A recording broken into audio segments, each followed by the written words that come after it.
After the college entrance examination results were released, the senior year classroom fell into a tense hush. Class year results have come out, the substitute teacher announced. Please treat them with a calm heart. It is certainly delightful if you have been admitted, but even if you have not, there is no need to fall into despair. Whether you become successful in life is not determined solely by whether you go to university. The road lies beneath your feet. As long as you earnestly temper yourself in society and keep learning, you can still rise above the crowd. When the substitute teacher finished speaking, he cast a deep, lingering glance toward a certain spot in the back row, then pushed the door open and left. After receiving their own scores, the students wore expressions of both joy and sorrow. Yet at this moment no one spoke. Instead, they turned in unison to look at the student in the back row, Zhang Luyan. He was simply too famous in this class, or even in the entire school. He was a second-generation heir to wealth, the kind from a traditional clan that placed extreme emphasis on old-fashioned education. His family discipline was exceedingly strict. If his score fell around 250 marks, being beaten half to death when he went home would already be considered merciful. All the more so now, with the results officially announced, the things he had done in the past were about to be exposed. Hey young Master Zhang, that straight A persona of yours back home. You won't be able to keep it up anymore, will you? Someone muttered under their breath. You're not going to be beaten to death when you go back, are you? Another student joked nervously. I'm sorry, young Master Zhang, I really had no way to help you cheat like before. Impersonating you in the exam is a crime, and there's no getting past the proctors either. Zhang Luyan, don't blame the homeroom teacher either. When it comes to the college entrance exam, his hands are tied. He said he feels terribly guilty that he's too ashamed to face you and asked me to apologize on his behalf. You're not going to make him return the money, are you? The money you recharged on his medical card, he used it all for his daughter's treatment. He didn't pocket a single cent for himself. You. The classmates stared at the silent Zhang Luyan, a trace of discomfort flickering across their faces. They were not worried because this wealthy classmate had scored poorly. Joking aside, with his family background, he hardly needed their concern about his future. What troubled them was the fear that because of his poor results, Zhang Luyan might direct his anger toward the homeroom teacher they all deeply respected.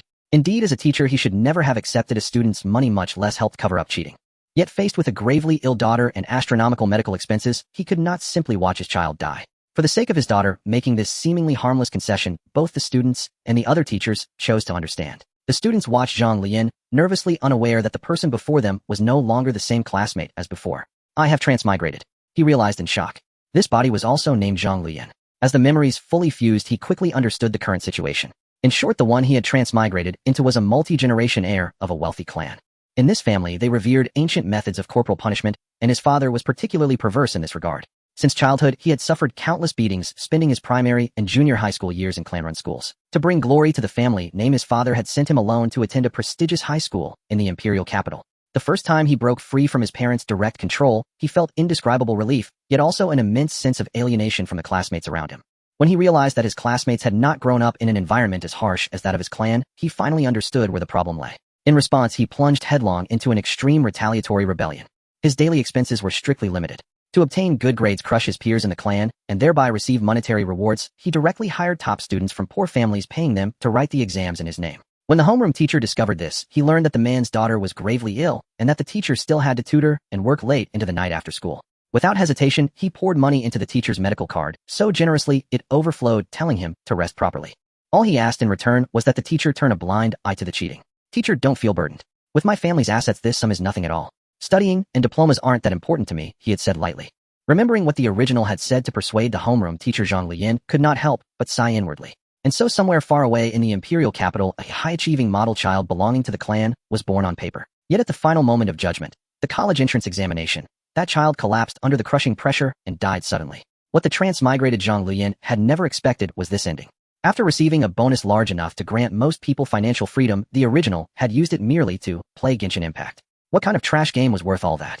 So much for being a decadent playboy. Where were the nights of dissipation? Where was the bullying of men and domineering over women? Utter foolishness. Zhang Luyan slammed his palm on the desk and stood up in anguish. The nearby classmates jerked back in shock, and the classroom instantly fell silent. I wasn't talking about you all, don't mind me, Zhang Luyan said with an embarrassed smile. Young Master Zhang, about the homeroom teacher, someone ventured. Sigh, relax. That amount doesn't even count as pocket change. I'm not that petty. Tell the old man to rest easy, Zhang Luyan replied. He has taken good care of me usually. I'm not the sort of person with no manners. Boss, you're magnanimous. Young Master Zhang, you're awesome. Well, thank you on behalf of the homeroom teacher and on behalf of Xiao as well. Oh, it's nothing, he answered casually. Young Master Zhang, will things be all right with your family? Someone asked worriedly. What could possibly happen? It's not like they'll beat me to death, right? I'll just grit my teeth and get through it. After speaking, Zhang Luyan said his goodbyes and walked out under the admiring gazes of the boys and the adoring looks of the girls. Once he left, the classroom immediately grew lively again. It was, after all, the last time their high school class would gather like this. Hereafter, they would be scattered to the four corners of the country, meeting only at future reunions. When Zhang Luyan reached the stairwell at the corner, his legs suddenly gave way, and he sat down hard on the floor, pupils contracting violently. According to the original's memories, he really might be beaten to death. Before the age of 15, the original had been beaten into the ICU 5 times and had suffered 4 fractures, not to mention countless lesser injuries. To Zhang Luyan, the fact that the original had managed to survive at all was nothing short of a miracle. That was why he had just felt that taking such a huge risk merely to play games was sheer foolishness. But now when he thought about having to take the blame for the original's actions, he felt, absolutely not. It's not just about taking the blame. Even if I've inherited everything from him, and am now Zhang Luyan, if my reactions while being beaten seem off, that will cause a huge uproar. One must never underestimate the perceptiveness of elite clans.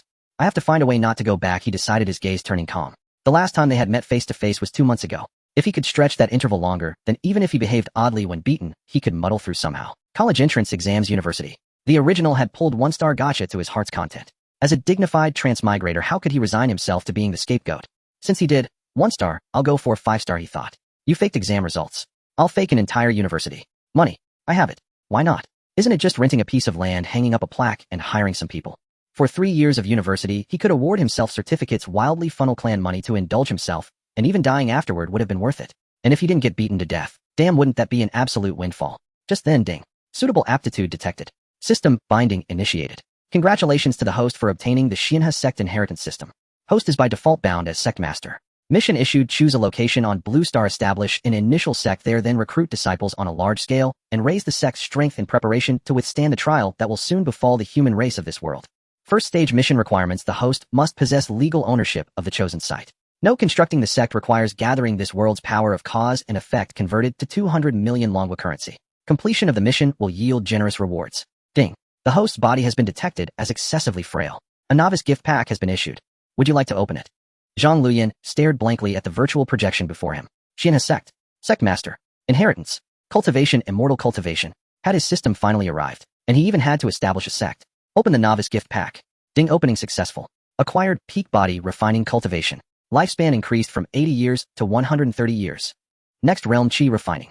The host must complete missions and obtain rewards to advance in cultivation. In an instant, Zhang Luyan felt as though his entire being had been sublimated. A heartbeat later, power surged forth. Although his body still looked the same as before without suddenly gaining 8-pack abs, Zhang Luyan knew that with his current self, he could punch to death that boxing champion who liked biting people's ears. How could he continue living as a good-for-nothing playboy now? He declared to himself that he was a man who had transcended vulgar pleasures. Before the prospect of longevity, women and money were nothing but passing clouds. According to our station's report, another case of a ferocious beast injuring people has occurred in Shenanjia. This year, such incidents have become frequent in various regions. Citizens are advised to stay vigilant and avoid going alone to remote wilderness areas. At this moment, a junior schoolmate walked past holding her phone and reading as she walked. You shouldn't sit at the stairway landing like this, it's dangerous, you might trip someone. As she spoke, she lifted her head, glanced at Zhang Luyan, and then continued walking while watching the news. Zhang Luyan was taken aback. As expected, she could not see the system floating before him. His brows suddenly furrowed. Hearing the news, he immediately noticed an important detail in the fused memories that he had previously overlooked. There was something terribly wrong with this world. Starting 2 years ago, there had been all kinds of incidents of beasts injuring people, and tales of haunted houses and ominous locations spread without end. Over the past year, the authorities could no longer suppress these reports and discussions. They began appearing on trending searches with increasing frequency. 3 months ago, the Long Nation even completely overhauled the college entrance examination. Physical education was suddenly raised to account for half of the total score. Even more absurd was the addition of something called a blood key value assessment. So mystical and inexplicable it sounded. For a time, martial arts halls and gyms were all the rage, and tonics and supplements were sold out everywhere. In the past, school district housing reigned supreme. Now these new trends had come to seize a share of the spotlight. The body's original owner had even seized this opportunity to pull off a major scam. Silently, Zhang Luyan took out his wallet and drew a black credit card, the corner of his mouth twitching. Indeed, this was one of those legendary super black cards that could be used freely worldwide with no credit limit, backed by the entire clan and reserved for the family's top decision makers. As it happened, Zhang Luyan's mother was one of those top figures. The coming trial that humanity of this world will soon face. Putting the black card away, Zhang Luyan's expression turned grave. In other words, this world would soon experience a great upheaval. The exact time was unknown within the system. There was only an old-fashioned hourglass, making it impossible to determine a precise moment. If he failed to complete the system's missions, he would very likely be doomed. Although the Zhang family's upbringing was strict, there was after all, when one presides over such a vast business empire, one's opponents cannot possibly be incompetent.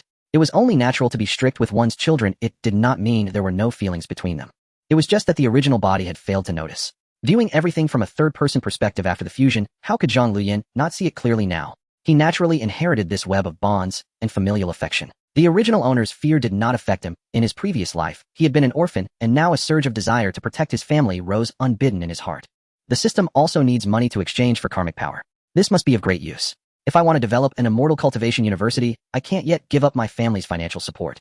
Zhang Luyan stood up and walked as he muttered. He also needed to build a fake school and not go back home, lest his secret be exposed.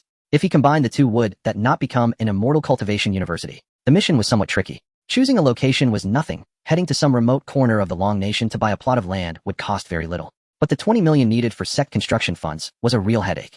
During 3 years of high school, the original owner had never managed to swindle that much money together, no matter how he schemed. If he used the credit card for a huge expenditure, there was no way he could hide it from his family. As for explaining to his family that he wanted to cultivate immortality and needed 200 million to use for a bit, wouldn't they hang him up and beat him? Speaking of which, I wonder how much that little courtyard school district house of mine inside the first ring of the imperial capital can sell for. That house was under Zhang Luyan's own name. If he sold it, the family probably would not notice for a while. Once he decided, he acted. He immediately hailed a taxi home to grab the property certificate, then headed straight to the largest real estate company in the imperial capital. They happened to have an agency service specializing in acquiring and selling high-end properties. In front of a splendid, luxurious lobby, a uniformed female receptionist gave a slight bow. "Sir, do you have an appointment?" she asked cordially, not showing the slightest neglect because of Zhang Luyan's age. "I want to sell a house. Here, this one." As he spoke, Zhang Luyan handed over the property certificate. The receptionist glanced at it and instantly froze. Where did this crown prince come from? This was a Xianhe Yuan in the imperial capital. What did he think he was selling cabbages? "Very well, please come with me to the VIP reception room. The transaction amount is too large, but I'll invite our supervisor to assist you." As she spoke, the woman guided Zhang Luyan away, subtly initiating intimate contact along the way. In the VIP room, the receptionist soon returned with her supervisor. He was a middle-aged man who appeared refined and amiable. "Hello, my name is Gao Xiaofeng. You must be Mr. Zhang." Truly impressive in bearing. He walked over, bent slightly, and shook hands with Zhang Luyan, who was seated on the sofa. "Let's skip the empty pleasantries. I want to know how much that house can sell for and the fastest time to close the deal." "Well, originally it could sell for 200 million, but this year's reform of the college entrance exam has made many people pessimistic about school district properties. Of course, there may also be deliberate market manipulation at play. If you want to sell it now and quickly, we can only guarantee 140 million. The supervisor said with a gentle smile. Hearing this, Zhang Luyan paused for a moment, gaining an even deeper understanding of just how valuable his identity was. The original owner had been far too soft-handed before. What kind of insane rich family was this? 130 million. The extra 10 million will be your commission. How fast can you sell it? Zhang Luyan spoke with utter seriousness. The supervisor was stunned, staring blankly at the youth before him. He had never seen anyone conduct business like this. What a prodigal son. Yet when he recalled the Zhang family's background, the supervisor felt relieved. For such high-end goods as a Xianhe Yuan in the imperial capital, how could the top real estate company not know its circulation trends? Nor had the Zhang family bothered to conceal anything. If it's 130 million, I can make the decision to close the deal immediately. Our company also engages in acquisition business. The middle-aged man spoke directly. Zhang Luyan did not hesitate and agreed on the spot. Please wait a moment, I'll prepare the contract. There is a lounge area next door. If you need anything, you may instruct our service staff at any time. Before leaving, the supervisor gave him a knowing look. Inwardly, Zhang Luyan sighed. So this was how a true scion of wealth. The original owner had truly been muddle-headed. Strict family discipline was all to blame. I want some peace and quiet. Please leave, Zhang Luyan said to the receptionist who had brought him in earlier. She left with a look of grievance and disappointment. Zhang Luyan shook his head. Now that he was at the peak of the body refining realm, she would not be able to withstand him. He had no desire to leave behind ugly rumors and bring shame upon his family. He already carried enough burdens, there was no need to stack additional debuffs on himself. What was he supposed to do? Compete for a chance to be strung up on the ancestral hall's beam, whipped by his father before the entire clan and the ancestral tablets? With his current strength, if he accidentally slapped back and killed his father, that would be the ultimate case of unfilial conduct. Zhang Luyan bared his teeth in a grimace and shook his head. Now that he knew his own house was worth so much, his mindset shifted. He had originally planned to casually find a remote place in the Long Nation to build his Immortal Cultivation University, but on further thought, building it within the country was actually not ideal. Not only would the chance of his family discovering it be higher, it might also expose the Immortal Cultivation University far too early. Why not choose a place where no country could easily exert control? For instance, an island belonging to some small nation in the Pacific Ocean. After a few minutes, Gao Xiaofeng returned. He held a stack of contracts, and seeing Zhang Luyan waiting on the sofa, paused for Zhang Xiao. The contracts are ready. If there are no issues, we can finalize the transaction now. He turned the contracts around and pushed them towards Zhang Luyan on the coffee table. Zhang Luyan glanced over the documents. Finding no issues, he signed his name directly. Regarding the payment, would you prefer a check or a direct transfer to your card? Gao Xiaofeng, confirming that the contract was correct, said happily after completing the big deal, there's no rush. I'd like to ask if you also sell land. Zhang Luyan spoke up. Gao Xiaofeng, who was organizing the contracts, suddenly froze. What do you mean? In the Pacific Ocean, are there any islands for sale that are relatively quiet and undisturbed? Zhang Luyan stated his needs directly, without beating around the bush. The middle-aged man across from him was clearly taken aback by the question. Zhang Xiao, to be frank, I have a bit too much involvement in such transactions, and it could get complicated. Gao Xiaofeng said sincerely. Don't joke around, young master, you're already selling your house at a loss. If the Zhang family inquired later, wanting to buy it back, he could still earn a favor in between. But selling any island in the Pacific was beyond his control. The current external environment is quite poor. If anything goes wrong, he would become an accomplice, and who would he cry to if the Zhang family kept a record of it?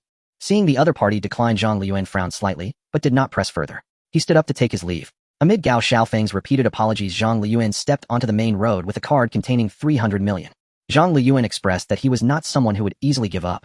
He took out his phone, opened an online shopping platform. Fortunately, this world, although somewhat different from before his transmigration, still has a well-developed network and online shop. As long as one has money, many things can be purchased, including land from around the world. He directly searched for a map of the Pacific Ocean and found a relatively remote island group. A 5-Arat vacation island priced at 74 million. The product details included a topographic map of the island accompanied by pleasant scenic photos, making it truly a vacation destination. Zhang Luyan checked the geographical location. This small island was isolated in the Pacific, with the nearest Tuck Islands being 76 kilometers away. It was simply a dream island for establishing a cultivation university. It was a bit pricey, but now there was no choice. After confirming the payment, customer service contacted him immediately. After some communication, Zhang Luyan finally agreed to finalize the handover procedures at the Tuck Islands government building. He took a taxi straight to the airport. 40 minutes later, at the airport in the capital, Zhang Luyan headed straight for the ticket counter. At that moment, his phone rang. He looked at it and saw it was his father calling. Zhang Luyan glanced around and walked to a quieter spot to answer. You brat. The results are out. Oh, why didn't you call me to report? Did you fail?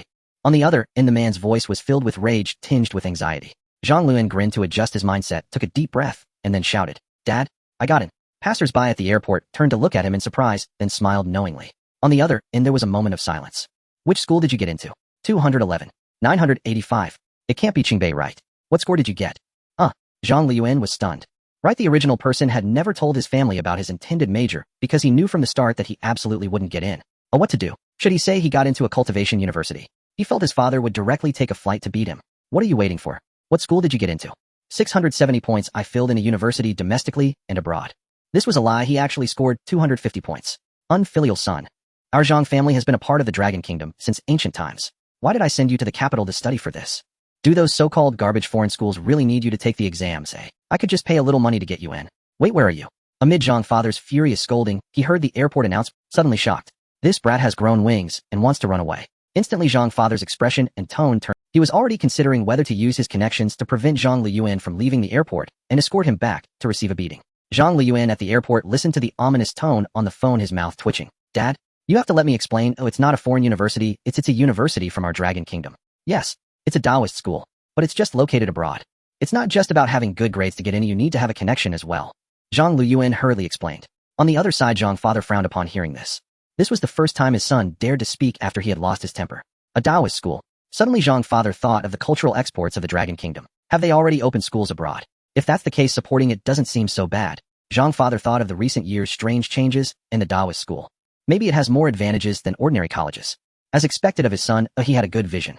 I see, what's it called? Are you planning to visit the school at the airport? Hearing the noticeably calmer voice on the other end of the phone, Zhang Luyan sighed with relief. Xianhe University, I was just planning to go there, so I won't go back. I'll call you when I arrive. With that, he quickly hung up the phone. At that moment, he realized he was already drenched in cold sweat from behind. On the other end, Zhang father stared blankly at the phone. Suddenly he burst into laughter. What's making you so happy? That brat actually had the guts to hang up on me. Doesn't that deserve a little happiness? Just then, a beautiful woman who had just walked to Zhang father's side brightened her eyes. This person was Zhang Luyan's mother, Tan Jingyun. Really? Not just that earlier he dared to explain after I lost my temper. Could it be that succeeding in the college entrance examination really can make someone more confident? You old fool. If you hadn't been too harsh before, how could the child be so distant from me? Sigh, this is just the family tradition. I always regret it afterwards. But with so many people in the clan watching, the burden of being the head of the family often flares up, and since everyone is punished, we can't make our family an exception, can we? The woman rolled her eyes and continued to ask, what school is it? It's called Xianhe University, said to be a religious school opened by the Taoists. Is it reliable? Once I finish my tasks, I'll have someone check it out. While the two were exchanging views, Zhang Luyan he knew he had to hurry. With his family's influence, if he didn't move quickly, the matter would be exposed. System is the construction of the sect formal. Ding, as long as the host has the legal rights to the chosen location, the sect will undoubtedly be legal and compliant. Everything can be verified. Zhang Luyan exclaimed in delight. Having the system allows one to act freely. This is great. As long as he builds the sect before his family can investigate, he can pass this hurdle. As for the sect's name, it can be called Xianhe Sect, and naturally it can also be called Xianhe University. This point he has confirmed. The inheritance system will also respect the culture of the human race in this realm, acknowledging Zhang Luyan's adjustments to make the sect more acceptable to its disciples. After all, it's all for promoting the Dao lineage. Nothing embarrassing about it. 2 days later, Zhang Luyan arrived at the western part of South America at the Tuck Islands in the Pacific Ocean. Above the archipelago, Zhang Luyan gazed down at the scenery from the helicopter. This was the service provided by the airline after he presented his black card. Originally, it would have required multiple transfers and local transportation to reach this remote archipelago. The airline directly dispatched a private jet to the nearest airport, and for the second leg, a helicopter specifically came to pick him up. "Young sir, isn't it beautiful here?" In the front row, a soldier clad in tactical gear spoke. He was a security personnel from an internationally renowned mercenary group serving as a bodyguard for this journey. "It's indeed nice. The natural environment and resources are top-notch. It's clear that the people here live happily. Both the humans and the fish look kind and hospitable. Look how happy they are to see me," Zhang Luyan said, pointing to a nearby island where a group of people were fishing, waving joyfully as they spotted the helicopter. The fish in the water also swam energetically, seemingly welcoming him. The people in the helicopter turned to look, and a dark shadow shot up from the water. It bit down on the fisherman's head and dragged him underwater, disappearing in an instant. The scene became chaotic. The cabin fell into silence. The bodyguard looked at him with a strange expression. Zhang Luyan's face also froze. A giant grouper. This fish is indeed carnivorous and of enormous size, but he had never heard of one that would eat humans. "Dare to fish me. They'll bite you to death. Is the fish here so aggressive?" Zhang Luyan was bewildered.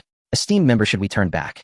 In fact, this situation has been worsening over the past 2 years. The aggression of the animals has increased exponentially. With the decline of tourism and skyrocketing food prices, it has become very difficult for ordinary people to survive, which is why they are selling their land at high prices, hoping to seek a living on the mainland. The guard said hesitantly, feeling that the job he had finally secured was about to fall through. "No, keep going," Zhang Luyan said with a serious expression. It turned out that the Dragon Kingdom's authorities were still trying to keep ordinary people at ease, concealing the dire situation. The more it was like this, the more urgent it was to establish a sect. Moreover, with his current cultivation, if a mere grouper dared to jump, he could easily swat it down and toss it into the pot. Hearing that his job was not in jeopardy, the guard breathed a sigh of relief. After all, he was a black card member. Such individuals were all important figures. How could they come over without knowing anything? They were overthinking it.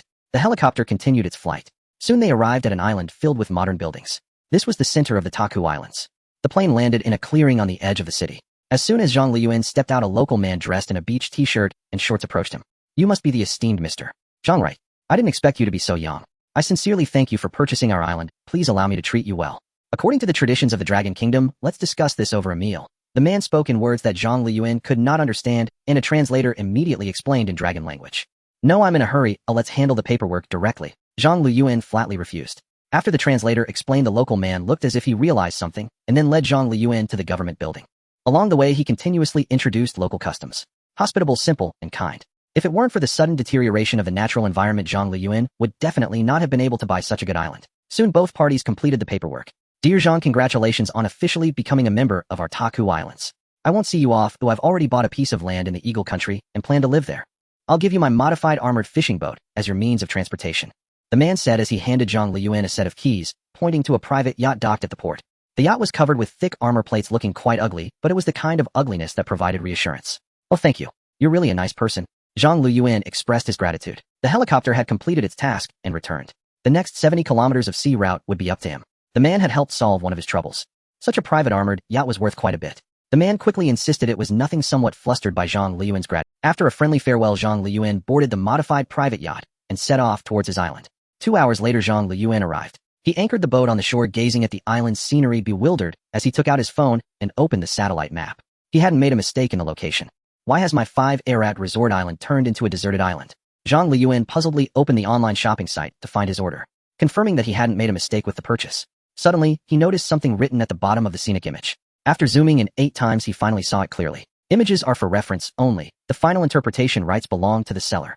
Zhang Luyan's pupils suddenly constricted. Goodness, how naive. "You little deceitful merchants. 74 million. You're trying to cheat me of 50 million, aren't you?"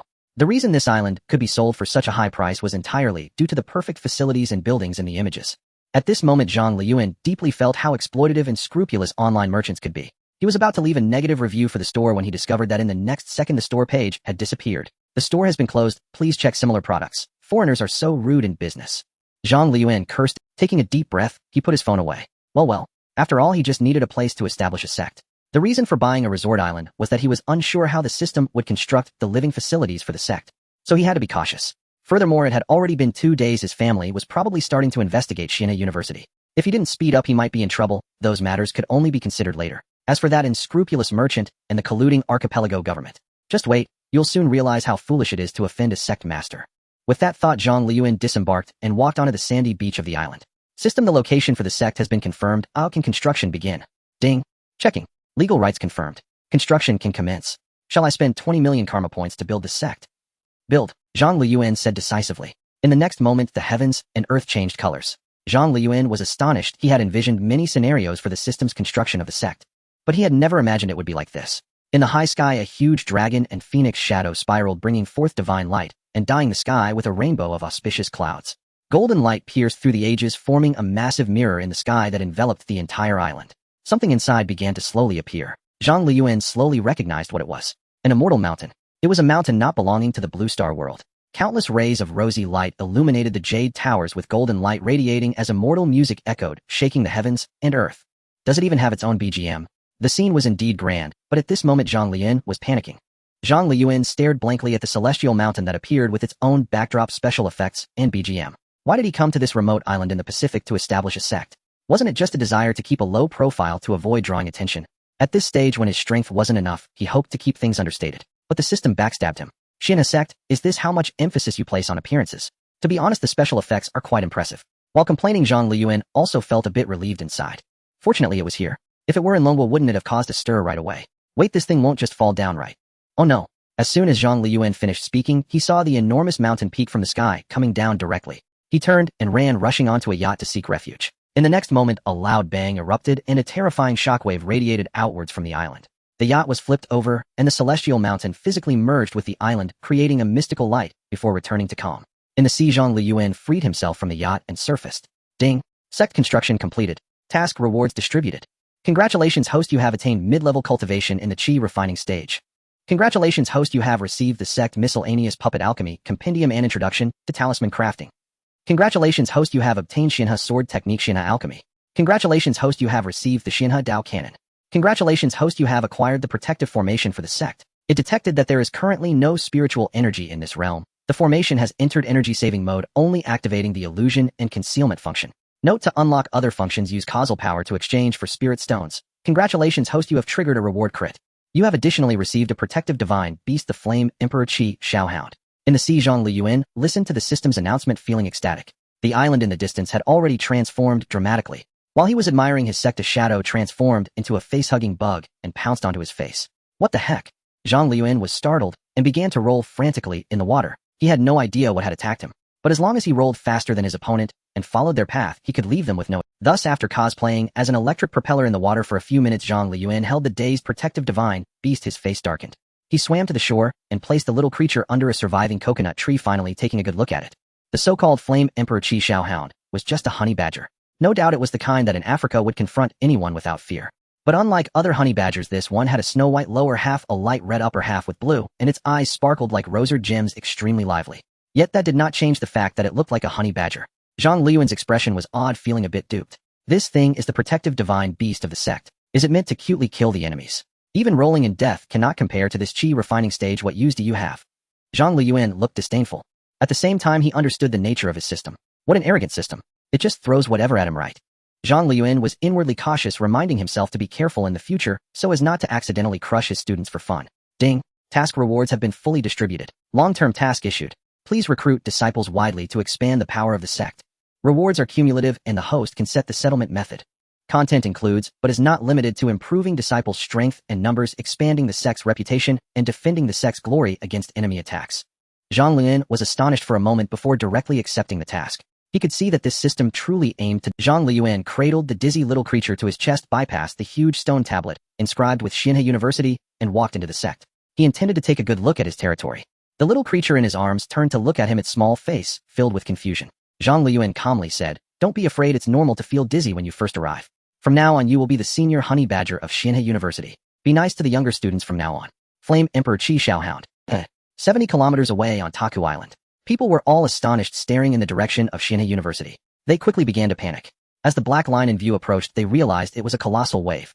Zhang Luyan was unaware of the terrifying energy generated when his sect descended. He had no idea how much disaster it would bring to the world. Fortunately, due to directional issues, the island blocked the energy heading towards Longwa. The residents of Taku Island, over 70 kilometers away, were caught off guard. Their houses were overturned by the waves, and people were swept into the sea. Everyone's immediate reaction was to swim back. At this moment, they involuntarily identified with the Antarctic seal, the protagonist of a wildlife show. Of course, it was the seals attacked by orcas using waves. The clever orcas would use their tails to create waves, knocking their prey off the ice, and then pouncing. All the islanders in the water had only one thought: run. If they don't run, they will die. Huge shadows have already begun to roam beneath the sea. The once abundant fish resources have now become a nightmare. At the same time, the massive energy fluctuation alarmed monitoring departments in various countries. Eagle Country, Asan Country, Sakura Country, and others all sounded alarms. High energy ahead. A tremendous energy burst in the Pacific. A tsunami is heading toward us, and will reach the coast within an hour. What is happening? Where did it erupt from? Outside Taku Island. Various countries immediately began to carry out emergency evacuations. An hour later, the 100-meter tsunami swept through their coastal cities, causing enormous economic losses. Those port cities are economic centers with populations starting from millions. It was not something that could be completely evacuated in an hour. Instantly, the tsunami caused serious casualties. Longwa. According to the latest news, Eagle Country, Sakura Country, Asan Country, and other countries around the world were attacked by the strongest world-class tsunami ever, Dragon's Roar. Currently, the death toll in various countries has reached tens of millions, with Sakura Country being the hardest hit. Please do not go out to sea in the near future to avoid accidents. The people of Longwa watched the news looking bewildered. A tsunami. How do we not know? Then they saw the meteorological map reported and realized that the eruption point had an island that just happened to block the energy, sparing Longwa's borders from disaster. Instantly, everyone felt relieved. Eagle Country. Where did the tsunami come from? There wasn't even a hint of it. Is Taku Island experimenting with some dangerous weapon? Report.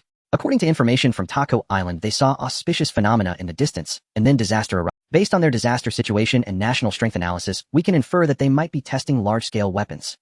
The president of Eagle Country was stunned upon hearing this. Auspicious phenomena. Recent environmental changes in the world have been an insurmountable problem for the United Nations for the past 2 years. Now even auspicious phenomena have appeared. Thinking of the mainstream school's theory of energy tides. Could there have been some kind of extraordinary treasure that descended? Deploy the fleet. Go help the people of Taku repair their homes. And explore the site of the Dragon's Roar explosion. Yes. On the other side, Sakura Country was directly crying out to the international community, stating that their emergency system could not cope and asking for assistance. Corpses also needed to be cleaned up to prevent plague outbreaks. There was simply no time for any humanitarian efforts. At this time in Sioux City, Zhang family of Longwa. Corpses also needed to be cleaned up to prevent plague outbreaks. There was simply no time for any humanitarian efforts.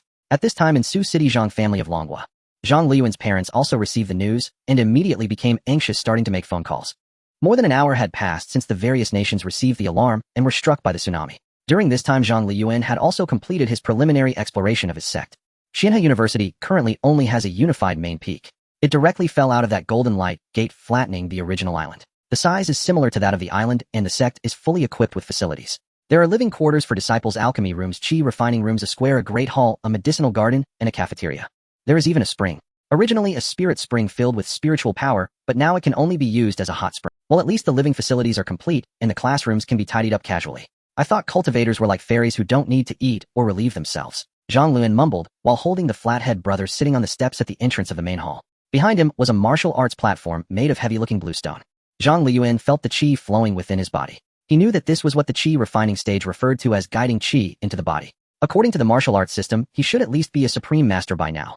Moreover, with the enhancements from the system's 5 major modules of alchemy, swordsmanship, artifact, crafting, talismans, and techniques, Zhang Luyan felt incredibly powerful, perhaps already the strongest being on the surface of Blue Star. Of course, excluding creatures like the blue whale. Although he currently only had a basic grasp of the system's techniques, it was still more than enough to fool the inexperienced students. Next, it was time for enrollment. At that moment, the phone rang. Logically, there shouldn't be any signal here. However, the sect provided by the system clearly could not be measured by ordinary circumstances. Don't ask, just know it's metaphysics. Hello. Where are you, you little brat? You haven't passed away, have you? Oh, I just arrived at the school, thanks for your concern. Just as Zhang Luyan finished speaking, the phone in his hand turned into a video invitation. He hesitated for a moment, glancing around. There was nothing embarrassing around. So he answered, you? On the other end of the line, Zhang's father was about to say something when he was stunned by the scenery behind. Those ancient and grand architectural styles, how could they be so celestial? They utterly outclassed all domestic fantasy film studios. No, even those released films couldn't compare. But how could it be better than those celestial holy places in special effects movies? Zhang's father fell silent for a moment and realized the issue. It was the sense of cultural accumulation. The buildings behind his son were filled with the weight of time far beyond what the scenes in dramas could compare to. Even the imitation of the Shang and Zhou dynasties last week, this school is not simple. Zhang Luyan looked at his father, who had been stunned for 2 minutes in confusion. He waved his hand. Dad, are you going senile? Have you written your will? After his strength had swollen, Zhang Luyan felt quite arrogant. With his mid-level chi refining strength, who would dare to hit him in the future? Who could hit him? What does it mean to turn the tables? If it weren't for the inappropriate occasion, he would have wanted to laugh maniacally at the sky. You brat have not been beaten for a while, and your skin is itching, huh? Zhang's father said darkly angrily. You're really asking? What surprised him was that Zhang Luyan showed not a shred of fear. This left Zhang's father astonished, and he looked once more at the buildings behind his son. Interesting. As long as you're fine, what's the address of your school? Somewhere in the Pacific, I'm not quite sure, but it's a wonderful place like Penglai Island. If he said it, Zhang Luyan could guarantee that within half a day the Zhang family would form a travel group to come. Zhang's father stared at his son for a while, realizing that the latter showed no sign of retreating and felt gratified, but did not pursue the matter further. Okay, now that things outside are not peaceful, you better not come back during the summer vacation. Stay in school and study well. If you run out of money, just tell your mother. Now that you're in college, they won't restrict your spending as much. Zhang's father rambled on.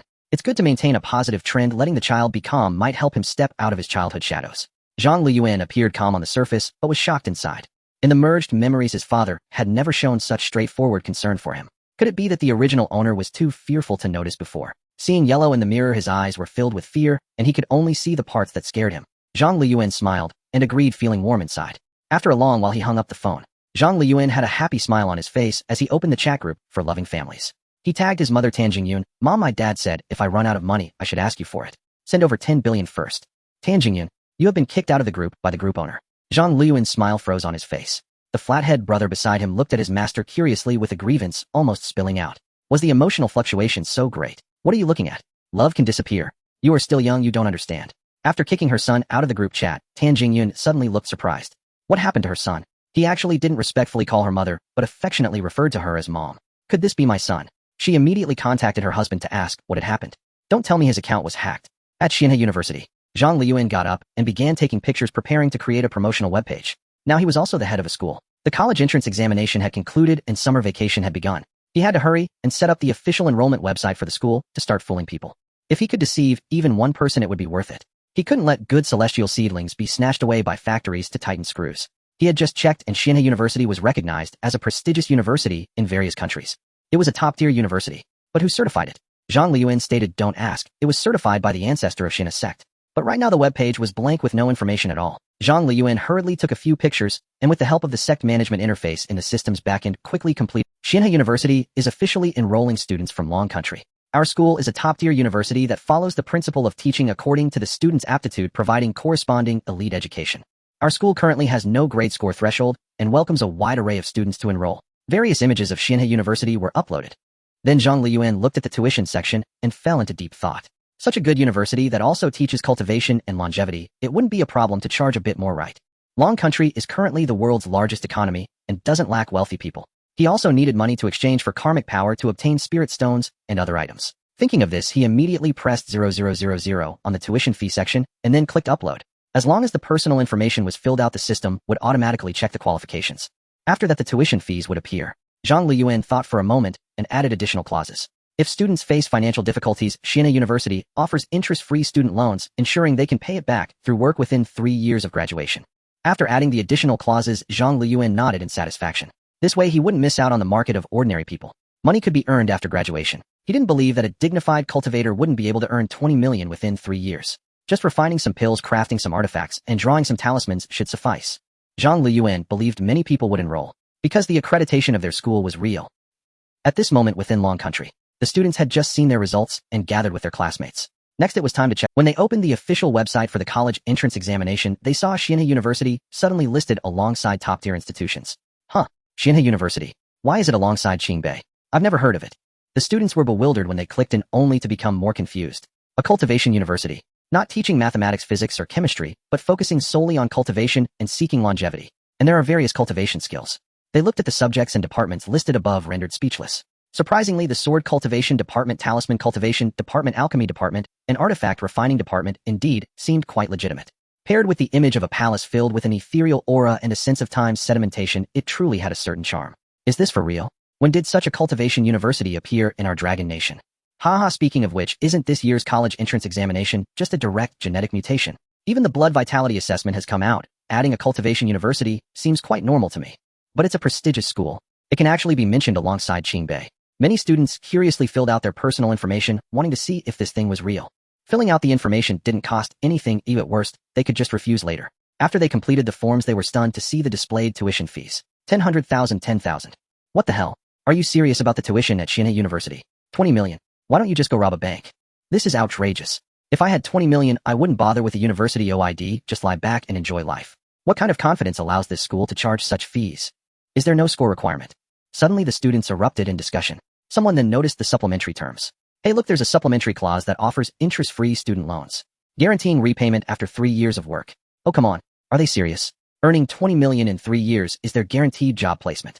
Haha, this school is clearly a scam. First they asked for personal information, then they set such exorbitant tuition fees, and now there's a loan. Is this some kind of scam that hacked the website? That's just asking for trouble. How dare they tamper with the official website and post such deceptive links? This person is finished. Quick, someone rich, give them 20 million to secure a death sentence. As the students saw the outrageous tuition, they immediately erupted in heated discussions. On social media, videos of Xianhe University surged, but were quickly throttled. In the imperial capital of the Dragon Nation. Have you found out where this damn Xianhe University came from? Report, Minister. This is indeed a university registered and verified in our Dragon Nation. The system shows it as such. I don't care what your system shows. I've lived this long, and I've never heard of this cultivation university. What's its background? The Minister of Education angrily scolded. After half a lifetime in this profession, when has he heard of any university teaching cultivation? Moreover, it can be mentioned alongside Qingbei. Now you're telling me it's all real and legal. The background information has been found. Suddenly one of the staff at the computer spoke up. The officials from the Ministry of Education walked over, glancing at the screen, feeling as if the world was spinning. What do we do now? The data showed that the university's establishment qualification was issued around the founding of the country, given to a certain expert. The current principal's surname is Zhang, and he holds a fearsome position in Taoism. Even the old heavenly masters must respectfully pay their respects to him. This level is beyond our handling. We should report it to the National Council. The Ministry of Education reported the news. The high-level officials of the Dragon Nation immediately notified the media platforms to restrict the dissemination of information about Xianhe University.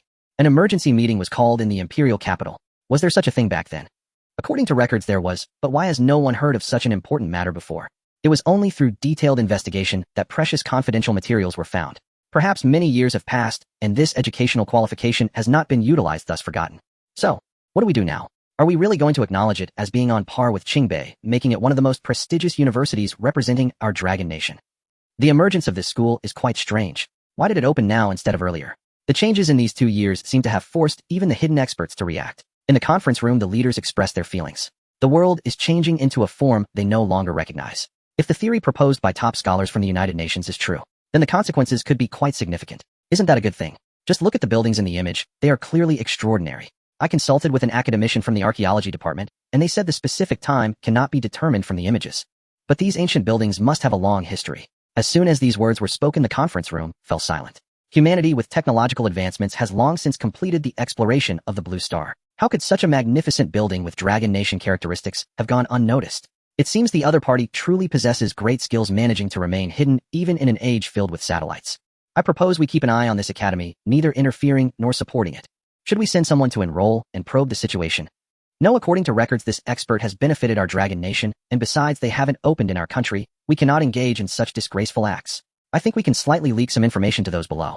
If someone chooses to enroll on their own, it has nothing to do with us.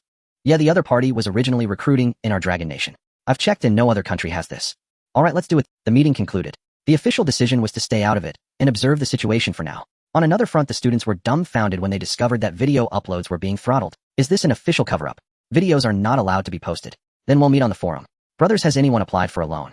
Can someone come out and let us see how much we've been scammed? I applied, but there was no response. After a while, I received a text message saying I had no affinity for cultivation and my qualifications were insufficient. That's hilarious. They must have scammed your personal information, signed you up for online loans, and then ran away claiming you lack qualifications. Good grief, not only did they scam your information, but they also had to humiliate you a bit. The students burst into laughter. Those who had applied for the student loans were furious, directly putting Xianhe University on the forum's hot search. Scam University, everyone be careful. They warned everyone not to be deceived into revealing personal information. Although they could not find any news about being lent money on any domestic online lending platform, there was still a risk, wasn't there? Just because it hasn't happened today, doesn't mean it won't happen tomorrow. For a moment, everyone was afraid to fill out their personal information. On the other side, in the disaster-stricken Takar Islands, people were clearing the collapsed houses, giving a sea burial to the unfortunate souls, and preparing to start a new life after tidying up the wreckage. At that moment, a steel fleet appeared on the horizon. The people of Takar Islands stared blankly as the fleet approached rapidly. Everyone, don't panic. That's the fleet from Eagle Nation and Sakura Nation. They are here to help us and investigate the cause of the disaster. In the central city of the island, a loud announcement echoed. The naval fleet with Sakura Nation in the lead looked like they were being escorted by the Eagle Nation fleet. On the Eagle Nation warship, the aircraft carrier commander put away his binoculars. No response from large marine creatures. Right. Report General Hodge, all is normal. There are no responses from whales. Phew, that's good. Thank God. In these 2 years, we have to be careful even when deploying aircraft carriers. Keep up the speed. There's no need to stay at Tacker Islands. Let's head directly to the center of the energy explosion. Understood. The fleet headed straight towards the direction of Xianhe University. The fleet swiftly passed by Tack Island. At their pace, it wouldn't be long before they reached the island where Xianhe University was located.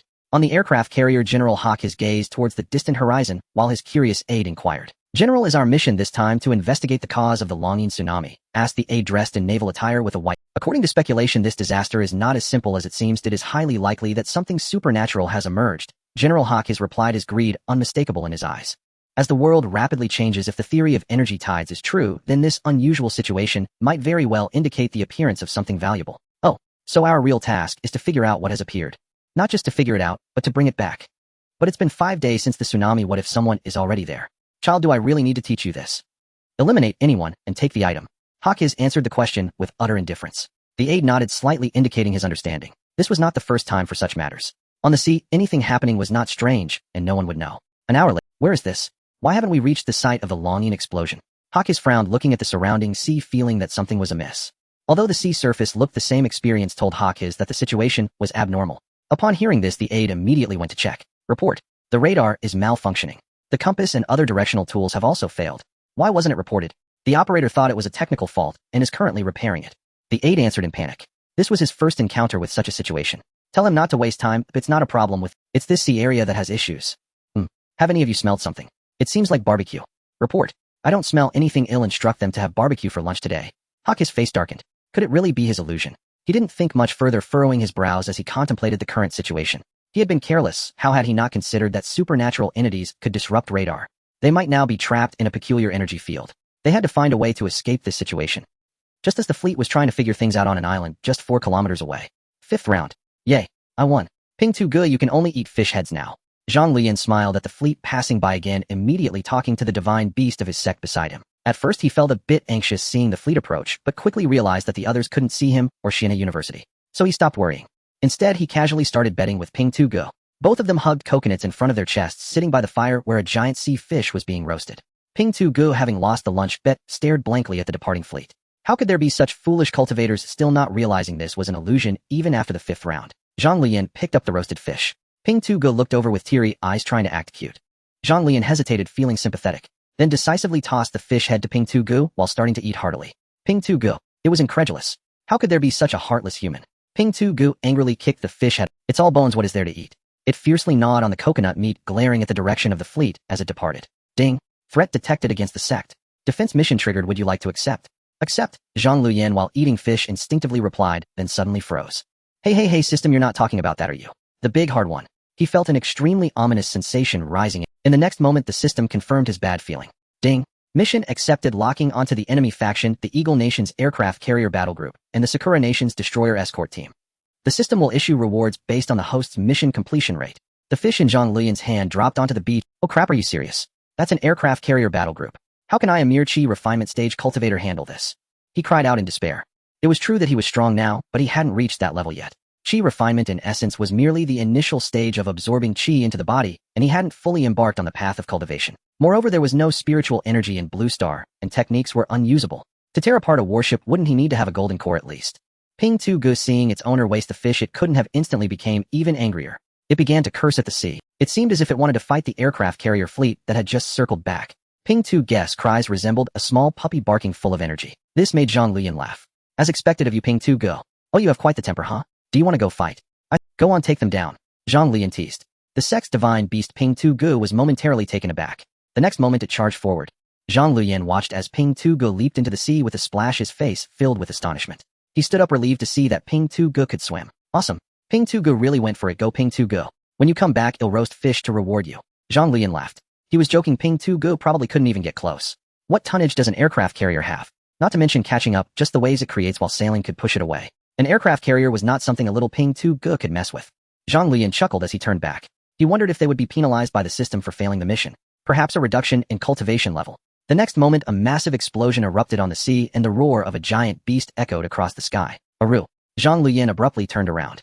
Before him stood a colossal beast 80 meters tall, its red and blue intertwined, fur gleaming with a metallic sheen looking like a raging flame. Its blood-red eyes were terrifying. Ping Tu Ge. Despite its drastically changed appearance, Zhang Luyan recognized this divine beast of his sect that had been by his side for the past 3 days. Ping Tu Ge nodded and pointed towards the distant warships, signaling that it would be back shortly. In the next moment, it charged. Zhang Luyan gaped, staring in astonishment. The speed of Ping Tu Ge at that moment was clearly beyond the realm of on the fleet. General Hocus, increasingly agitated by the inability to escape the strange magnetic field, suddenly heard a terrifying roar that made everyone shudder. What sound is that? The people on the deck looked around in terror, but the sea remained unchanged. The next moment, a giant beast nearly 100 meters tall suddenly appeared behind the aircraft carrier. Behind the beast was a sea of flames. Those were the wreckages of the escort ships. Its massive claws were swiping down towards the center of the aircraft carrier. Ding! Mission accomplished, rewards are being issued. Zhang Luyan stared dumbfounded at the burning sea, where an enemy aircraft carrier strike group accompanied by a destroyer escort fleet had just been shattered in mere moments by the Flathead brother. Only a handful of lifeboats managed to escape. Zhang Luyan admitted he had spoken rather loudly to the Flathead brother earlier, and vowed henceforth to modulate his tone. He recalled his promise to roast fish for the Flathead brother upon its return. Yet now with the sea ablaze, catching fresh fish would prove no easy feat. Mere appearances will suffice. With that, Zhang Luyan picked up the fish that had fallen to the ground, brushed off the sand, filleted the meat, and placed it carefully into clang, clang, clang. Freshly grilled fish, done. The leviathan that had roiled the sea had vanished. 2 minutes later, Zhang Luyan spotted the sect's divine guardian, the Flathead brother, dog paddling back across the waves. Yet it looked utterly spent, limp, listless, as if on the verge of spiritual exhaustion. Zhang Luyan panicked. Hey, Flathead brother, are you alright? Hold on. Without you, how could I possibly survive? Zhang Luyan slid forward on his knees, halting before the divine guardian. The Flathead brother weakly rolled its eyes. Suddenly, a translucent interface shimmered into view before him, divine guardian of the sect, Yindi Qishao, whose spiritual energy depleted critical. Ah, I see. It's simply run out of power. Can the system replenish it? As he spoke, Zhang Luyan lifted the Flathead brother to his chest and rose. He remembered then. This world launching held no spiritual energy, thus the divine guardian could not restore its own cultivation. Ding. Yindi Qishao, whose spiritual energy has stabilized at a safe threshold. 1 high-grade spirit stone is required for full restoration. Would you like to expend 8 million causal points to acquire it? Zhang Luyan stared incredulous. His grip slackened, and the Flathead brother dropped with a soft thud onto the sandy shore, instantly dusted head to tail in grit. The Flathead brother blinked. How dare you charge me? So 1 single sortie by the Flathead brother cost me nearly half my entire sect. Zhang Luyan roared. It had taken only 20 million yuan to construct this whole sect. And yet, within mere seconds, the Flathead brother had burned through 8 million. Wait, this exchange rate made no sense.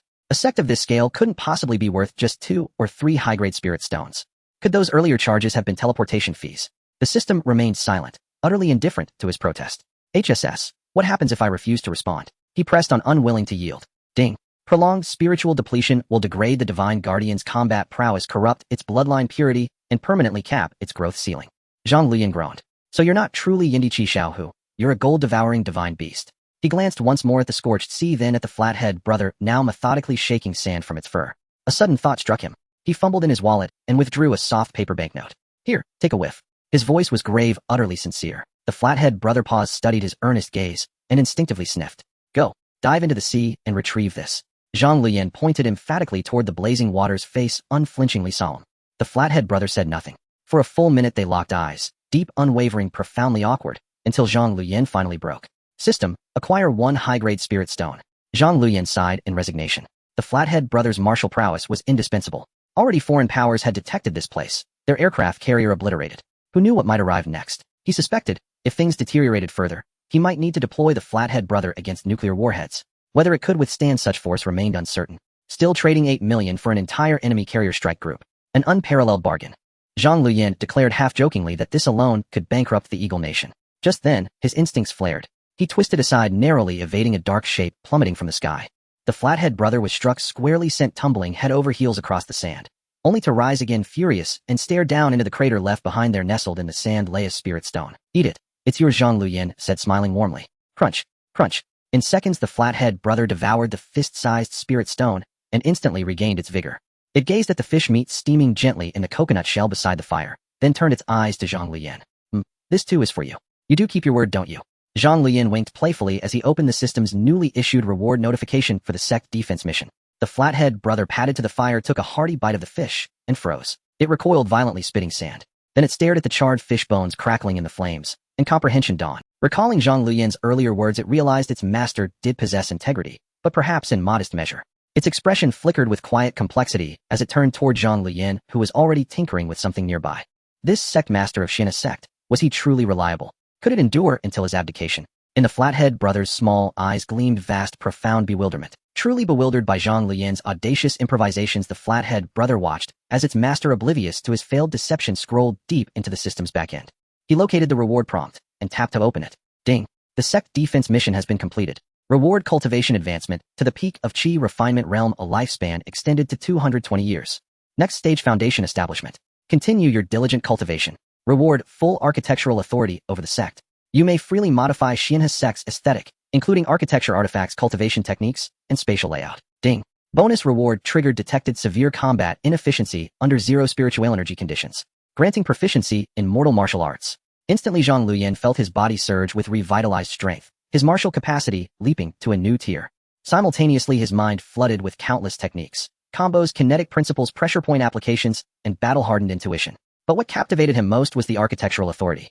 Truth be told, the sect's architecture was acceptable, but its functional golem attendance posed a problem. How exactly? Currently the golems resembled carved wooden figures wreathed in arcane luminescence, their bodies circled by floating talismanic scripts, undeniably alien to Lanqing's aesthetic. He'd been fretting over how to introduce them to students. Though this was a cultivation university, Zhang Luyan had no intention of revealing everything at the outset. Now, with architectural authority granted, the solution was clear: transform all golems into steampunk cyborgs.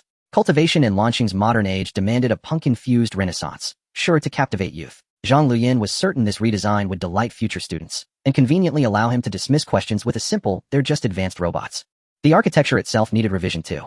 Such classical elegance risked exposure. If archaeology majors visited, they'd spot the anachronism instantly. Renovate everything to last week's aesthetic. The fairy ancestress's mural. Add thigh-high stockings. The heroic ancestor's portrait. Sunglasses and an AK-47, radiating sheer unassailable authority. The divine guardian statue. Add a miniature Peppa Pig beside it. Zhang Luyan and the Flathead brother launched a sweeping, surreal renovation across Xianhe Sect. The Flathead brothers stood agape, eyes wide with awe. Meanwhile, aboard the few surviving lifeboats from the Eagle Nation's carrier fleet, survivors radioed home. A monstrous entity has emerged at the Dragon Roar tsunami site. The entire carrier strike group annihilated. General Hodges perished. Upon hearing the distraught report, the Eagle Nation's military command fell into stunned silence. After arranging psychological counseling and intensive debriefings for survivors, the Eagle Nation's cabinet convened an emergency session. Even the president had never imagined such a creature could exist.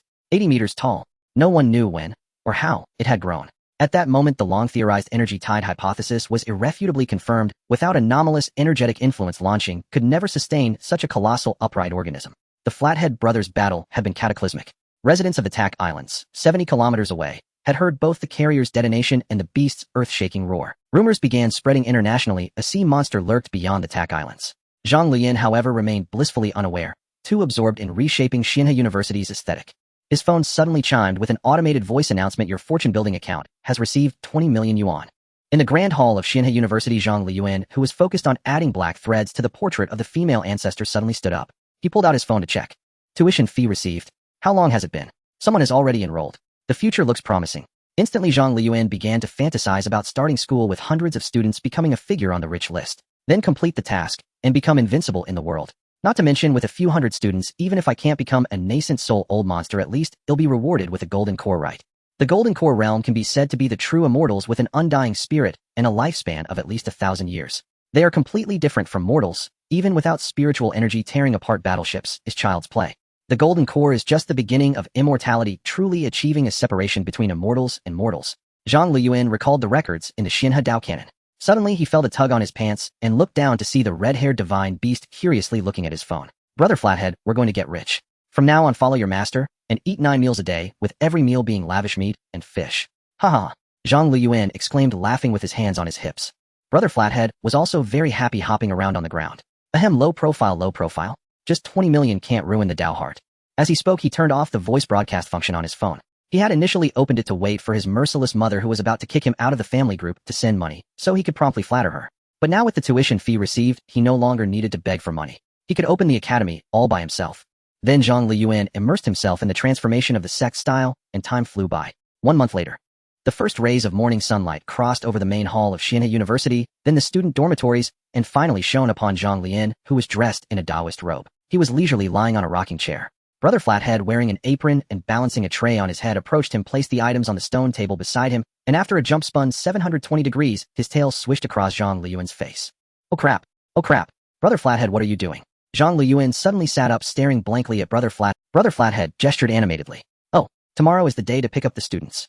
He and Brother Flathead shared an unspoken understanding, quickly grasping each other's meaning. Zhang Luyan felt a moment of daze. Time passed so quickly. Although the school start date was a bit early compared to other academies, it was just right for Xianhe University. Because of its special location, the summoning system began to check how many students had enrolled. In the next moment, he suddenly jumped up. What? How come there are only 4 people? Zhang Luyan was instantly dumbfounded. My so-called excellent cultivation university officially certified as a super first tier. It guarantees graduation employment and income while supporting interest-free loans. Are you telling me that only this few people signed up? He angrily checked the school's official information in the system backend. He soon discovered that there were actually quite a few applicants. Several thousand people. But after a round of screening, only these 4 met the criteria. Zhang Luyan's face darkened. System, are you serious? Your standards make it difficult for me to promote the Xianhe Dao lineage. Ding. The requirement for cultivation aptitude without spiritual energy is at least dozens of times higher than normal. If they don't meet this standard, cultivation is meaningless. Zhang Luyan suddenly understood. Not everyone can become a powerhouse who can shatter the heavens with a single punch just by doing 100 push-ups, sit-ups, and squats every day. Thinking back to what the system said about the test humanity would face in this world, and its repeated mentions of spiritual energy, Zhang Luyan could roughly guess what would happen in the future. Tisk 4 is better than none, as long as I can complete the first phase of teaching and get the task rewards to enhance my strength. Now time was running short, the school's start time was approaching. Even if there were only 4 students, the school must commence. After all, the only teachers now were himself and the sect's menial puppet assistants. Hiss, my ultra-luxurious enrollment escort package. Zhang Luyan suddenly seemed to remember something and began to... Previously, after receiving the first tuition fee, he had waved his hand and used the privileges of his black card to arrange top-tier pickup services for the students. The location of Xianhe University is inconvenient for transportation. After all, the tuition fee is a bit high, and one shouldn't be too greedy. Fearing that the large expenditure would alert his family, he directly spent 12 million from the tuition he had just received. But now there were only 4 people who knew that the first tuition fee would be the last one. The other 3 had applied for student loans and hadn't paid a single cent. This trip with a fare of 3 million per person, Zhang Luyan couldn't afford to be so extravagant. Let's consider it a welfare for the first batch of students, he said strugglingly while picking up Brother Flathead. He stuffed the breakfast made by the chef puppet into his mouth and headed to the grand hall for the final preparations. At the same time, in the living room of a residential building on the outskirts of Chang City, Shanxi Dragon Country, an 18-year-old girl with milk-white hair reached out towards the window as sunlight penetrated through the glass and illuminated the blood vessels beneath her skin. The girl had her eyes covered with a black cloth strip. It wasn't that she couldn't see, but rather that she was very sensitive to light. Even normal sunlight during the day would burn her eyes. With her vision deteriorating, she could only see things vaguely through the black cloth strip or sunglasses. The girl had on the table in her room, there was an admission notice that read, "Hello Wu Zhulu, after rigorous screening you have been admitted to Xianhe University as a first-year student." I have to go to school tomorrow, Wu Zhulu said nervously. Leaving a familiar environment to study far away alone is a terrifying prospect for someone who has rarely traveled far. Moreover, considering her eye condition, Wu Zhulu turned around carefully, walking to the other side. Since her parents passed away in a car accident 3 years ago, she had developed this strange illness. Since then, she had been living with her aunt and uncle and had not fully adapted to this semi-blind life. Fortunately, her deteriorating eyesight had sharpened her hearing and sense of smell, and with her vague vision, she could barely cope. Wu Zhulu groped her way to the living room, heading towards her uncle and aunt's bedroom door, planning to say goodbye and thank them for their care over the past 3 years. Just as she was about to knock on the door, she heard her aunt's voice and suddenly froze. That white-haired monster is finally leaving. I originally thought she would do well in her studies and have a bright future, but now she blew the exams and looks like such a bird. Hey, I enrolled her in a really powerful scam school online. No tuition fees, and they can just take her away. I hope she never comes. She looked quite pretty at first, so I wanted to set her up with my son, but after bringing her back for a few months, she developed a skin disease, and now my son can't stand her. That brat is a disaster. She killed her own parents. I was against you bringing her back from the start. Hey, wasn't I considering my son?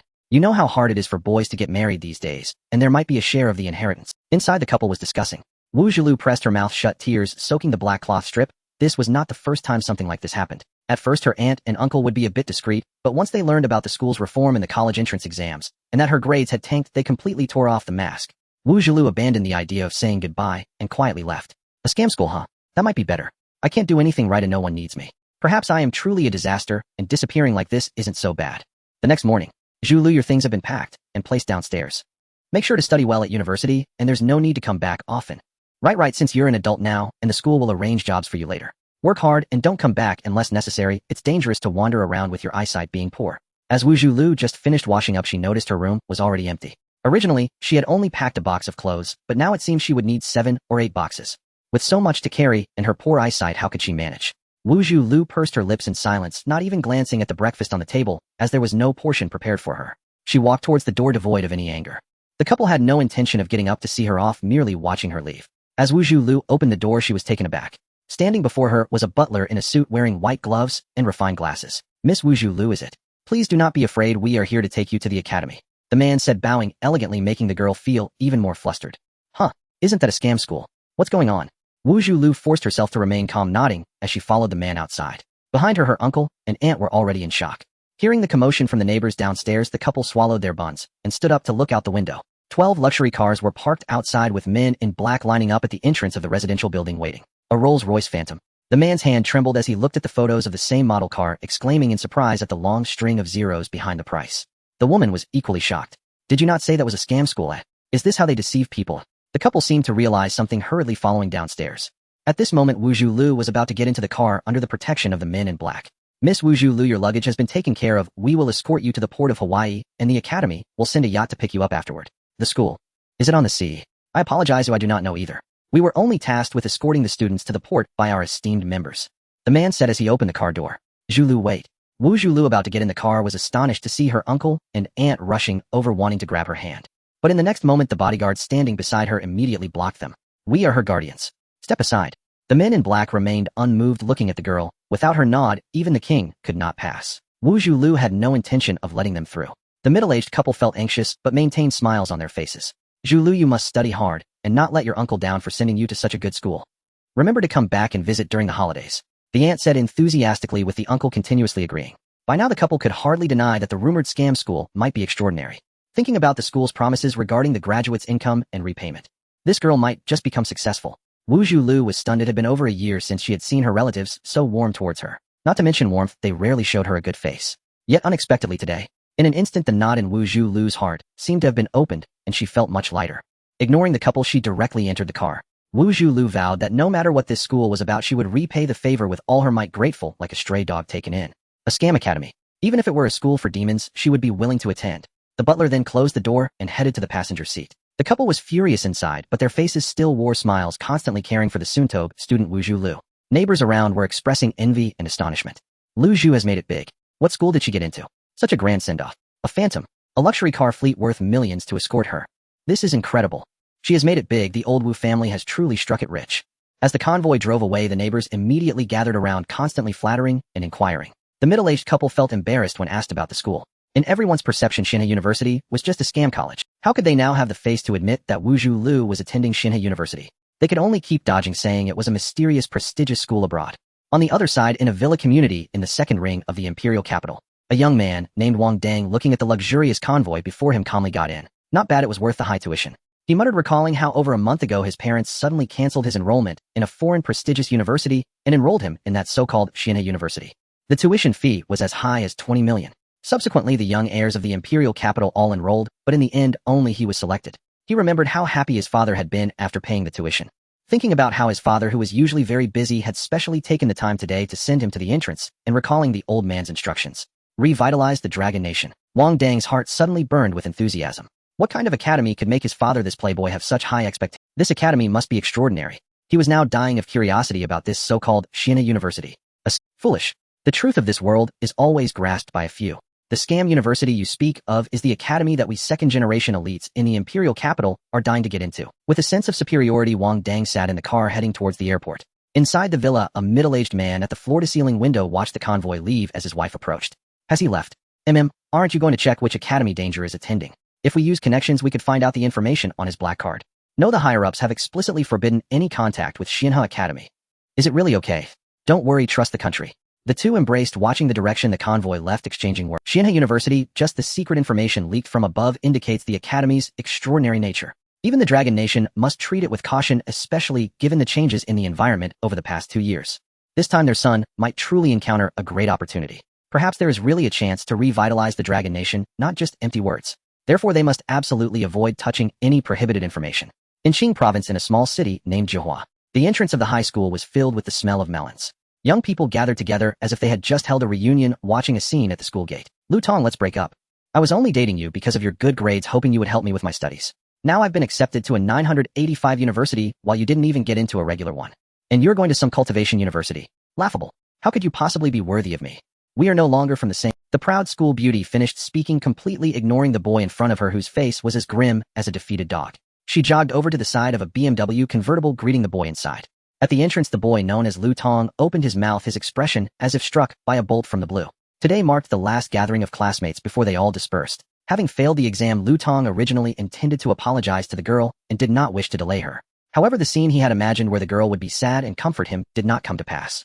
They had originally agreed to go to the hotel room they booked together after the exam. He had planned to clarify things in the absence of others, having already resolved to remain composed, yet unexpectedly.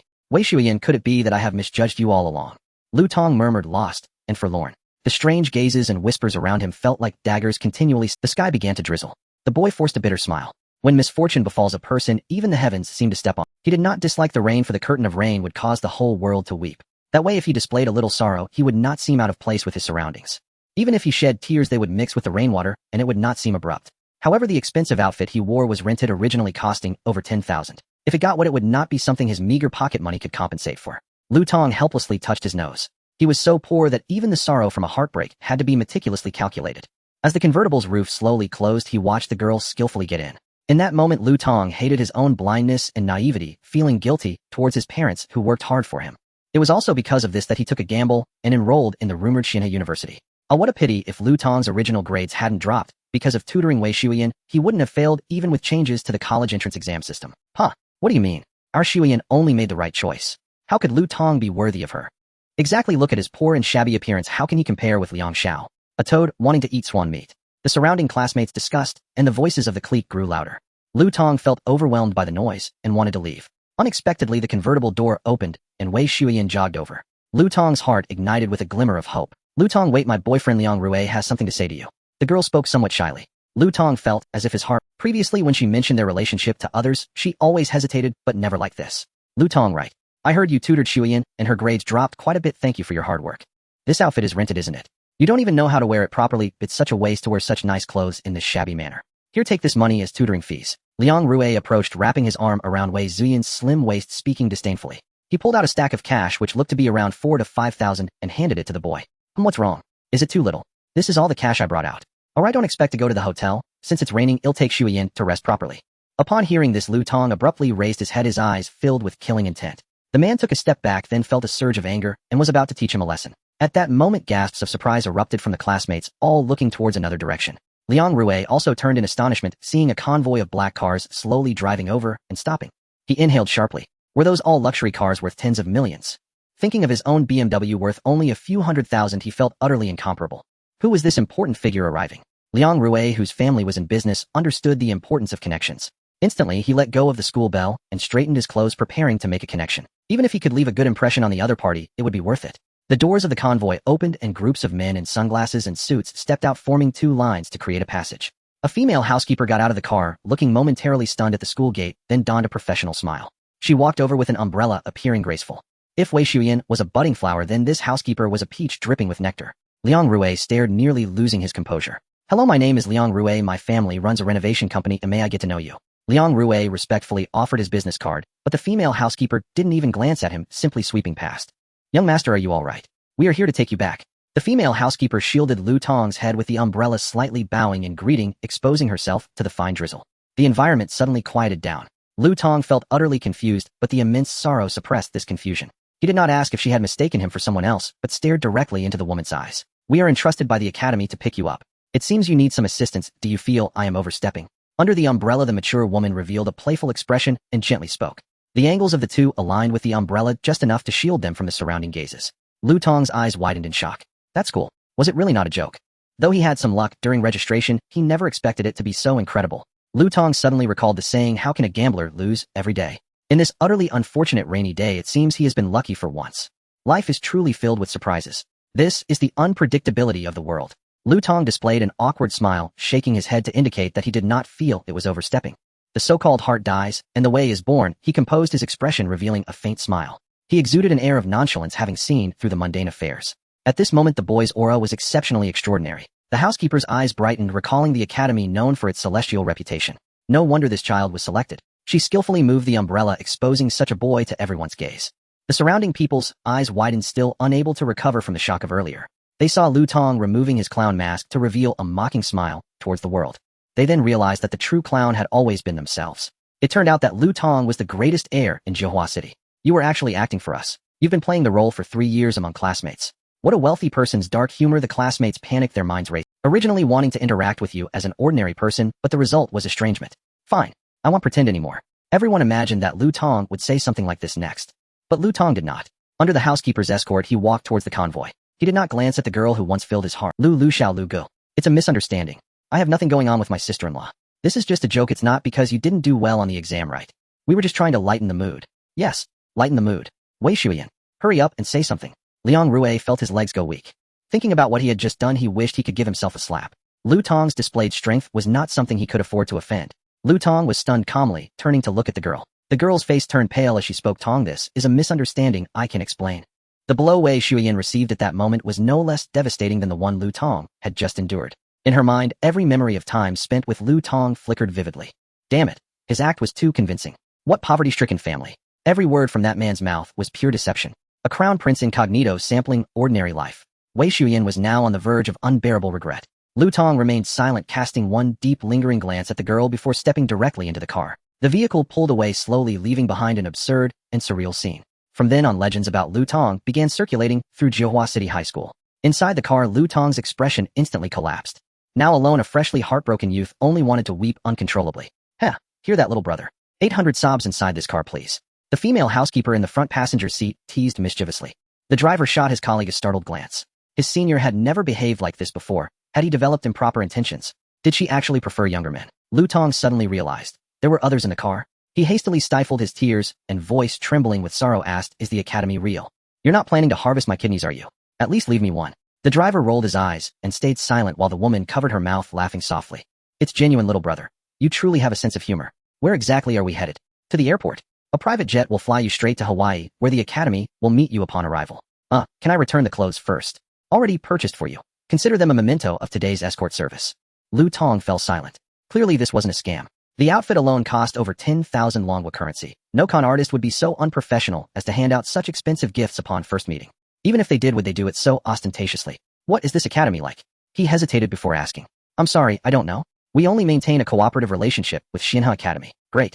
Just like that, Lu Tong's newly settled heart lurched upward again. Over a dozen hours later, afternoon sunlight bathed the harbor of Hawaii. Lu Tong stood dazed in the middle of the road, clutching a peculiar boarding pass and holding the housekeeper's business card in his bag. They'd simply abandoned him here, claiming it was the academy's directive. Wait, hold on. I don't even have money on me. Just 20 Longwa yuan. Doubtful it'll even be accepted here, and certainly not enough for lunch. His suspicion toward that mysterious university surged anew, because everything about it was profoundly suspicious. No, I must find that ship immediately. His face hardened with resolve. Lingering aimlessly around the harbor was unsustainable, especially amid such a bustling, unpredictable crowd where anything could happen. After all, public safety abroad wasn't nearly as reliable as back home in Longwa.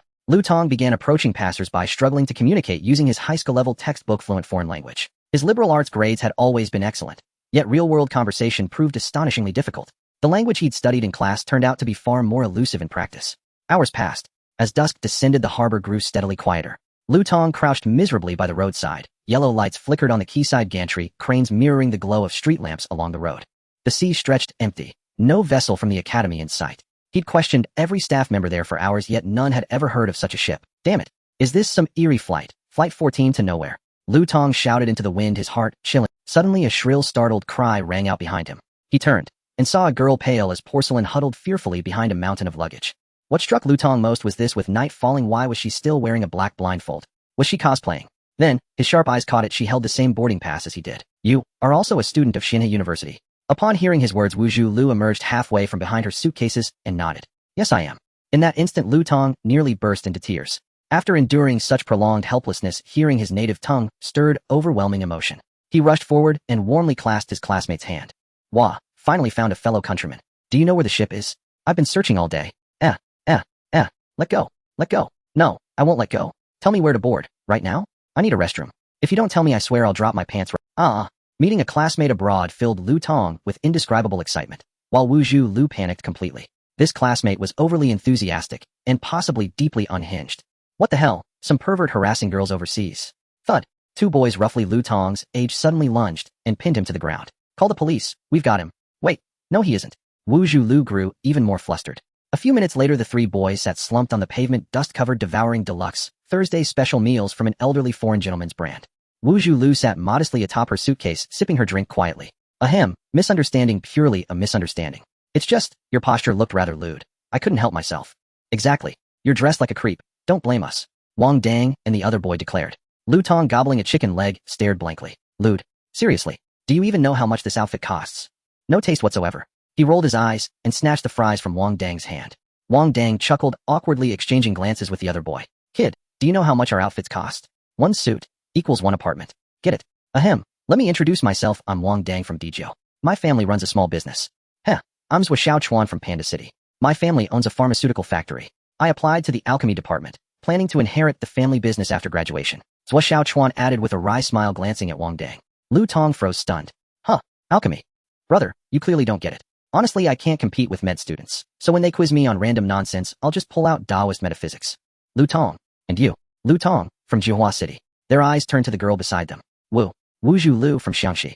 Thank you all for treating me to KFC. So, this year's intake is just the four of us. Damn it. The Academy's ship is nowhere to be seen. If they're going to ghost us, at least give us an address. I'd charter a damn yacht. Exactly. Wait, hold on. Could it actually be what Brother Tong suggested? Some kind of paranormal incident? As they debated, the sky darkened further. Just as Wang Dang prepared to treat everyone to a five-star hotel experience, an extraordinary vessel appeared abruptly at the shoreline. All four froze in astonishment. A loudspeaker aboard the ship boomed, "Students of Xianhe University, please board. The Xianhe vessel departs shortly." The four of them stared blankly at the ship that was continuously broadcasting in the dragon language. After they jokingly wondered if it could be a supernatural event, the ship suddenly appeared. Is it really that terrifying? Lu Tong stepped back a half step. He swore he hadn't seen how the ship arrived just now.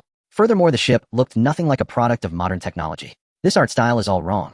Where is the ship's propulsion system? I don't see any propellers. Wang Dang, feeling bolder, walked around to the back of the ship to check, but found nothing there. Ferry ship. Tis, the name has that flavor. Stop looking and help the girl move her stuff. Let's go, said Zhou Xiaochuan from the alchemy department.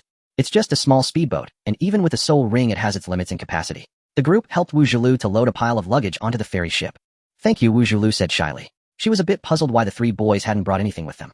Zhou Xiaochuan noticed the girl's confusion. He had no qualms about this girl, who seemed to have a condition resembling albinism. She was the only girl in their class this year. As for things, we can just buy them later, Zhou Xiaochuan replied with a smile.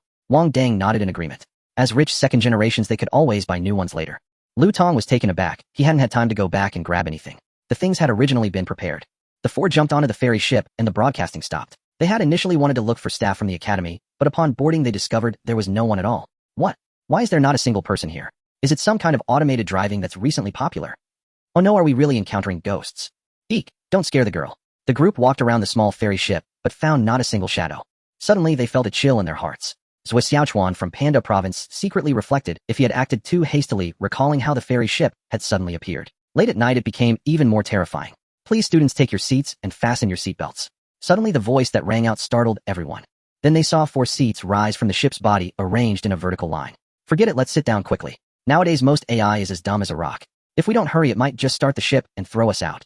Zhou Xiaochuan grinned, accepting the situation. He just hoped it wasn't a funeral. The girl sat in the middle, and the remaining 3 quickly took their seats. In the next moment, the ferry ship lit up with numerous patterns. The 4 hadn't even had time to be shocked. Whoa! A mist of water filled their line of sight. The ferry ship instantly vanished from its original location. The 4 felt a strong push against their backs, their eyes wide with surprise. What speed is this? Especially Zhou Xiaochuan and Wang Dang, as qualified rich second generations. They were quite familiar with various racing scenes. At this moment, the sensation suggested they were going over 300 km/h. They couldn't see the outside environment, lacking reference points to confirm the exact speed. The air above the ferry ship was filled with splashes of water, like a protective layer. Combined with the glowing patterns of the ship itself, the splashes reflected a dreamlike scene. They didn't know how long it had passed. The splashing water overhead finally slowed down and disappeared. Finally slowing down, Lu Tong spoke up. As the water curtain fell, the 4 looked at the pitch-black sea surface, lost for words as they smelled the sea breeze. What if something went wrong and they were dropped in the middle of the ocean? The next moment, the group felt a brightness before their eyes. An island radiating with precious light appeared before them. What if something went wrong and they were dropped in the middle of the ocean? The next moment, the group felt a brightness before their eyes. An island radiating. It seems to have the same art style as the ferry ship beneath them. The other 3 fell silent. They were stunned by the sight of the island in the night. This ancient-looking academy appearing both simple and grand is their Xianhe University. The ferry ship stopped by the shore. You have arrived at your destination. All students please disembark and proceed to your dorms as per the signposts. After the announcement, the glowing light of the ferry ship disappeared. The three boys each helped carry a few boxes taking all of the girls' belongings. Wu Zhilu felt very embarrassed with her empty hands. I wonder how far the boys' dormitory is from the girls. Hey, let's just get Wu Zulu's luggage delivered first. Zui Xiaochuan and Wang Dang said. Lu Tong was checking the signpost. They're next to each other, but it's 8 kilometers. Can you handle it, brothers? Let me help carry a bit too. Wu Zhilu spoke up upon hearing how far it was. No? Who do you look down on? How? The rich second-generation team directly refused. Walking along the way, they were amazed by the academy's night scenery. Strange, such a luxurious academy, why have we never heard of it before? Wang Dang was the first to voice his confusion. When selecting schools, his dad had nearly gone through all the prestigious institutions in the world, but he had never heard of this Xianhe University. Originally, the official website claimed this school was top tier, and I didn't believe it. Now it seems that although it's not big, the facilities are quite impressive. Zui Xiaochuan's family had also collected many antiques, and through exposure, he had some understanding of this field. Everything about the academy seemed a bit peculiar. He couldn't pinpoint exactly what was wrong, but it was enough to indicate that this academy was extraordinary. Wu Zhilu and Lu Tong didn't understand these things, they were just feeling happy. What they had originally thought was a scam academy had far exceeded the expectations of the two. He recalled the promise in the recruitment brochure about repaying a 30 million tuition loan in 3 years. Maybe it really could be done. What do you think the teachers and principal are like? Taoist priests, Taoist nuns.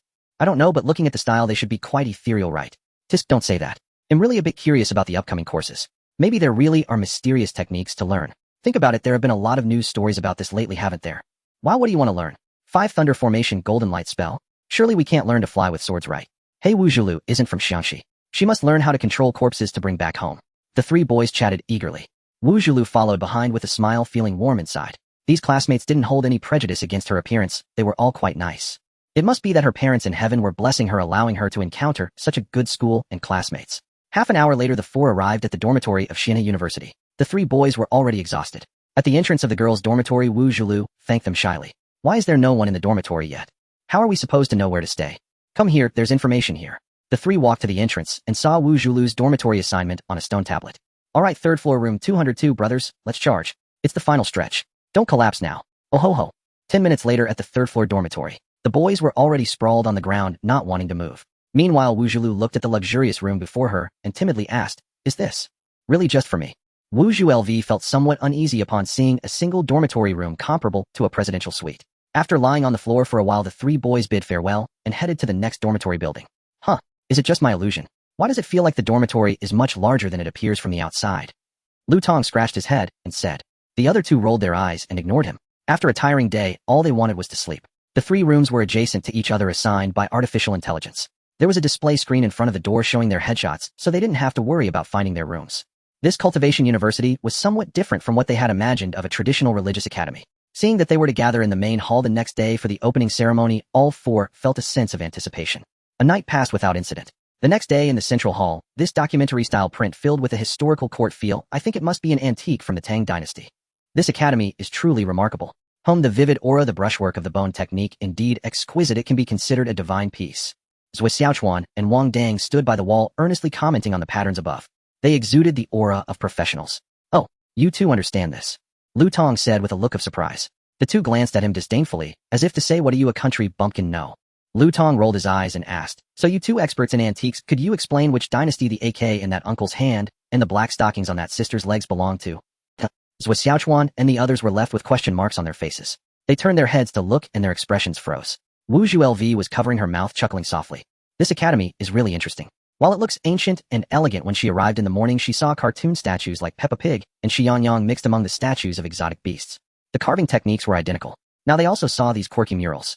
The little girl's eyes sparkled with curiosity about what the teachers would be like. Zui Xiaochuan and Wang Dang were taken aback and angrily declared they wouldn't look anymore. How can one bully people like this? With such high imitation skills, why play around with it? At this moment, heavy footsteps echoed in the hall, and the group quieted down. Zhang Luyan entered wearing a Taoist robe, followed by a puppet with the bald-headed brother standing on the puppet's shoulder. Hello, students, he smiled and greeted the bewildered 4. Is this the first batch of students at Xianhe University? They look quite good. Zhang Luyan glanced at the system backend for comments on their talents. There happened to be one for alchemy tools, swords, and talismans each. How should I persuade them to fully develop their talent points? You know, the cultivation levels of sect disciples are directly related to the rewards of the system's teaching achievements. The 4 in front of him gaped speechless. They stared blankly at what was behind Zhang Luyan. A robot. Wu Zhu LV exclaimed, covering her mouth in surprise. Although they had heard that robots had already been developed, this one in front of them was different. The armor was of the same style as Zhang Luyan's Taoist robe. Above the neck was normal skin, and if it weren't for the red mechanical pupils they would have thought it was a real person. The female robot wore headphones, and her yellow hair was simply tied back. So cool. Has technology developed to this extent now? The completion of the robot is already so high that it can— Suddenly Wu Zhu LV thought of that contract. So this school is playing with technology under the guise of cultivation. Wang Dang's eyes sparkled with excitement. He recalled the scene of the previous enrollment where the second generation of the imperial capital collectively signed up for Xianhe. Coupled with his father's words before leaving, he realized that he must know about the world's top technology and techniques, which is why he would mention revitalizing the Dragon Kingdom. Zhou Xiaochuan and Lu Tong were also left stunned. Such a cool robot. Ahem, welcome everyone to Xianhe University, Zhang Luyan said after clearing his throat. His ability to manipulate puppets was quite impressive as he had shocked everyone. Senior, where did this robot come from? Is it a gift upon enrollment? Where's the teacher? Why haven't I seen the teacher? I'm already eager to learn. No one could stop me.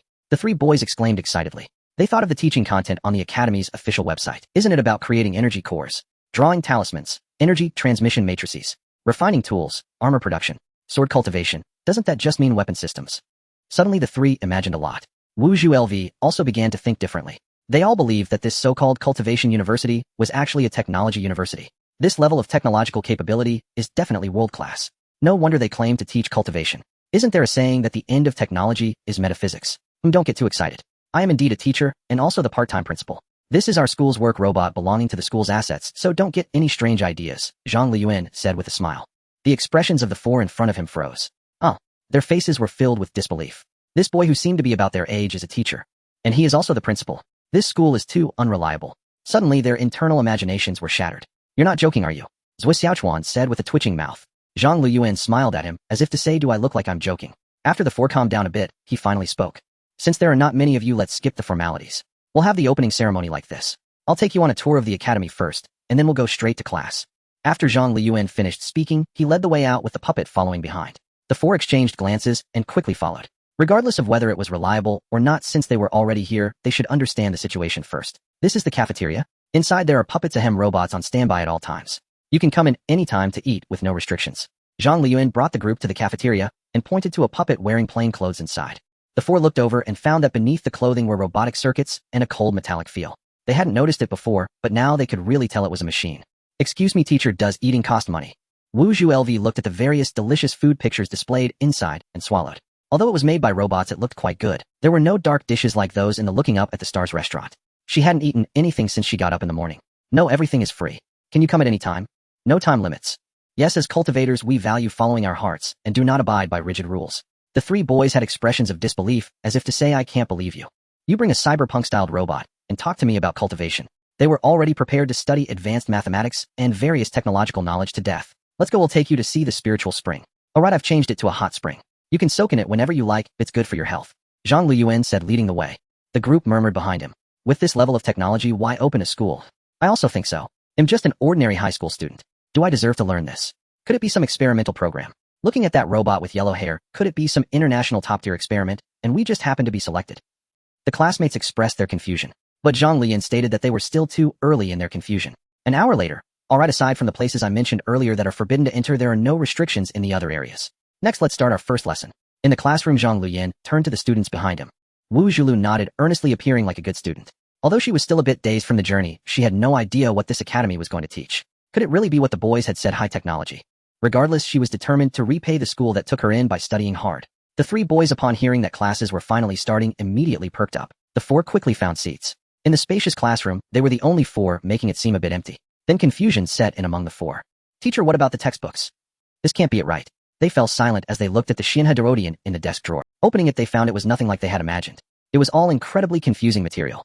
Ahem, for now this is what all students at Xianhe University, regardless of their department, must study as the basic mental method. Please turn to the first page. Zhang Luyan said as he took out a book and began to read. The golden seal covers all, transforming into 5 colors emerging from the back of the lungs, accompanied by divine light, like stars, and moon gathering light into a river to verify the immortal path. The author is just making things up, please don't take it seriously, friends. After he finished, he began to explain. Below, Wu Zhilu opened her mouth, unsure of what to say. The resolution to study hard that had just risen suddenly collapsed. Really, they were going to cultivate immortality. Huh. He was speaking so quickly, taking notes. The young girl frantically searched her desk only to find she had no notebook or pen. In the end, she could only blush and pull out her phone to record. Taking notes.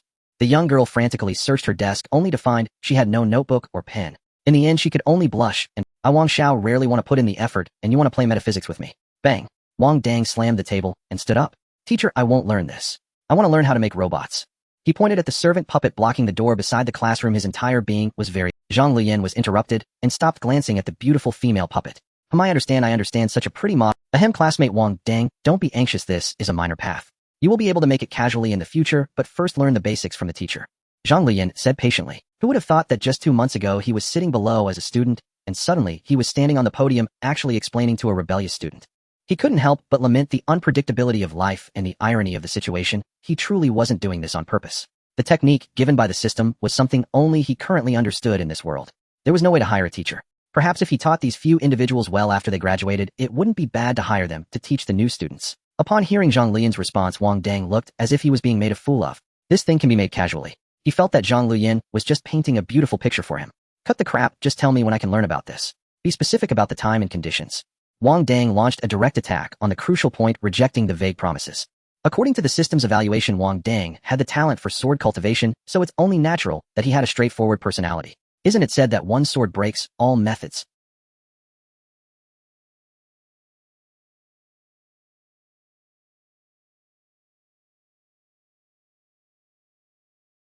People with such a personality were more suited to the path of sword cultivation, fully investing in their 8-foot-long azure blade, wielding it to achieve longevity and cutting through everything in the world.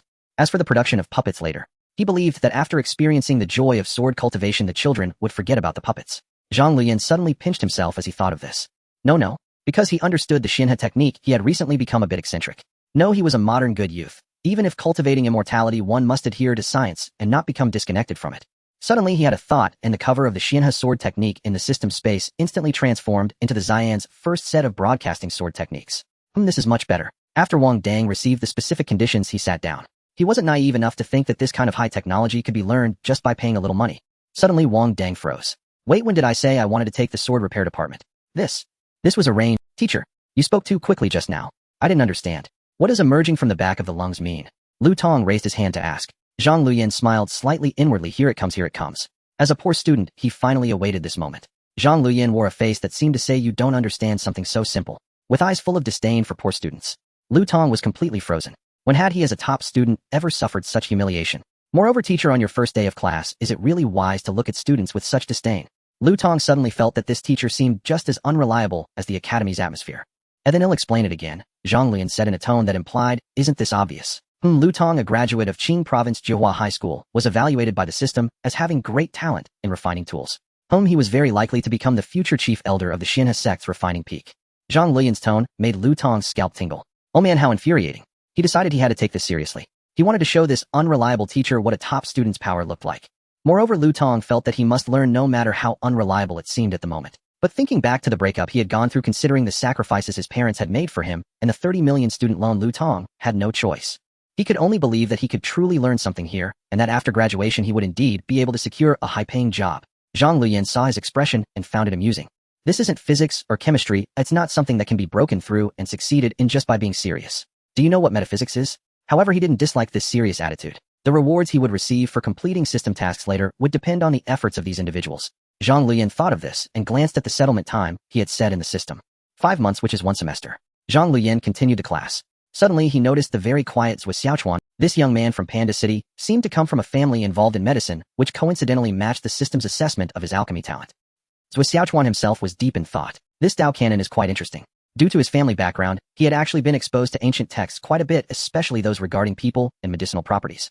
Although he usually didn't pay attention because he had seen so much, he instinctively felt that the thing in his hand, which appeared to be freshly printed, was not simple. This school is worth it. It was worth it to keep it from his family and turn down foreign medical schools to come here. Not to mention the courses being very free and relaxed. The key was the prestige of this metaphysics. He didn't come here for nothing. Later, when those uncles and aunts at home start talking about the complicated professional knowledge, he could directly say, do you believe? He was already looking forward to their expressions. Moreover, Zhou Xiaochuan looked towards the puppet at the door. If he could learn this, it would be a huge profit. Sorry, Mom and Dad, the world has changed. Studying medicine cannot save a decaying family. I'm going for tech and immortal cultivation. In the classroom, an hour quickly passed. Alright class, our first lesson concludes pleasantly. The next class will be a week from now. At the podium, Zhang Luyan, having explained the final segment of the Tao scripture, spoke up. The students below were momentarily Off. The four suddenly realized. It's over. Wait, what do you mean the next class is in a week? Are you serious? They frantically flipped through the Tao scripture in their hands, discovering that there were indeed no more pages left. A book that thick had no text at the back, only incomprehensible diagrams. Could it be mechanical blueprints? Was the incantation just now actually a decoding game? For a moment, they all overthought it. Teacher, what are those diagrams in the back? The diligent student Wu Zhilu directly asked. She felt it necessary to clarify first, as this teacher seemed a bit lazy, who has only one class a week. Seeing the puzzled expressions on their faces, Zhang Luyan explained that those were actually visualization diagrams. He briefly elaborated. The Xianhe Dao scripture is merely a mental technique. Once mastered, one must choose a visualization object. This does not depend on strength, but rather on the understanding and affinity for the chosen object, from which one can comprehend various divine abilities and enhance their magical power and cultivation. Since the mental technique is the same, the only variations lie in the types of divine abilities and the early progress. Even if the visualization object is ordinary, one should not lose heart. That's how it is. A small creek is a river, the Yangtze and Yellow rivers are rivers, and the Milky Way is also a river. It mainly depends on how one chooses to play with it. As long as you put in the effort to cultivate, even the most ordinary visualization diagrams can lead to conceptual divine abilities. Our Xianhe Dao scripture emphasizes inclusivity. Zhang Luyan finished speaking and smacked his lips. He hadn't expected that an hour of continuous talking would be quite exhausting. It seems teaching is also quite hard. Visualization diagrams. Upon hearing that it wasn't the mechanical blueprints they had been fixated on, the three boys felt a bit disappointed. After one class, they had gotten to know the only teacher of Xianhe University somewhat. His main trait is being unreliable, but his expertise in metaphysics is astonishing. Perhaps he didn't notice while lecturing, but from their vantage point it was all too clear. This teacher, named Zhang Luyan, had a rather unique aura while lecturing. The term divine condensing energy hardly suffices to describe the presence of a celestial being. In simple terms, if Zhang Luyan were to set up a stall selling prayer beads at Longhu Mountain, he would probably sell out. A natural-born guru. This was the fundamental reason they could endure an hour of scripture explanation. Unintentionally, they were captivated by his aura. So at this moment, hearing that the next class would be in a week, they internally rolled. Visualization diagram. Left Xiaochuan mumbled as he flipped through the diagrams at the back. Given the thickness, there must be several hundred pages. Oh right, I almost forgot to assign homework. Just as Zhang Luyan was about to leave, he suddenly turned around. The four students who had been relaxed immediately tensed up. No, teacher, please don't. This is the first class. And the next class isn't for another week. Do you intend for us to write homework for an entire week? They had already imagined themselves copying the Tao scripture 1,000 times.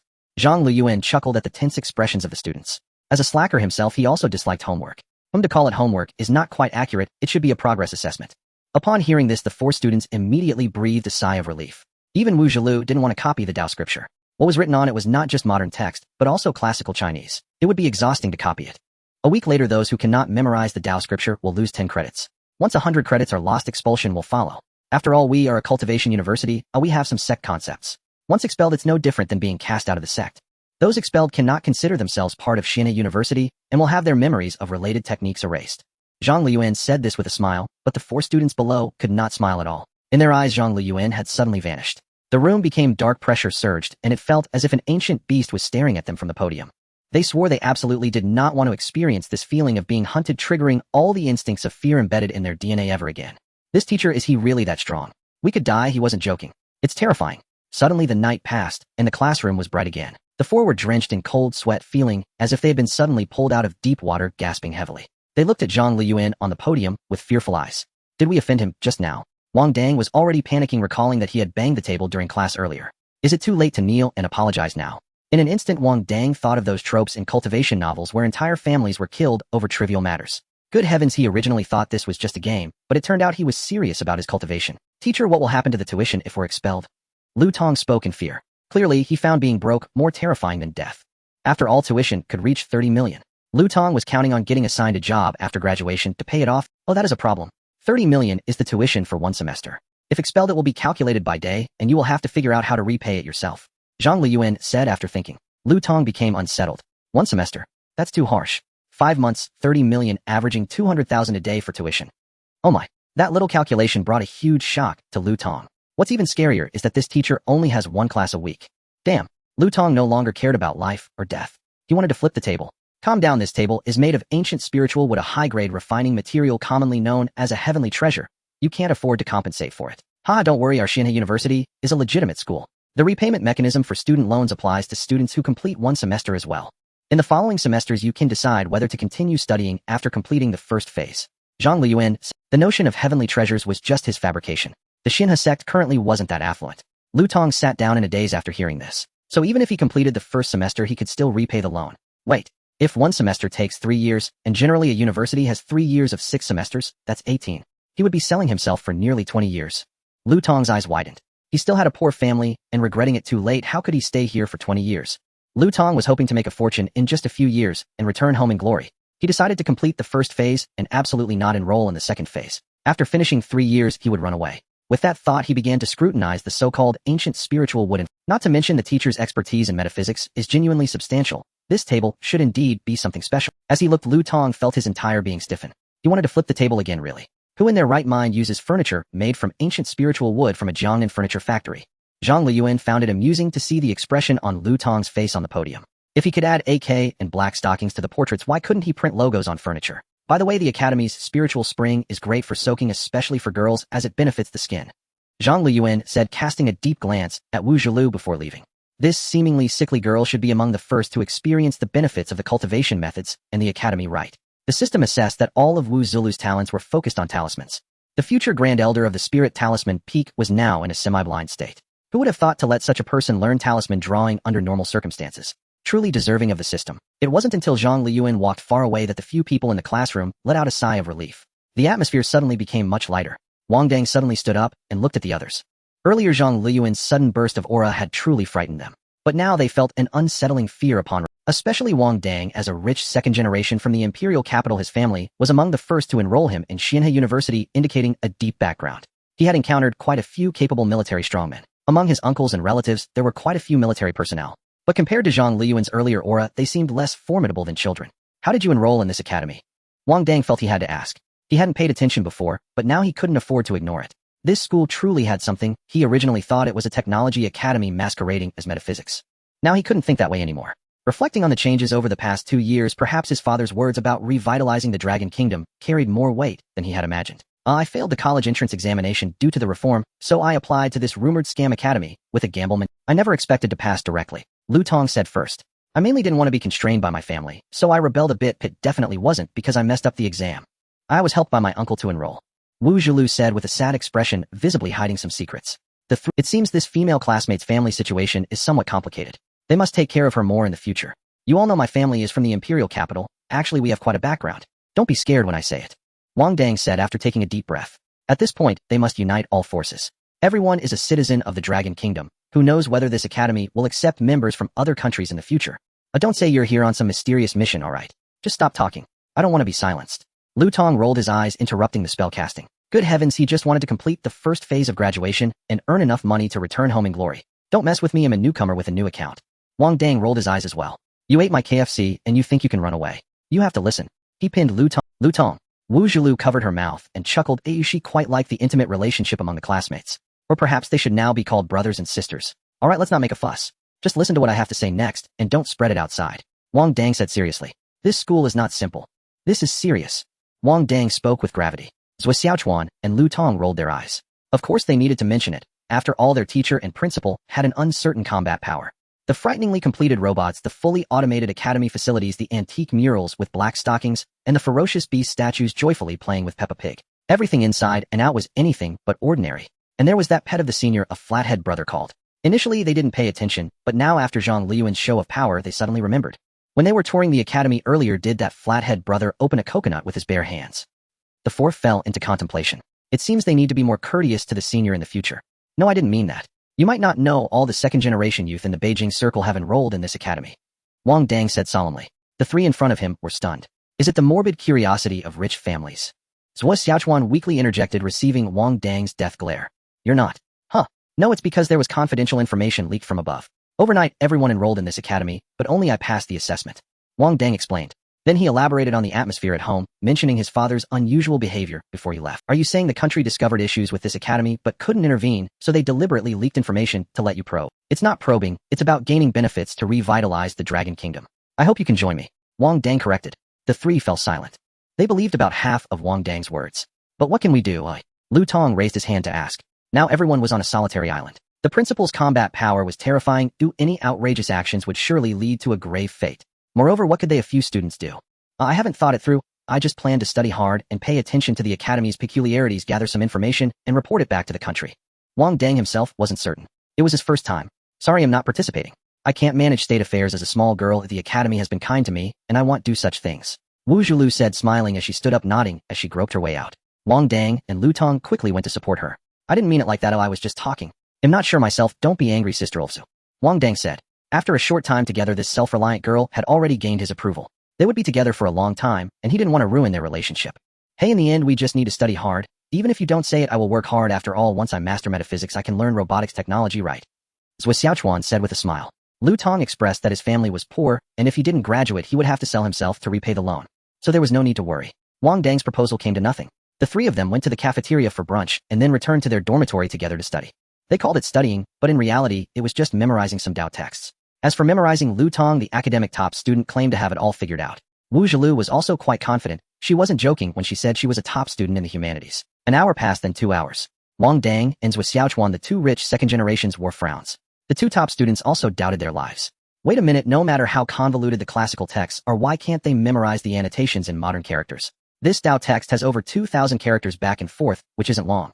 How is it possible to not memorize even a small section? The top students were defeated. Oh crap, this thing is really toxic, but feels like my brain is being choked every time, and I can't remember even 2 sentences. Lu Tong said dejectedly, doubting his status as a top student. You're impressive, you managed to memorize 2 sentences. I only remembered half a sentence. I'm so frustrated. Am I disabled? I'm so frustrated. I won't memorize anymore. Let's go soak in the hot spring. Wang Dang directly gave up reciting the Dao scripture. He looked up and suggested, despite the other 3 feeling dizzy, they held differing opinions. No, I want to keep reciting for a while longer. Wu Zhilu said stubbornly, clearly unwilling to give up. You two go ahead, I also want to take another look. Lu Tong said with a pale face. Could it be that his previous identity as a top student was a lie? He urgently needed to prove his strength and intelligence, believing that while love might be blind, one must at least believe in oneself. Zhou Xiaochuan shrugged. Brother Wang, it's just the 2 of us guys soaking in the hot spring. I'm scared. Wang Dang. Something feels off. Did this medicine seller just rip himself off? Going alone is no fun. Learning requires a balance of work and rest. Perhaps relaxing a bit will help us memorize. Hot springs are rich in minerals and trace elements, promoting blood circulation and enhancing immunity, especially good for the skin. Moreover, didn't the principal say we should soak more when we have the chance? Besides, with tuition being so expensive, do you really plan to spend the whole day memorizing books? Wang Dang launched into his persuasive tactics. When Wu Zhilu heard it was good for her skin, her resolve wavered. Her determination to study began to falter, and she shyly stuttered, suddenly changing her mind. Yes, the principal said she should soak more. Upon hearing about the tuition fee, Lu Tong was instantly struck, feeling that the book in his hands had become unbearable to look at. Zhou Xiaochuan gave Wang Dang a thumbs up, smoothly adding, then let's go, we can definitely memorize while soaking, and soaking in the hot spring doesn't require us to take our brains out to soak. Ultimate persuasion. Wu Zhilu and Lu Tong instantly had no objections. They left the dormitory together, heading towards the spiritual spring. This island doesn't have any volcanoes. This hot spring is at most a mountain spring that has been artificially heated, not geothermal or magma heated, lacking spirit. Wang Dang spoke with the demeanor of an expert. His mother was keen on soaking in hot springs, and he had checked off many famous hot springs around the world. Thus he explained with great confidence. Lu Tong looked over curiously. It's just soaking in hot water. What's the difference in how it? Wang Dang raised his middle finger. Zhou Xiaochuan rolled his eyes. Hot springs can alleviate high blood pressure, arteriosclerosis, etc. So had heard some things from his family. Don't you understand? Different places around the world have grading systems for hot springs. According to our Dragon Kingdom's 3 levels, they are hot springs, premium hot springs, and rare premium hot springs, each level rated from 1 to 5 stars. The evaluation criteria consider temperature, mineral and trace element ratios, and other complex factors. There's a deep knowledge behind it. Wang Dang explained. So, what are you trying to say? Lu Tong asked in confusion. Why say all this? What I'm expressing is that the academy charges us $200 for a day's tuition, yet they only provide us with an artificial hot spring. It's simply robbery. Wang Dang said angrily. Lu Tong instantly resonated with him, suddenly interested in the knowledge about hot springs. He had no other intention, just wanted to find out how much the principal, this shady businessman, was really profiting. The group continued chatting and soon arrived at the hot spring area. This side is the girls' area. Wu Zhilu, can you manage on your own? Lu Tong said with some concern. What?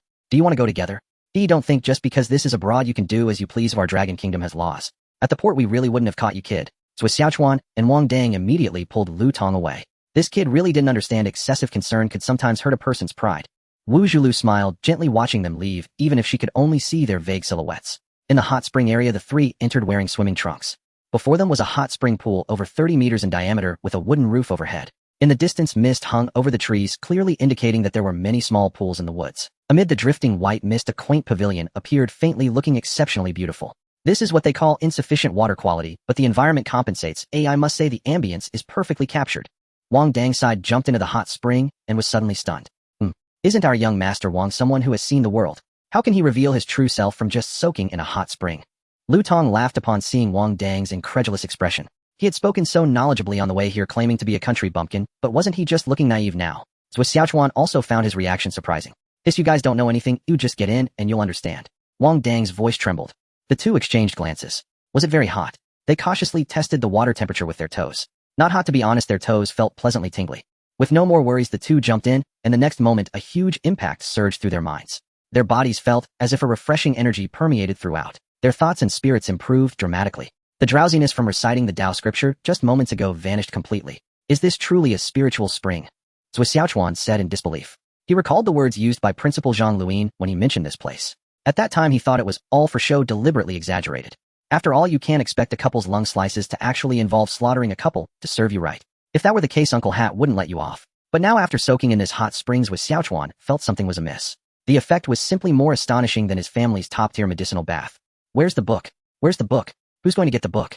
I feel like I can memorize that damn Tao scripture now. Wang Dang exclaimed. But none of the three wanted to get out, so they resorted to rock, paper, scissors to decide. It really works. This hot spring is divine. Wang Dang opened his eyes in shock. Lu Tong looked at the tall wall beside him, recalling the direction Wu Zhilu had gone earlier. That should be the girls' area, right? Soaking in the hot spring can help with memorizing the Tao scripture. He suddenly shouted. Lu Tong was quite sure that Wu Zhilu, like him, had been a top student before. Perhaps it was the so-called law of mutual attraction among top students. Once they met, they could recognize each other's identities. Oh, a faint voice from the other side of the wall reached them.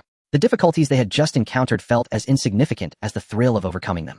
Plus, with the comfort brought by the hot springs with Xiaochuan, and Wang Dang felt for the first time that studying could be such a joy.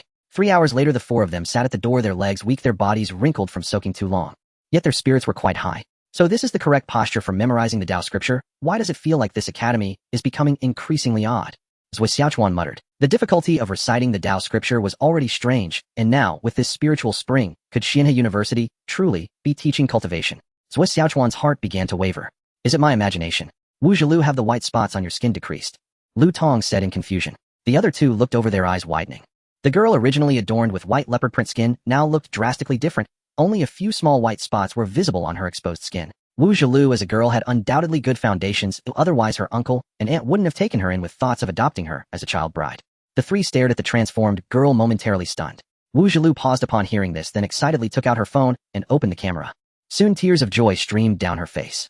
Not only her skin but her eyes had also improved significantly. Just now she felt her eyes were very comfortable. It turned out it wasn't an illusion. A week quickly passed. The time for the second class arrived as scheduled. The four students obediently waited in the classroom, half an hour early, feeling quite serious. In the classroom, the four students stared at the clock on the wall, waiting. Why haven't they arrived yet? Wasn't it supposed to be 8 o'clock? As the second hand jumped to the last notch, Zhang Luyan appeared, bringing their senior, the buzzcut guy. The three students rolled their eyes in unison. Goodness, are you really arriving just in the final second of the class? This makes our early arrival seem quite unnecessary. Wu Zhilu covered her mouth, stifling a laugh. Zhang Luyan greeted. Hello everyone. Hello teacher. A weak voice protested against the teacher's lack of enthusiasm in class. Zhang Luyan smiled nonchalantly as he stood at the podium looking down at the four students. Indeed, had his aura changed significantly. A part of this was due to his progress in cultivating the Tao Classic. The system's Xianhe Tao Classic was no ordinary technique. Even without spiritual energy, memorizing it would greatly enhance one's mental strength, also known as spirit.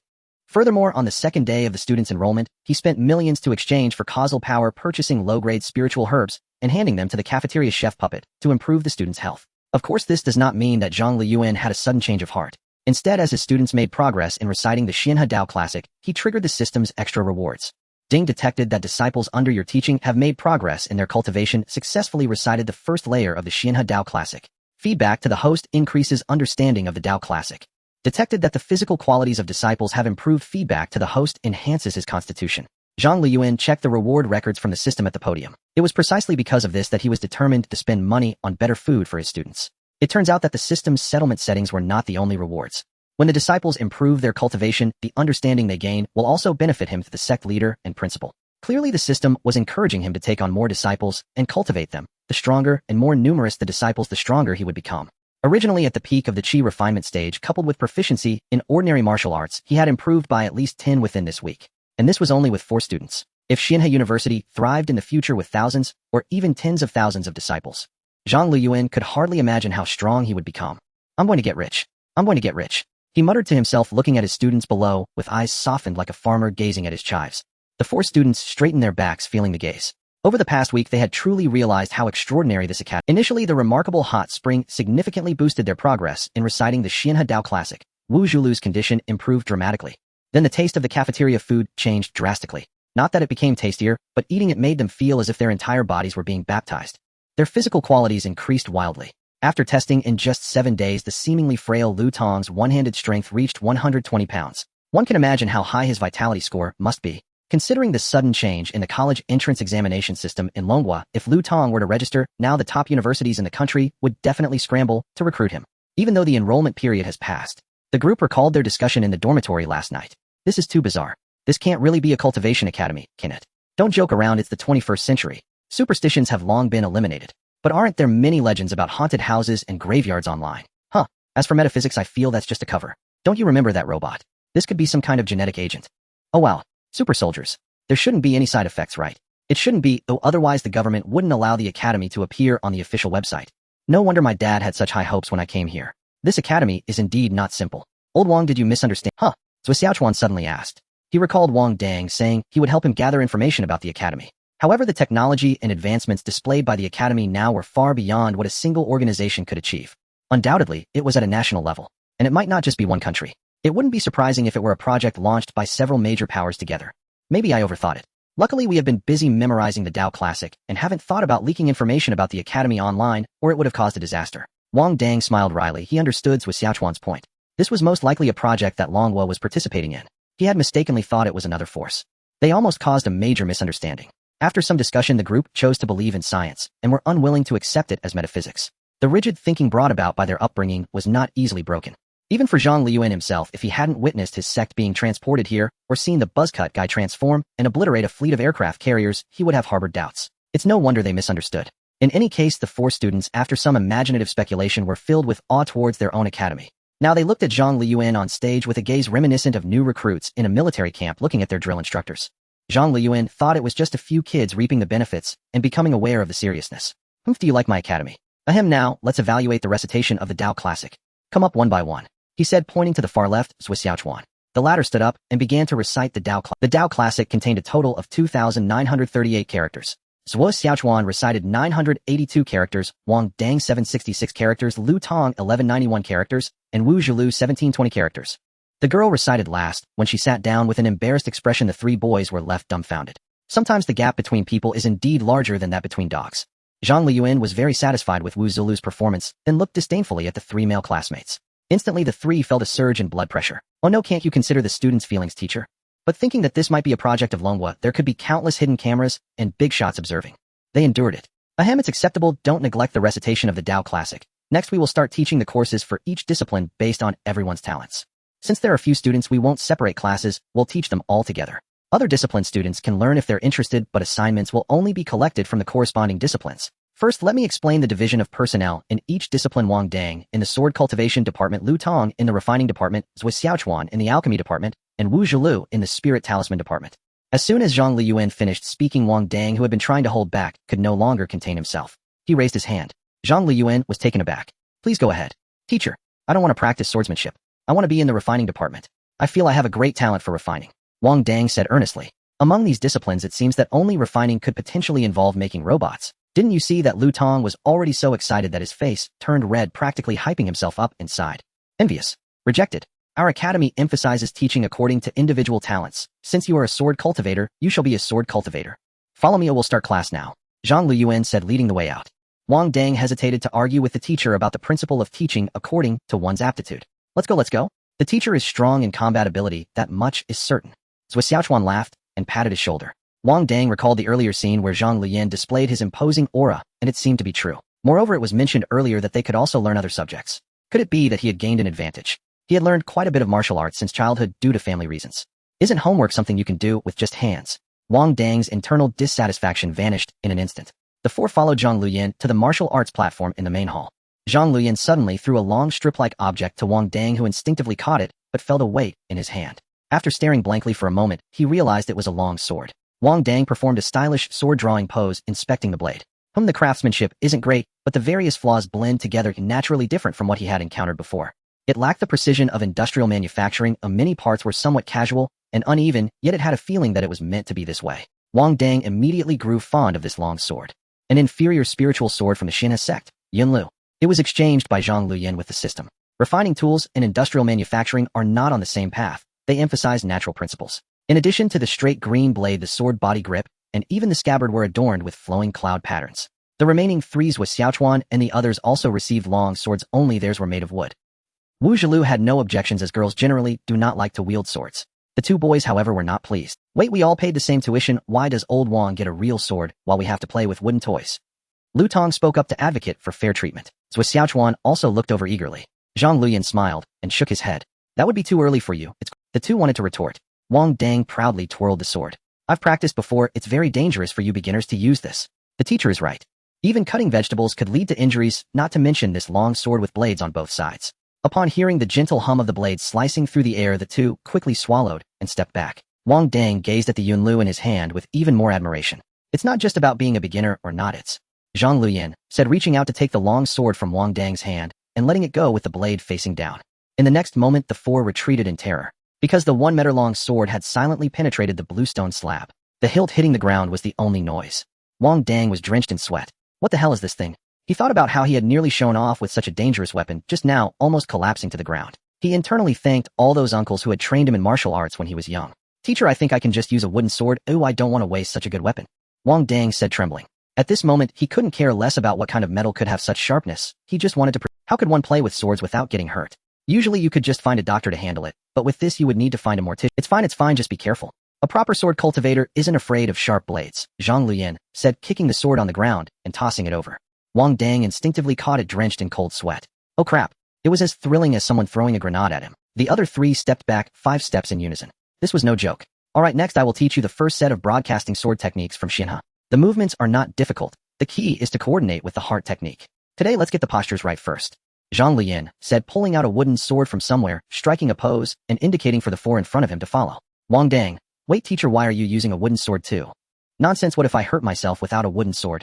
After Zhang Luyan finished speaking, the scene fell into silence. The 4 students exchanged weird glances. Ahem, what I meant is that I'm using a wooden sword for your safety, Zhang Luyan said with an awkward smile. But the 3 looked even more doubtful. He wasn't lying. The system had granted him mastery in martial arts, and he was adept in the basics of the Xianhe sword technique. But he had never used it before. Moreover, his strength was at the peak of the chi refining stage. Without having fought, what if he couldn't control his strength and harm the students? Hey, I just raised my hand, and there's a sword energy. Hey, the students lie down, and it's a field of parts. Alright, you'll understand later. Let's have you watch me practice once first. Zhang Luyan said as he began. The 4 quickly became confused. The exquisite sword techniques they had imagined did not appear. Instead, it was very slow and in slow motion. And it was overly simple. Does this count as sword technique? Wang Dang looked at the divine weapon in his hand that had been sheathed. Having practiced martial arts since childhood, he knew a bit about the traditional sword techniques of Long Kingdom. This sword technique was even worse than what the old men in the park used to exercise. Wang Dang's feelings were complicated. The fear of the sword being overly sharp immediately vanished. If even this could injure him, he really thought he might not be too bright. Because the movements were too simple, there were only 5 in total: the initial stance, the second horizontal slash, the third vertical slash, and the 4th and 5th diagonal slashes in both directions. Emphasizing a return to simplicity, it relied heavily on Zhang Luyan's earnest attitude for added points. Lu Tong and the other 3 also had strange expressions. Something was off, but today's lesson was not right. The previous Xianhe Dao classic at least had some mystique, but this sword technique was anything but. Could it be that the heart technique was problematic? Does this thing still require talent? If that's the case, the talent would be not cutting oneself while using the Yunlu sword right. Even Wu Zhilu couldn't help but cast a doubtful glance. After Zhang Luyan finished practicing, he solemnly concluded. Have you all learned it? Do you need me to show you again? The 4 shook their heads in unison. What is the heart technique, teacher? Lu Tong couldn't help but ask. Since the sword technique was so lacking, the heart technique must be excellent. Oh, here you go, Zhang Luyan said as he handed over 4 sheets of paper. Everyone looked and felt their vision go dark. Sure enough, it was the ancient text that was all foggy. Do we have to memorize this too? You don't need to, only Wang Dang needs to memorize it. Wang Dang. Alright, the sword technique isn't difficult, you can practice it later. I've prepared a teaching video. Next it's your turn, Lu Tong, to learn refining tools. A puppet walked in behind Zhang Luyan, carrying a box. It handed each of the 4 a tote bag. Lu Tong opened it to take, it's a furnace, but a mini version. He felt it was somewhat familiar until the other 3 Ming classmates pulled out baby cooking utensils looking speechless. That's right, it was the kind of super small pots and pans that kids play with by the roadside. Lu Tong finally understood why it felt familiar. He had accompanied a 2-year-old child to play with them before. Zhang Luyan faced the increasingly doubtful gazes of the 4, coughing slightly as he turned his head to admire the scenery. In fact, aside from the genuine refining furnace in Lu Tong's hands, the other 3 were actually just children's toys he had purchased online. There was nothing he could do, the system was too exploitative. A mere entry-level refining furnace demanded tens of millions. What could he do? He felt utterly hopeless. If it weren't for his mother having a change of heart and sending him 30 million, the teaching could not have commenced. Moreover, there were still alchemy furnaces to prepare, especially the Wuzhu green. Her talisman brush paper and paint were all system products. What a ripoff. Originally, Zhang Luyan thought charging 30 million in tuition was a bit too harsh. Now he even felt he was going to incur a loss. As for the consumables, later, let the students take out loans to buy them. To ease the awkward atmosphere, Zhang Luyan directly took out the remaining 2 bags and handed them to the others, quickly reclaiming the children's toys. Ahem, the school is not wealthy right now. You all should explore related topics later on, Zhang Luyan said earnestly. The 4 of them struggled to maintain their composure. Are you kidding me? But then they reconsidered, looking at the Yunlu. Could it be that their items were also extraordinary? Lu Tong sat down, placing the head-sized furnace down, checking what else was in the tote bag. First were various colored crystals that looked like plastic, uncertain of their purpose. Next was a refining manual, not thick, about 20 pages long, with explanations of various crystals and the steps for weapon crafting. Goodness. Lu Tong rolled his eyes, realizing it was indeed silent. Was this thing truly plastic? What a nice way to say it. Or just melt the red crystal into a sword sheath, then refine the blue crystal into a sword body, and bond it with the white crystal using ghost spider silk. Sounds nice, but it just melts with heat, isn't it just plastic? Lu Tong's expression darkened, feeling his intelligence and emotions were being deceived. Moreover, are you serious about using an electronic lighter with this refining furnace? What happened to cultivation? Zhuo Xiaochuan also placed the so-called alchemy furnace on the ground, then speechlessly pulled out a lighter identical to the one used by Ping Tuge. With a press, it indeed spewed fire, and he could control its size. Alright, so this is how you refine pills, huh? Suddenly Zhuo Xiaochuan pulled out an ancient book and was struck dumb. Upon opening it, he instantly found it hard to look away. It contained explanations of various medicines and formulas. Just glancing at it for a moment, Zhuo Xiaochuan's breathing quickened. This. Even if he didn't put in much effort, he was raised in a medical family. His knowledge in this area was certainly although he had never heard most of the medicinal names in the ancient book, the formulas based on growing environments and medicinal effects. If it's real, then this book in his hands might just revolutionize the medical field of Blue Star. This is truly metaphysics. Just as the excited Zhuo Xiaochuan saw Wuzhu Green pulling out her own items, he was instantly dumbfounded. It was a book thicker than the ancient one in his hands. Next came a pen and red paint. Vermilion. Zhuo Xiaochuan was right. Wuzhu Green was in the talisman category. He looked at the girl with her eyes covered, instantly speechless. Is this reliable? Your family allowed someone with poor eyesight to learn talisman drawing. You must be kidding. Teacher, are you joking? You know Wuzhu Green's eyesight. How could you let her learn talisman drawing? Aren't you just making things difficult for her? Zhuo Xiaochuan exclaimed angrily. The other 2 boys also looked over. Huh, didn't her eyes get better? Zhang Luyan remarked in surprise. The observation skills of cultivators are no joke. They're already fine. I just got used to wearing this black cloth. Suddenly it's bright, and I'm a bit unaccustomed. Wuzhu Green shyly removed the black cloth from her eyes and slowly opened them. A pair of pupils, a blend of pale white and gold, appeared before the group, exuding a dreamlike beauty. What's wrong? Wuzhu Green blinked. Nothing, just that your eyes are really beautiful. Yeah, Bamboo Green is amazing, your eyes. Alright, now our ugly duckling has turned into a stunning beauty. The 3 of them spoke up after regaining their composure, receiving a roll of the eyes in return. Wuzhu Green also opened her talisman collection. Indeed, I can't understand it. The first-year talisman crafting recommendation is the Thunder Talisman, right? Seeing this, Wuzhu Green directly took out talisman paper to start preparing to copy one. Zhang Luyan's eyelids twitched. Girl, if you knew how expensive the paint you're using is, would you still use spiritual liquid so casually? However, talisman crafting involves drawing patterns that communicate with the laws of heaven and earth using spiritual energy to activate and achieve various effects. Without using spiritual liquid, one cannot sense the flow of spiritual energy while drawing, thus failing to achieve the training effect. Zhang Luyan, while feeling a toothache, decided that from now on he would double the tuition for students studying talisman crafting.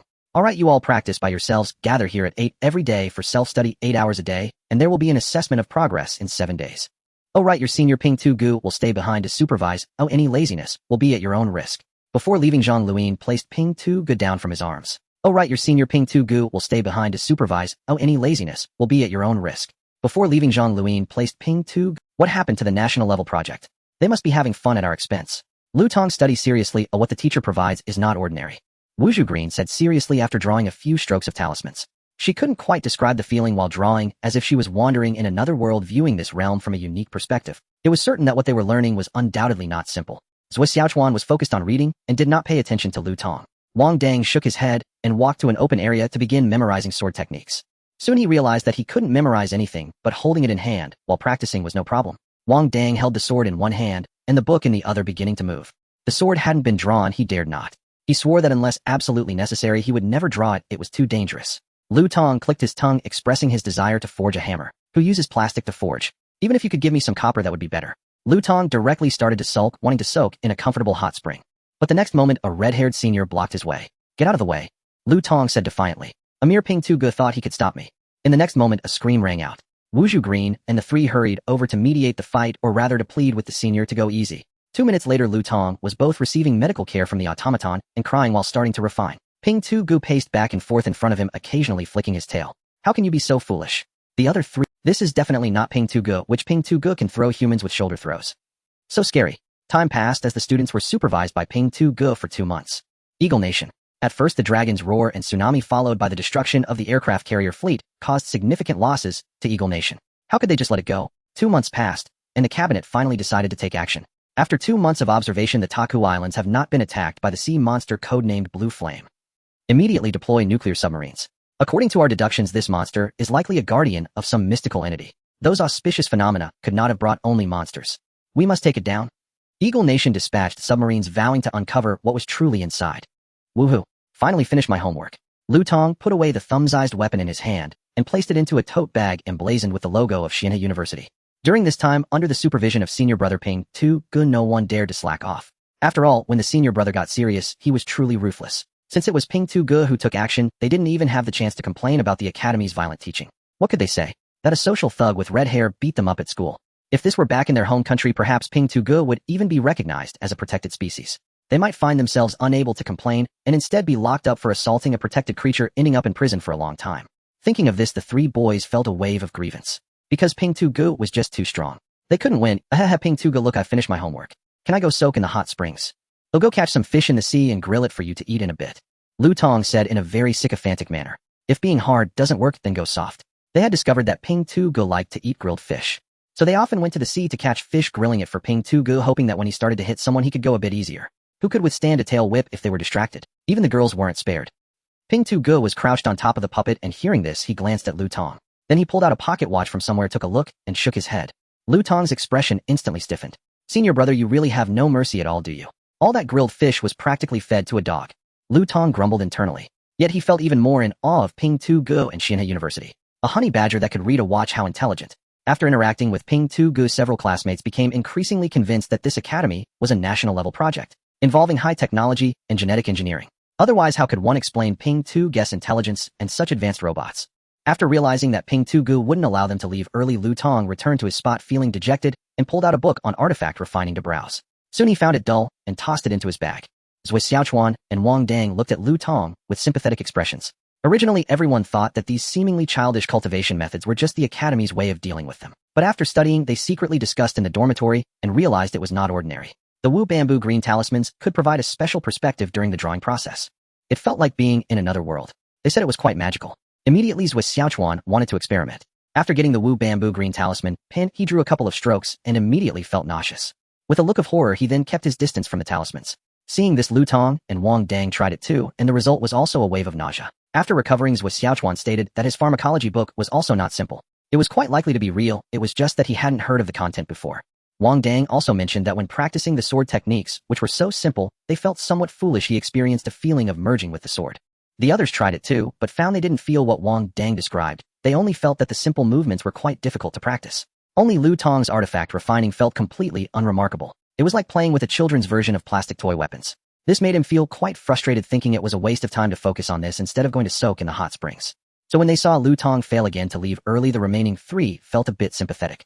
Brother, you shouldn't think about slacking off. How about you come over and learn alchemy with me? After all, we both work with furnaces, and refining artifacts and alchemy might be quite similar. Zui Xiaochuan said with a smile. Because he had no medicinal materials, he hadn't started alchemy at all. He was just constantly reading and memorizing pharmacological knowledge. He and Lu Tong shared a sense of camaraderie. What a lousy book, not even a dog would memorize it. Lu Tong rejected him with great disdain. Are you kidding me? You privately complain about how difficult it is to memorize this pharmacological knowledge, and then want to drag me into suffering together. Lu Tong ran over to Wang Dang to practice sword techniques with him. Although practicing the sword techniques with the manual was quite simple, Lu Tong felt he was getting close to mastering it. Slowly, he also felt that sense of merging with the sword that Wang Dang mentioned at first. Wu Bamboo Green shook her head with a smile. Her progress with talismans was also quite impressive. She already knew about 10 different types. Drawing each one felt like wandering through another world. Wu Bamboo Green loved this feeling. Just as the classmates were focused on their studies, a sudden commotion came from afar. They turned their heads to see a large number of speedboats circling around Xianhe Academy on the sea, which had appeared with an increasing number of speedboats joined the fleet, making noise with loudspeakers while holding weapons, occasionally firing. The four were immediately startled. Pirates! Wang Dang frowned. He had heard that things were unsafe abroad, but he didn't expect to encounter pirates. Aren't they supposed to only rob cargo ships? Why would they target an island? Suddenly Wang Dang turned to look at the magnificent hall shining with a treasure-like glow. It seemed it wasn't impossible. The other three, hearing Wang Dang say this, looked even more frightened. They had all grown up under the comprehensive protection of the Long Country. When had they seen such chaotic scenes? What should we do? They won't rush over, will they? I don't know, but why are they circling? If they're here to rob, shouldn't they come closer? Could it be that they are wary of the academy? Wu Bamboo Green said softly. According to their speculation, this academy was highly likely a national-level project. If these pirates recklessly looted here, they would obviously suffer a great loss. Ping Tu Gu suddenly stood up, looking very annoyed at the loud humans. He glanced at the dazed students, then roared a few times at the puppet under his feet, and dashed out, disappearing from sight. Meanwhile, in the small courtyard behind the dormitory, Zhang Luyan also heard the commotion outside. There was no way to ignore it. The loudspeaker they used was blaring, making it impossible not to hear. His face darkened. It seemed the people from the Eagle Country were back. He had known that this country wouldn't easily give up, especially since Ping Tu Gu had blown up their aircraft carrier. How could they just— The fact that they had waited this long to come was already quite surprising to Zhang Luyan. Ding, threat detected against the sect, triggering defense mission. Do you accept? The system immediately issued the mission. Zhang Luyan didn't hesitate. Accept. Ding. Mission accepted. Please defend the sect under threat from enemies. The enemy's camp consists of 203 speedboats and 3 nuclear submarines. Zhang Luyan inhaled sharply at the last part. Goodness, he had previously wondered if Ping Tu Gu would withstand a nuclear bomb, but he didn't expect it to really come. In the next moment, Zhang Luyan frowned. Not to mention whether Ping Tu Gu could withstand it. If that thing was launched, it would cause fatal pollution to the surrounding environment. He certainly did not want his good academy to turn into a place filled with radiation. What to do? Zhang Luyan looked at the speedboats creating noise on the distant sea. Though they were called speedboats to him at this moment, they seemed as slow as ants. This was the power of the Qi refinement stage. The opponents planned to lure Ping Tu Gu out, and then attack with the nuclear submarines. With such a large target as Ping Tu Gu, there was a considerable chance that the hidden nuclear submarines could successfully attack, especially if they ambushed him when he was unprepared. At that moment, Ping Tu Gu also returned to the small courtyard. It looked at Zhang Luyan, gesturing. It pointed towards the distant enemies wanting to engage in battle. Zhang Luyan stood up and shook his head. The opponents are prepared and waiting for you to act so they can target you. This time you don't need to take action, let me handle it. Facing the monstrous steel beast that roamed the sea, he couldn't do anything. But these speedboats, they could certainly be taken down one by one. Zhang Luyan was now at the peak of the Qi refinement stage, able to unleash 10 meters of sword energy, confident in destroying hundreds of speedboats. As for modern weapons, in the martial arts world, the Qi refinement stage was undoubtedly at the master level. Their speed was not something ordinary people with firearms could threaten. Although weapons could cause harm, people's reactions couldn't keep up, making it impossible to hit. Thinking of this, Zhang Luyan decided to take Ping Tu Gu with him. If necessary, he would let Ping Tu Gu transform. First, let me borrow the Yunlu sword from Wang Dang. Zhang Luyan spoke to the divine beast. The flathead brother transformed into a red phantom and vanished. In front of the main hall, 4 students watched as more and more speedboats circled around the island where the Xianhe Academy was located. Unaware of the existence of a maze formation, the students looked fearful. To them, if those people wanted to come ashore, it would be a matter of moments. In fact, from the perspective of the speedboat operators, there was no sign of Xianhe Island. They were merely following orders, advancing across the empty sea, making noise to attract sea monsters. Suddenly, a student in front of the main hall pulled out his phone to take a picture, and upon zooming in, he saw something that terrified them further. The emblem of the Eagle Nation. They are not pirates, but regular troops. Wang Dang exclaimed with a fearful expression while holding his phone. According to their original thoughts, if the Xianhe Academy was a project of the Dragon Nation, then if the other party were pirates, they would only be seeking trouble. But if it were troops from the Eagle Nation, it would turn into a serious diplomatic issue. The remaining 3 were also taken aback. If that were the case, it seemed even more troublesome. The other party clearly doesn't come in peace. Could it be that since they weren't allowed to participate in this project, they're enraged and want to cause destruction? Zhui Xiaochuan speculated. Aren't we the best target to break through? The principal on the island is a mystery in terms of combat strength, and the rest are robots. We don't even know if there are any hidden staff. Lu Tong suddenly felt a toothache. They were simply the best hostages. In situations like this, being captured usually doesn't lead to a good outcome, right? Speaking of which, it had been noisy outside for a few minutes. Why hasn't the academy reacted at all? Where's the alarm? Where are the student evacuations? Lu Tong felt increasingly that the academy, or rather the principal, was quite unreliable. Even though the other party is provoking us, they haven't attacked, which likely means they don't want to escalate things. Maybe the situation isn't as dire as we imagine. After all, 2 major powers wouldn't easily resort to violence, would they? I think Zhu Lu is right. It's not that easy to start a war. If 2 major powers really went to war, it wouldn't end well. Wang Dang agreed. Everyone knew he was a second generation from the imperial capital and nodded in belief. Yet they didn't. Wang Dang's Cloud Flow longsword was taken away by the red figure and quickly departed. Meanwhile, Zhang Luyan had already donned a complete set of night gear. This item was also exchanged with the system. The system's exchange catalog not only included those expensive cultivation tools, but also daily items like sect uniforms. Although he didn't understand why night gear was grouped with sect uniforms, it seemed that Xianhe Sect had some experiences in its heritage that were better kept hidden. Even in the righteous path, sometimes one needs to conceal their identity, otherwise what if they become targets for enemies? Zhang Luyan saw the flathead brother approaching with the longsword. He grabbed it and secured it at his waist. The flathead brother leaped up and crouched on his shoulder. Just as Zhang Luyan was about to set off, he suddenly froze and turned to look at the flathead brother. With that red appearance. It doesn't quite work. Flathead brother, doesn't your red fur make my night gear useless? Zhang Luyan complained. The flathead brother paused for a moment, then shook its body. The beautiful red fur quickly turned black, looking just like an ordinary flathead brother. Zhang Luyan was taken aback. Truly a divine beast. With this concern lifted, he unleashed his full speed at the peak of the chi refinement stage, utilizing his movement technique. He directly stepped onto the sea, transforming into a black shadow rushing toward the speedboats that were continually circling. Most of them were motor speedboats with one driver and one passenger holding a weapon and a loudspeaker. Interspersed among the fleet were a few missile-equipped military speedboats. On the bow of the ship, automatic defense cannon. This was also captured in the photo taken by Wang Dang earlier. Among the fleet, only the military speedboat bore the emblem of the Eagle Nation. Why hasn't the monster appeared yet? In the speedboat fleet, someone was communicating via radio. They were the team dispatched as bait. At this moment, their hearts were in a... They were trying to lure a monster capable of destroying an aircraft carrier battle group. Could the monster have left this place? If it really has, I'll definitely go to the church to thank the saint for his blessings. The motorboat teams communicated among themselves. They had been circling here for so long. Had the monster really left? Last time the aircraft carrier was attacked within just 10 minutes of normal sailing. This time they deliberately created noise, constantly provoking the monster, yet it still hadn't appeared. One must know that the territorial awareness of such creatures is definitely not weak. Otherwise, why would they have attacked an aircraft carrier battle group? Just because the monster is 80 meters tall doesn't mean that the aircraft carrier, which is over 320 meters long, is not several times larger. It was several times the monster's size. Yet the other party still attacked, directly showing just how fierce its temperament was. Coupled with its fiery fur, no one would disagree that it had a violent temper. How long has it been? 5 minutes. It seems it really has left. I'll go report now. The motorboat team confirmed that the monster was no longer there. They began to report the situation to the command center. The leader switched the radio channel. Report to command. This is codename Bait. The sea surface situation is normal and no traces of the monster have been found. Please provide further instructions. The leader had just started to speak when a commotion behind him interrupted. He turned around in shock only to see an exaggerated blue light flash by, and several motorboats clustered together exploded. What just happened that cut the motorboats apart? The leader was dumbfounded, quickly recalling the scene just before the motorboats explode. Bait. What happened? Report the situation. The submarine radar has not detected any large biological response. As the leader was in a daze, the other side of the radio was in chaos. They seemed to have heard an explosion. Report. We are under attack. The enemy is not a monster. It's humans. As he spoke, 1/3 of the 200 motorboats in the bait team exploded. 5 missile speedboats opened fire, and under the barrage they blocked the constantly moving shadows. The leader finally saw clearly that it was a humanoid figure and immediately reported. On the nuclear submarine, the person in charge was bewildered. Humans? Are you telling me it's humans? The signals in the maze were chaotic and there was no network at all.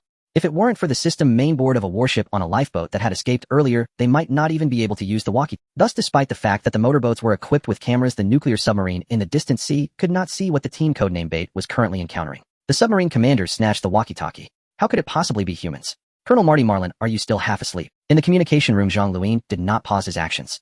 Although the machine guns affected his movements, the presence of the speedboat made the opponent hesitant to unleash full firepower. Zhang Luyan felt a warning in his heart.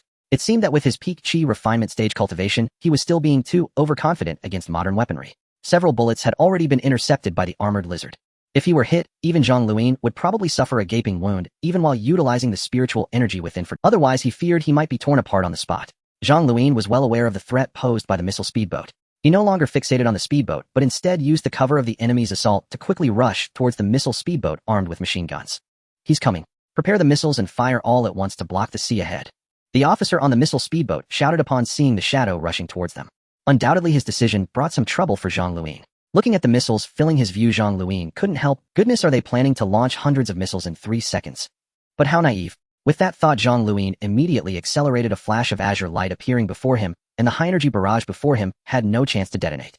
It is well known that the detonation of missiles requires activation of the sensors ahead. The Eagle Nation had been aware that the signals here were chaotic and could not utilize a remote detonation system. Thus, the missile swarm that Zhang Luyan sliced through in midair had no chance to detonate. This scene left the members of the Eagle Nation's military in shock. Mom, what's wrong with this world? Those scenes in the movies where bullets are sliced apart were already enough to be outrageous, but now they were witnessing missiles being sliced. I'm sorry, but the child might not come home for dinner tonight. Indeed, art stems from life. Those screenwriters were still too conservative, though they didn't know what experiences they had gone through. But the team members expressed that if they could survive and coincidentally switch careers to become screenwriters, they would definitely replicate the scene of slicing missiles. Members of the codename Decoy felt pessimistic and had even started considering retirement provided they survived to return. Seeing that even the missile speedboat equipped with alloy armor could be easily sliced through only deepened their despair. What codename Decoy? It should just be codename Burrow. Retreat. Retreat. The team leader, witnessing that half of the squad had been lost, had no mood to report or ask for instructions. Their mission was to lure out the beast, but now instead of a monster they had drawn out a human that resembled one. The mission had already failed, and there was no need to continue sacrificing themselves in vain. The despondent team members heard the order and immediately lost their composure, hastily starting to flee. This mysterious area, though causing the fleet to circle around and unable to advance, could still be exited. Otherwise, the previous escape boats wouldn't have been able to return. Zhang Luyan chased after the fleeing speedboats behind him. Since he was already here, it concerned the completion of the system's mission. Of course, he had to put in more effort. The exploding speedboats leaked fuel, igniting flames on the surface of the sea with wreckage drifting about. Although compared to the last time, the scene was significantly smaller. But it still left the students watching the commotion in front of the main hall dumbfounded. Oh crap it! What on earth is that figure in black?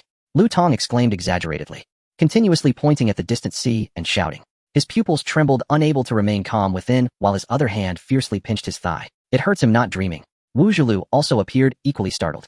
She gasped, unable to speak, while watching the continuous explosions on the sea. Zui Xiaochuan grinned, feeling an electric current coursing through his scalp. Oh crap, this world is becoming more and more fantastical. Previously, when he saw news or trending topics, he always felt it was fake. Those people would dare to fabricate anything for traffic. Now he only felt that those people must have been controlled by the authorities, otherwise how could they be so conservative? Wang Dang's eyes sparkled with excitement. Others might not notice, but as a sword cultivator and a master who had achieved small success in the first broadcasting sword technique of the Immortal River, how could he not recognize that azure light as sword brilliance? Is this also the Immortal River sword technique? Wang Dang screamed. Internally, his previous rejection of learning sword techniques completely vanished. The Immortal River broadcasting sword technique is profound and extensive, one sword begetting another. Wang Dang silently decided to pursue the path of sword cultivation at the Immortal River Academy until death. Although humans could never reach such a level, the Immortal River Academy has technology. Since they could create robots, creating external armor should be a piece of cake, right? The thought of having the chance to traverse the battlefield like this filled Wang Dang's blood with excitement. After some time, the Eagle Nation's decoy team left the range of Immortal River Island, discarding 2/3 of their wreckage and corpses. Old Wang, didn't you say you wouldn't make a move? Zhou Xiaochuan rubbed his sore jaw, looking at Wang Dang with a strange expression. The other two turned to look as well. Ahem, how could I, a dignified citizen of the Dragon Nation, judge based on ordinary circumstances? How dare that mere Eagle Nation intrude? Of course I have to eliminate them. Wang Dang forced himself to stay calm, continuously cheering for the Dragon Nation's strong actions in his heart. Do you think that person could be the principal? No, it can't be. No matter how you look at it, as a human achieving such feats is just too. Wu Zhilu murmured softly. The three boys fell silent. No, it can't be. No matter how you look at it, as a human achieving such feats is just too. Wu Zhilu murmured softly. The three boys fell silent. They would rather believe in science than such illusory and unrealistic possibilities. Zui Xiaochuan also came to right at science. It seems I have recently been confused by all those mystical pharmacological knowledge. I instinctively thought it was metaphysics. His original intention for coming here was to learn knowledge in the field of mystical pharmacology. After inheriting the family business, he would directly play metaphysics in front of those peers who flaunted their industry knowledge before him. Thus, even those with Xiaochuan had doubts about the spiritual herbs and plants he hadn't heard of, he still did not reject memorizing them. Indeed, the media's reports were excessively exaggerated. Zui Xiaochuan thought to himself, wait, did anyone see my cloud flow sword? I just placed it here. Wang Dang finally realized that his treasured sword was missing, and he panicked. The three were taken aback and hurriedly began to search for it. Meanwhile, the fleeing speedboat team regrouped with the submarine and quickly left the area. During their journey, the signal was restored, and the commanding officer spoke to the speedboat leader through video call. Now tell me what exactly is going on. Colonel Marty Marlin. Colonel Marty Marlin faced the commander's questioning. After taking a deep breath on the deck, he reported. Report, General, we were just attacked by a man in black. The opponent can unleash attacks that emit a blue glow, easily slicing through the armor of our speedboats. The battle lasted 6 minutes and 42 seconds. We lost 169 motorboats, 3 missile speedboats, and over half of our personnel are casualties. The colonel spoke with a lingering dread, his heart heavy with sorrow. What kind of monster is that? The serious expression on the action commander's face suddenly faltered. Are you telling me that this record was caused by a man in black? What kind of myth are you spouting here? The general's face was filled with disbelief. However, everyone in the bait team was consistent in their statements, though details differed. Coupled with the video returned from the speedboat's network, he had no choice but to believe. The general, with a dark expression, chose to relay the information back to the homeland. Let the politicians worry about this matter. Eagle Nation Pentagon. The busy president saw a secretary placing a document in front of him, disrupting his work schedule. He looked up at the secretary, who smiled wryly, indicating for him to first look at the submitted document. The president, troubled, picked it up and glanced over it, almost jumping in shock. What a man in black. destroying the bait team in 6 minutes. Damn it, God, am I seeing things? That speedboat traveling at 38 knots. Is that something a person can catch up to? Oh my God, the armor of the missile speedboat has been sliced through. The president emitted a series of strange sounds. He looked like he had seen a ghost. Is this a joke? Although there have been various strange occurrences in the past 2 years, they were all within a controllable range. No matter how bizarre you are, you cannot withstand the crushing pressure of steel. These locations, events, and items are collectively referred to as the X series internationally. The evaluation criteria are based on phenomena that transcend ordinary scientific knowledge and violate the laws of physics, which are designated as mysterious X. Many countries have even established containment facilities to manage these strange X series. However, regardless of the circumstances, in the face of artillery and firepower, they are all illusions. This is the first time he has encountered something capable of countering modern weaponry, which left the president astonished. Are you sure it is humanoid? The president looked at the report marking the enemy as a man in black. This report was personally submitted by General Gu E Jedi.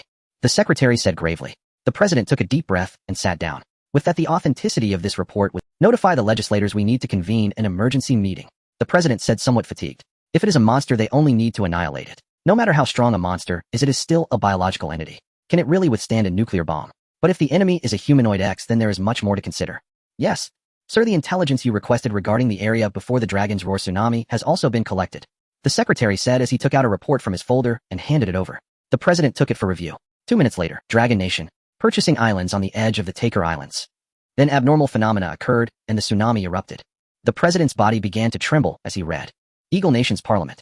The president was the first to speak, making the intelligence public. The legislators from various states were immediately in an uproar. Setting aside the matter of monsters, it is highly likely that they disappeared into the vast ocean after leaving. This humanoid X must be taken seriously. What does this have to do with the Dragon Nation? Their people purchased islands, and the next moment abnormal phenomena and tsunamis occurred. Shouldn't we hold the Dragon Nation responsible for the damages caused by the world's tsunami? No. This intelligence is currently known only to us in Eagle Nation. Its value is incalculable, and it cannot be made public like this. The legislators were in a heated debate, agitated to the point of rolling up their sleeves to argue. Silence. The core legislator presiding over the meeting slammed the table. People gradually quieted down, but their faces were still agitated. The chaos caused by the X series is evident for all to see. This time, without a doubt, it is another existence that breaks our common knowledge, and its threat level is unprecedented, comparable to monsters. We can use nuclear bombs against monsters, but what about high-risk X? This mysterious humanoid X we tentatively code name it the Black Death. The presiding officer said. The legislators nodded in agreement, recognizing this code name. They were certainly aware of the matters mentioned by the presiding officer. The largest X containment facility in the world is located in their Eagle Nation. It contains numerous strange and bizarre items, but none have any lethal power. Moreover, humans or humanoid beings are far more difficult to handle than aliens or ghosts. Because the opponent can blend into human society, large-scale lethal weapons cannot be used. Is it possible that it is some hermit family? The Brahma sect from the country of a 3R nation's sacred master Miracle has appeared in the past 2 years, right? Is there a secret ancient clan on Blue Star that is secretly watching us? The Texas legislator said seriously. The scene immediately became lively. In the past 2 years, there have been numerous humans awakening X-series abilities. In fact, there are such individuals in their containment facility. They can set fires, generate electricity, float in the air, and more. But in the face of modern weaponry, they remain exceedingly fragile. The words of the Texas legislator reminded them. Blue Star has never lacked mysterious cultures. If the origins of these cultures truly exist, combined with the recent 2 years of mysterious phenomena and the emergence of theorized energy tides, could it have led to the rise of these cultural origins? Hermit families. This term suddenly left a heavy mark in everyone's hearts. Our intelligence is still too scarce. I propose directly questioning the Dragon Nation. Compared to the potential value contained in the intelligence, the danger is greater. We must find a way to deal with the Black Death. The president proposed, his face grim. Mysterious legends are always inseparable from cultural heritage. If we are to speak of cultural heritage, the Dragon Nation undoubtedly ranks first. Considering the intelligence collected on the Dragon Nation's purchase of islands, if they truly belong to a hermit family, it is highly likely to be the Dragon Nation. Legislators from various states whispered among themselves. Finally, the voting resolution was passed. The Eagle Nation promptly sent a letter to the Dragon Nation questioning whether they were conducting high-dimensional X-series experiments outside the Taker Islands. At the same time, partial intelligence on monsters was publicly shared with various nations. The Dragon Nation's Ministry of Foreign Affairs received the inquiry letter looking utterly dumbfounded. When did we become so powerful? Oh, come on, my family is doing big things and didn't bring me along. The Ministry of Foreign Affairs began to inquire in confusion. The result was a conclusion of no such matter. They could only return an official response showcasing an impressive display of Tai Chi. As external turmoil unfolded, Zhang Luyan returned to the Academy Island. He instructed the crew-cut brother to return the Yunlu sword. When he saw the crew-cut brother appearing with the sword and the 4 classmates frantically searching around, he finally breathed a sigh of relief. Zhang Luyan, system based on the current cultivation level of the sect disciples. If there is spiritual energy, what realm would their strength be? Zhang Luyan wiped the seawater off his body and suddenly inquired about the system. The improvement of the disciples within the sect would bring him benefits in return. This battle made Zhang Luyan profoundly aware of his own strength. He was still too weak in the face of modern technology. Currently, the student's learning progress cannot be said to be absent, but it mostly pertains to comprehension. The actual enhancement in combat power has only stalled after the meager spiritual energy in the spiritual spring has transformed their bodies to a certain level. It seemed to be at the first level of body refinement. Even though they had surpassed the limits of ordinary humans, they had reached the so-called level X of power among nations. However, the benefits returned to Zhang Luyan from this did not allow him to reach the foundation establishment stage. Ding! If there is sufficient spiritual energy, the sword cultivation faction's Wang party will quickly become a third-level qi refining cultivator. The Talisman cultivation faction Wu Zhulu, 6th-level qi refining. The artifact refinement faction Lu Tong, 3rd-level qi refining. The alchemy faction Zhua Xiaochuan, 3rd-level qi refining. Zhang Luyan looked at the system panel's explanation. Wu Zhulu's talent was so much better than the others. It seemed that the changes in the young girl's appearance were not a coincidence. Perhaps it was some kind of bizarre, innate holy body awakening. Whom should I trick the young girl into signing a few more contracts? Zhang Luyan wore a thoughtful expression. That can be discussed later. The key issue was that his current strength was stuck at the peak of qi refining, unable to break through to foundation establishment. While exchanging for spirit stones for Ping Tu Gu again, Zhang Luyan took a deep breath. He discovered that the progress in his cultivation could not be described as slow, rather it was as if there was not a single movement. The system had blocked his cultivation path, and he could only enhance himself through nurturing sect disciples. System: what level do 4 disciples need to reach in order to return benefits for me to achieve foundation establishment? Zhang Luyan cautiously inquired about the system. This system was malfunctioning, sometimes it wouldn't answer questions, and he did not know the mechanism behind it. Ding! After testing, if each disciple reaches the 3rd level of body refinement, the return cultivation will allow the host to break through to the 1st level of foundation establishment. It requires 2 high-grade spirit stones. His 16 million. After purchasing the equipment in their hands, the student's tuition was already quite scarce. The portion from the loan was obtained by him through various excuses from his mother. Now there was over 10 million. Is this to make me pay to open a school? Oh no, if I ask again will my mother become suspicious? But Zhang Luyan was eagerly wanting to enhance his strength. He'll go for it. Zhang Luyan said with a bitter expression. He took out his phone and dialed his mother's number. Hello, Mama. No money. As soon as Zhang Luyan hesitated to speak, he heard the frantic voice from the other end. Luyan, it's not that I'm unwilling to give you money, but you should at least tell me what it's for. The voice of Tan Jingyun rang out. Had she been too strict with her son before? Since the last conversation with her husband, the demands for money had become progressively harsher. Although 1 or 200 million did not matter to her, what had this child spent the money on? This made her very worried. Mom, I remember when I was little you said that when I grew up you would buy me anything I wanted. Did I say that? Of course. I remember it clearly. I was only 2.5 years old, and you took me to the amusement park only caring about having fun yourself, and after you dropped me off the carousel you said that. Tan Jinjian's face turned awkward. Oh, this child holds grudges so much. Wait, you remember something, so then at least you need to tell me. Thank you, Mom. I need 30 million, still the same card. Mua. Upon hearing her son, whom she had always dreamed of, act spoiled, Tan Jingyun was completely bewildered. Her gaze misted for a moment before she quickly composed herself. It had been a long time since Zhang Luyan went to classes in the family, and their mother-son relationship seemed to have never been this close. Sewer, Tanzong, is there anything you need? The young secretary walked in, playfully inquiring. Clearly the two had a good relation. Transfer 50 million to Lu Yuan from my private account. Su Xiaoxiao. Jingyun, didn't you just transfer 30 million to that little brat a few days ago? You'll spoil the child like this. No, I trust him. Tan Jingyun said confidently. How did he mention that he sold the Sihiyuan in the capital? Su Xiaoxiao squinted and smiled, playing the villain. Kid, I've helped you keep this secret for so long, am already loyal enough. Always asking for money without being able to explain its use. Su Xiaoxiao began to suspect that this kid was playing with something bad. It wouldn't do for such a lovely nephew to become one of those scoundrels in the pickled cabbage financial group, trampling the law at will. You? What? Did? You? Say, that little brat. Tan Jingyun erupted with a terrifying aura. So are you going to give him the money or not? Su Xiaoxiao said gleefully. Tan Jingyun glared fiercely at her. Yes, 30 million will do. Also send someone to investigate what this kid did with the money from selling the house. Su Xiaoxiao rolled her eyes upon hearing this. Just spoil him. If he dares to sell a house today, tomorrow he'll dare to sell your Zhang family's ancestral land. If he has the ability to sell it, I'll praise him instead. The two chatted and laughed for a while before each got busy. On the other side, half an hour later, Zhang Luyan received the funds from his mother. He took out his vibrating phone and saw a long string of numbers. Instantly, he clasped his hands together, sincerely thanking his mother for her grace. This mother is capable. He would definitely honor her well in the future. But now, system exchange for 2 high-grade spirit stones. Ding, deducting 16 million dragon country currency.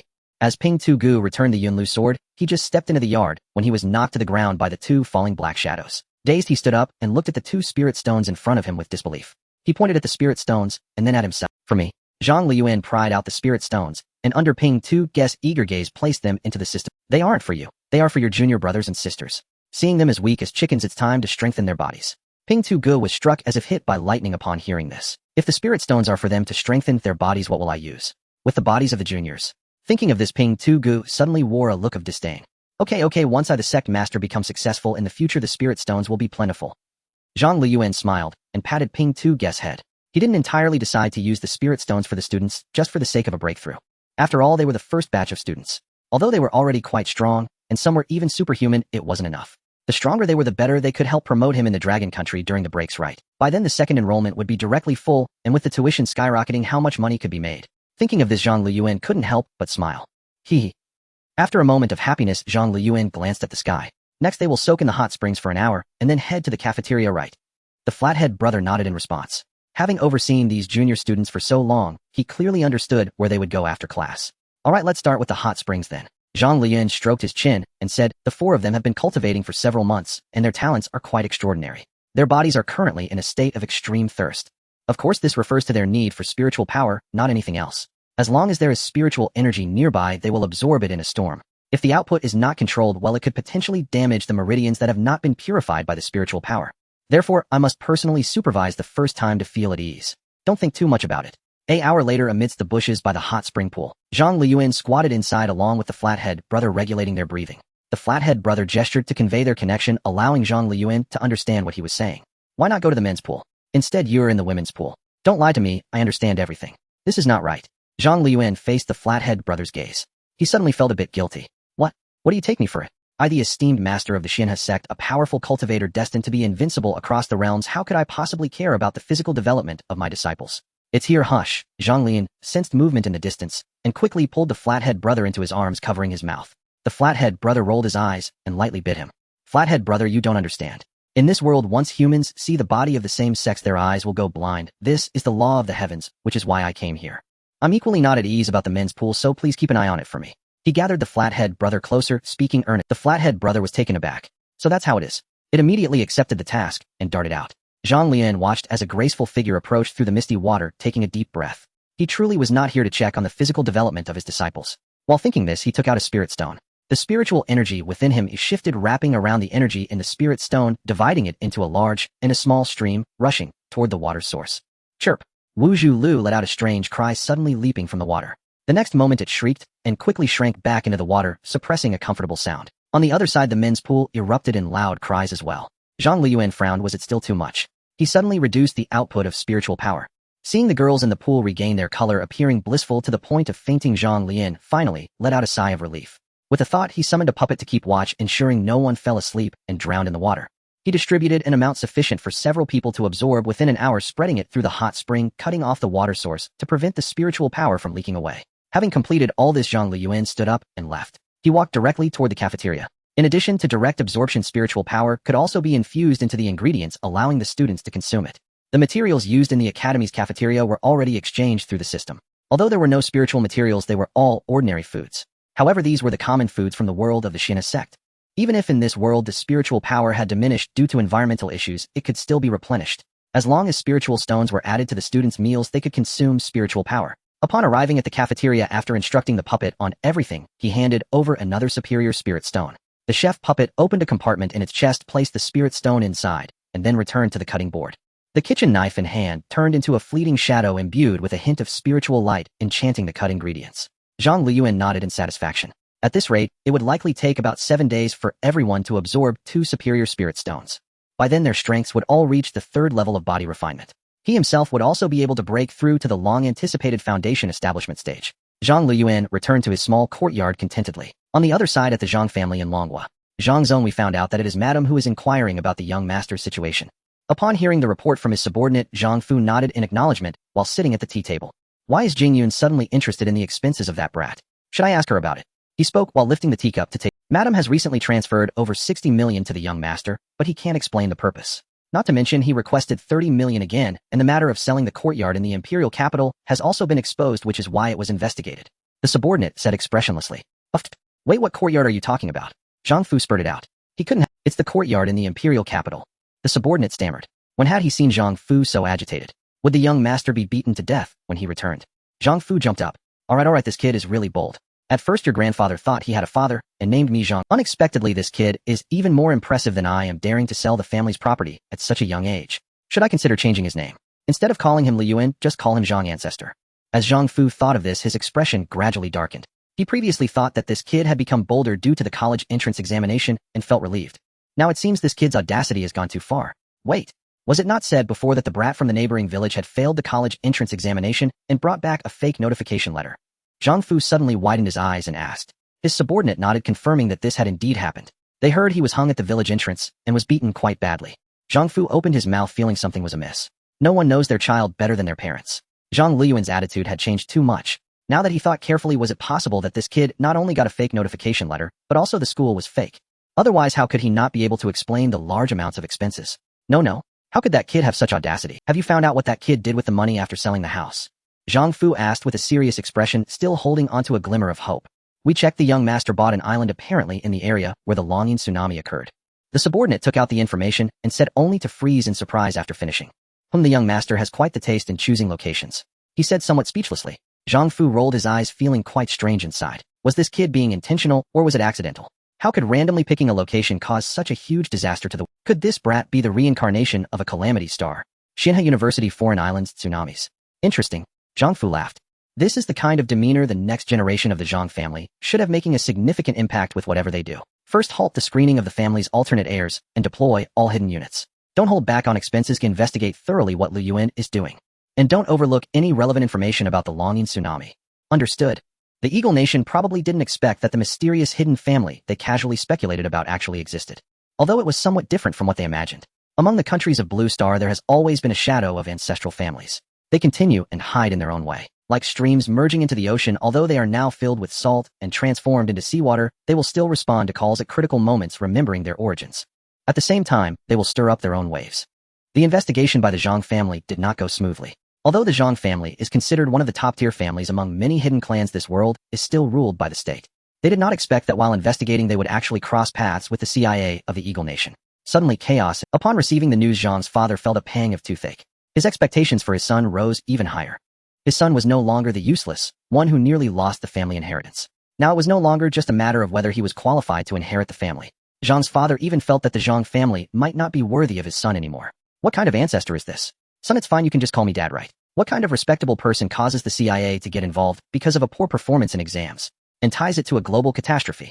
Have the people from the hidden department clean up the traces, and from now on do not investigate anything about the young master. Also transfer that kid's household registration out. Your young master is destined for great things. Do not let the family hold him back. Zhang's father said irritably. If the CIA noticed the Zhang family through that brat, and something happened to him, the Zhang family would be unable to save him. What on earth is my son doing? Zhang's father lamented inwardly. He suddenly felt that his previously timid son was quite By the time the Zhang family received the intelligence, it had already been 7 days since Zhang Luyan cast the stone for the students. Have they finally finished absorbing it? Zhang Luyan watched as the students finished the last meal with spirit stones. To be fair, spirit stones truly lived up to their name. The students who had consumed them, nourished by spiritual power, now bore a somewhat ethereal appearance. They blended perfectly with the style of their Xianhe Academy. Each of them looked like celestial beings. Finally, under Zhang Luyan's tense gaze, the four finished the last meal enriched with stones. Ding. The disciples of the sect Wuzhulu Lu Tong, Zhui Xiaochuan, and Wang Dang have reached the 3rd layer of body refinement. The host will receive a triple cultivation reward. The long-awaited system notification appeared. Zhang Luyan felt so comfortable that he almost cried out. Now he understood why the little girl had that expression back in the hot spring. Who can withstand this?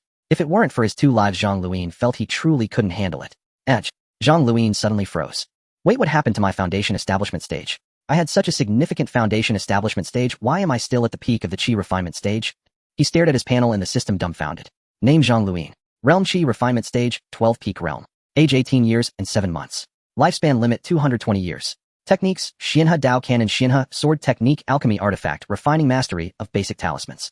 Movement Technique, Proficient in Common Martial Arts. Sect Level 1 declined. Sect Disciples 4. Please continue to work hard, host, as even a lowly golden core cultivator can easily extinguish this small broken sect. Although he strongly disagreed with the system's evaluation of the sect, he thought this is Blue Star after all. He is a man who has confronted the Eagle Nation heathen. Ahem, system, why haven't I broken through to foundation establishment yet? Are you pulling my leg? Zhang Luyan said indignantly. It has always been the Zhang family painting grand pictures for others. From birth his father taught him to soar high above and look down upon this world. Even if he flew crooked and got caught on a telephone pole, as long as he didn't die from it, he could soar again eventually. If people knew that Zhang Luyan had been deceived by the system with grand illusions, how could he hold his head high? Ding, the host has met the breakthrough conditions. You need to master the increasing cultivation to completely reach the foundation establishment stage. In response to Zhang Luyan's question, the system surprisingly replied. Zhang Luyan was taken aback. He thought that aside from matters related to the sect, this dog system wouldn't respond to him at all. He closed his eyes and felt the spiritual power within his body. Indeed, a significant portion was uncontrollable and did not move in conjunction with the other spiritual energy as guided by the Xianhe Dao canon. Instead, it congregated in his dantian, completely motionless. It seems I can only enter seclusion, Zhang Luyan said quietly. He needed an undisturbed environment to guide this mass of spiritual energy onto the right path. This is what is known as seclusion. At this point, the teaching schedule had also entered the right track. The textbooks for the first session had all been distributed. The necessary explanations had been provided, and the rest depended on the student's self-cultivation. As the saying goes, a master leads the way, but falling down is up to the individual. Principal. Wu Zhulu finished the food in front of her and looked up to see his appearance, her face flushed. Zhang Luyan glanced over. The plate is very clean, as if it had been washed. What a good child to cherish food, but why is she shy? Could it be that she discovered him soaking in the hot spring before? No, wait. Then why didn't she blush during the teaching in the past few? Suddenly Zhang Luyan saw the other three students looking like starving ghosts fighting over food. Zhang Luyan looked at the three boys, and then at Wu Zhulu. He instantly understood why the child was so embarrassed. Being able to eat is a blessing, and eating a lot and quickly is even more of a blessing. As someone from the Xuanmen, we do not mind such trivial matters. Zhang Luyan said seriously on the surface. Internally, oh darn, the consumption of spirit stones for talisman masters is the highest, yet you devour food like this. Damn it, why is it only you who is so exceptional among the four of you? It's really too difficult to earn some money. Zhang Luyan felt like crying without tears. You must know that the ingredients exchanged for the Xianhe Sect's original world were also quite expensive, not to mention those that had spirit stones added. I originally thought it was for the common folk, but it turned out to be you. Zhang Luyan silently took note. So the elder of the Spirit Talisman Peaks Reserve is like this. Eating from the sect, and spending from the sect, you better work hard to repay it later. He looked deeply at the girl. Wu Zhulu looked encouraged. Thank you, Principal, for your guidance. I feel like I can eat 3 more plates, she said, gathering her courage, looking as if she was about to break through. Zhang Luyan gasped. I hope you don't break through in such a strange way. The sect is just starting. Do you want to bankrupt me? Indeed, asking my mother for that over 10 million was the right thing to do. Otherwise, why would I need 30 million for the 16 million spirit stones exchange fee? Go and have the chef prepare more. You can have as much as you want. I have things to attend to, so I'll leave first, Zhang Luyan said, gently turning around to leave. Wu, with tears welled up, dear family. Zhang Luyan found the common folk brother who was learning to make the trendy strawberry cake made by the chef. He grabbed it and signaled the chef to give it to Wu Zhulu, who was about to come over to order. The common folk brother looked shocked. Wait, are you using my things to do someone a favor? Common folk brother, as the sect's divine beast, you must take responsibility. The sect is in difficulty now, so eat less and save some for the junior sister. What's wrong with that? Zhang Luyan said softly. Then he took away the reluctant common folk brother, preparing to tell it about his need to enter seclusion. Yes, that's it. I will enter seclusion to break through to foundation establishment. Please take care of the students for me. I've arranged the assignments for you to distribute on schedule. Zhang Luyan arrived at the small courtyard and handed a stack of folders to Ping Tu Gu. The folders contained the assignments for week XXX. Ping Tu Gu immediately patted his chest, indicating he understood. As long as you understand, if anything comes up, you can contact the sect's puppet. I've opened the permissions. As Zhang Luyan spoke, he waved his hand, signaling Ping Tu Gu to leave. He was about to begin. Originally, only he had the authority to command the sect's puppet. Now part of it was open to Ping Tu Gu to assist in looking after the students. Zhang Luyan entered seclusion. Ping Tu Gu emerged burdened with a large stack of assignments. He threw all the assignments onto the ground, opened the covers, and gathered the contents together. Why distribute them once a week? How troublesome. Why not just give them all at once? I'm not a stingy person. Can't finish them. A little punishment will suffice. It's definitely not because I'm angry that the cake I worked hard on was eaten by the junior. Ping Tu Gu left with the documents. Shortly after, desperate screams erupted from the academy cafeteria. Zhang Luyan began his seclusion, fully committing to the guidance of the energy within him. Time seemed to lose its meaning. The chi refining stage had not yet reached the fasting phase. However, once spiritual energy entered his body, it couldn't be judged by ordinary standards. The notion that an ordinary person would die after 3 days without food or water did not apply to him. In fact, it didn't apply to students in the body refining stage either. Time flew by. Zhang Luyan felt he was about to succeed. In the outside world, the Blue Star International Conference was convening. This was a joint meeting attended by all countries of Blue Star. It was held annually, but the discussion topics had changed in the past 2 years. During the meeting, we the Eagle Nation have every reason to suspect that this high-risk entity, known as the Black Reaper, originated from the Dragon Nation. The president of the Eagle Nation delivered a speech revealing part of the intelligence from 2 battles outside the Tucker Islands. This was due to multiple inconclusive confrontations with the Dragon Nation. The Dragon Nation completely denied that the black-clad figures were theirs. Members of the Eagle Nation were suspicious, believing that the Dragon Nation was trying to forcefully evade responsibility. Since they refuse to acknowledge it, we will disclose part of the intelligence and place the Reaper in opposition to all nations. Indeed, if it really was the Dragon Nations, they wouldn't want the Reaper to become an enemy of all nations on Blue Star, so they would have to acknowledge it and explain. If not, then it would allow all nations to unite against the Reaper and monsters. We will utilize our intelligence advantage to seek treasures while the other nations suffer significant losses. The president of the Eagle Nation recalled the decision made during the previous council meeting. After he finished speaking, he looked smugly at the representative from the Dragon Nation. How's that? Surprised, aren't you? The president was eager to see the panic on the Dragon Nation representative's face. Unfortunately, the latter's expression showed no ripples of emotion. The Dragon Nation representative indicated a desire to speak. The president of the Eagle Nation sneered. Quite the act, aren't you? Can you not help but step up? Well, does the president of the Eagle Nation have anything else to say? If not, I invite the representative of the Dragon Nation to speak. The conference host turned to the president of the Eagle Nation. The latter shook his head and stepped down. We, the Dragon Nation, firmly deny any connection to the high-risk entity known as the Black Reaper. Eagle Nation, please do not overthink it. Just because the anomaly resembles our Dragon Nation style does not mean we are conducting high-risk experiments. We, the Dragon Nation, advocate controlling what can be controlled and eliminating what cannot, fully ensuring the safety of our people, and we will never engage in inhumane, dangerous experiments. The representative of the Dragon Nation finished speaking, and the previously doubtful gazes instantly vanished. So does your Dragon Nation agree to classify the Reaper as a world-class hazard? The president of the Eagle Nation immediately questioned. The Dragon Nation representative agreed with no pressure. This left the president of the Eagle Nation stunned. Could it really be a misunderstanding? The phenomena before the tsunami and the subsequent monsters and the Black Reaper had nothing to do with the Dragon Nation. The meeting continued. Various countries reported recent X incidents and discussed how to safeguard their homeland amid the energy tidal waves. Xianhe University. In the mountain forest behind the dormitory buildings, Zhang Luyan's small courtyard had activated its defensive mode. In this case, even Ping Tu Ge couldn't enter without permission unless he forced his way through. This maze was far more advanced than those outside. Zhang Luyan suddenly opened his eyes. I did it, he exclaimed excitedly. In the next moment, the heavens changed color. The sound of the Tao resonated in the air, deafening. The struggling students practicing hard suddenly looked up towards the direction of the small courtyard. Dozens of kilometers away, people on the Tucker Islands were also startled, looking towards the direction of Xianhe Sect, sensing that something had suddenly appeared over there. Something not belonging to Blue Star. Zhang Luyan also stared blankly at the commotion in the sky. Perhaps others couldn't see it, but he, having just reached Foundation Establishment, could sense an invisible wind gathering over there. Heavenly Tao resonance. Zhang Luyan gasped. No way, right?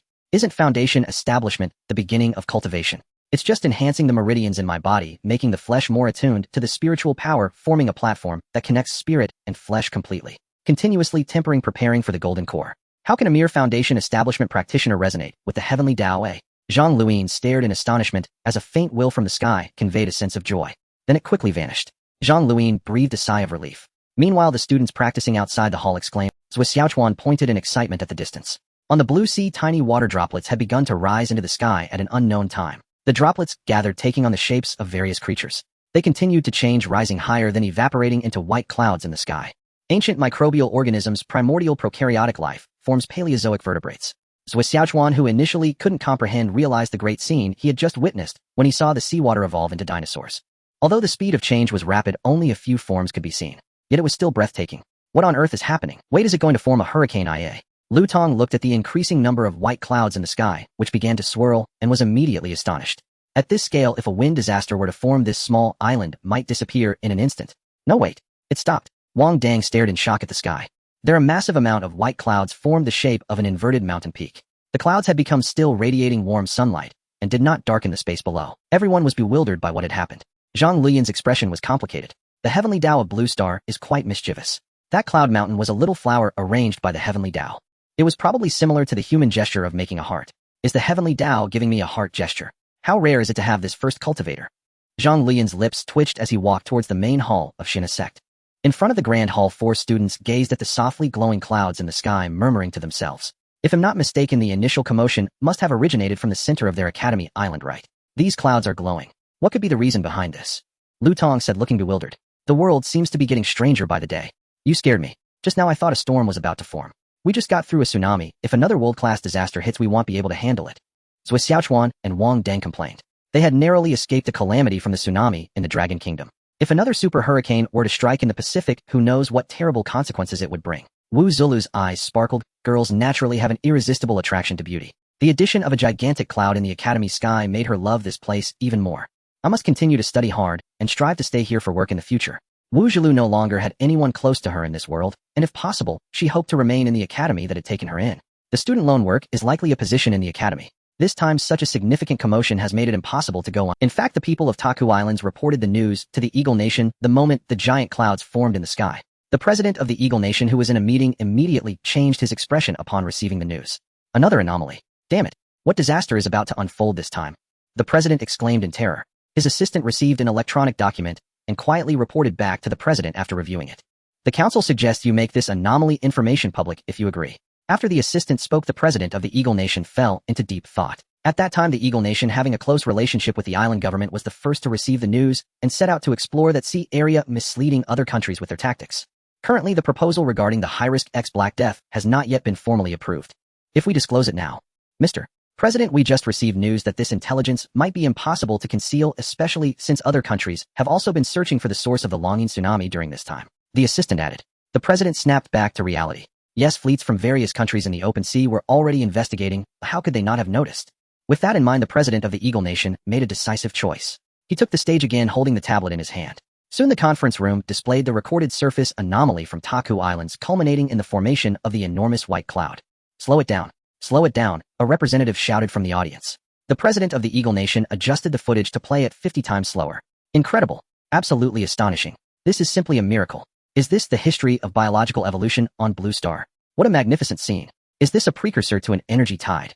We have been unable to pinpoint the specific timing, only knowing that the new era is drawing closer. The conference room immediately erupted in noise.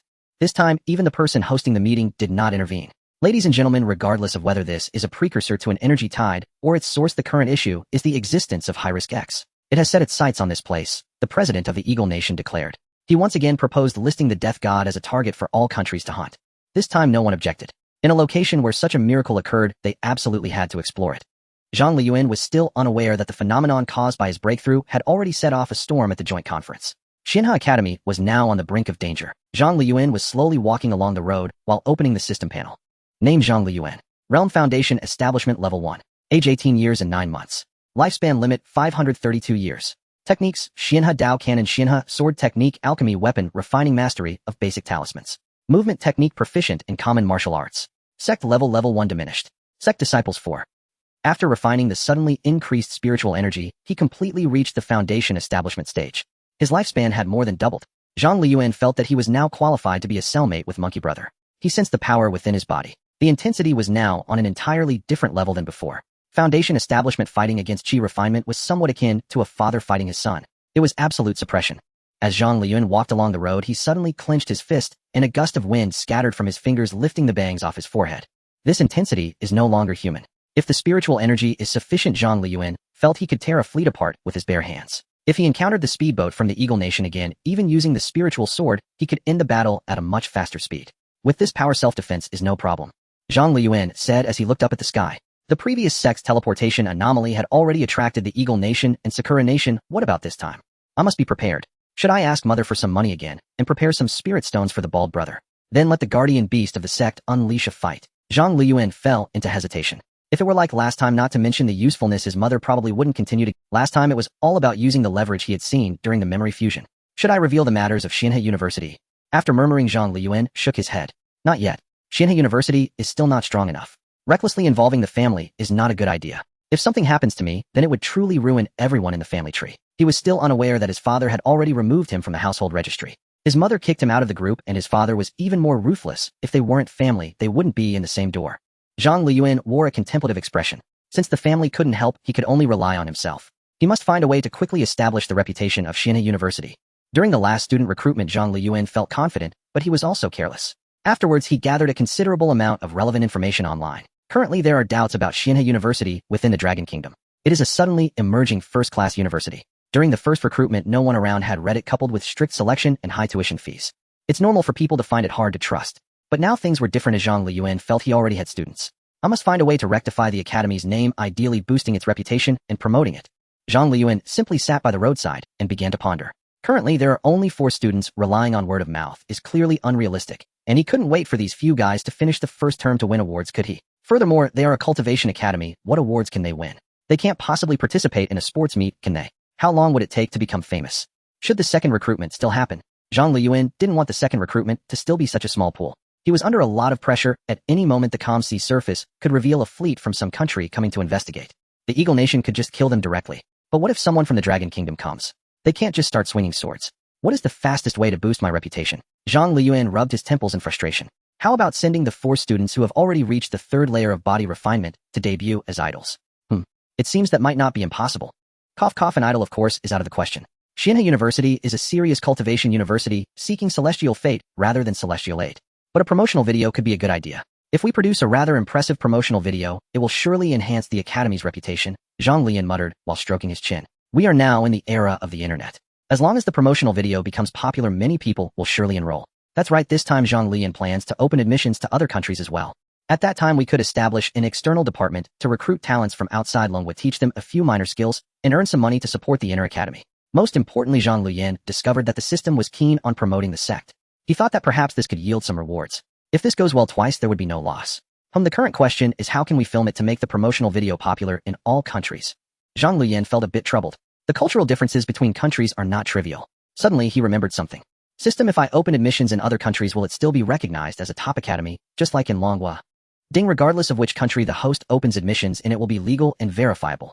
Zhang Luyan's eyes lit up upon hearing the reply. Then there's no problem, truly it is the system. With this, no matter how the promotional video is shot, it can ensure popularity. A suddenly emerging top university would cause a sensation in any country. This time it's settled. Ding. Challenge task triggered. 40 days remain until the first task settlement time. The current challenge task: enroll 500 people. If the second enrollment reaches 500, the reward is an increase of 1 major realm in cultivation. Reward: a set of magic treasures. Reward: sect level 1. Failure results in having current cultivation, deducting half of lifespan. Recovering the sect's guardian beast. Is it accepted? A new system prompt suddenly appeared, leaving Zhang Luyan stunned. Challenge task. He carefully read through the rules. In other words, for the second enrollment, if he reaches 500 people, can he directly advance from foundation establishment to the first layer of golden core? This. Really. The higher the realm, the more difficult it is to advance. This is beyond doubt. Right now, having an opportunity to directly elevate one's major realm, how could he let it slip away? Accept. Ding, task accepted. Completion deadline within 70 days. Zhang Luyan's eyes widened. System, are you plotting against me? The first phase won't end for another 40 days. This means he has to enroll 500 people within the next 30 days. And this doesn't even include filming the promotional video. System, I regret it. Can I give up the task? Ding, once a task is accepted, giving up is equivalent to failure. Do you wish to give up? Hiss, Zhang Luyan gasped. Goodness, that means the foundation establishment he just achieved would be taken back by the system before he even warms up to it. Moreover, the guardian beast would be gone too. One must know, because of the breakthrough phenomenon earlier, it remains uncertain how much attention it would draw next. Losing the guardian beast at this moment, while having his cultivation, is no mere loss. It could very well mean the end. If the sect were to be lost, how could the system, which is fully invested in the sect, not explode with rage? Zhang Luyan shivered at the thought of himself exploding in place. No, I won't give up. He hurriedly responded, and the prompt asking whether to give up the task disappeared. Zhang Luyan let out a sigh of relief. That was too terrifying. If he slipped up just once, it would be catastrophic. At this moment, he could only succeed, not fail. It's only 500 people, right? If necessary, he could broaden the age range and not solely target graduates. There are many types of universities. It's only 500 people, right? If necessary, he could broaden the age range and not solely target graduates. There are many types of universities. Besides regular higher education institutions, there are also adult education universities for those already employed and with families. Moreover, there are even universities for the elderly. This time, Zhang Luyan decided to directly relax enrollment restrictions, targeting all individuals of the same age group. No prerequisites, no educational background required, officially recognized prestigious school, guaranteed job placement upon graduation, and high salary promises. Zhang Luyan wondered who wouldn't be tempted by this. As for the high tuition fees, aren't there student loans? With that in mind, the probability of success seems quite high. Blue Star currently has around 8 to 9 billion people. Zhang Luyan couldn't believe he couldn't recruit even 500. It seems the opportunity is quite substantial. Zhang Luyan pondered and directly changed direction. He no longer intended to visit the main hall to meet his classmates. Next, he needs to shoot the promotional video, but there is no photographic equipment within the academy. He needs to go buy some. Zhang Luyan walked towards the seaside. If he took the celestial boat, he could reach any coastal country without a visa in less than 2 hours. Just as he walked and contemplated how to film the promotional video, the joint conference of various countries was nearing its conclusion. The final resolution: the Eagle Nation will provide the coordinates of the Dragon Chant Tsunami eruption site. The top 100 nations of Blue Star will deploy fleets and personnel for joint investigation. Classify code name Black Death and the Beast Blue Flame as enemies of all nations and eliminate them with full force. Voting begins now. After the host of the conference finished speaking, voting buttons appeared on the screens before everyone. Ultimately, this proposal was passed unanimously. Zhang Luyan was unaware that he and the Guardian Beast had accidentally become public enemies of humanity. It was simply because the earlier feat of the Guardian Beast destroying an aircraft carrier was too shocking. That was the ruler of the Blue Star Seas, yet it was annihilated before the guardian beast. How could that not make the nations panic? The naval fleets of all countries began to mobilize. Those countries without coastlines were also sending personnel and putting in efforts. Equipment and personnel began to gather quickly. This time, they were not only going to explore the sea area where Xianhe Island was located. They also needed to prepare to eliminate the black-clad individuals and the beasts. The number of nuclear submarines had multiplied compared to last time. Various destroyers, aircraft carriers, and long-range missiles were on standby ready for fire coverage at any moment. The meeting concluded and representatives from various countries returned to their nations. Longwa.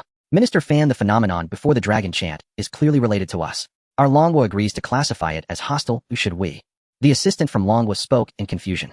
The connection between the beast blue flame and the black-clad individuals is currently unclear. However, the black-clad individuals are likely related to Longwa due to the style of their night-walking attire. How should I put it? It is entirely the style of ancient relics unearthed from Longwa, merely turned black and equipped. This is merely a hypothesis. They have not contacted us. We cannot stand opposed to so many nations based on such. The minister said heavily. If they truly turn out to be from our Longwa, we would of course find a way to protect them. Compared to being excluded from the operation at the beginning, participating in the operation would provide a better opportunity to do so. The assistant suddenly understood. The United Nations conference concluded. Half an hour later, Zhang Luyan arrived at the Taka Islands aboard a celestial vessel. After much contemplation, he decided it was urgent and made arrangements nearby. The central island of the Taka Islands was no different from an ordinary city. After docking the celestial vessel at the port and paying a berthing fee, Zhang Luyan left the port. This time, he wasn't here to pick up students, and he wanted to keep a low profile. Therefore, he used his authority to disguise the celestial vessel as an old shabby fishing boat. In the current self-recognized environment, it was the type of boat that no one would dare accept. The port was crowded mostly with fishermen who had just returned from their catches. Due to increased transportation costs for food, fierce fish had evidently become the primary food source for the Taka Islands. Even with price hikes, it was still a better choice for most ordinary people than grains and vegetables. Where there is a market, there are naturally those willing to take risks to catch fish. The greater the storm, the higher the price of fish. In reality, as long as the boats were modified, they wouldn't encounter whale pods or those large sea creatures that floated up to sunbathe. Generally, one wouldn't die. In the current natural environment, some ecological rules had also changed. For instance, deep-sea fish could now leisurely wander into shallow waters. One wonders if the deep-sea creatures, upon seeing the light, feel inferior due to their unattractive appearance. Zhang Luyan watched as a group of people rushed past him together, restraining a large fish that was hopping on the ground. The fish had clearly undergone bleeding treatment, yet it was surprising that it could still struggle when taken out. Zhang Luyan calmly sidestepped to avoid a fisherman who was flung aside. The man fell into the sea with a splash, and then quickly crawled back to shore as if he had jumped into a frying pan. It made Zhang Luyan reflect that today was indeed a harmonious day. Friend, have you heard of the Divine Island Sect? Suddenly a man in a plaid shirt blocked Zhang Luyan's path and whispered. As the man spoke, he cautiously glanced around. Zhang Luyan was directly puzzled. What a strange way to strike up a conversation. Could it be a unique religion of the Taka Islands? Dude, you're quite something. This way of chatting would genuinely make an ordinary person in Longwa panic. Thanks, but I'm not sure. I believe in the Jade Emperor. Zhang Luyan replied in the local language, casually brushing him off, though his accent sounded somewhat ominous. The man was equally perplexed. Which island was this guy from? How come the accent was unfamiliar? But clearly this wasn't the time to dwell on that. Raselda had come with a purpose. Oh friend, you seem to be in a hurry, but don't rush. It's normal not to have heard of us. We are a new religious group. Are you interested in learning more? If Zhang Luyan had mentioned believing in someone else like Jesus, he might have stopped pursuing him. But the mention of the Jade Emperor sounded like a character from an anime here on Taka Island. Zhang Luyan rolled his eyes upon hearing this. He initially thought it was something else, but it turned out to be exactly that. If he hadn't been unarmed, he would have pulled out a gun and said, as long as it doesn't jam, I'd be willing to learn more. Such so-called new religions rarely had anything normal about them. He paused, intending to educate this fellow before him with a materialistic mindset and the iron fist of justice. Go on, I'm listening, Zhang Luyan said as he rolled up his sleeves and flexed his wrists. Raselda instinctively felt a chill up his spine. For some reason, he suddenly felt that the man before him was quite dangerous. Please don't misunderstand, we are legit, Raselda explained, even he did not know why he felt the need to clarify. Perhaps it was the instinct for survival kicking in. Zhang Luyan raised an eyebrow, signaling him to continue. Raselda swallowed hard, his previously fervent demeanor fading into timidity. We are a religious group that worships the mysterious land to the west. You know about the tsunami, right? It spread across the island. The ignorant island master sold the divine island to outsiders, which enraged the island's deities, leading to a tsunami that swept across the globe. Afterward, divine beasts were sent to crush the fleets of the Eagle country that dared to offend. Didn't you just witness those rising waters, it is said, were guided by the courageous ancestors becoming? Alright, hold on. Zhang Luyan rubbed his temples, feeling that his emotions were somewhat disjointed. He initially thought he had encountered some sort of scam religion, only to realize that the true mastermind was himself. What divine island? Isn't it just his Xianhe University? As for the divine beasts, it's worth noting that the system determined Ping Tu Gu truly qualifies as a divine beast. Hiss, without realizing it, his Xianhe University had already begun to exhibit an aura of celestial lineage. Had the Taka Islands started to reverence and worship it? Feeling awkward, Zhang Luyan lowered his sleeves. He pushed past the man trying to preach and quickly disappeared into the crowd. This blunder had him slipping away. 20 minutes later, he arrived at the largest electronics store on the island.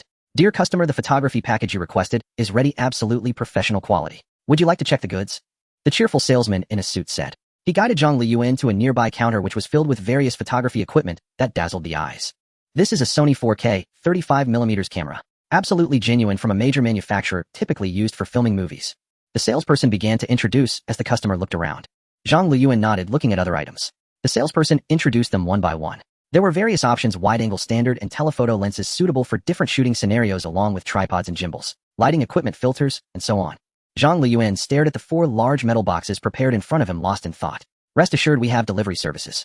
We guarantee safe delivery to your home free within 40 kilometers. The salesman grinned widely. So what's the cost? Zhang Luyan's demeanor shifted. He exuded the aura of a bargaining expert. These are the best items. They'll give you a 20% discount. The final price is 23000. The salesperson squinted. 10000. Deal. Zhang Luyan. Wait, didn't my mother say to split the difference in bargaining? Wasn't that too conservative? Why did it feel like he had lost out? Zhang Luyan's expression was strange. The salesperson felt awkward. Oh no, excitement had led to a mistake. At least put on a show of the pain of cutting losses. It was truly unavoidable. Given the current situation on the Taka Islands, these electronic devices simply wouldn't sell. Everyone was worrying about food. Who has the mood to shoot anything? The manufacturer's supply chain had also been interrupted, currently in a clearance state. Selling anything was a profit. How about I throw in 2 spare lenses for you? The salesperson said apologetically. Zhang Luyan rolled his eyes and finally settled for a computer which he could use for editing the promotional video. The staff moved the boxes onto his seemingly old and shabby celestial vessel and waved goodbye. It's clear this customer truly loves filming, spending money on essentials to the point of risking his life for it. The tattered fishing boat sped away after ensuring it wouldn't be noticed, suddenly vanishing from its original spot. The clever seafood trailing behind was left dumbfounded. What speed is this?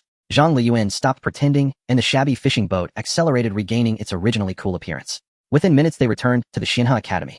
The commotion caused by the Xianzhou moving at full speed naturally attracted the attention of the students on the island. They saw the Xianzhou parked at the distant shore and watched as the principal walked down and waved at them. No wonder we haven't seen the principal recently. He must have gone out, Lu Tong said, his cheeks twitching. He was concerned about tuition fees as there hadn't been any classes lately, only self-study. Lu Tong felt as if someone was crazily harvesting leaks from them. So the principal wasn't on the island. That commotion just now had nothing to do with him. As expected, there are other people on the island, Wang Dang said with great certainty. At the very beginning of the strange phenomenon, the first commotion had come from their academy's dormitory area. This further confirmed the thoughts in their hearts. This Xianhe Academy was highly likely a project of the Dragon Kingdom, and the ones who had just annihilated the Eagle Nation speedboat team had to be robots. Words like secret weapon transformers and Terminator flashed repeatedly through the minds of the 3 boys. They walked to the shore where Zhang Luyan was. Zhou Xiaochuan suddenly saw the Sony logo on the large boxes on the boat. His face turned strange. While leaving us here while you go shoot a film? Wait. He suddenly remembered the principal saying the academy's funds were running low. The principal. Wouldn't he really go into the sea to shoot a film? Earlier, the novel authors Zhou Xiaochuan had chased after went bust and ended up going into the sea to film, making him search for a long time among countless films. Now he couldn't help but make the connection. Everyone's here. Just in time, one for each of you. Help me move this to the main hall, Zhang Luyan said with a smile, looking at the 4 who were in high spirits. Although the items were heavy for the 4 who had already undergone body refinement, it was as easy as helping a teacher move 2 books. The 4 did not refuse. Lu Tong jumped onto the boat and began passing down the boxes. A camera. After lifting the items, he realized what they were. Principal, is this a souvenir from your sea trip? Zhou Xiaochuan had a knowing expression. Wang Dang and Lu Tong turned their heads sharply, their eyes filled with complexity. There was curiosity, envy, and gossip. Wu Zhilu looked puzzled. Why had the atmosphere changed so suddenly? The principal had just returned from the sea, right? Work? What work? Why was the souvenir a camera? Zhang Luyan's mouth twitched. As a prominent young master of the Zhang family, how could he be someone who would go into the sea? Stop talking nonsense. Move the items over first. I have something to announce. He said this and strode off towards the main hall in a huff. Once his figure disappeared, Wu Zhilu finally asked with confusion, Zhou Xiaochuan, what do you mean by work and souvenir? Nothing. This guy didn't sleep well last night and was talking in his sleep. The other 2 pressed down on Zhou Xiaochuan. That's right, don't mind him, Wang Dang and Lu Tong said as they firmly suppressed Zhou Xiaochuan, who was about to blurt out. Zhou Xiaochuan kept hitting the arm that covered his mouth, signaling his surrender. After the 3 separated, they fell into contemplation over the 4 large boxes on the boat. While this principal actually expects the girls to move such heavy items. How inhumane. After a while, the 4 dragged the boxes and reached the platform in front of the main hall. Upon seeing Zhang Luyan lounging on a beach chair sipping juice and listening to music, they suddenly felt a surge of anger. If it weren't for the suspicion that this principal was some high-ranking figure from the Dragon Kingdom with extraordinary combat power, Wang Dang would have wanted to take action. Oh, Everyone's here. Upon seeing the four, Zhang Luyan waved his hand and several puppets came running from a distance, opening the boxes and placing the items on the ground. But why didn't you just let the robots move it from the start? Lu Tong couldn't hold back anymore. What are you making noise about? This is the principal's training for you guys. Zhang Luyan stood up and casually brushed it off. He mentally commanded the puppets to take on various positions for the filming. Ladies and gentlemen, given the current shortage of personnel in our academy, this principal has decided to shoot a promotional video to advertise the academy. And you as the first batch of seniors will be the stars of Xianhe University's first promotional video. Feel proud. Zhang Luyan spread his arms, beginning to charm them. The bald-headed man on his shoulder moved in unison with him. Both he and his servant wore sunglasses, their lips curled up, clearly not looking like upright individuals. The four reacted differently upon hearing this. Wu Zulu's eyes sparkled, staring intently. The senior was so cute as she wanted to hug him, but he looked so fierce and biting hurt too much. Lu Tong wore a dissatisfied expression, showing no interest in the promotional video. Wang Dang's eyes burned with enthusiasm, whilst Xiaochuan rummaged through the photography records. He still couldn't let go of the matter of going into the sea. I don't want to. Lu Tong jumped up to protest, but before he could finish, Wang Dang pulled him aside and whispered, Bro, if our guess is correct, this is a national-level project. Listen to me, let's shoot. This is an important addition to your resume. Wang Dang said earnestly. Lu Tong was confused, then thought, why did I come to this academy? Isn't it for the future? His inner dissatisfaction vanished in an instant. Alright, since no one objects, let's get started, Zhang Luyan said with a smile. He directed the puppet team to start discussing how to shoot with the others. The promotional video was mainly to showcase the academy and the students' talents. To let the outside world know how impressive Xianhe University is. This inevitably involved the teaching content. However, Zhang Luyan had the system backing him up, so he wasn't worried about lacking attention. Thus, the requirements for content were not that high. They filmed quite casually. Wang Dang demonstrated the seemingly silly first set of Xianhe broadcasting sword techniques. Is this okay, eh? Wang Dang looked at the filmed segment with confusion. No problem, just add some special effects and it'll look great. Zhang Luyan brushed it off. Next, Lu Tong began refining children's thumb toys. Zhou Xiaochuan started brewing medicine. The system's spiritual herbs were all too expensive, so they naturally couldn't use real ones. They only used various plants sourced locally on the island. As for Wu Zhilu, Zhang Luyan originally planned for her to perform a chest-breaking stunt. After all, it would be quite a spectacle for a delicate girl to do this. However, the three male classmates firmly rejected it on the grounds that it was unrelated to the profession. There was no choice but to compromise and let her draw talismans. Relieved, Wu Zhilu took her filming seriously. She was genuinely afraid the principal would insist on having her perform the chest. If the principal really insisted, Wu Zhilu felt she might actually agree. Repaying the academy's favor was not just talk, although she was somewhat reluctant. 3 days later, the grand filming operation was completed. Zhang Luyan took the completed footage and began editing. However, he discovered he didn't know the relevant technology. He didn't feel at ease outsourcing it, either. What if it led back to him? Just add some cheap special effects like turning anger into a horse, and let the audience imagine. After finishing, Zhang Luyan sighed in relief. Xianhe University promotional video. Upload. Zhang Luyan chose to upload the video. Immediately, he opened the enrollment for various countries around the world. At that time, other countries will just throw their students to the outer sect, teaching them useless things. Zhang Luyan had already thought of how to harvest the foreign students. This time, unlike the last, he left the academy's address. The VIP pickup service is only available for students from Longhua. As for students from other countries, they must arrive at Tackle Island on their own and wait for the academy to pick them up. The moment the enrollment was open, the names of Xianhe University appeared on the official summary websites of various countries. Suddenly, many people were unable to sit still. What? A cultivation university? Where did this school come from? How can it be ranked alongside our top universities in Eagle Country? Not only Eagle Country, as time passed, more people discovered this cultivation university on their country's official academy. The official certification logo on it was so dazzling, but upon clicking the subjects in promotional video inside, made them feel as if they had been tricked. Huh, are those 5-cent special effects for real? How poor is this academy to make the promotional video like this? But their environment is really nice. This looks like ancient architecture from Longhua. So handsome. Wow, this senior sister is so beautiful. Her eyes captivated me instantly. Yeah. Look at the way she paints. She has a unique aura, like an angel, not of this world. Young people from various countries began to discuss the promotional video. They all complained about the poor special effects. Zhang Luyan didn't expect that the highlight of the promotional video would actually be Wu Zhilu. Seeing the reactions, he hesitated whether to add a project involving a girl smashing stones on her chest. It would definitely attract more attention, right? Of course, Zhang Luyan was just thinking about it. As discussions about Xianhe University grew on social media platforms in various countries, the officials of various countries finally discovered the existence of the academy. At first, they did not pay attention, thinking it might be some hacker stirring up trouble to boost their reputation. They thought it would soon be pinpointed and the perpetrators arrested to either return to work or serve long sentences. However, when they saw the academy's address, they could no longer sit still. That coordinate was far too sensitive. It had appeared countless times in the recently concluded joint meeting. Moreover, all national leaders were closely monitoring it. Eagle Country. Mr. President, you must take a look at this. The secretary who had organized the intelligence rushed into the office anxiously. Inside, the president and military leaders were watching footage of the naval fleet setting out. That was the force going to explore the site of the longing tsunami. It was a number much greater than what had been decided at the initial alliance meeting, with many being secret forces. Eagle Country was prepared to hold off other countries, while seeking opportunities. What's going on so flustered? The president turned and looked at the panicked secretary with an unhappy expression. The latter's face was grim. Without speaking, he directly handed over the documents. After the president glanced at it, his expression changed drastically. Immediately cease all actions, he shouted angrily at the general beside him. What kind of joke is this? An academy. Their academy in Eagle Country. Officially certified, and it turns out that a top academy is located near a mysterious place. Isn't that a vast ocean over there? Tackle Island had never heard of this academy. It must be the place where they had repeatedly faced setbacks in their explorations. The general beside him was bewildered. But under the president's roar, he quickly issued orders to halt the departing troops. The same scene unfolded in various countries. All nations temporarily halted their actions against the academy. Then those who had planned to flood the Dragon King's temple realized something was off. Given the current level of network advancement on Blue Star, Xianhe Academy's emergence in the news of other countries was certainly impossible to conceal. They quickly learned that this academy first appeared in Longhua, and the timing was just shortly after the longing tsunami erupted. Upon investigation, all the leaders of the countries looked peculiar. Because the findings were similar to those of Longhua. They were all entities that had made significant contributions to their countries long ago, receiving such a license for running a school and being recognized as a top academy. If it were one or two countries, they might have thought that there were indeed remarkable individuals or forces. But for all countries, isn't this a bit outrageous?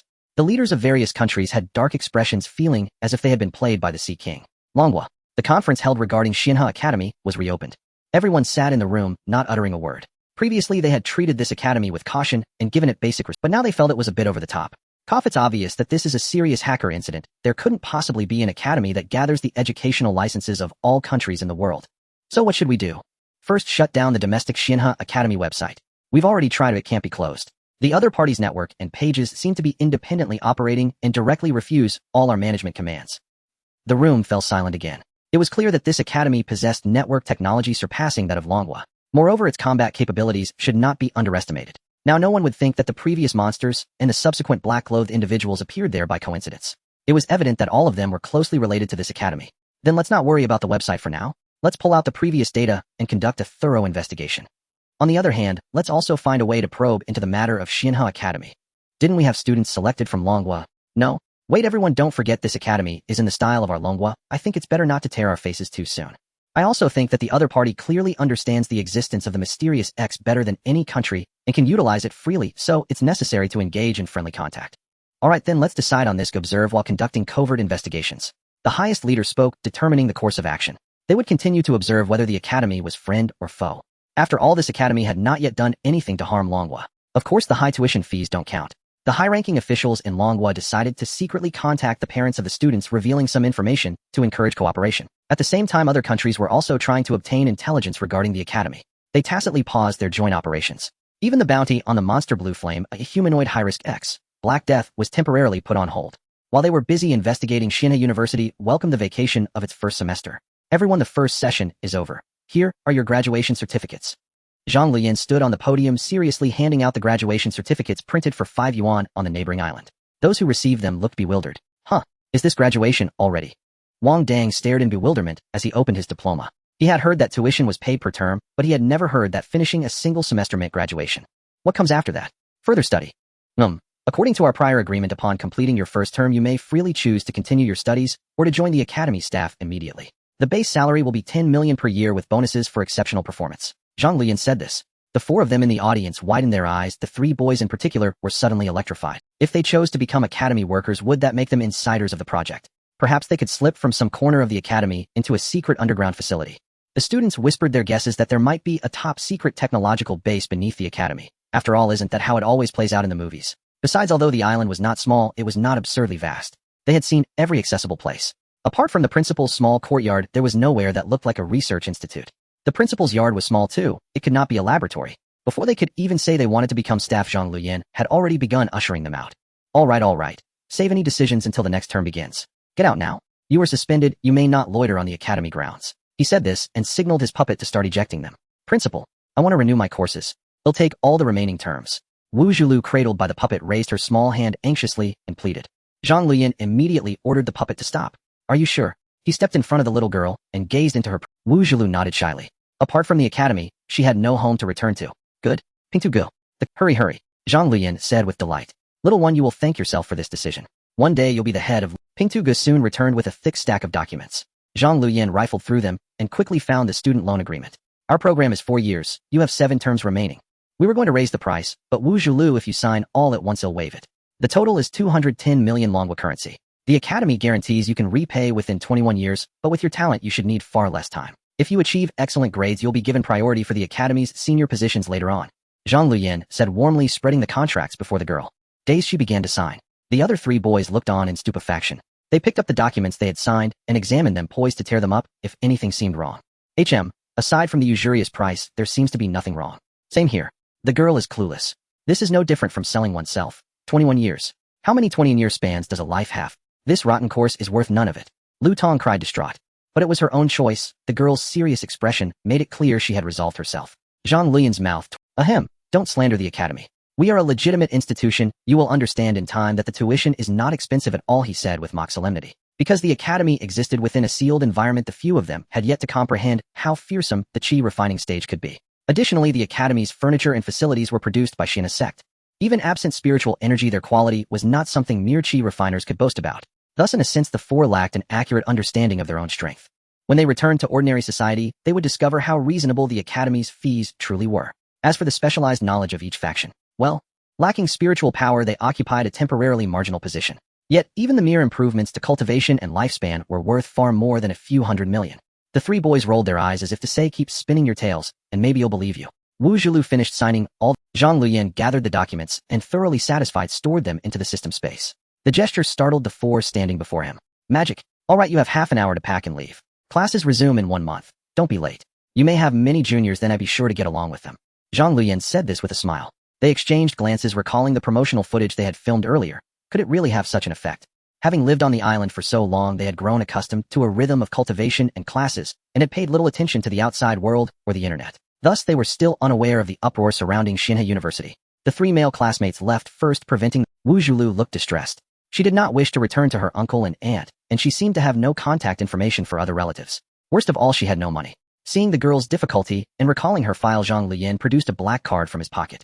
Here, consider it an academy benefit.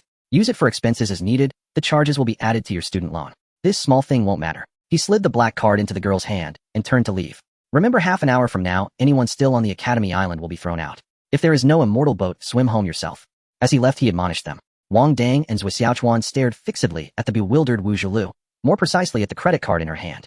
Why are you looking at me like that? Is there something wrong with this card? Wu Zhulu asked awkwardly. No, what we mean is don't scrimp when you return. Spend as you need. The academy will cover it. Wang Dang and They exchanged glances. That's the black card, right? Yes, absolutely. Good heavens. What kind of backing does this academy have to hand out cards of that caliber so casually to students? Before, they had guessed Wu Zulu's financial situation was poor. But now, with a black card in her hand, these 2 idle rich lads had to fall back into line. Only the elders and well-off families had such things right. Wu Zhulu felt something was off, but she could not say where. She simply nodded to show she understood. Lu Tong sensed trouble, that the 2 brothers were not to be trusted. He pulled them aside to whisper. Soon he almost leapt up, only to be pressed down by the 2 of them. He felt he had missed out on at least 100 million. If he had gotten that card, he would have gone home and charged several villas for his parents. Debt would be the least of his worries. But now Zhang Luyan had vanished, they would have to wait for another chance. Lu Tong looked at Wu Zhulu with ardent eyes. She took a fearful step back. You brat, don't look at a girl with such disrespect. Have you no ambition? Exactly. There are 2 wealthy brothers here, and don't you even think about coveting her card. The 2 hauled away the money-gazing Lu Tong. Elsewhere, after Zhang Luyan returned to his small courtyard, his phone rang. He saw it was his cousin and answered. Cousin, don't come back. You've been exposed. Ugh. Zhang Luyan stared blankly at the phone. On the other end, a cunning girl was being dragged away with her mouth covered, and an elderly man with kind eyes appeared on the screen. This was Zhang Luyan's grandfather, the former head of the Zhang family. Luyan, have you started your vacation? Yes, I have. Then hurry back home, everyone misses you. Okay, I understand, Zhang Luyan said with a smile, as if he hadn't received his little cousin's reminder. After a few pleasantries, the call ended. Good heavens, good heavens. Have I been exposed? Where did I reveal myself? Zhang Luyan pondered deeply. Is it possible that my venture into opening a school was exposed, or was it just the fabrication of the admission notice? What do you mean, everyone misses me? According to the merged memories, this situation was no longer serious, it was simply fatal. Of course, this was in regard to the original Zhang Luyan. Now he was already a foundation establishment cultivator. Don't mention being hung up and beaten for 3 days and nights, even if he were tied to a stake and burned. He could calmly say that the fire wasn't hot enough, scaring the elders of his clan to tears. He is a foundation establishment cultivator, am I supposed to fear you? Zhang Luyan recalled his childhood and smiled indifferently.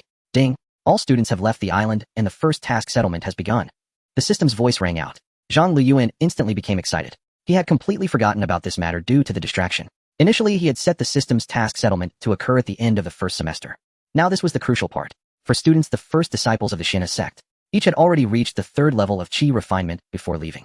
This was under the condition of insufficient spiritual energy. If spiritual energy were ample, they would probably have already reached the peak of qi refinement. How could this be in just a few months? This talent was truly extraordinary. Moreover, their own cultivation paths had also progressed significantly. Wu Zhilu had mastered over 30 types of talismans, and Lu Tong could refine 27 types of low-grade spirit tools. Wang Dang had completely grasped the Xianhe sword technique, and Zui Xiaochuan was also well-versed in various pharmacology and could recite the fire control technique. Thus, Zhang Luyan was very much looking forward to what rewards this settlement would bring.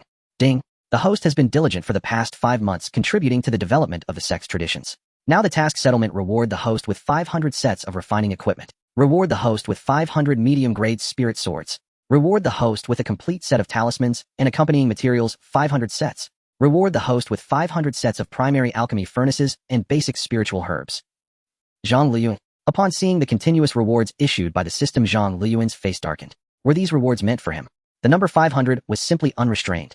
Just as Zhang Luyan was about to go crazy, the system finally delivered. Ding! Reward the host with an improvement in cultivation. Congratulations to the host for reaching the peak of foundation establishment. Ding! Congratulations to the host for acquiring the illusion technique, infinite illusion. Ding! Congratulations to the host for acquiring the celestial level movement technique, shrinking earth to an inch. Zhang Luyan felt the surge of spiritual energy within his body, his veins expanding and the connections becoming increasingly stable. The spiritual energy gathered in his dantian constantly rotating with a vague tendency towards forming a golden core. This felt like a tractor transforming into a Ferrari. The gap between the initial stage and the peak was simply enormous. He couldn't help but wonder what kind of strength would come with breaking through to the golden core. Right now he felt he could tear apart a fighter jet. If he used his spiritual energy, he wouldn't need the direct intervention of the head of the clan to deal with a naval battle group. Infinite illusion, shrinking earth to an inch. The latter Zhang Luyan knew at a glance was a movement technique.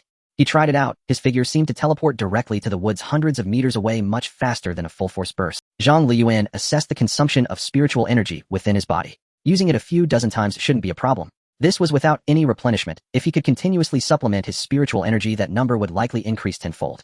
This speed is truly a divine technique for home travel and fleeing after committing murder. No wonder it's classified as a celestial level movement technique, Zhang Luyan murmured. As for the classification of cultivation techniques, he learned from the system that they were divided into 5 levels: human, earth, heaven, immortal, and saint. The differences between each level were immense. The highest Tao level techniques could not be created by anyone. They evolved from the rules of the heavenly Tao, and mastering one would be equivalent to securing a place as an immortal emperor ruling over the ages. Using such techniques was naturally extraordinarily terrifying, capable of erasing the great Tao itself. The immortal and saint levels were already aligned with the cultivation techniques of the immortal realm after ascension. It was exceedingly rare. Those who obtained them would have a smooth path on the road to ascension. The celestial level was already the limit of mortal cultivation techniques, and Zhang Luyan had no complaints about this. After all, this was just the first task settlement. As for the illusion technique, he tried to activate it, but upon sensing the spiritual energy it drew, he was instantly terrified and stopped. This thing consumed too much, and he currently had no money to exchange for spirit stones to replenish it. It wouldn't change me into a girl, would it? Zhang Luyan murmured with a strange expression. Don't doubt the mysticism. Infinite means there are no limits, right? Just transforming. Cough cough. Zhang Luyan shook his head vigorously, casting aside the bad thoughts. This thing should not be that simple. If it was just a transformation, it wouldn't require so much spiritual energy. Even with his foundation establishment level stabilizing spiritual energy reserves, he couldn't utilize it. It was easy to imagine the extraordinary nature of this technique. He would probably have to wait until reaching the golden core stage to replace his lithium battery with a power core. Zhang Luyan didn't mind not figuring it out anyway. In a month, he would have the opportunity to break through to the golden core. Oh, there are quite a few resources. Zhang Luyan checked the rewards from the system. He was moved to tears. These items, if he were to exchange for them, who knows how much they would cost. Could the subsequent tuition be placed into his own pocket? Thinking of this, Zhang Luyan felt deeply touched. Over this semester, he had been treading on thin ice regarding money, and now he had finally succeeded in reaching the other shore. Wonderful, 2 great joys in life: forming a core and becoming the richest person in the world. System, activate the Xianhe Island hidden mode. Zhang Luyan exclaimed. As soon as he finished speaking, the entire island where Xianhe University was located began to turn transparent, as if it were a fantasy. The immortal boat directly penetrated everything and sailed over. Zhang Luyan jumped on board with the head of the clan. In this mode, no one could find the location of the Xianhe sect. This was also why he had to hurry the students to leave. Head of the clan, we are going home. Zhang Luyan laughed happily. The immortal boat accelerated, heading straight towards the direction of Longhua. While sailing, Zhang Luyan furrowed his brow as his enhanced senses, due to his cultivation, made the world appear different. He sensed the ferocious fish beneath the water and found their presence familiar. On the surface of the sea, a curtain of water formed above the celestial vessel, isolating everything. Zhang Luyan gazed at the hourglass on the system panel, his expression not looking good. It seems that when I return this time, I must find a way to notify my family. The Zhang family is indeed large and prosperous, and the trial mentioned by the system is likely not simple. If I am not well prepared, the losses will be significant. To be honest, although most of the relationships within the clan are mediocre, Zhang Luyan has no intention of attending their banquet. If a few of them were to perish due to his negligence in warning them, he would feel guilty. In any case, whether my family believes it or not, I should share some of the situation with them. After finishing his words, Zhang Luyan lay down and closed his eyes to rest. A cultivator at the peak of Foundation establishment was about to return home for interrogation. He felt a bit of anticipation within. The movements of the celestial vessel on the surface of the sea could naturally not be hidden from the various nations' warships that always had their radars on. They had originally come here under orders to explore the mysterious sea area, but were abruptly ordered to halt midway. Having been on standby for a long time, the sudden anomaly on the radar jolted them awake. What is that? Oh crap. Such speed. With this size and speed, is it the Dragon Kingdom launching a Dongfeng nonsense? That's moving on the surface. The Eagle Kingdom's fleet stared in shock at the red dot rapidly exiting the radar range. They immediately reported the news. Other countries also gradually detected the existence of the celestial vessel. Unidentified moving object. Incredible speed, possibly an unknown X. After comparison, they concluded it was not a vessel or missile from any country. The captured images only showed the water curtain. They speculated about what strange thing it could be. It's heading towards the Dragon Kingdom. The Sakura Nation's fleet breathed a sigh of relief on the surface. The Dragon Kingdom also received the news at the Naval Command. Deploy defenses against the unidentified moving object. We must not allow it to approach our coastline. The Dragon Kingdom's fleet received the order and immediately set up defenses in the path of Zhang Luyan's advance, continuously signaling for the celestial vessel to halt. But the two sides were not on the same operational system, and the electromagnetic signals could not be transmitted to the celestial vessel, where Zhang Luyan was located. While dozing off, Zhang Luyan was hit by the tail of a platypus. Platypus, what are you acting up for? Zhang Luyan looked dazedly at the divine beast, gesturing on his chest. When he got up, he realized there was a projection screen above the celestial vessel, showing the fleet. Upon closer inspection, all the symbols were from the Dragon Kingdom. Is this a blockade? It must be a drill, it has nothing. Zhang Luyan analyzed the situation. Surprisingly, his analysis seemed flawless. He just wanted to go home, as surely they wouldn't intercept him with a fleet, right? Zhang Luyan stood up and placed his hand on the celestial vessel. A shield appeared on its surface. On the other side, the Dragon Kingdom fleet declared unidentified moving object approaching. Very fast. The opponent ignored our warnings. Since it shows no intention of stopping fire. Target locked. Warning. Target ineffective. In the fleet command room, everyone was dumbfounded. The waves that had just been locked on by various firepower vanished in the next moment, as if they had never existed. It's underwater. This thing can dive. Suddenly someone pointed at the radar. The red dot on the radar was still advancing and was now very close to them. Danger, prepare for impact. The commander shouted angrily. They had underestimated the situation, not expecting this thing could dive. In the next moment, the red dot zipped past the fleet and appeared on the other side. Everyone was puzzled. Report the losses. Our side was not attacked. Losses are 0. The submarine fleet has launched strange mines and torpedoes at the target. The commander was momentarily taken aback and then became tense. They similarly had submarine defenses at the bottom of the water. Although the opponent was not aggressive, they had to stop any strong incursions into the national territory. Could they succeed? Prepare for battle. The commander said gravely. The other side wanted to enter the territory of the Dragon Kingdom. This battle was unavoidable. Zhang Luyan sensed the fish flying toward him and felt speechless. Did he accidentally enter a military drill's target area? That would truly be unfortunate. Their performance would go to waste. Thinking of this, Zhang Luyan drew a standard spiritual sword. The system had rewarded him with 500 better ones, so he no longer needed to borrow weapons from students. A sword chi the size of a thumb erupted, detonating all the torpedoes in his path. The shockwave was fully blocked by the shield, and the celestial vessel passed through the minefield without sustaining any damage. Not even reducing speed. This scene stunned everyone in the fleet command room. Did it pass through? The people in the command room couldn't believe it. How was that possible? The minefield was so dense. Yet it passed through without losing speed. Oh no. Notify the coastal command. Something big is about to happen. The fleet commander widened his eyes in terror. They actually let this thing pass through direct. Report. The coastal command has replied that they have set up defenses and ordered us to return immediately, forming a siege circle 70 nautical miles out to encircle and eliminate this unidentified object. After reporting, the soldier said seriously. In the next moment, the fleet turned back at full speed. On the other side, the celestial vessel emerged from the water after crossing the minefield. Zhang Luyan sheathed his sword. This was his first time taking action since reaching the peak of Foundation establishment. Just over 1,000 torpedoes were easy to deal with. Soon the celestial vessel arrived at the coastal port. Zhang Luyan jumped onto the land, looking around at the quiet surroundings with some confusion. Where is everyone? He commanded the celestial vessel to submerge, disguising it in energy-saving mode at the bottom of the sea, waiting for the next summon. If only there was spiritual energy, the celestial vessel could shrink and be directly placed in a storage bag. Zhang Luyan muttered. Speaking of which, before a few students left, he had given each of them a bag imprinted with the insignia of Xianhe University to hold the items distributed by the academy. In fact, those were all storage bags and had already recognized their masters. But now without spiritual energy, they could only be used as ordinary bags by a few classmates. As Zhang Luyan walked ashore, he suddenly sensed many people lying in ambush in the shadows. Immediately, he used spiritual power to interfere with the light around him, forming a disguise. Stop. This is the territory of the Dragon Kingdom. I am the Deputy Director of the Mysterious Management Bureau, Zhong Guohua, a level 3 warrior. Please remain where you are and do not move rashly. Suddenly, many people dressed in uniform appeared before Zhang Luyan. Their clothes were somewhat similar to flying fish suits, yet different, incorporating many modern elements. Moreover, Zhang Luyan noticed that the materials of these outfits were quite interesting. They had strange fluctuations indicating they were no ordinary items. Mysterious Management Bureau. Zhang Luyan thought of the hourglass of the system. It seemed the country was not completely unaware and had already established a responsive organization. He could feel a bit more at ease regarding family matters. After all, the Zhang family is a prominent family and hasn't done anything against the country. With a crisis at hand, how could they not maintain their standing? But why are they surrounding me? Could it be because I disrupted the drill? The corners of Zhang Luyan's mouth twitched. Should I confess my identity to them? Would there be fines or something? Did I exceed the speed limit just now? Speaking of which, is there a speed limit at sea? Zhang Luyan felt a bit flustered. His family was still waiting for him to hold a clan meeting. After such a long time away, he didn't want to waste time with these people. After all, testimonies and procedures sounded very troublesome. Thus Zhang Luyan took action. In the deserted port, Zhang Luyan moved, causing the mysterious bureau members before him to grow serious. Everyone drew their weapons. Zhang Luyan raised an eyebrow. None of them wielded firearms, all were armed with traditional cold weapons. Zhang Luyan gained a deeper understanding of the so-called martial artist system. Indeed, while these individuals might not reach the level of body refinement, they were still considerably stronger than the average person. They were incomparable to the professional athletes of his past life. Their overall physical abilities were remarkably strong. There was also something within them that was a blend of life energy and internal power. He did not know the principle behind it, but in the realm of spiritual energy, everything was illusory. Cultivating immortality was the true path. This martial artist system was far too inferior. With this thought, Zhang Luyan stopped hesitating. He activated his spiritual energy. His figure suddenly vanished from everyone's sight. When he reappeared, he was already several hundred meters away. He repeatedly teleported, disappearing in the blink of an eye. This was the skill rewarded by the system, shrinking the ground to inches. Captain, did you see a ghost?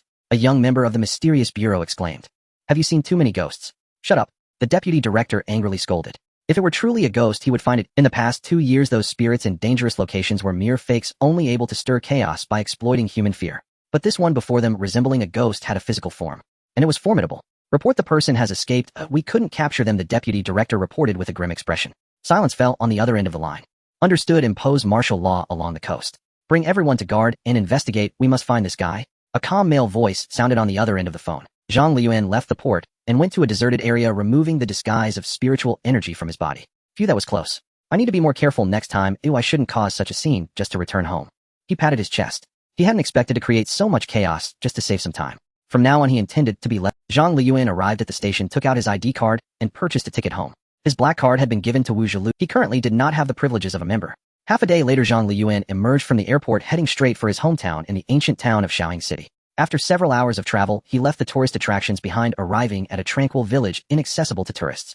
This location was right beside a famous Guzheng scenic area. It was a private zone. Zhang Luyan rode a shared bicycle, slowly progressing along the country road. Oh, is that the Zhang family kid back? Your village is quite lively now. Is there some event going on? Along the way, an old man smoking a pipe spoke up. The smoke he exhaled was that of a world-famous cigar. What else could it be? Just getting beaten up, that's all, Zhang Luyan replied nonchalantly. Wow, what kind of trouble did you cause to create such a scene? Have you even invited the ancestral tablets? The old man asked, astonished, a hint of sympathy in his eyes. Today must not be this kid's Memorial Day. It's nothing new. I just bombed the exam and made a fake admission letter. What do ancestral tablets matter? In 200 years, my generation will still be impressive, Zhang Luyan said with a smile. The old man's expression changed, and he threw off his shoes at him. Zhang Luyan ducked. Old dang, what do you mean? Do you want to declare war on Zhang family village? Attacking the young master of the Zhang family, do you have the guts for that? The old man cursed angrily. I said, how could my ear forge an admission letter? Honestly, were you the one inciting this? Zhang Luyan, balancing on one foot on his bike, was taken aback. So there were indeed like-minded individuals. No wonder he was a fellow villager. They all thought alike. Nonsense, I'm different. I play at a much higher level than your kid. He said, then abruptly turned the bike and fled. The old man was caught off guard by his arrogant expression and wanted to challenge him. Zhang Luyan expressed his respect for the elderly and youth, choosing not to stoop to his level. Mainly his current strength was too high. He feared he might accidentally kill someone, which would truly be a big deal. Zhang Luyan's figure vanished in an instant, leaving the old man dumbfounded. The Zhang family kid is so incredible. What kind of ghostly speed is this? If there were an Olympic sprint for bicycles, this kid would undoubtedly be world champion. The rumors about the young master of the Zhang family being timid and unfit for duty seem inaccurate. This kid clearly had the appearance of a schemer. Zhang Luyan was unaware that due to his actions, coastal cities had already begun to impose martial law and the public was orderly evacuating. The mysterious management bureau had classified him as an unknown X with a high level of danger. If he had not shown any aggressiveness, such a disappearance would have sent shockwaves throughout the entire Dragon Nation. Such a powerful and mysterious existence, who knows how much destruction it could cause. Zhang Luyan placed his bicycle at the village entrance, standing before an ancient stone gate, inscribed with 3 large characters, Zhang Family Village. Oh, isn't that cousin Luyan? You actually dared to come back. A young man in simple clothes at the gate smiled. He resembled Zhang Luyan, looking about the same age. Oh, my unknown cousin. Zhang Luyan took out his phone and snapped a picture, planning to ask his father about it later. After all, with thousands of people in Zhang Family Village, he couldn't remember them all. Only those living near the ancestral hall were considered direct descendants and could leave a name in Zhang Luyan's memory. Oh, you seem to know something. What's going on? I heard the old man brought out the ancestral tablets. It can't be really for me, right? Zhang Luyan said. He showed no concern for the mocking tone of the other. The young man was taken aback. This was still the Zhang Luyan he remembered. Which timid and ineffectual young master of the Zhang family was this? Was he still the weak heir that even their collateral line dared to jest about? The young man was completely bewildered. I'm asking you a question. Zhang Luyan walked over and patted the young man's shoulder. The aura of a cultivator unconsciously leaked a bit. The young man was even more astonished. Who are you? You are not Zhang Luyan. Oh crap. Is it that obvious? Then what am I even playing at? No, the Xianhe Academy has already been established. I can completely say I am a product of cultivation. Having thought of a plausible excuse, he no longer dwelled on it. After all, with his current strength, even if he left the family, he could still thrive. There was no need to be present for such matters. With this in mind, he stopped hiding and released more of his foundation establishment stage cultivator aura. It is I who am asking you. The young man stumbled and fell to the ground. Zhang, a young master, the matter of you forging the admission letter has been exposed. Xianhe University did not admit you at all. The family elders are very angry, and since you sold the property in the imperial capital, which was borrowed by the family head, originally meant for gatherings with friends from the imperial capital. The young man, terrified, recounted everything he knew. Zhang Luyan waved his hand to send his frightened little cousin away. The latter looked as if he had seen a ghost, unsure how news of this would spread. Zhang Luyan didn't care. Is this the extent? Zhang Luyan murmured to himself. Originally, he thought it was his academy's establishment that had been exposed. He hadn't expected it was merely the assumption that he had forged the admission letter from Xianhe Academy. How did they know about his enrollment situation? That aside, speaking of being the principal, there truly was no record of his name on. With this in mind, Zhang Luyan opened the system and added his name to the first graduating class. Perfect. He achieved the accomplishment of issuing a graduation certificate to himself. Then he modified the information on the official website. Now who would dare say that Zhang Luyan is not a student of Xianhe University? Zhang Luyan completed all this, then strode upright into the village, heading toward its center. Pingtugu poked his head out from beneath Zhang Luyan's clothing, curiously surveying the surroundings. Along the way, relatives and childhood friends flinched upon seeing him. Faces tightening, eyes instantly averted, pretending he was invisible. Zhang Luyan felt both startled and strangely relieved. At least he no longer had to feign his former self just to endure hollow pleasantries. He unzipped his jacket and cradled Pingtugu against his chest. Pingtugu gestured silently. Why do your own kin shun you so? Zhang Luyan's lips twitched. Probably because they sensed I was doomed. But could he really confess that to a divine beast of the sect? Absolutely not. Ahem, because I am the young master of the clan. Ordinary folk simply lack the standing to address me, you understand. Zhang Luyan declared with unwavering confidence. Oh, and who lacks the standing to speak with you? A calm voice rang out before him. His father Zhang Fu. His face was stern, yet his eyes held a faint, knowing glint. Beside him, his elegant wife covered her mouth, eyes crinkling into crescent moons. Zhang Luyan looked up and froze for a breathless moment. Dad, Mom, I have missed you so much. Hesitating only briefly, he released Pingtugu and broke into slow-motion sprint, arms outstretched, yearning for an embrace. Zhang Fu and Tan Jingyun stood utterly stunned. Was this truly their son? Had half a year of wandering transformed him so drastically? The surge of paternal and maternal affection awakened by that single dad and mom swiftly dissolved beneath their bewildered, silent exchange. Tan Jingyun gave a slight nod. Zhang Fu rolled up his sleeves, dropped low into a crouch, and launched a lightning-fast takedown. Then came a seamless chain of ground techniques executed with practiced precision. Who gave you permission to sell the Beijing residence? You're finished, boy. Zhang Fu locked his son's leg, pinned him flat to the earth, and wrenched fiercely backward. Zhang Luyan blinked, then instantly contorted his face into a grimace, howling in mock agony as he pounded the ground. Tan Jingyun approached, knelt beside him, her expression grave. Miss us? More like you missed my money. Confess, what did you spend it on? What illegal schemes have you entangled yourself in? His mother's tone was severe, but inwardly she thought, hurry up and confess, I'll rush to clean up your mess. I'm innocent. Zhang Luyan cried out. Tan Jingyun shot him a withering look. Zhang Fu instantly twisted his body and switched to a far more perilous chokehold. Still talking back to your mother? Zhang Luyan rolled his eyes. As if he'd ever dare. Was founding a school illegal? Was enrolling students illegal? Teaching them cultivation illegal? Separately, no? Together, still no. Well, technically did accidentally disrupting a military exercise count. Even now Zhang Luyan still believed the encounter with the Longwa naval fleet had been pure coincidence. Unseemly conduct before the ancestral hall. Do you wish to shame our forebears before the entire clan? A sharp rebuke cut through his thoughts. He jerked his head up, scanning for the audacious soul who dared interrupt this family. Elders of the clan. Behind them stood a crowd of senior lineage members. If anyone in the Zhang clan outranked Zhang Fu, it was unquestionably these elders. Among them stood Zhang Luyan's grandfather Zhang Sudong. Zhang Fu released his son and rose to his feet. My apologies. I lost control the moment I saw this wayward son. My apologies for being so wayward that even father couldn't hold back. Zhang Luyan brushed himself off and a ripple of baffled stares swept across the assembly. This boy truly had changed beyond recognition. The elders scrutinized him intently. Zhang Luyan instantly straightened his spine and lifted his chin, staring. Never seen such a magnificently handsome foundation establishment cultivator before. Since you've returned, rest well. The clan assembly convenes shortly. Remain in the village until then. Do not wander off or absent yourself. Grandfather Zhang Sudong spoke tersely. Zhang Lin nodded, bid his parents farewell, and as he passed behind the elder's retinue, a young girl seized his sleeve. He glanced down and grinned. Wasn't this the cousin who'd called him earlier? Zhang Jiajing, what's the matter? Don't care. She rolled her eyes, then studied him up and down, as if meeting him for the very first time. Then her bright, lively gaze softened into sudden solemn compassion. What's with that look? Zhang Luyan chuckled. Those who ignore elders' warnings reap regret at once. Luyan, eat heartily while you can. And if you harbor any unfinished wishes, write them down on paper. When I grow up, I'll fulfill them for you. Zhang Jiajing mimicked the elder's tone and solemn expression with perfect gravity. Up ahead, an elder turned sharply and shot her a fierce glare. Instantly, her mother pinched her cheeks and dragged her away. Zhang Luyan scratched his nose with an awkward smile. Well, lucky he'd already embarked upon the path of cultivation, otherwise he'd have panicked outright. Just wait. One day soon he'd show this bratty girl what true power looked like. 10 days later, the clan assembly convened. Just as in years past, incense burned, ancestors honored, rituals performed. Zhang Luyan watched the ceremony unfold exactly as he remembered, nostalgia flooding his features. As the assembly neared its close, a voice rang out. Zhang Luyan, step forward before the ancestral tablets. The presiding elder spoke.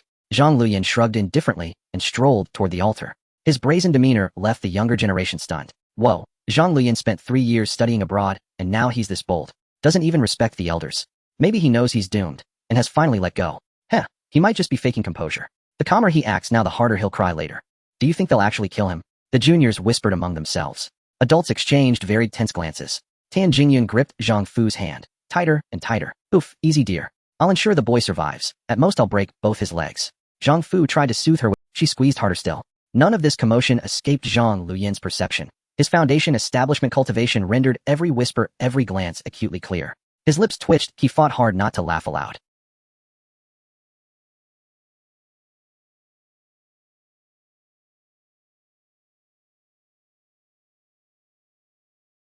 The elders gazed upon him with stern severity. What guilt?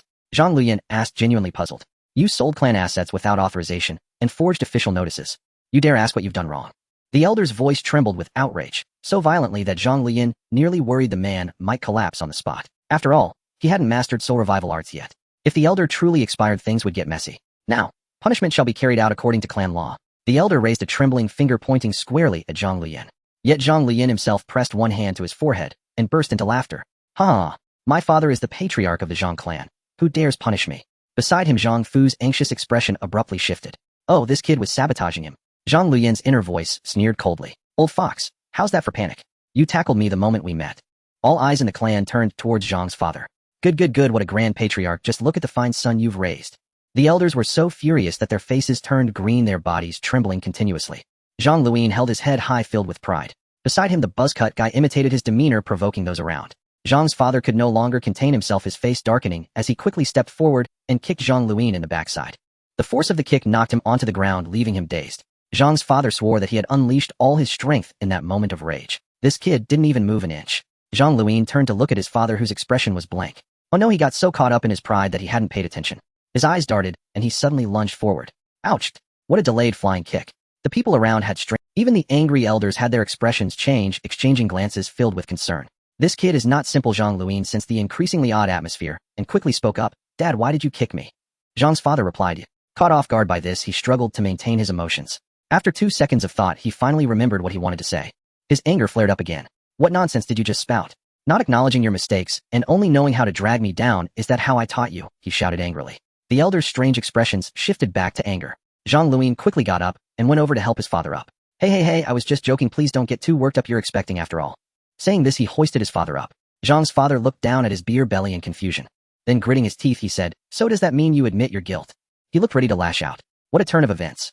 Today I'll make this brat recall his childhood. How dare he mock me? Huh, admit what guilt? The matters the elders mentioned aside from selling the house, I haven't done anything else. Besides, that house is in my name, doesn't that make it mine? Why can't I sell it? Zhang Luyan explained with an innocent expression. The elders' faces grew even darker. Zhang's father was also momentarily stunned. Is it amusing to be stubborn like a dead duck? But seeing Zhang Luyan's innocent expression, they began to feel uncertain. However, after investigation, it was found that your name is not on the student list of Xianhe University. Zhang's father hesitantly spoke up. Yes, it is. How could it not be? Zhang Luyan immediately pulled out the graduation certificate he had prepared in advance. Come, let our ancestors bear witness, no one can frame this young master. Saying this, he showcased the graduation certificate worth $5 to everyone around. The elders fell silent. They took the certificate and began to scrutinize it closely. The workmanship is rough, showing no sincerity whatsoever. It looks brand new, as if just printed. Aside from the official seal, it's just missing fake written on it. What kind of school is this? How could they issue diplomas right after the first semester? As soon as this was said, the elders indeed, wasn't this just the first month? Could it be fake again? They almost let this kid get away with it. They immediately sent someone to check the official website of Xianhe University. They found that on the student list there really was a name for Zhang Luyan. How is this possible?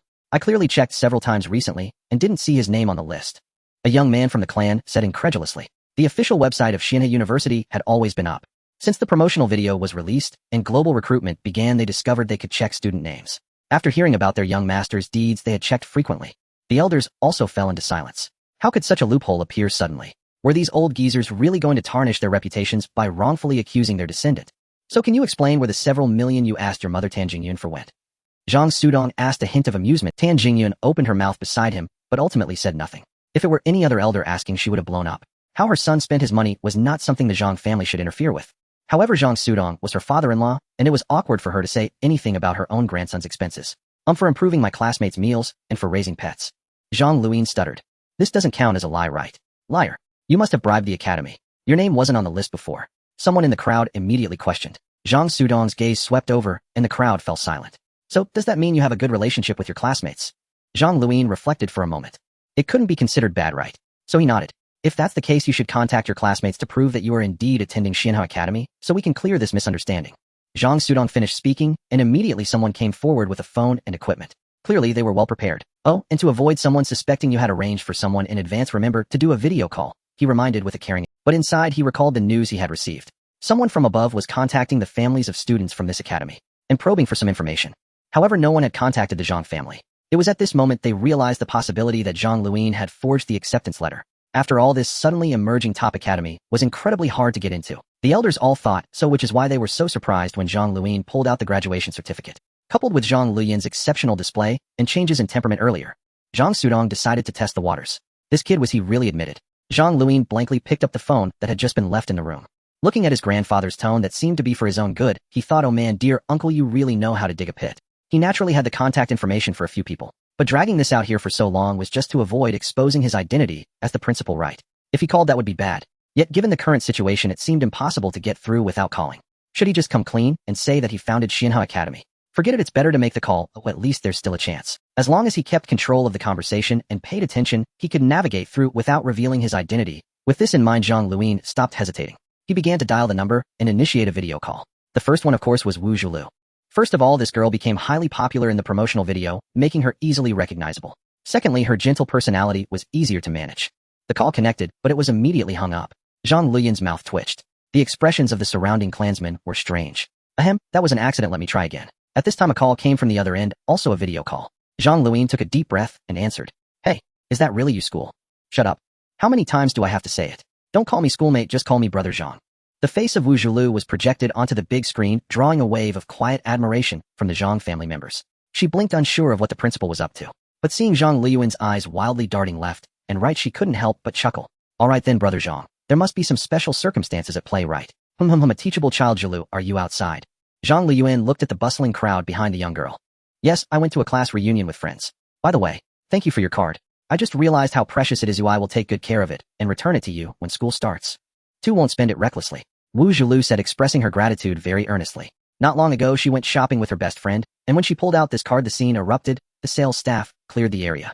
That commotion was still vivid in her memory. It was then that she realized how heavy the black credit card the principal casually distrust. She must not let it down. Zhang Luyan waved his hand dismissively. Oh, is this the person who gave you? At that moment another girl squeezed over smiling and greeting the screen. Zhang Luyan responded with a smile. So you're going to a class reunion? As he asked, he observed Wu Zilu's expression. Did he merely notice the unusual nature of the black card? What about her foundation establishment strength? Yes, I'm going with my best friend. It's organized by our alma mater. I heard your uncle's son is coming too. He looked down on us Zhilu back then, and now he must be regretting it. Let's blind his dog eyes. A girl's voice from the side defended her. Wu Zhilu smiled bitterly. After Zhang Luyan casually chatted for a bit, he hung up the phone. Perfectly navigated without exposing his identity. Is this good enough now? Zhang Luyan asked, looking at the family members in front of him. Continue, aren't there still 3 class? What does it mean to only call the female classmates? Zhang Sudong squinted, pondering something.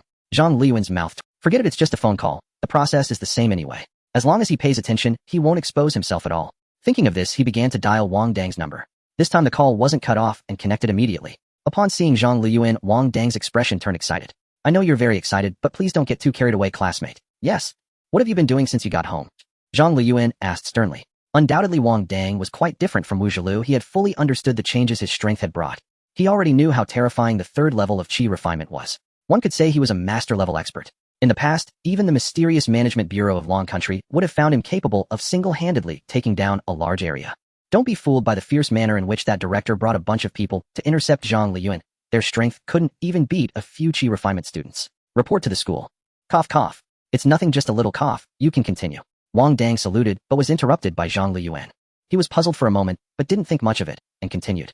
When I got back, I went straight home, then gathered with friends, and some uncles from the military also came over. They asked me about some things regarding the academy, and I. Cough cough, it's nothing. The academy hasn't strictly regulated what can or cannot be disclosed. Zhang Luyan's tone was odd, as if he was reminding him of something. Indeed, there was no intelligence. After all, it was an academy, so how could they keep everything to themselves? But the techniques are a different story. This point was made very clear while at the academy. The law of not lightly passing on techniques is no mere saying. The consequences of private dissemination are borne by the individual. Wang Dang immediately understood the meaning behind Zhang Luyan's words and nodded solemnly. After experiencing the gap brought about by a significant increase in strength, he realized just how deep the waters of Xianhe Academy truly were. The original idea of a technology academy had been completely overturned. His earlier response actually had some embellishments. After some sparring with uncles and brothers, he was astounded. They directly took him to the military training grounds to spar with more experts. After that, he further accessed previously unattainable top secrets. He also learned about the existence of the mysterious bureau and X. Internally, he had developed an utmost reverence for the academy and the principal. Zhang Luyan hung up the phone. He then began dialing with Xiaochuan's number. Like Wang Dang, this second-generation descendant of a medical family from Chuan province had also discovered his increase in strength. He was very cautious during their exchange and mentioned that his family had agreed for him to continue studying at Xianhe University with tuition to be paid in full at once. Zhang Luyan subtly reminded him that prices would increase, then hung up the phone as he saw with Xiaochuan's grim expression. Is that good enough now? Zhang Luyan said with a sigh of relief. Don't. There's still one more, right?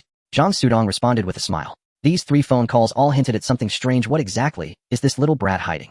Zhang Luyan. Lu Tong had always been quite rebellious while at the academy. He always felt he was being cheated on tuition fees. Honestly, Zhang Luyan didn't want to contact Lu Tong. The risk was too high. But then he thought that guy should have realized his own strength by now, right? That shouldn't be a problem. Thinking of this, Zhang Luyan gritted his teeth and dialed Lu Tong's phone. Hey, principal. Lu Tong, fellow alumni. Hello. You look so dapper. Where are you off to? Zhang Luyan said with a grin that didn't quite reach his eyes, subtly shifting his phone to reveal the group of people behind him. The threat was obvious. If you can't keep up, be prepared for dire consequences. Lu Tong's face was blank. He certainly felt the changes in his strength and began to feel the reverence that came with being part of the academy. Watching the buzz-cut guy jump onto the principal's shoulder baring his teeth at him, Lu Tong felt a chill down his back. Past pain suddenly surged up to attack him. Lu Tong quickly turned his thoughts. Reporting back, fellow alumni. I was planning to go to a class reunion. As for clothes, those 2 rich guys lent me hundreds of thousands, saying they'd pay me back once they start working. After all, we can't let the academy lose face, right? Lu Tong was desperately trying to survive. Zhang Luyan's expression suddenly became friendly. As they exchanged pleasantries, it really felt like they were old classmates. All the small talk felt too fake. The elders of the family and the gathered relatives couldn't help but twitch their cheeks. Clearly this was an act. What kind of relationship could produce such a mode of interaction? It was evident that this classmate named Lu Tong was very afraid of Zhang Luyan. One could only wonder what kind of earth-shattering things the family heir had done to him. The kid was obviously in a tough spot. If Zhang Luyan knew this thought, he would only scoff. Was he scared of me? This little brat Lu Tong is terrified of the buzzcut guy. He would rather hang me on a telegraph pole. Back then, sending the buzzcut guy to supervise a few of them to cultivate was truly the right decision. The buzzcut guy has made a great contribution. Once he has money, he will reward him with 2 spirit stones. Thinking of this, Zhang Luyan was about to end the call. Alright, there's nothing else, let's leave it at that. Remember not to be late when school starts. Understood, principal. The call ended. The surrounding environment suddenly quieted down. Zhang Luyan was, what's wrong? Hee. Zhang Sudong sneered, raising his head to signal a nearby family member. That person operated a few times, and the screen began to loop the playback. Got it, principal. Zhang Luyuan's face immediately stiffened. What the hell? Luton, you clumsy goose, you've set me up. Just wait for me when school starts. The atmosphere suddenly became somewhat awkward. Zhang Luyuan's mouth twitched as everyone looked at him eagerly. He pretended, now let's see if you embarrass yourself or not. The clan elder signaled to turn off the endlessly looping video, looking gravely at Zhang Luyan. The meaning was clear, provide an explanation. Zhang Luyan fell silent. At this point it seemed he could no longer bluff his way out. However, being a Foundation establishment cultivator, he didn't want to speak, and no one could do anything about it. But the ones in front of him were not enemies trying to extract a confession, but rather relatives who had watched him grow up. If possible, Zhang Luyan did not want to make the relationship so tense. The reason he didn't want to reveal the Academy's matters to the family was that he felt uncertain. At present, although the Academy seemed strong, it had a creature like the Flathead Brother capable of annihilating a carrier fleet. But this creature was a dud. It would consume a top-grade spirit stone in just a few seconds of holding out. Last time it had taken advantage of the sect's maze. Otherwise, the other party could completely kite the Flathead Brother. Not to mention that there were also ultimate weapons like nuclear bombs involved. The Xianhe Academy still seemed lacking in front of the nation. If it were just himself, he could handle any issues without worries. However, if the family was involved, it would be different. At that time, the lives of thousands of people from the Zhang family would be on his shoulders, which would make him subject to constraints everywhere. System, what is the current status of enrollment? Zhang Luyan asked the system in his mind. Suddenly an interface appeared, which was the back end of the enrollment website. Zhang Luyan's face changed as he looked at it. How can there be so few? He couldn't help but exclaim, causing the surrounding Zhang family members to look puzzled. Ignoring the reactions around him, Zhang Luyan carefully checked the back-end enrollment situation. Just like last time, there were many applicants far exceeding 500. However, only a little over 100 passed the system screening. The numbers are off. Zhang Luyan muttered. The last time he checked, the numbers were similar. Where was the problem? Thinking of this, Zhang Luyan began clicking on the system panel without caring about the crowd. Soon it turned out that after various countries began investigating Xianhe Academy, they immediately issued announcements warning that something was wrong with the Academy. Coupled with the Academy's strong association with the Long Kingdom, not many from other countries registered immediately. Subsequent slanderous remarks from those countries' officials led to even fewer applicants. This was also the reason why among the tens of thousands of applicants in the back end, the vast majority were from the Long Kingdom. It was also thanks to Wu Zulu's transformed appearance playing a key role. Even so, it was still far too lacking. At this rate, completing the task would be impossible. Only 19 days left until the second term starts. Zhang Luyan declared he could not afford to fail this time. Was he to confess to the family? Confessing would bring risks to the family, but there were many benefits as well. First of all, he wouldn't have to worry about money anymore. Although he didn't know how much wealth the Zhang family had, it was clearly substantial. Letting the Flathead Brother fight for a day or two should be no problem. Moreover, in terms of connections and influence, they could definitely provide various conveniences. Thinking of this, Zhang Luyan raised his head to survey the surroundings. The clan members instinctively took a couple of steps back. After all, this person had just been talking to himself and making strange gestures to the air. That's right. I've revealed my hand. I am the principal of Xianhe University, and this academy is run by me. As Zhang Luyan spoke, he put his hands on his hips and tilted his head back, displaying an expression that invited praise. Wow, it really is you. Huh. It's all over now. Our Zhang family's young master will probably need to be replaced. Goodness. I'm simply a... This is quite grand. I thought that faking a notice was already unbeatable, but there's something even bolder. Making the entire school a facade. The clan elders did not speak, nor did the elite members in power. The young people couldn't hold back any longer. In the strict environment of the Zhang family, their young master had actually done something so rebellious. As for Xianhe University, although it was unclear why it was rated as a top-tier institution, who would believe that? For the past few months, in the minds of the Long Kingdom's people, this academy was considered a scam. Although the promotional video and the revealed address improved its reputation considerably, it still could not change this fact. Zhang Luyan's expression became strained. What do you mean fake? My academy is legitimate and compliant. It is a first-class institution recognized by the nation. Although it was due to the system's efforts. But right now, how could he let his momentum weaken? He was already planning to reveal everything and lead the family into cultivation. How could they say they didn't believe him? Silence. The clan elder spoke. The scene suddenly quieted down. At this moment, the young people realized that the faces of the family's significant figures did not show anger, but rather seriousness. They suddenly felt an inexplicable fear. What other secrets were there that they did not know? The clan meeting is postponed. Luyan, you go back and rest first. Do not go out. We elders need to discuss some matters. The other disciples are also not allowed to leave the village. The previous matter is not to be spread outside. Otherwise, clan rules will be enforced. Everyone must wait until we finish our discussions. Zhang Sudong spoke. Although the others were puzzled, they did not say much. But Zhang Luyan was different. He needed the family. No, you have to believe me. At least let me introduce the academy to you. He rolled up his sleeves, ready to show off his skills. But the next moment, Zhang's father pressed down on his shoulder. Luyan. Zhang's father shook his head, his gaze profound. Zhang Luyan opened his mouth, but ultimately lowered his sleeves. Both his father and grandfather had spoken. Seeing their reaction, it was evident that they knew something about Xianhe Academy. They must have their own considerations. If the Zhang family fully supported the academy, completing the task would likely take only a few days. There was still ample time. If they did not support it, it would be futile to strive for even a few days. Even if he flew with the Flathead brother to the United Nations to transform into a monster, it would be difficult to complete the task, because various countries would certainly prevent the news from spreading, fully surrounding and exterminating the two sudden terrorists. At this point, he could only trust his family. Zhang Luyan sighed and walked towards his room. The others also dispersed. The clan elders and the family's power holders gathered in the ancestral hall, closing the door behind them and never coming out again. 1 day, 2 days, 10 days. At this moment, only 9 days remained until Xianhe University commenced. Plus, with a day needed to pick up and drop off students, only 8 days were left. Stop. You cannot enter without permission. Young master, please don't make it difficult for us. In front of the ancestral hall, a group of guards blocked Zhang Luyan.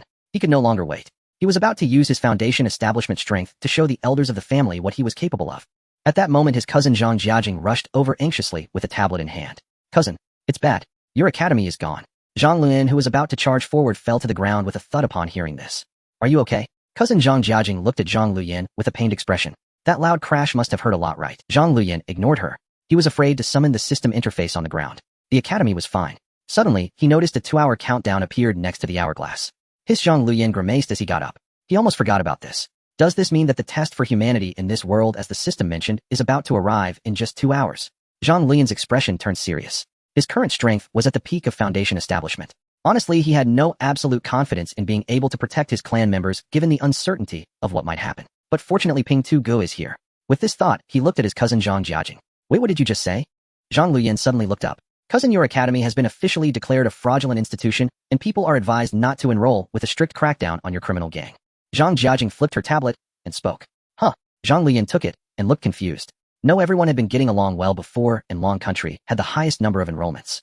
Why did it suddenly turn into this? What Zhang Luyan didn't know was that the sea area where Xianhe University was located had already been patrolled back and forth by fleets from various countries several times. After Xianhe Sect entered hiding mode, the formation also lost its effectiveness. But now wasn't the time to worry about that. He returned the tablet and began dialing the students' phone numbers. He randomly picked a member of the Wang faction and dialed. In the capital of Long Country Military District. Let me in. Xianhe Academy is not a scam.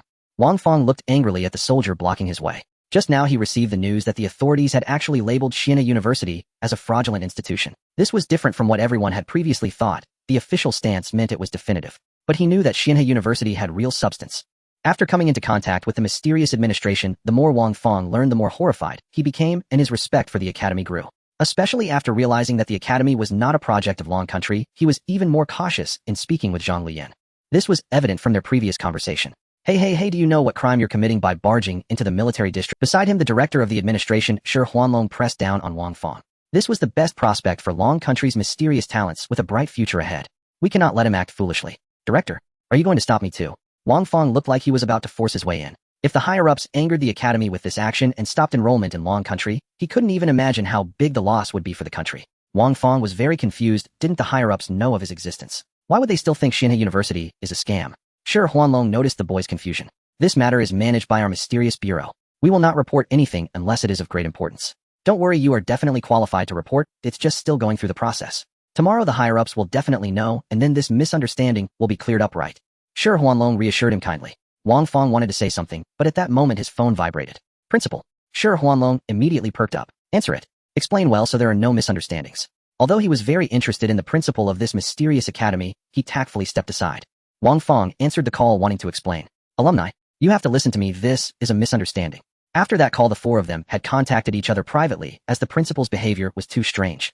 In the end, they concluded that Zhang Luyan was in an environment where he couldn't reveal himself as the principal. That's why he referred to them as alumni here. But Zhang Luyan interrupted him.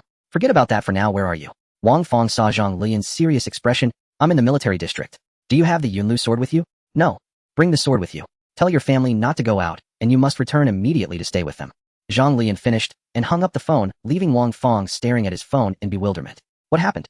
Could it be that the academy has some enemies who have come looking for them? Wang Fong had deeply realized that the world was not as simple as he thought. Such a formidable university surely had its own circles and enemies.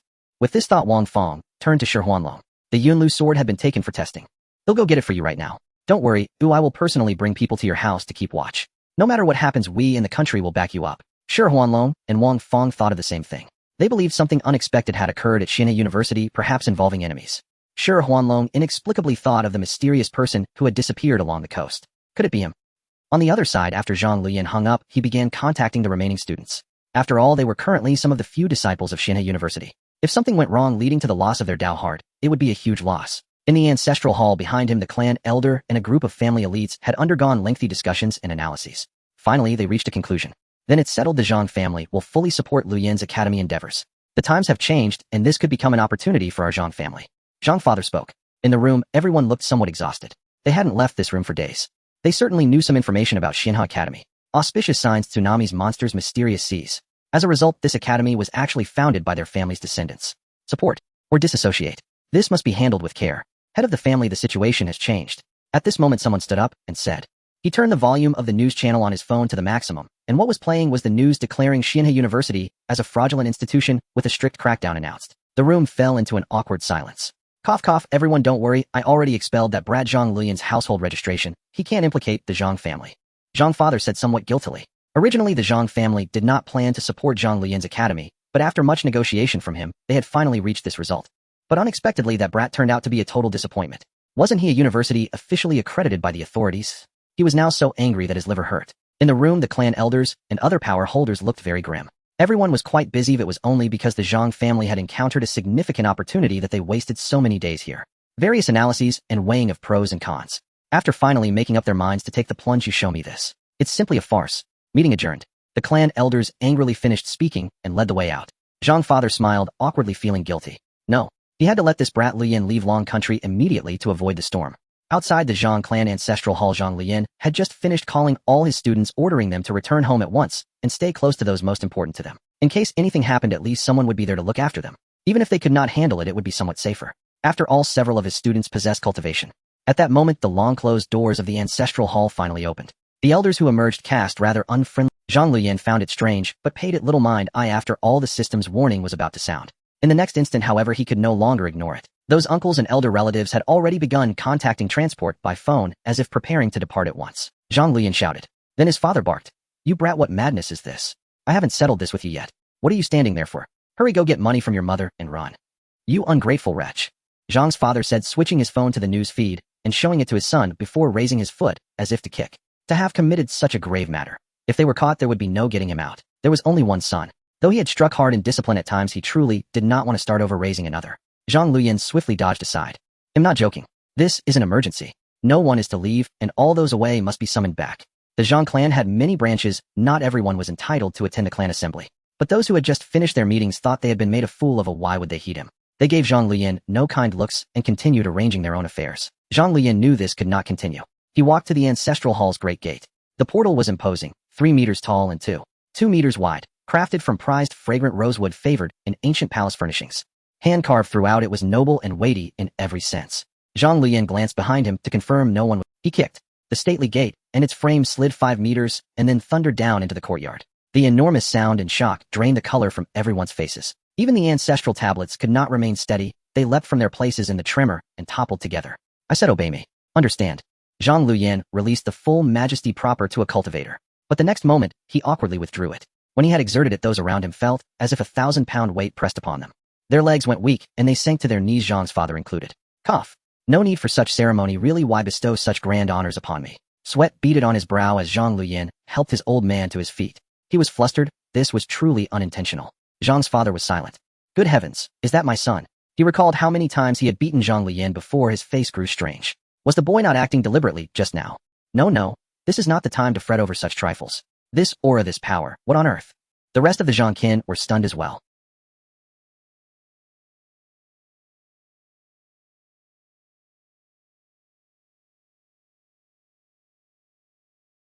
They watched the clan's elders, and seeing the crowd kneeling around Zhang Luyan, an uninformed onlooker might have assumed some coronation. Luyan, what exactly is going on? Zhang Sudong, standing at a distance, stared in shock at the shattered gate, and then at his grandson. He'll explain later. Time is short.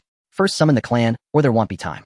Zhang Luyan spoke. He could not possibly say he had a system that was initiating a countdown. The trial that would require reviving the Xianhe Sect's lineage to stand against it was about to arrive, he suspected. As for recruitment, Zhang Luyan no longer worried. According to the system's estimation, the trial would surely bring spiritual. As the only university of cultivation, would they fear a lack of students? The remaining days were more than enough. The second term would begin in the era of spiritual energy. Zhang Luyan already anticipated the grand scene that would follow. Not least, simply removing Ping Tu's shortage of mana would allow him to stand tall before even nation-level powers. The Zhang family fixed their gazes on Zhang Luyan for a long moment before speaking. Do as Zhang Luyan says. No one is allowed out, summon back every kin you can reach. How much time do we have? Zhang Sudong asked suddenly. Zhang Luyan checked the system's countdown. 1 hour and 50 minutes. Did everyone hear that? The Zhang clan moved quickly. After all, a family with such a lengthy heritage had impressive execution. Across Longwa, urgent flights were redirected toward the city where the Zhang clan resided. At the same time, Wang Dang, clutching the Yunlu sword, called home. Do not leave. Tell mother to come back immediately. What meeting could be more important than life? I'm not joking, he shouted from the military jeep. Sure, Huanlong drove, while contacting formidable agents in the Secret Management Bureau and ordering the paramilitary to enforce a cordon on the surrounding blocks, arranging fire positions. They prepared to confront unknown strong adversaries. Wang Dang the prodigy had it under control. In Xiongmao cities with Xiaochuan, upon receiving notice, brought the pill furnace the academy issued, and a flamethrower shaped like Ping Tu. At that moment he was being roughed up. You think yourself bold, leaving a top medical college to go to some cultivation academy. Cultivation? My foot. Even if cultivation were the chosen path, if it were an orthodox cultural lineage, I could accept it, but you went to a fraudulent academy. This makes me furious, the white-haired elder fumed, striking repeatedly with his cane. Were it not for the sudden national news, he would never have paid heed to that so-called promo video. Seeing his child appear on the national newscast nearly provoked him to rage. Grandfather, why not rest a moment before you strike more? Zhou Xiaochuan asked, holding his storage bag with concern. Given his current strength, such blows barely scratched him. Arrogant. Too arrogant. The old man had clearly misunderstood, thinking his age and frailty were being mocked, and struck all the harm. Zhou Xiaochuan was left speechless. At the same time, Lu Tong felt equally embarrassed.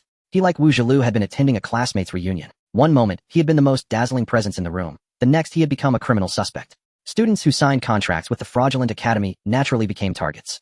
Where do you think you're going, you fraud? Don't try to run. Liang Rui and a group of classmates blocked the doorway, preventing his departure. Lu Tong bristled inwardly. He wanted to follow the principal's orders and go home to be with his family, but he was obstructed. Thinking of the other's humble apology earlier, he regretted having once entertained even a hint of forgiveness. He felt some remorse for admitting that the luxury motorcade had belonged to the academy, otherwise these people would never have dared to step aside. I fear I might strike you dead by accident, Lu Tong said. He was not joking. After crushing his household doorknob, he realized how terrifyingly powerful he had become. These classmates, mere ordinary people, were as fragile as tofu in his presence. I've already called the police. Don't think you can run before they arrive, you fraud. Liang Rui recalled the humiliation he had endured and realized his earlier meekness had been misplaced. There had been no undercover scion of a grand family. That fellow and that academy, both frauds. In the room, Lu Tong surveyed his surroundings, finding no windows. It seemed that jumping out was not an option. However, he did not want to waste time here. Zhang Luyan's words weighed heavily on his mind. He faintly sensed that something significant was about to happen. Just as Lu Tong planned to control himself, trying not to harm the classmate in front of him, while breaking through the blockade to escape. There was a commotion outside the door. Open the door. Let us in. Son, are you alright? A middle-aged man's voice came through the wooden door, muffled and accompanied by the sound of banging. The classmate blocking the door stepped aside. Mom and Dad, what are you doing here? Lu Tong was immediately a bit excited upon seeing them. We know everything. Don't be afraid, no matter what, we'll face it together. Our Lu Tong would never be a fraud. There must be a misunderstanding inside. The people outside the door stepped aside, and Lu Tong was moved by their words as he reunited with his parents. The academy is not a fraud, you have to believe me, Lu Tong choked out. Whether it's a fraud or not is not up to you to say. The news has already issued a statement. You should just go explain it to Uncle Mao. Liang Rui said mockingly, his eyes gleaming with delight. Lu Tong completely ignored him and led his parents to the innermost part of the room. He found a spot to sit down. Looking around, he cleared the chairs, stacking furniture to form a wall, isolating the outside. It created a defensive space. Though he was unsure of what would happen or whether this was effective, it at least provided some sense of security. Liang Rui and the others did not understand, but did not stop him. As long as they did not run away, that was enough. At the same time, they felt puzzled internally. How long had it been? Why had the police? Usually they would have arrived in 10 minutes at most. Now half an hour had passed. Meanwhile, at the Zhang family ancestral home, ding! Environmental change detected. Disciple review standards lowered due to excessive passers-by. Please select on your own. Zhang Luyan, lost in thought, suddenly raised his head. There was a hint of surprise in his eyes. He remembered the system mentioning that due to the lack of spiritual energy on Blue Star, the requirements for disciples' talents were several dozen times higher than usual. Now that the standards had suddenly been lowered, it confirmed his speculation that when the trials came, Blue Star would possess spiritual energy. Moreover, he could complete his task. Thinking of this, Zhang Luyan quickly opened the system backend to check the data of those who passed the review. Over 3,000. Zhang Luyan was shocked. With over 10,000 applicants from Long Nation, this meant that nearly 1 in every 3 had the talent for cultivation. Thinking of Long Nation's population, he swallowed hard. This could be a huge opportunity should I just accept them all. No, 500 is already the limit. If there are more, we won't be able to teach them all now. Zhang Luyan muttered to himself. Although the system had rewarded 500 of everything needed for each department, the academy's current teaching staff was insufficient. He was the only one. Even if he sent out 4 from the first batch as teachers, they wouldn't be able to handle it. He still had to consider the academy's reputation. It wasn't just a one-time transaction. Let's take it slow for the first batch. We'll pick those with good talent first, Zhang Luyan mumbled as he began to review various. Did you guys notice? It seems to have suddenly gotten cold. A member of the Zhang family in the distance rubbed his arms. The others nodded, their faces pale with fear. It was the middle of summer with the sun shining brightly, yet it felt like winter. This was too strange. Could it be that the ancestors are angry? Someone looked towards the ancestral hall at the tablets that had just been picked up and had not yet been returned to their places. Instantly, the fear in the eyes of the surrounding family members doubled. Zhang Luyan glanced over. Centered around the Zhang family ancestral hall, wisps of black mist occasionally emerged from the ground. The essence of this black mist resembled the special energy from the members of the mysterious management bureau. It had some relation to spiritual energy, but the level difference was too vast. Brother Ping pulled at Zhang Luyan's trouser leg, gesturing animatedly. The meaning was roughly something underground is breaking the seal. Is it strong? Zhang Luyan asked. Brother Ping thought for a moment and plucked a hair from his body. Strong? What does that matter? If it comes out well, just beat it up. After saying this, Zhang Luyan casually continued choosing disciples. Although the system had classified them from strong to weak based on talent, Zhang Luyan needed to select a balanced number from each department. As for the thing Brother Ping mentioned that was sealed, Zhang Luyan actually had some impression. Which village doesn't have some supernatural legends? Most of them were fake. There was a stone tower by the lake next door said to have sealed a charming snake lady, yet the coffin lid showed no signs of reaction. Although the Zhang family ancestral hall below was real, it was rumored to be some ancient great evil. But Brother Ping said there was no need to worry. The question was whether this change was unique to the Zhang family, or if it was happening all over the world. Zhang Luyan felt the latter possibility was greater. Thinking of this, he couldn't help but speed up his selection process. In the imperial capital of Long Nation. How could this happen? Strange changes erupting across the country. With ancient towns, graves, and haunted houses being the most severe, the aggressiveness of animals has increased several times. The leaders of Long Nation in the administrative hall looked heavy. Report, sir, the United Nations has sent a notice. 40 minutes ago, the strange energy surged worldwide. As soon as this was said, the room fell even quieter. After a long while, someone finally spoke. So it has come. Oh, I didn't expect the energy tide to truly awaken. Well, let's proceed as planned. The speculations regarding the energy tide had long been established, and there was considerable acknowledgement. It was akin to the changing of seasons, the ice ages on Blue Star, or some cosmic phenomenon or law. In any case, the theory of the energy tide was confirmed. Based on this premise, various countries had made some preparations. Since they did not know specifically what would happen and the signs shown were all mysterious measurements, there was actually no standard. Long Nation quickly issued an announcement. It instructed everyone to stop working, stay indoors, not to come out, close doors and windows, and follow official instructions. Ordinary people in Long Nation who received the news and halted their activities were also extremely astonished. They rushed to the internet seeking answers, wanting to know what was happening. What's going on? Why are we suddenly told to stay at home? You don't know? My family is from the countryside. We raise some chickens and ducks, but just now these animals started attacking each other. It's terrifying. TCH, you're scared of a chicken and duck fight. Your guts are too small. A netizen mocked. However, the person who posted did not retort, but instead shared a picture. Judging from the angle, the photographer must have been hiding. They seemed a bit anxious, and the shaking of the shot made the edges somewhat blurry. If it weren't for the current advanced AI, the main subject might not have been captured clearly. When netizens clicked to view, they were instantly horrified. Because in front of this rural netizen's house, the yard had already been painted red. Various bloodstains and organs scattered everywhere, and a large goose stood in the center, consuming blood-red intestines. OSHD. The gruesome images quickly became inaccessible, and the account that posted them was reported as banned. Yet many still saw them and began discussions. It must be the Great Goose Emperor. It's too fierce. If I'm not mistaken, even the dogs have perished in battle. Isn't this too bizarre? Why has the goose suddenly gone mad? Is it a case of goose rage? Help! There's a zebra outside my house banging on the door. Thankfully, I have a security door, but it feels like it's about to give way. This user has an IP address from a major city. It couldn't help but make other netizens wonder if this guy was still half asleep. Hiss, you're lucky. The zoo has exploded, and all the animals meant for viewing have escaped. I know. In Times Square, dozens of people have already been devoured by lions. The army is currently conducting a siege. Following the message was a picture of the square. The faces of the people in the image were filled with terror as they fled. In the center of the square, a lion roared towards the heavens. Netizens were left in shock. At this moment, everyone understood why the government had advised them to stay indoors. The world was undergoing a drastic change. I think I just saw a coffin lid move. Oh, what kind of number should I call for this situation? Baidu didn't have an answer. Help. At this time, another person posted attaching a picture of a black coffin. It seemed to be a few. Netizens were horrified. Didn't you invite a Taoist? At a time like this, calling anyone else is less effective than a Taoist moderator. Is it possible that I am one? My master didn't teach me this. Help. The netizens fell silent. Soon more and more strange events began to appear on social media. Not only in the Dragon Kingdom, but such events were occurring in every country around the world. Fear engulfed all of humanity on Blue Star. Zhang family.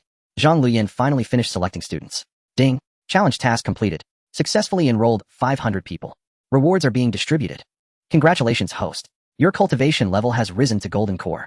Reward the sect's area has expanded tenfold. 4 additional celestial peaks have been added. They will appear together when the divine concealment mode is cancelled. Reward 300 sect puppets. The strength limit of the puppets has been raised to the peak of foundation establishment. Reward 100 chi gathering pills, 100 food suppression pills, 300 foundation establishment pills, 300 spirit gathering pills. Reward a complete set of Xianhe array method for the sect's spirit gathering formation. The system prompt sounded. Zhang Luyan was astonished. He thought he would have to wait until the start of the semester to settle the rewards. To his surprise, rewards were given as soon as the enrollment number was reached. Zhang Luyan felt his body and spirit being continuously cleansed in indescribable pleasure. At this moment, he lost track of time, fully immersed in the sensations of his body changing. In his Dantian, vast spiritual power was slowly rotating and the speed was increasing. The spiritual energy there had already condensed into liquid and was transforming towards solidity. A hint of gold appeared. The gold became more and more intense, ultimately exploding into a golden flash. The golden core appeared in his Dantian. It was clearly the sign of entering the golden core stage. Zhang Luyan raised his head, faintly sensing something. Tribulation. Suddenly the sky darkened and dark clouds gathered over the Zhang family. The black mist that had risen from the ground seemed to have seen a ghost and instantly vanished. Zhang Luyan gasped. My goodness, I'm directly transcending tribulation here, want the whole family ascend together. Thinking this, he was about to soar into the sky and fly to a neighboring village to transcend tribulation. Upon reaching the golden core, he could already fly freely. But in the next moment Zhang Luyan stopped. The dark clouds in the sky were dispersed by a mysterious will and became bright again. The first to reach the golden core and be exempt from tribulation. Zhang Luyan stared in disbelief, feeling the message in his heart. My goodness, he had been favored again by the heavenly Tao of Blue Star. It was clear that it truly cherished this first cultivator of his. The corner of Zhang Luyan's mouth twitched. This is fine, the tribulation came too fast, it's better than ascending with the neighboring village. Everyone didn't actually have such deep grudges, did they? Thinking this, he expressed his gratitude to the heavens and opened the panel. Name Zhang Luyan. Realm Initial Golden Core. Age 19. Life expectancy limit 18-30 years. Cultivation methods Xianhe Dao Cannon, Xianhe Sword Technique proficient in initial level Talismans, Wuji Illusion Cannon, complete understanding of Xianhe Array method. Movement technique proficient in Mortal Martial Arts, Spatial Compression. Sect level 2 excellent. Sect Disciples 504. After checking the panel, Zhang Luyan found that the cultivation method section only displayed the 5 core ones. The subsequent ellipsis could reveal related methods like alchemy and artifact refining. The system rewarded methods were all set to beginner proficiency by default. After that, it would depend on the efforts of the disciples. The comprehension and growth of the disciples would ultimately benefit him. As the sect master, it was only natural for him to have some knowledge of everything. Have I reached the golden core realm? Zhang Luyan clenched his fist.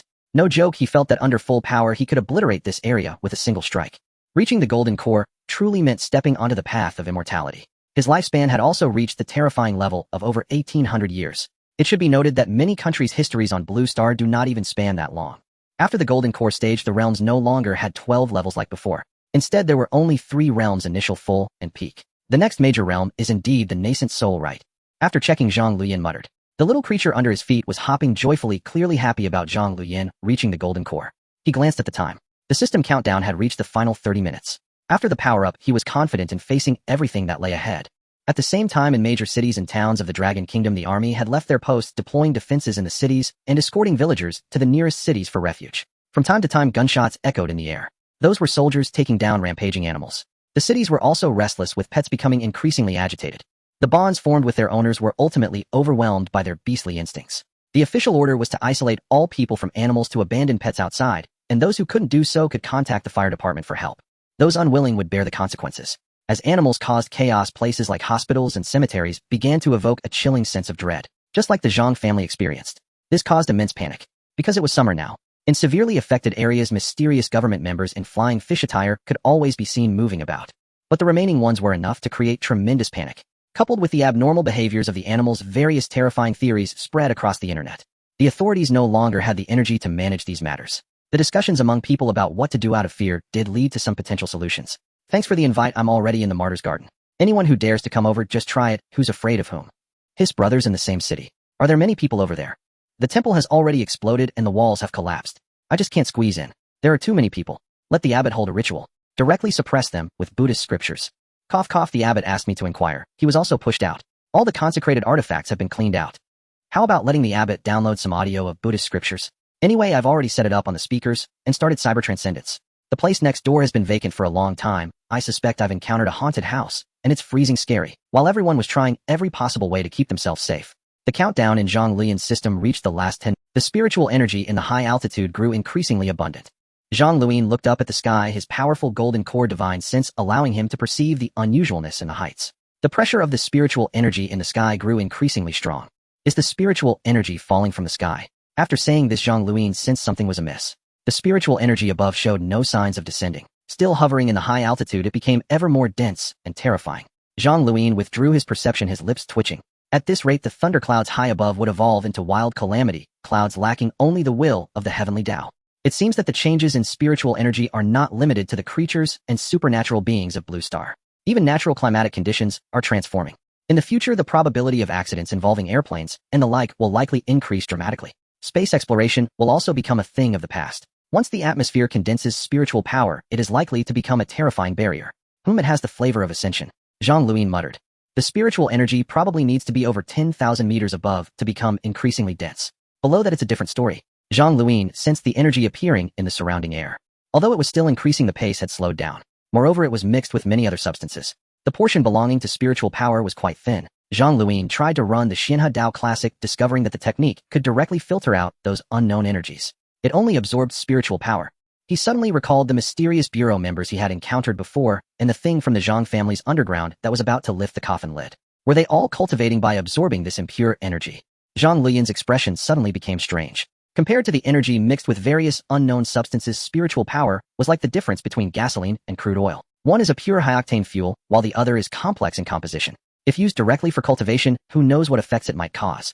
Moreover, the two are entirely on different levels. If it weren't for my existence and that of the Xianhe Sect, in the future the biological chain of Blue Star would be dominated by birds, followed by places with more rainfall being stronger. After all, birds fly high closer to spiritual power, and rain will also bring down the spiritual power from the heights. But with my Xianhe Academy, here the situation will change. Xianhe Academy will be the strongest, because everyone else and other creatures only cultivate using this mixed energy. I don't know what the effects will be, but their power will definitely not match that of cultivators who practice with spiritual power. At Xianhe University, we directly purify spiritual power for cultivation. Besides Xianhe University, there seems to be no serious immortal cultivation inheritance on Blue Star. At this moment, the 4 students from the first cohort felt it the most. Long-term spiritual power deficiency had led their bodies to automatically operate their techniques, continuously refining and absorbing spiritual power, increasing their cultivation every moment. Quick look, what is that? Just as Zhang Luyan was deep in thought, there were exclamations from a distance. The clan members were pointing in astonishment at something on the other side, creating a commotion. He turned his head to look, and apart from the increasingly dense black mist, there was nothing else. Wait a minute, black mist. Can you see that black mist? What are you talking about? Why can't I see it? I feel even colder. So terrifying. This place is so terrifying. It seems like there's something around. The Zhang family members turned pale, their expressions growing more anxious. What's there to be afraid of? It's just a small problem, leave it to me.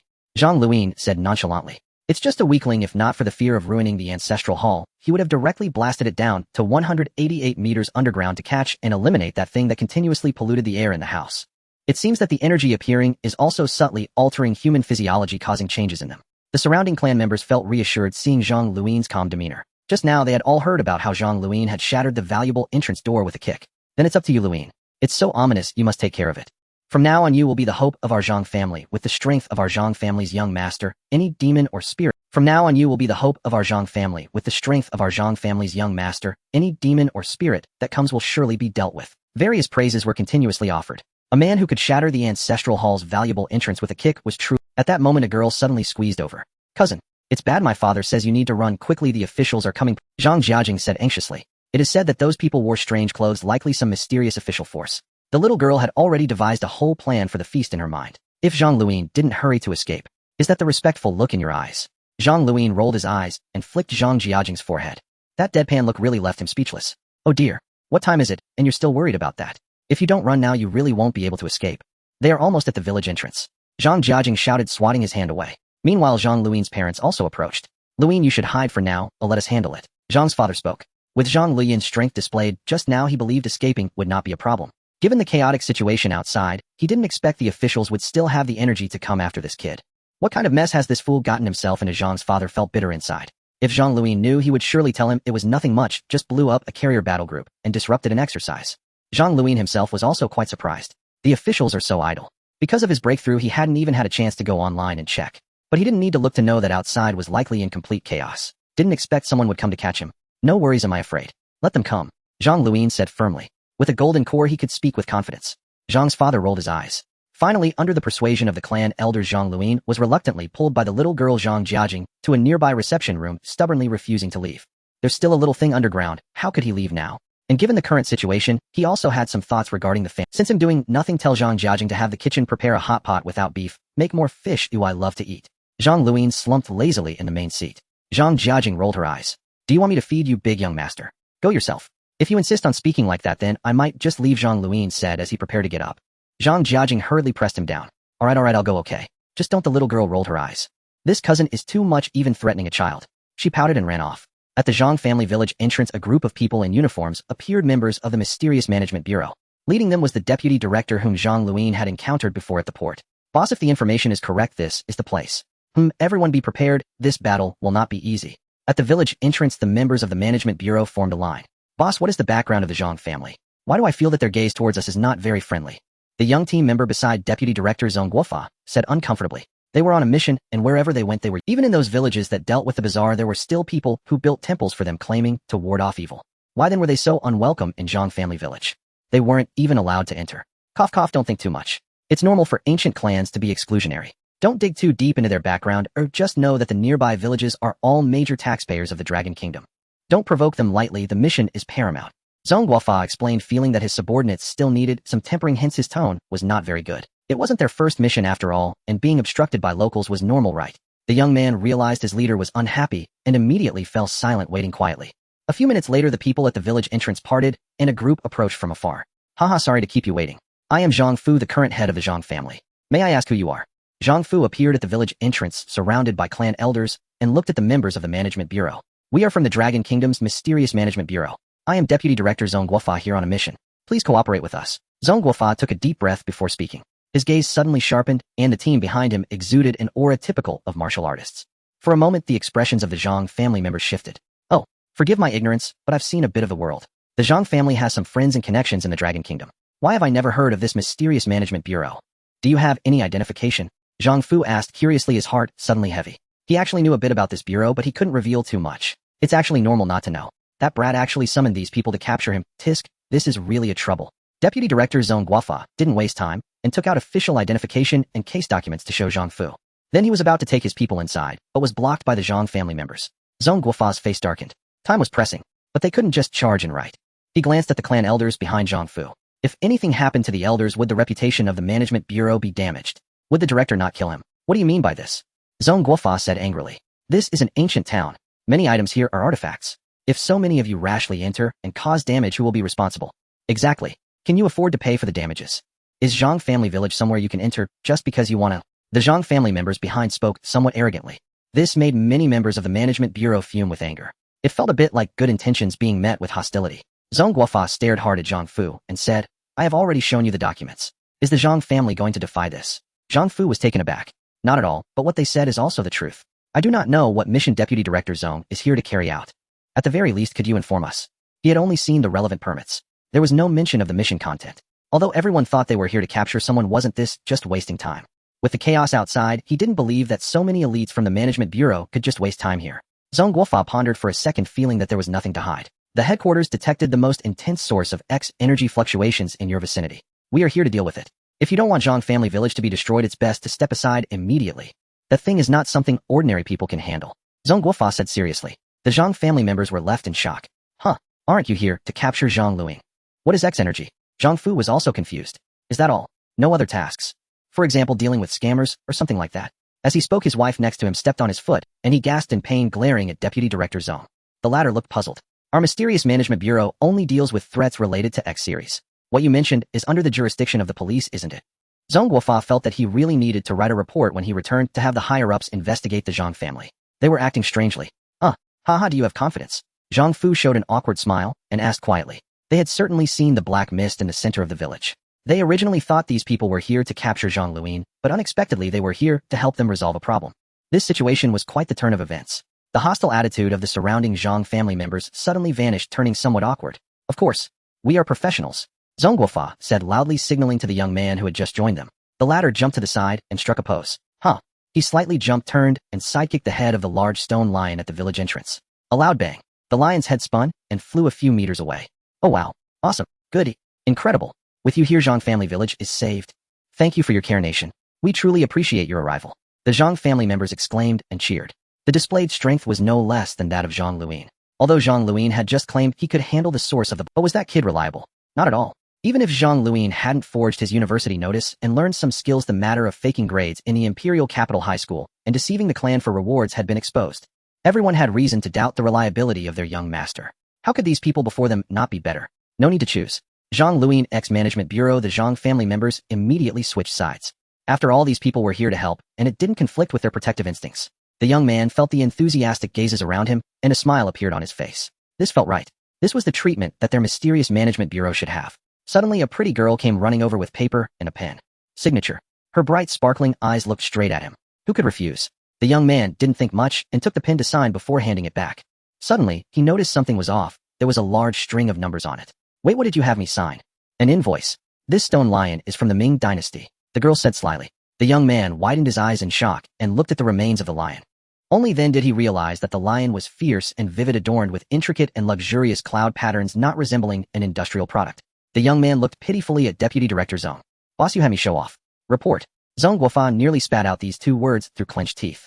The young man felt a chill run down his spine and thought that at this moment Deputy Director Zhang was even more terrifying than the high-risk X. That brat really knows how to pick. Now it wasn't just the Zhang family members who felt awkward. All the members of the mysterious bureau were also watching the headless lion with a mix of embarrassment and fear.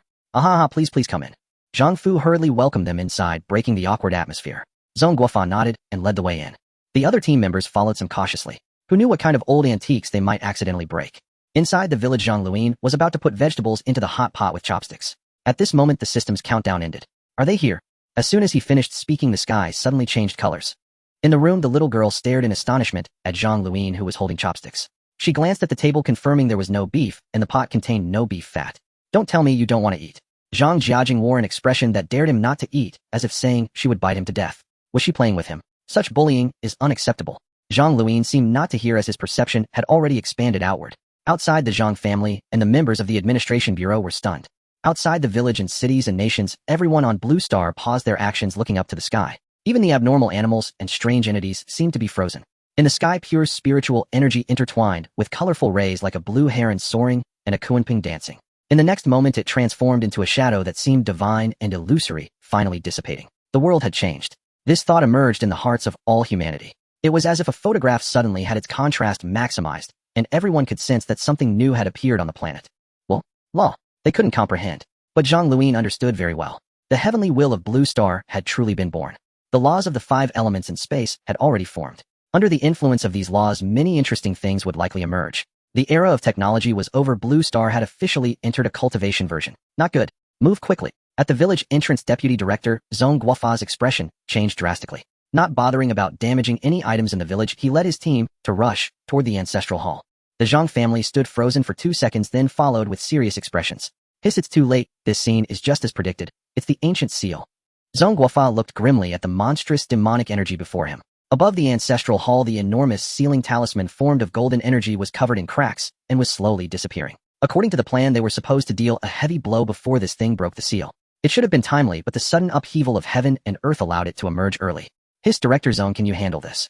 Zhang Fu and others arrived, looking at the now darkened ancestral hall with what a grand spectacle. Rest assured, head of the Zhang family, we are professionals. As the words fell, the ground at the ancestral hall's entrance suddenly cracked open. The talismans in the sky completely shattered. After a loud explosion, a long rectangular object resembling a coffin emerged from the cracked ground. It was entirely blood-red, adorned with strange patterns. Red mist began to disperse, quickly filling the surrounding space. Retreat. Zhang Guofa warned loudly. Turning around, he realized there were no Zhang family members around except for those in the administration bureau. Looking back, he found that they had already run over 100 meters away. Indeed, anyone encountering such a terrifying coffin would naturally flee. Tough situation. Don't hold back. Use the SS-level containment artifact, the demon suppression staff. Zhang Guofa's expression was serious. But Captain, the cost. A teammate beside him attempted to persuade him. In the past 2 years, various strange incidents had erupted involving animals, regions, items, and anomalies collectively referred to as the X-series. Among them were entities that could be utilized by humanity, namely the containment artifacts of various nations. The demon suppression staff was discovered in an ancient esoteric site in the western region of the Dragon Country. It was very effective in suppressing evil spirits. However, this object did not suppress evil with righteousness, but rather used evil to counter evil. Therefore, the cost was substantial, starting with a loss of 20 years of life. And it couldn't be in the hands of the weak. No more talking. If this thing gets away, the entire Xianhe city will be doomed. Zhang Guofa shouted angrily. After a moment of silence, the team members cleared a path.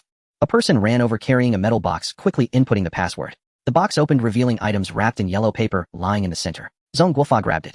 At that moment, a noise emanated from the coffin, resembling a heart beating deafening.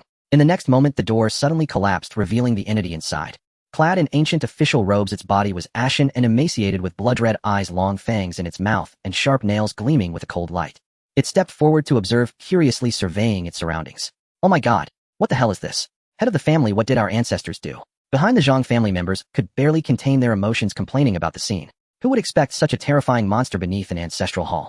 Could it be that the Zhang family used to engage in such business? The clansmen looked at Zhang Fu as if saying he should come. Generally, the head of the family would know more. They would certainly be aware of any legacy or such. Zhang Fuss, don't look at me, ooh, I don't know either. According to records, this place was purchased by our Zhang family 200 years ago. So what legacy could there be? What? Are you expecting me to tear off my robes and reveal a yellow Taoist robe underneath? Directly conduct. The Zhang family members gathered in fear, hearing Zhang Fuss words and seeing the terrified expressions of the clan elders. They immediately retreated another 10 meters. They wanted to run. But on the other side of the ancestral hall were the women, children, and elderly of the Zhang family. The clan school was over there. How could they leave their family behind and flee? Director, can you handle this? Everyone, please rest assured and trust us. The demon suppression staff in my hand is a national treasure level containment artifact. It specializes in dealing with this type of evil spirit. Don't say it's just a 1,000-year-old monster. Even if the legendary corpse ancestor comes, it will have to take 2 hits and roll back to lie down. Zhang Guofa's confident voice rang out, calming everyone's hearts slightly. We're counting on you, Director. Go for it. We're rooting for you. The Zhang family cheered. Zhang Guofa shouted as he tore open the yellow paper wrapping the demon suppression staff, and in the next moment the tips of his black hair, visibly, turned white. His figure transformed into an afterimage, charging forward. The demon suppression staff in his hand was aimed directly at the zombie's forehead. Closer, closer. This was a sure thing. Everyone thought so. In the next moment, Zhang Guofa flew back at a faster speed, crashing into a group of teammates. I have become incorruptible. What trash dares to come out and embarrass itself? The monster spoke. Everyone was too shocked to react, witnessing an even more terrifying scene. They saw the monster holding the so-called national treasure containment artifact. Zhang Guofa claimed raising it above its head and crushing it with one hand. Black liquid flowed between its fingers, falling into its gaping mouth. After drinking, it looked mockingly at everyone before it, as if regarding them as prey. Hey, it seems that after so many years my fame has been forgotten. Let me teach the people of this world what respect is. It seemed somewhat dissatisfied, feeling that it was not given the attention it deserved. After being sealed for so long, was this the level of trash that came to challenge it? This level of cultivation is unappetizing, forget it. I'll just slaughter a city later to ease my mood.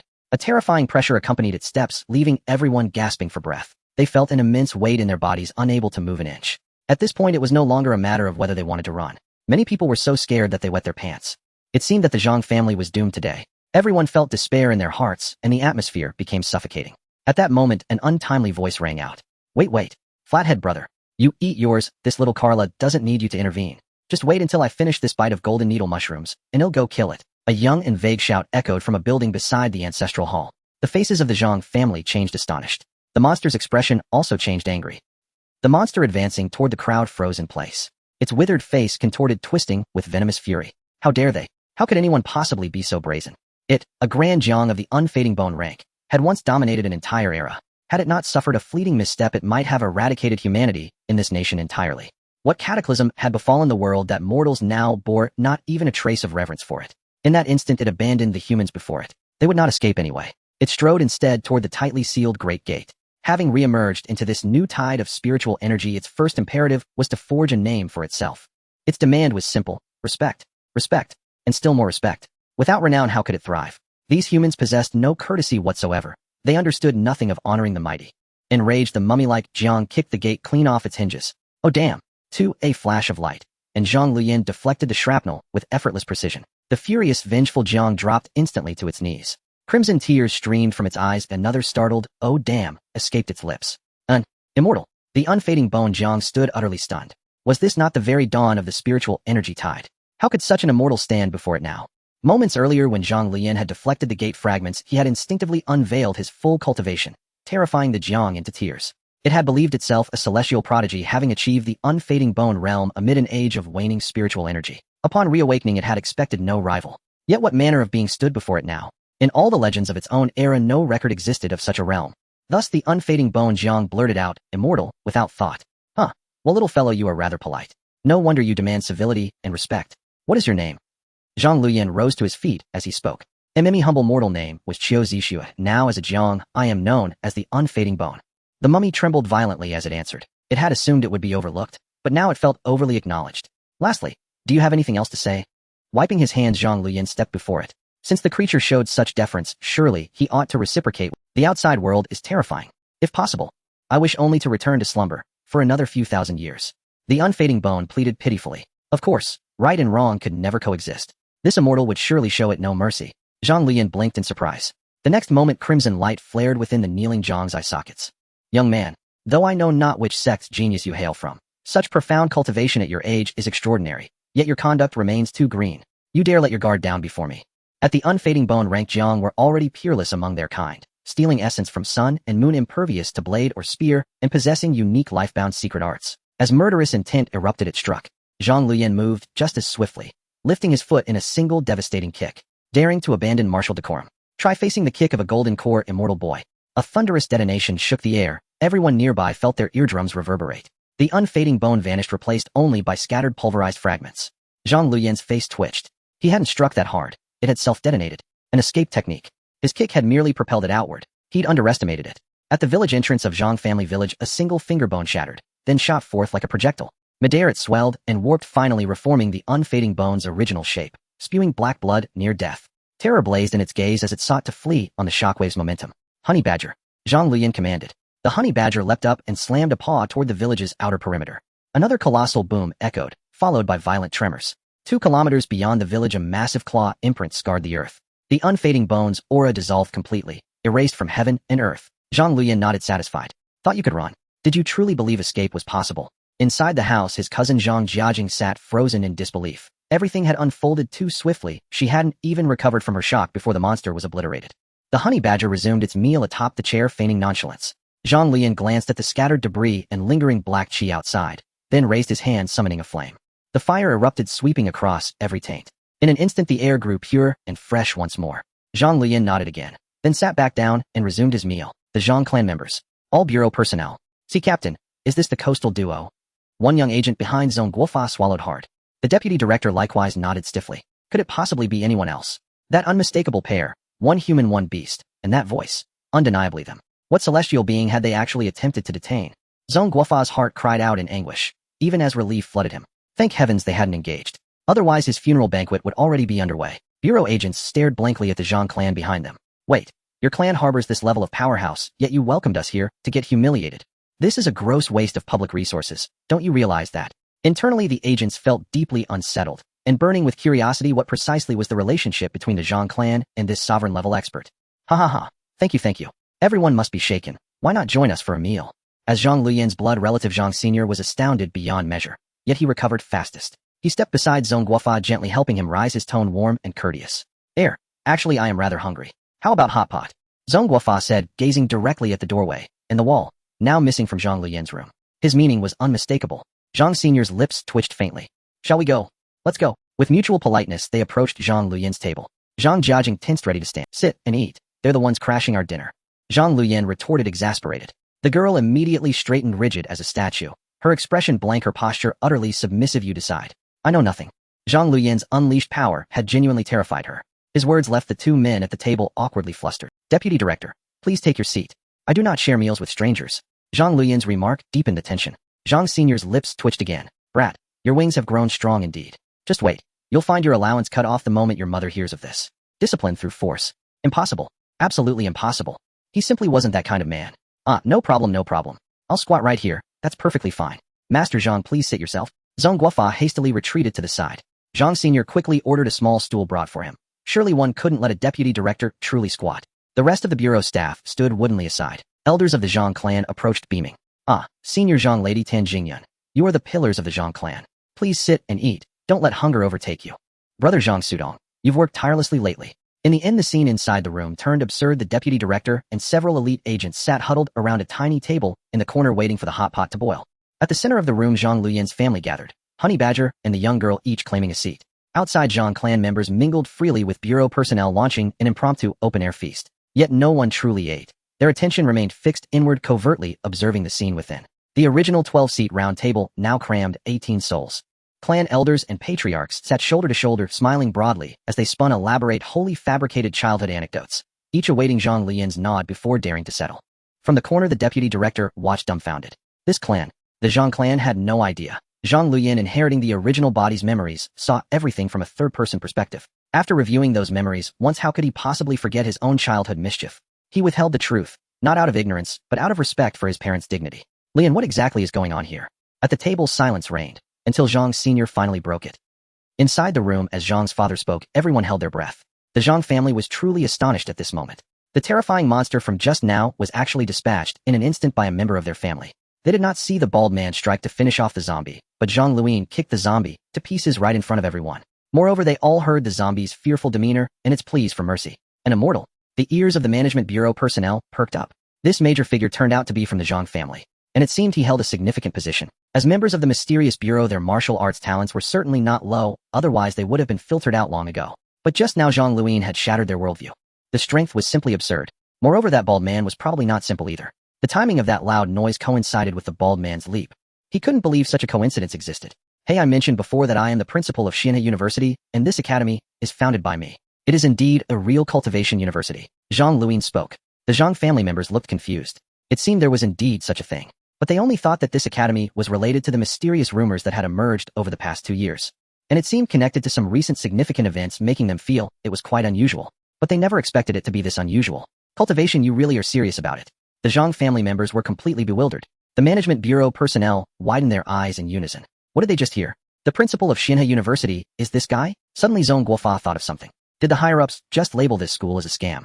He suddenly understood why the Zhang family had been so hostile toward them at the village entrance.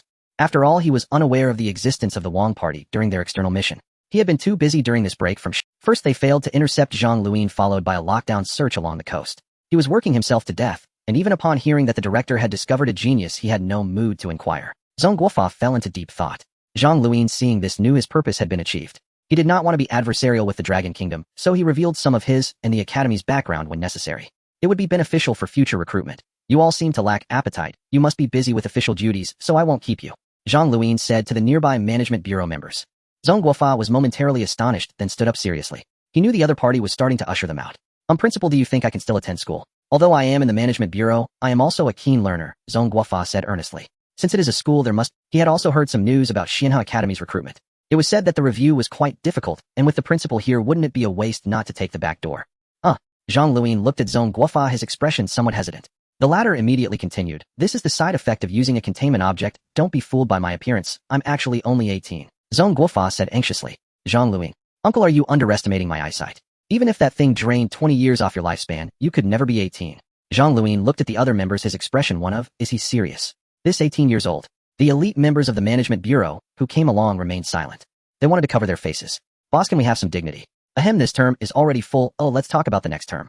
Zhang Luyan rubbed his forehead, feeling exhausted. All right. Then it's settled. Oh, we will definitely prioritize members of the Management Bureau for the next term. Rest assured, the entry standards of our bureau are also quite high, and we are all good candidates. After Zhang Guofa finished speaking, he took people away, without waiting for Zhang Luyan's response. Wait, when did I agree to this? Zhang Luyan was once again astonished by this person's thick face. But thinking about it, after witnessing the strength of a golden core cultivator, such a reaction was also normal. The personnel of the Management Bureau quickly left. They did not linger, and headed directly outside the village. Just as Zhang Luyan said, they were busy with official duties now. There were troubles everywhere. Various strange phenomena and rampaging mutated animals needed the personnel of the Management Bureau to help deal with. After the Management Bureau personnel left, everyone looked at Zhang Luyan. Ahem, everyone. I have an idea. Zhang Luyan coughed, and stood up to say.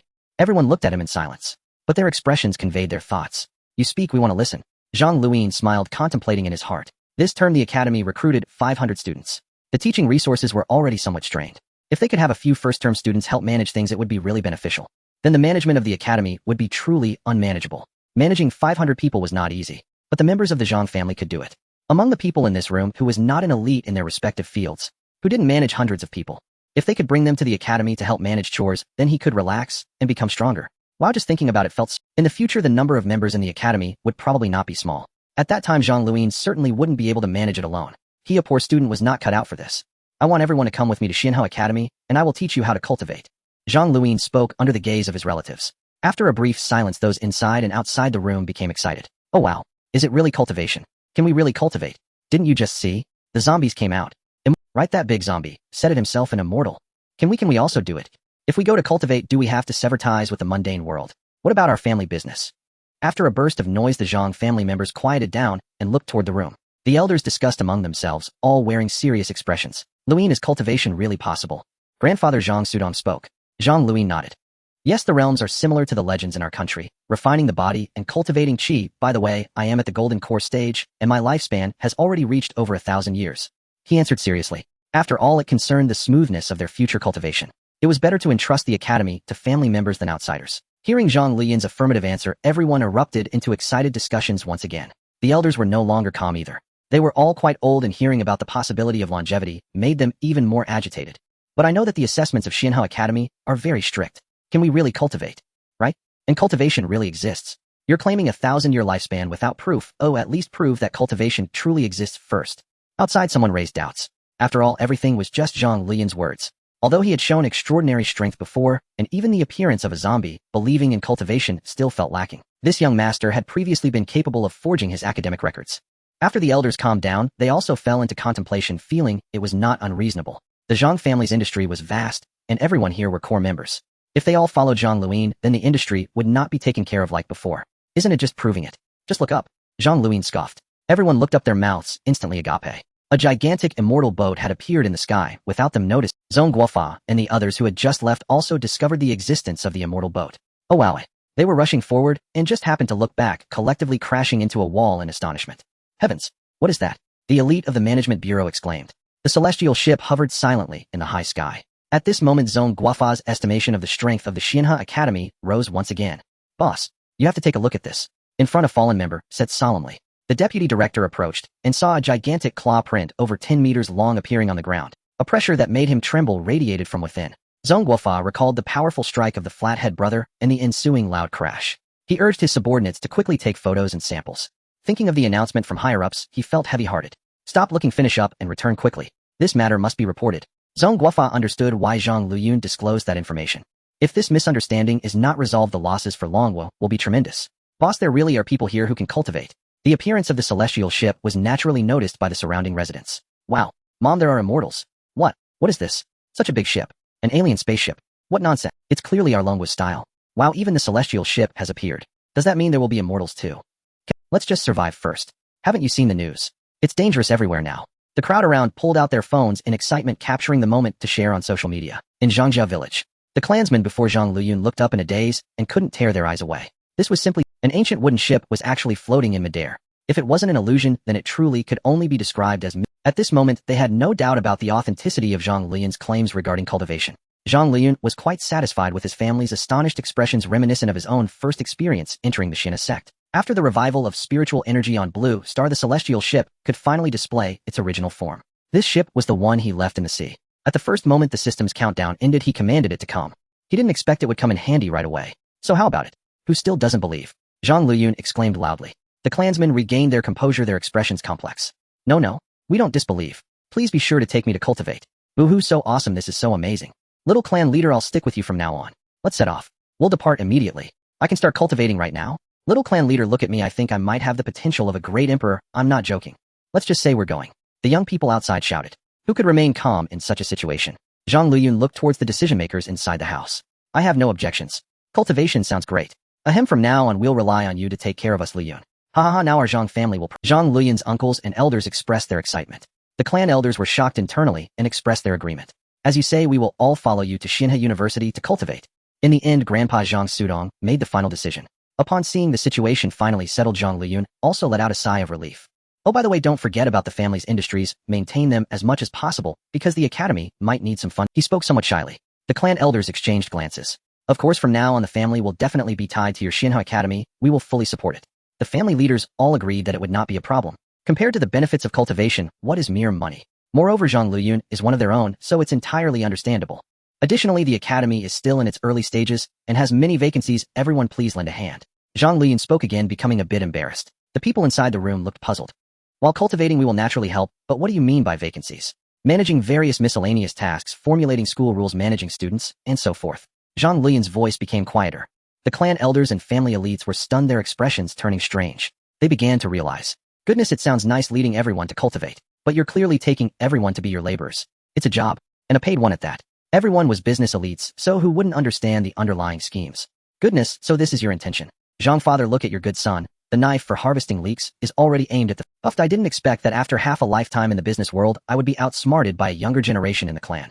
My reputation is ruined, as expected of you, our top scholar from the imperial capital. Impressive. Zhang Luyan faced his family's teasing without pretense. He put away his embarrassment, wearing an expression of pride instead. Had just say whether you're going or not.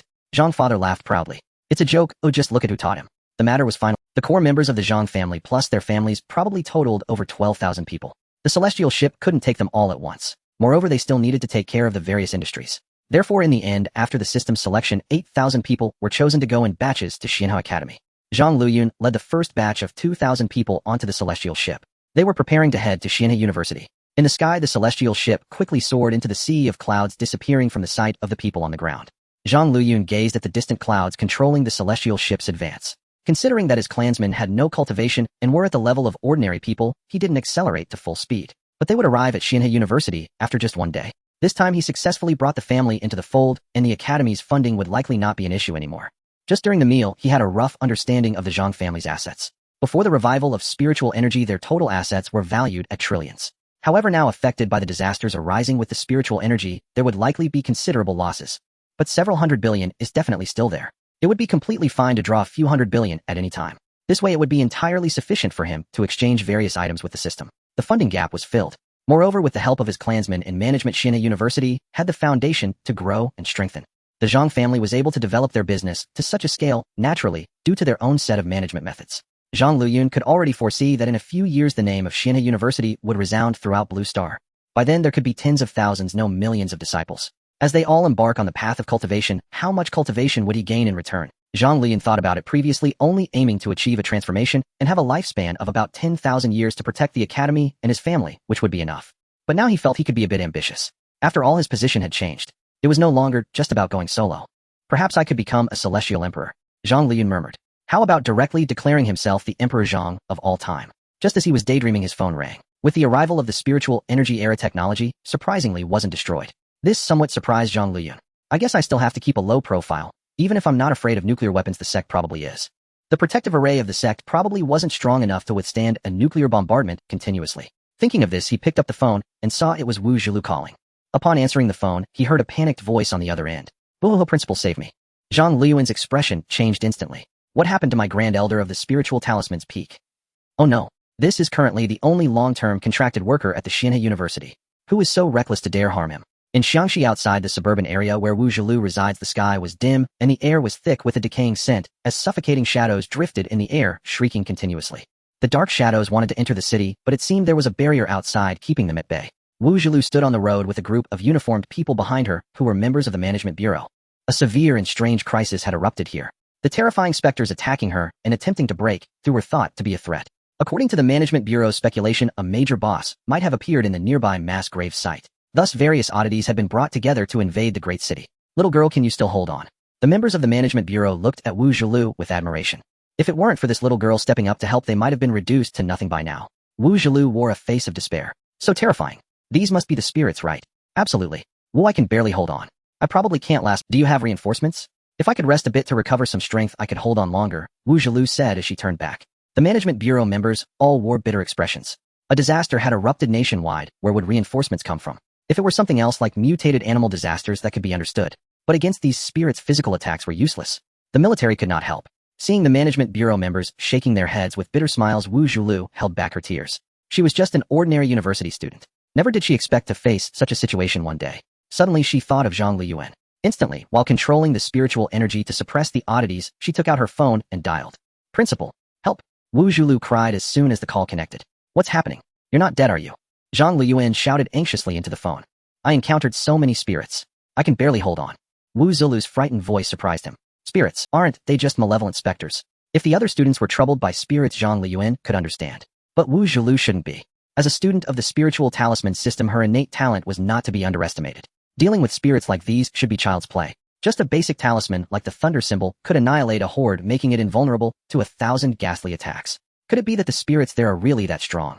With that thought, Zhang Luyan became interested. If the opponent was of the same level as the bone-melting specter he had fought before, Wu Zhilu being in crisis would indeed be normal. Can you turn on the video? Zhang Luyan said, wanting to see the situation. Wu Zhilu did not hesitate and directly switched the call to video. Then she pointed the camera at the flying dark shadows ahead. Zhang Luyan. They're all just minions. No, Wu Zhilu, how could you be driven to call for help by these things? What about what the academy taught you? Use it. Zhang Luyan said angrily. After all this, it was just these things.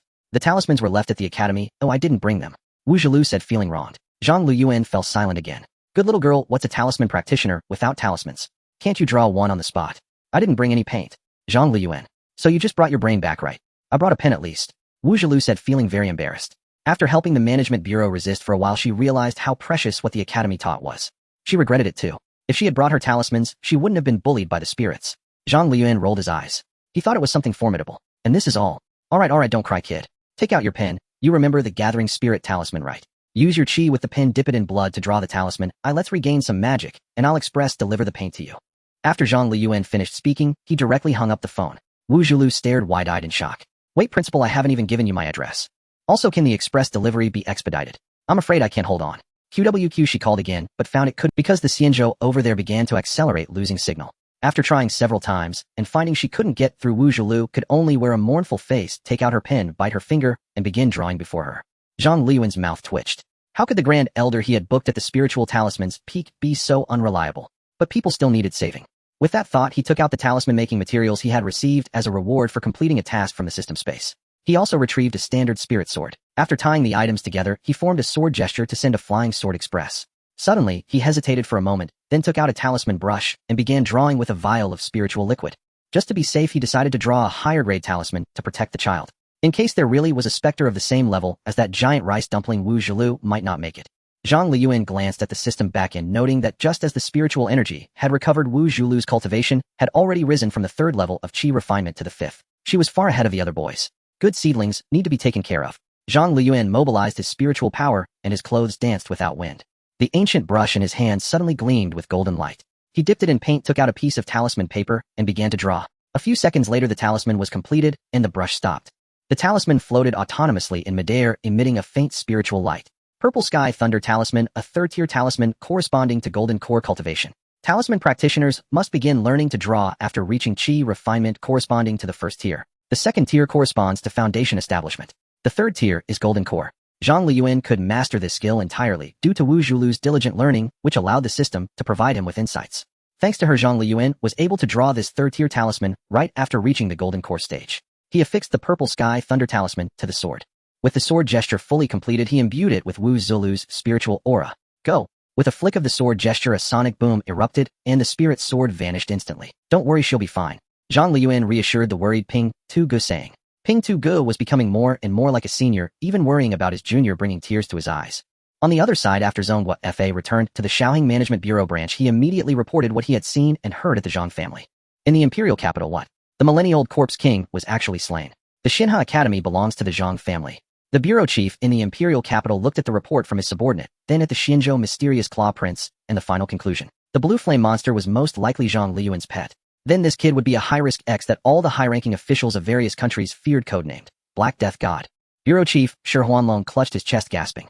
Now he finally understood why Wang Dang was so eager to clear up misunderstandings before. If he had known earlier, he would have been even more anxious. For example, right now he was on the verge of going crazy. In the villa district of Beijing's 2nd Ring Road, Wang Dang's residence. Wang Dang watched as the bureau chief received a call, glanced at his phone, and his expression shifted more dramatically than a Sichuan opera face change. Instantly curious, he turned to look. Why didn't you say so earlier, you brat? Shi Huanlong shot him a deeply aggrieved glance, prompting an immediate wave of utter confusion and bewilderment across the other's face. What do you mean, why didn't you say so earlier? And keep pretending. I dare you. He refused to believe Wang Dang was unaware of Lan Yin and Death God's identities, especially not if Wang Dang truly was the principal of Xianhe University. Shi Huanlong harbored no resentment. Such matters were almost certainly under strict confidentiality orders. Silence was only natural. Yet now, with senior leadership operating under such a grave misapprehension, urgent remedial action was imperative. At that thought, he disregarded the mounting tension entirely. Pulling out his dedicated secure phone, he dialed his direct superior, the highest-ranking authority in the nation. Minutes later, after completing his report, Shi Huanlong exhaled in visible relief and sank onto the sofa. At Beijing's Supreme Command Center, leaders gathered to coordinate emergency responses across the country. All cattle and horses on the western grasslands have erupted into violent mutation, transforming into demonic beasts, and a sovereign beast king appears to have emerged. Civilians have fully evacuated the western region. Its territory has fallen. A plague of insect demons has overrun Yunnan province. Toxic spore mists now shroud mountains and forests. No living soul dares enter. Rural populations are evacuating in orderly fashion. Massive fires burn continuously beyond city walls, forming barriers against insects and mist. The border regions also face dire peril. Elephant hordes in the neighboring Golden Triangle have mutated into demons and are advancing en masse toward our national frontier. A dual calamity, zombie outbreaks and spectral disasters, has erupted in western Hunan. An extreme high-energy signature has been detected outside Changsha City, indicating the imminent emergence of a ghost sovereign. Urgent reinforcements are requested. Within the command center, frantic activity intertwined with rapid-fire situation reports. At that moment, a stern-faced elderly general in full uniform strode in. Sir, there is something requiring immediate attention. He halted before the innermost desk, a towering mound of documents, and spoke gravely. Senior Lan, what fresh crisis now? Has the administration uncovered another existential threat? A face emerged from the document pile, steadying a teetering file folder as it spoke. No, it concerns Xianhe Academy. Bah, who has time for that now? Can't you see how chaotic things have become? The leader waved dismissively, growing impatient. No, this must be addressed now. Please review this. Lan Shouhua handed over a meticulously compiled intelligence dossier, his expression unyieldingly solemn. Seeing the gravity with which this revered marshal of Longhua treated the matter, the leader instantly gave it his full attention. He accepted the dossier and read for 10 uninterrupted minutes. Snap! Like a statue frozen mid-contemplation, the leader suddenly slammed the dossier shut. Issue immediate orders, rescind all prior accusations against Xianhe Academy. Locate and place under strict protection every admitted student of this year's Xianhe University cohort. Furthermore, issue an official proclamation recognizing Xianhe University as Longhua's premier academic institution, the nation's foremost seat of learning. Grant comprehensive policy support, including full tuition coverage by the state. Senior Lan, please inform relevant personnel immediately. The formal decree follows without delay. Yes, sir. Lan Shouhua nodded and departed. Only then did the leader's countenance gradually flush crimson. Not with anger, but with elation, with exhilaration. For years, Longhua had adopted a cautious, safety-first approach toward the enigmatic's domain, resulting in chronic underdevelopment.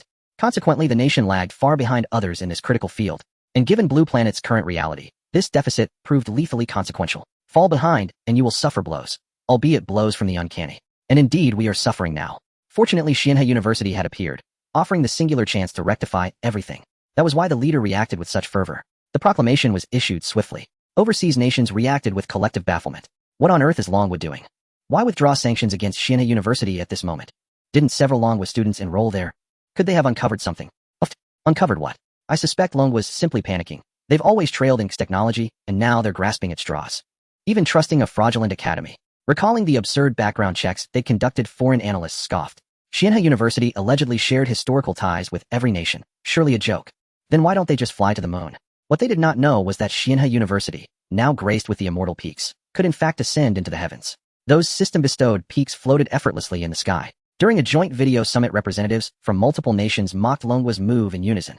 As Blue Planet's spiritual energy surged uncontrollably, crises erupted worldwide. Naturally, the global coalition remained on high alert. This is Longhua. We must consider the possibility they've unearthed a profound secret about Xianhe University. That institution may be far more extraordinary than it appears. The Bear Emperor of Maoxiong State spoke soberly. Extraordinary. At best, it's merely a martial arts academy, hardly worth a second glance. Longhua's maneuver is likely just desperate recruitment to shore up its own deficiencies. If it turns out to be a hacker front, their humiliation will be absolute. We need not concern ourselves. The president of Laoing State declared disdainfully. Others voiced unanimous agreement. After a moment's thoughtful frown, even the Bear Emperor found himself unable to discern any rational basis for suspicion. His intuition about Xianhe's uniqueness stemmed solely from deep familiarity with Longhua, not from objective evidence. No verifiable data existed to substantiate the academy's exceptional nature. He thus withdrew his attention. Within Longhua, despite emergencies flaring across the land, the sudden proclamation stunned the entire populace. Wait, was the earlier notice a technical error? So Xianhe University is real. The nation's officially recognized supreme academic institution. And tuition is fully covered by the state. Whoa. I applied on a whim and got accepted. Same here. I was rejected at first, but later mysteriously readmitted. You're set. You've got my envy. Seriously, is this really your priority right now? What about school? First check whether your own wardrobe just moved. Yikes. Have you seen the situation in Changsha City? It looks dire. An unprecedented spectral sovereign seems to have manifested. I know. The specters are impervious to physical attacks. Military efforts have yielded minimal results. Rumor says the zombie outbreak is the most severe yet. Goodness, how utterly unfortunate. Just heard Central Channel journalists are preparing live coverage from Changsha City. Everyone, tune in immediately. The news exploded across the internet. No one lingered on Xianhe University. Attention pivoted entirely to the frontline reporters. Meanwhile in Changsha City, Wu Zhu hung up the phone and began inscribing talismans with her own blood, leaving the entire administration team spellbound. Where did this young lady train? Her craftsmanship is peerless. The Celestial Master's mansion surely. Those are unmistakably Taoist talismans. With skill like this, she must be a Purple Robe Grandmaster at minimum. Ignoring the chatter, the on-site administrator approached Wu Zhu, his face etched with concern. Young lady, shall I arrange for a nurse to transfuse some blood? He'd watched her draw dozens of talismans. Her delicate face already drained pale. No, it won't work. Blood serves only as an energy conduit. Transfused blood carries no usable power. Wu Zhu managed a faint, strained smile. Master, your student may soon be gone. Her internal qi was nearly depleted. Outside, the shadows multiplied, not diminished, swelling to over 10 times their original number. Wu Zhu's expression turned desolate, unaware that high above the clouds had already parted, cleaved by a streak of incandescent light, hurtling ever closer. The flying sword halted midair, hovering motionless. Then ever so slightly its tip shifted, locking onto an unseen target. An eerie surge erupted across the land, thick with malevolent resentment and chaotic surges of spiritual energy. Compounding the confusion was the containment barrier erected by the bureau where Wu Zhu stood, rendering the sword's targeting system unreliable, like a delivery drone navigating with a corrupted map. The destination lay mere steps away, yet its coordinates spiraled wildly out of control. A human could simply ask a passerby for directions, but a flying sword could not speak. It could only persist, slowly refining its focus upon the target. Below on the suburban road of Changsha City, young lady, please withdraw for now. To have held this line thus far is already extraordinary. On behalf of every civilian behind me, I thank you for your courage and sacrifice. Zhang Luyan, the bureau's on-site commander, approached Wu Zhu with exhaustion etched deep into his face. They were civil servants, paid to serve. And this girl, so young, so radiant, ought not to perish beside grizzled men like her. Life still held countless beautiful moments yet unwritten. With her cultivated strength, survival was more than possible. Yet Wu Zhu remained silent, jaw set, channeling spiritual energy without pause. The speaker sighed softly, then spoke with solemn gravity. Comrade Wu Zhu, do you have any immediate family? Zhang Luyan's expression tightened with sorrow. Then this grows difficult. The compensation and bereavement benefits have no rightful recipient. Earlier you called someone for aid. A principal perhaps. Which academy do you attend? If feasible, I will petition higher authorities to award your institution an official certificate of honor for nurturing a talent such as yourself. Zhang Luyan spoke again, pulling out a compact recording device and switching it on. Wu Zhu recognized it instantly. She had just seen bureau agents use identical units to record final messages for their loved ones. Wu Zhu was deeply moved. This gesture carried immense weight, a profound acknowledgement. A wistful smile softened her features, warm and luminous, as if she stood once more upon the sunlit balcony of her aunt's home years ago. I am a graduate of the inaugural class of the Talisman Cultivation Department at Xianhe Academy. My name is Wu Zhu.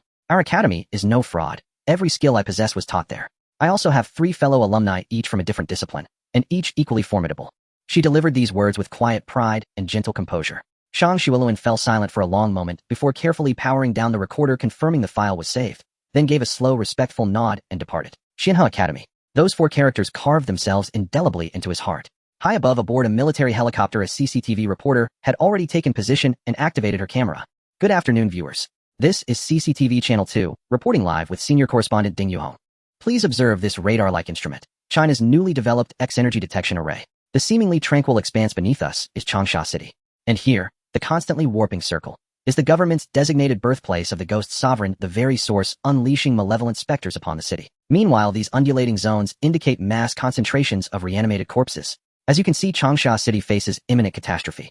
The reporter spoke with grave professionalism, yet even her disciplined voice trembled slightly as she uttered the word. For Changsha, a major metropolis in western Hunan, housed millions upon millions of souls. Should those specters breach the Bureau's colossal defensive perimeter, the city would be reduced to ruin, a realm overrun by phantoms. Across Longwa, citizens watching the broadcast seethed with fury. Once humanity reigned unchallenged as sovereign of the world, none had foreseen such a reversal. When millions of compatriots hung in peril, outrage was not merely justified, it was instinctive. Yet what recourse remained? They were ordinary people confronting a sky-swallowing tide of spectral horrors. Only the Bureau's elite cultivators and mystics possessed means to resist effectively. Damn it, these specters are Does this mysterious Bureau recruit? I want in. One day I'll eradicate every last phantom, to avenge that warped locus of the ghost sovereign. It looks barely larger than a courtyard. How can so many specters pour forth from it? Has it torn open a gate to hell itself? Changsha's truly cursed. Out of all Longwa's cities, why this one? Don't say that. Other regions face dire threats too, only less visible. Their hidden perils may run just as deep. The mournful wails echoing through Shenangjia. Its investigation team vanished without trace. The beast tide surging from the Golden Triangle. The South China Sea transformed into a blood-drenched abyss. Kunlun's Goose Emperor said to tower like a mountain itself. None are trivial crises, merely ones yet unignited. Netizens filled the broadcast comment section with anxious, somber discourse. An age of chaos. This was truly an age of chaos. Viewers, we've just received urgent confirmation rather than await. Doom Bureau personnel have joined forces with regional military units to execute a joint demolition and decapitation operation against the Ghost Sovereign's locus. The assault team has now reached the target zone. Let us hand over to these heroes. With those words, the reporter cut to live. What filled the frame was a 50-member strike force, some clad in Bureau insignia, others in tactical gear, installing equipment on the ground, while sentries scanned the distant horizon, faces taut with dread. Moments later, 2 Bureau agents staggered into view, drenched in blood. Teammates rushed forward, dragging them into the center of the defensive perimeter. Qingfeng Squad's decapitation mission has failed. Of 72 operatives, only 2 survive. The Ghost Sovereign is far stronger than anticipated. The 2 agents gasped between coughs of crimson foam. Rest well, comrades. Can you speak? What is the situation inside the core zone? After assessing their wounds, the field medic gave a subtle grim shake of the head to the squad leader. He administered an injection. Pain receded from their faces. The Ghost Sovereign has not yet reached full manifestation. It remains bound to its birthplace as a tethered spirit. For now, it cannot depart, but legions of malevolent specters have followed us here. The second agent spoke heavily. Though leading the enemy to their position was perilous, intelligence outweighed survival. They recounted in meticulous detail everything witnessed during their squad's final stand. Then they handed over their specialized recording gear and breathed their last. The surviving members observed 10 seconds. The squad leader turned to a technician beside him. The man nodded, removed the hard drive from his laptop, and placed it alongside the one retrieved from Qingfeng's squad onto a waiting drone. Programmed and launched, the drone shot skyward at blinding speed. The team watched the horizon, bracing for the approaching horde. Minutes later, it arrived. This is our final transmission, fellow citizens. We go first. May Longwa endure forever. In unison, they rendered sharp salutes, then pressed the detonation button known to every Earthling, the blue planet's ultimate symbol of resolve. The feed cut to black. Above, the reporter captured the tactical nuclear detonation beyond the city's outskirts. By protocol, she should narrate, inspire, embody hope. Yet in that instant, she wept uncontrollably. The cataclysmic blast tore open the earth. Shockwaves and fire rent asunder the barrier woven from resentment, and sent violent tremors shuddering through the Bureau's containment ward. It was a strike forged in absolute resolve, mutual annihilation accepted without hesitation. Is it over? And this was the shared thought in the hearts of everyone across Longwa who had been watching the battle. Null held their breath in anxious suspense. Zenergy detector signal has vanished. They succeeded. And on board the helicopter, the reporter choked back tears as she spoke. Not a second later, a thunderous wave of jubilation erupted from the city below. No, wait. The signal is reappearing. It's intensifying, rapidly escalating. This, and the reporter trembled violently, repeatedly rubbing her eyes. She prayed it was only her tears blurring her vision. But it wasn't. And though the spectral disturbances and zombie mutations had ceased, the energy signature emanating from the Gui Wang's location had tripled in intensity. The reporter despairingly voiced the grim news. And the city below gradually fell silent.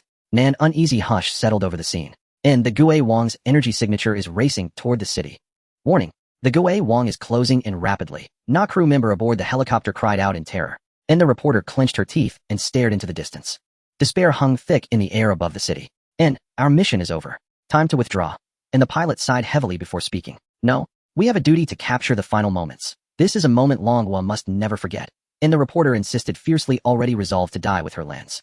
The pilot sighed again, said nothing more, and simply adjusted the helicopter's heading, positioning it for an unobstructed view of both the Gui Wang and the city below. Grief-stricken, the reporter suddenly froze. And cameraman, that direction. Zoom in, and she pointed stunned toward the upper sky. Everyone's attention had been fixed on the city below. No one had thought to glance outward toward the distant horizon. Yet the pilot's subtle maneuver had revealed it to her. And when had it appeared? How had the sea of clouds been cleaved apart? What was that luminous object soaring high above? And the cameraman, elite staff of the Central Broadcasting Network, held his lens steady even amid the helicopter's turbulence. At the reporter's command, he instantly focused the lens. In HSS. Viewers, is it? Is it me hallucinating? In reporter Ding Yuhong whispered, disbelief etching her voice. On screen floated a flying sword bound with a parcel. Its blade shimmered with ethereal light. Elegant, ancient, unmistakably divine. And most striking of all, the parcel was clearly tied by human hands. No known Gui entity had ever displayed such behavior. And moreover, the sword's aesthetic exuded unmistakable orthodoxy. Fragile hope stirred within the reporter's heart. Across Longwa, viewers gaped in awe. And whoa, flying sword. In HSS, heavens above. Could it be that alongside the rise of Gui entities, Longwa's immortals have also awakened? Whatever it is, if it slays Gui, it's one of us. I'd kneel and kowtow to join its sect this very instant. Not so fast. The world's changed. Friend or foe remains uncertain. Audiences buzzed with exhilaration, trepidation, and deepening mystery. And what was this? And why had it appeared? All held their breath, eyes locked on the flying sword. In below, the monstrous shadow of the Gui Wang drew nearer, spreading despair with every inch. It's approaching, closer. The sword hasn't moved. It isn't here to save us. Changsha City is doomed. And the Gui Wang's domain swept over the city's outer edge. The moment it made contact, the barrier that had held back countless dark phantoms shattered instantly. Administrators stationed at key nodes spat torrents of blood. Wu Zhulu's lips bled, her face crumpled in utter despair. Just as all believed the city's fate was sealed, the sword moved. It tore through the air with a deafening sonic boom, invincible, unstoppable, and nothing along its path could impede its course. And the sword possessed sentience, and if Zhang Luyan ever learned it had dawdled so long, he'd surely melt it down and recast it entirely. Like a streak of celestial light, it plunged into the boundary between the Gui Wang's domain and the city. A 1,000-meter-long sword aura erupted, carving a deep, blazing fissure that severed the domain itself, leaving 3,000 malevolent Gui trembling in terror, too afraid to advance a single step closer to the city. It drew the line between hell and the mortal realm. And the Gui Wang roared in fury, desperate to replenish its reservoir of grudges, yet thwarted. And the earlier explosion had been cataclysmic. Its shockwave, laced with raw spiritual energy, had annihilated nearly all its underlings. Even sand accelerated to sufficient velocity can slice through steel. Yet spirit forms proved far more vulnerable to such hyper-accelerated chi than even demonic beasts. Of course, no ordinary explosion could achieve such a feat. In the sight of the sword descending left every viewer across Longhua utterly spellbound. Did Din Zhang send you? In below, Wu Zhulu gazed up astonished at the sentient sword now gently nudging her thigh with its hilt. Its style was unmistakably that of Xianhe University's great sword, similar to the one wielded by classmate Wang Deng, yet possessing an extraordinary degree of innate sentience. In truth, this was Zhang Luyan's first attempt at casting a sword dart incantation, and his unrefined control had unleashed excessive power. Coupled with the nascent resurgence of spiritual energy on Blue Star, the convergence granted the blade's sudden, unexpected sentience. Under the influence of the 5 elemental laws, an awakening Chi, Blue Star had become a realm where wonders defied all prior expectation. The flying sword hovered upward, nodded once, then dropped its parcel, its luster fading instantly as it thudded onto the ground, coating itself in dust. That single strike had exhausted its entire reservoir of spiritual energy. In Zhang Luyan's overwhelming output, after deducting the chi consumed en route, left no reserve for return flight. Every last drop had been expended. The tremendous blast had startled the sword's youthful spirit, making it believe it had committed a grave blunder. And now fallen it lay there, pitiful, humbled, utterly disarmed. Wu Zhulu tenderly scooped it up, wiped it clean with her sleeve, then carefully wrapped the blade in her outer garment. Nonly then did she peel off the seal, taped to the parcel's rear, and open it. Spiritual elixirs, talismanic papers. And with these the Gui Wang might yet be challenged. And Wu Zhulu had no intention of waiting passively for death. Though her own spiritual energy was nearly depleted, and though the Gui Wang's terrifying power made her heart quiver even from afar, she refused to yield. Footage of Wu Zhulu's interaction with the great sword was captured by the reporter and broadcast nationwide. And who is she? Who is this woman? The sword came for her. Does that mean Changsha City still stands a chance? And I recognize her. I saw her in Xianhe University's promotional video.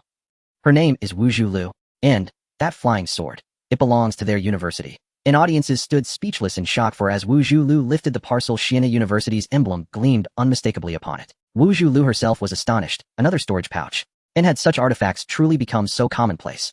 And she flushed, recalling how she'd hidden her own academy-issued pouch deep within the most private folds of her skirt. Somewhere no hand, not even her own, dared touch. Was she truly so provincial? Would Din Zhang laugh himself breathless if he knew? In blushing, Wu Zhulu raised a stack of talismanic papers high. Spiritual energy was scarce, but solutions existed. And she would inscribe spirit-gathering talismans, drawing ambient chi without channeling it inward, then use that gathered energy directly to forge more talismans. Such a feat was extraordinarily perilous, demanding unbearable strain upon the mind and soul. And to manipulate spiritual energy while invoking celestial laws on an empty reservoir risked total annihilation of body and Tao heart. Yet Din Zhang had a firm time, and again her talent in talismanic arts was exceptional. And Wu Zhulu trusted him, and believed wholeheartedly that she could do it. Aerial cameras captured every movement of the young woman, and dozens of yellow talisman papers floated around her, forming a radiant halo that encircled her like a sacred mandala. Her brush glowed with soft golden light. And then she began. She simultaneously inscribed multiple spirit-gathering talismans. Droplets of spiritual elixir danced in the air, her lithe form weaving gracefully between them, like a celestial dancer performing a rite of salvation. The figure of Wu Zhulu danced with the talisman brush in her hand, gathering the spiritual energy from the air with the patterns of the gathering spirit talisman, dispersing the surrounding resentment. The audience watched her figure in a daze. The origin of dance can be traced back to the dawn of human civilization. In modern times, there are various speculations about its from the inheritance of labor and hunting movement's courtship celebration to sacrificial rites. It can be said that dance to some extent has accompanied the development of human civilization. And now this girl named Wu Zhulu stood at the boundary between the terrifying realm of the evil king and the human city, with millions of citizens in crisis behind her. At this moment, the pitiful figure was enveloped in spiritual light, dancing gracefully as talismans continuously formed. She was going to battle the evil spirit, she would protect the lights of countless homes. The audience felt that if this dance had a name, it would undoubtedly be prosperity, to protect human civilization from the calamity of evil, and to safeguard the prosperity of the Dragon Kingdom in chaos. A sense of inexplicable emotion appeared in the hearts of all the spectators. At that moment, the gathering spirit talisman beside Wu Zhulu turned to ashes, and around her the spiritual light dissipated, replaced by 33 thunder talisman imbued with blue lightning. I really did it. Even Wu Zhulu herself felt a bit surprised. What was meant to be a desperate gamble unexpectedly succeeded. Wu Zhulu thought of several classmates, recalling the painful bites of the red-haired senior. She reminisced about the little moments of life at the Immortal River Academy. There is still hope. I cannot give up. I must defeat the evil spirit and return alive. Images of several male classmates fooling around floated in her mind, and she smiled playfully. What would they say? 3,000 evil spirits are nothing, watch me obliterate them with my thunder talisman. With that, she mobilized all her thunder talismans and hurled them at the evil spirit in the sky. In the next moment, a thunderous roar erupted. The terrifying lightning engulfed the space in front of her for hundreds of meters. This was the power that Wu Zhulu at the 5th level of Qi refinement should possess. Those with talismans and those without are entirely different beings. This was still under the condition that she had not carried the talismans she learned before. If she had brought them, it would have been true terror. She could directly transform into a talisman artillery, obliterating everything. Of course, such usage would be very costly. After the thunder rumbled and dissipated, none of the 3,000 evil spirits survived. Even the ghastly manifestations created by the evil spirits were shattered. The contaminated land within the attack range returned to its original state. Exhausted, Wu Zhulu collapsed to the ground, pale as a drowned duck. Did we win? The audience murmured, and feeling the hot blood rushing to her head, she was about to cheer aloud. Be careful. The energy reaction of the evil king hasn't disappeared, shouted a staff member from the helicopter. The audience's anxious hearts had not yet settled when they were once again raised. Below, the members of the management bureau also sensed something was wrong. The ghastly manifestations were repairing. Save her, shouted Zhang Luyan from the management bureau. We cannot let such a genius die here. With the ability to eradicate 3,000 evil spirits, there was no one in the entire management bureau with such combat power. Even their bureau chief could only be a bystander in front of this little girl. Such talent must be preserved for the Dragon Kingdom, even if it means sacrificing oneself. Wu Zhulu also noticed the anomaly before her. She raised her gaze in shocked despair, returning to her eyes. Was it still not enough? If only she had trained harder at the academy, would it have made a difference? Wu Zhulu forced a bitter smile and stopped struggling. The earlier attack had drained her completely, her legs were weak. What more could she do? Just death. At least she tried her best. Wu Zhulu's despairing gaze gradually calmed, accepting her fate within. Behind her, members of the management bureau were rushing toward her, when suddenly a strange sound wave echoed in the air. The sound wave, carrying the ominous hue of resentment, swept over everyone. The members of the management bureau stiffened, frozen in place, and unable to move. Their faces twisted, purple-red veins creeping over their skin, their eyes turning blood red. Run! Zhang Luyan, closest to Wu Zhulu, whispered in a hoarse voice. Wu Zhulu turned back with a bitter smile, shaking her head slightly. She could not run anymore. What is happening? The reporter in the helicopter urged the cameraman to zoom in. They captured the appearance of the management bureau members. Look over there. Suddenly, a nearby technician pointed to the distance. More than 2,000 meters outside the city, the figure of the evil king slowly emerged from the ghastly manifestation. It was clad in blood-red robes, massive in size, comparable to a 3-story house. Its face bore a single vortex-like pupil fixated on the members of the management bureau. Following that, a terrifying will descended. The ghastly manifestation instantly expanded, engulfing everything. The spiritual energy twisted into bizarre apparitions, depicting a terrifying hell not belonging to this world. Mockery, derision, evil, slaughter. Various dreadful wills enveloped this realm. The members of the management bureau completely lost control, their eyes overtaken by red. The audience watched as the members approached Wu Zhulu with inhuman appearances. Their eyes filled with various evil desires, longing to devour the young girl before them. How could this happen? They have been— Damn it! The evil king did this on purpose. To make the human hero fighting against it suffer a tragic death at the hands of their own companions. The audience instantly understood the situation. Fury surged within them. But there was nothing they could do. They could not help Wu Zhulu. Some turned their eyes away in anguish, while others grieved silently. They could not bear to imagine what kind of treatment this girl would endure under the puppets controlled by the evil king. These puppets were once her companions. Wu Zhulu panicked. She could accept sacrificing herself here, but she could not accept this way. She looked despairingly at her comrades, who approached her with malicious intent. These people had tears of blood streaming from their eyes, clearly not having lost their perception of the outside world. Even if they were unwilling, they could not help it. Damn the evil! Wu Zhulu's heart cried out in despair, her hatred for the evil spirit reaching its peak. Thinking of the possible fate that awaited her, she desperately wanted to cry. Wu Zhilu attempted to flee but fell to the ground in a second. Zhang Luyan's hand covered in red patterns reached toward the nape of Wu Zhilu's neck. His pupils trembled, and one could imagine how shattered his heart felt. But in the next moment, a burst of light erupted from Wu Zhilu, sending him flying. Behind the members of the management bureau who had been approaching also flew out. A talisman slowly floated from Wu Zhilu's embrace, hovering in the air, its spiritual light isolating everything. Bathed in spiritual light, Wu Zhilu felt the emptiness within her alleviating slightly. A sealing talisman. No, this is not a sealing talisman at all. This is a spiritual talisman. It was a spiritual talisman of a tier far beyond her understanding. It was the principle. He had anticipated that she would encounter danger, which is why he had given her this talisman. A tremendous warmth instantly enveloped her mind and body. The purple cloud thunder talisman had entered a sealing mode due to the sonic speed of the flying sword to prevent the loss of its own spiritual energy. This was a built-in function of high-level talismans during their drawing process. Hence it was mistaken for a sealing talisman. Wu Zhilu struggled to stand trembling as she extended her hands. The spiritual talisman slowly landed in her hands. Wu Zhilu's gaze turned fierce as she looked toward the terrified red, evil king in the distance, her beautiful eyes filled with hatred and killing intent. Talisman activate. With her last strength, she activated the talisman in her hand. The talisman instantly vanished. The Guai King could never have imagined that the ant before him, now bereft of any resistance, would still have a trump card. The moment the purple celestial thunder talisman appeared, it was overwhelmed by a fear akin to encountering a natural enemy. This talisman harbors great terror. Upon seeing Wu Zhilu activate the talisman, all the twisted emotions of the Guai King coalesced into pure fear. It let out a piercing shriek and turned to flee, but in the next moment it was enveloped in purple light, its speed becoming painfully slow. It was locked on. Realizing there was no escape, it began to fortify its defenses on the spot. Are you okay? The now normal Zhang Luyan, accompanied by several members of the management bureau, approached with anxious expressions, inquiring with concern. Everyone's faces were filled with guilt. It was all due to their own weakness that they had been controlled by the Guai King, almost leading to a grave mistake. Wu Zhilu wore a sorrowful expression. Something's happening. Run.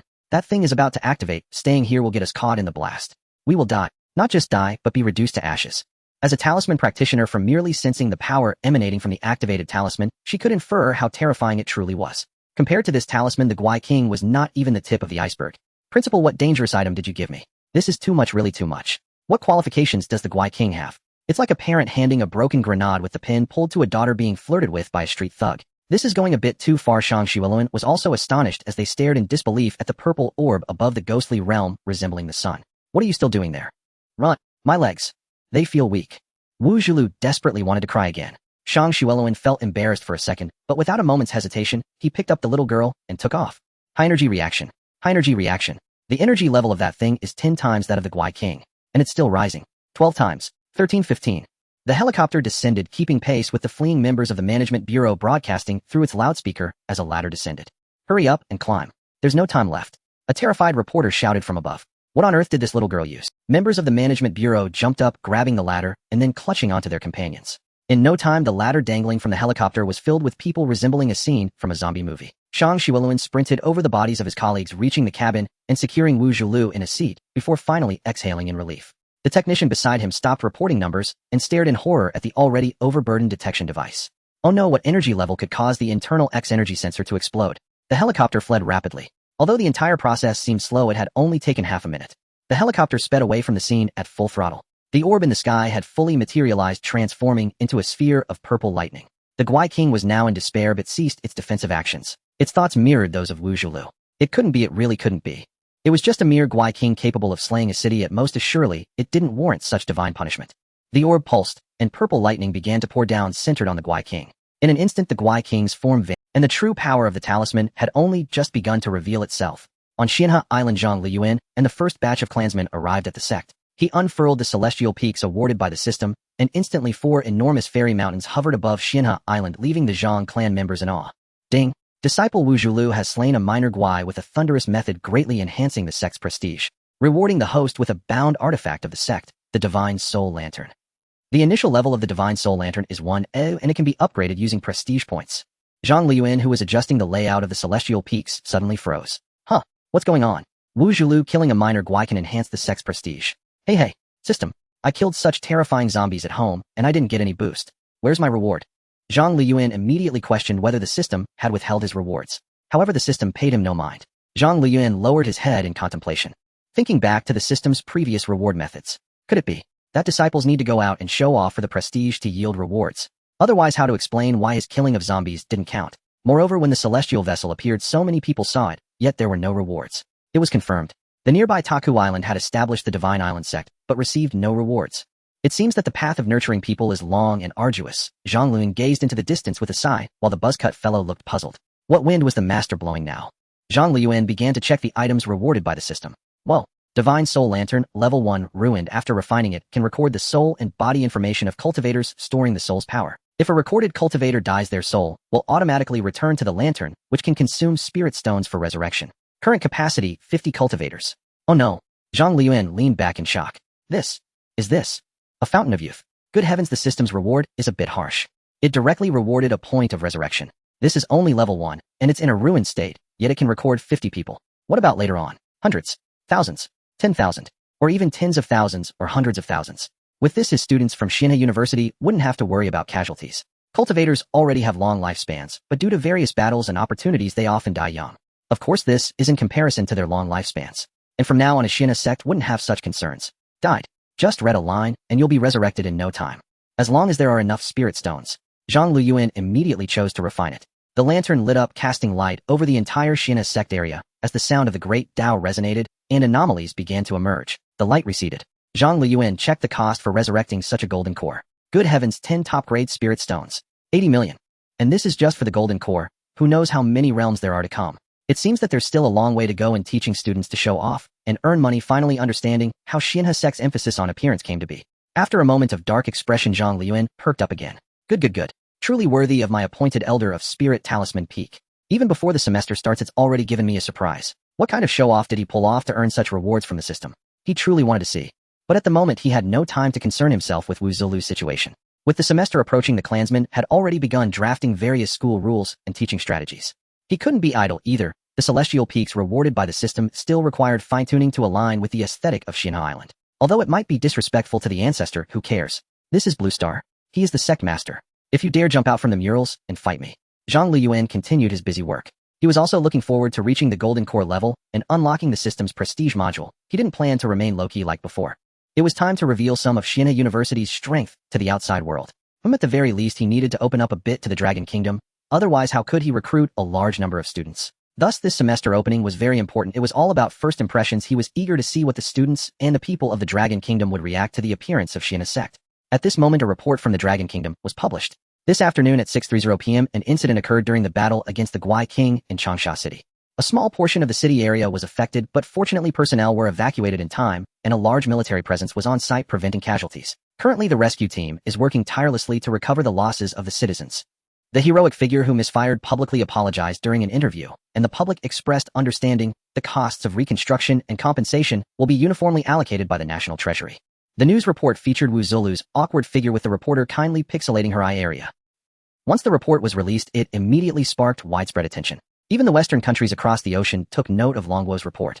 There is no choice. Everyone uses the internationally unified standard for grading X disasters: soldier, warrior, army, general, king, madness, and extreme. Each level of disaster corresponds to the range of destruction it can cause. The initial level soldier represents the harm a fully armed individual can inflict in densely populated urban areas.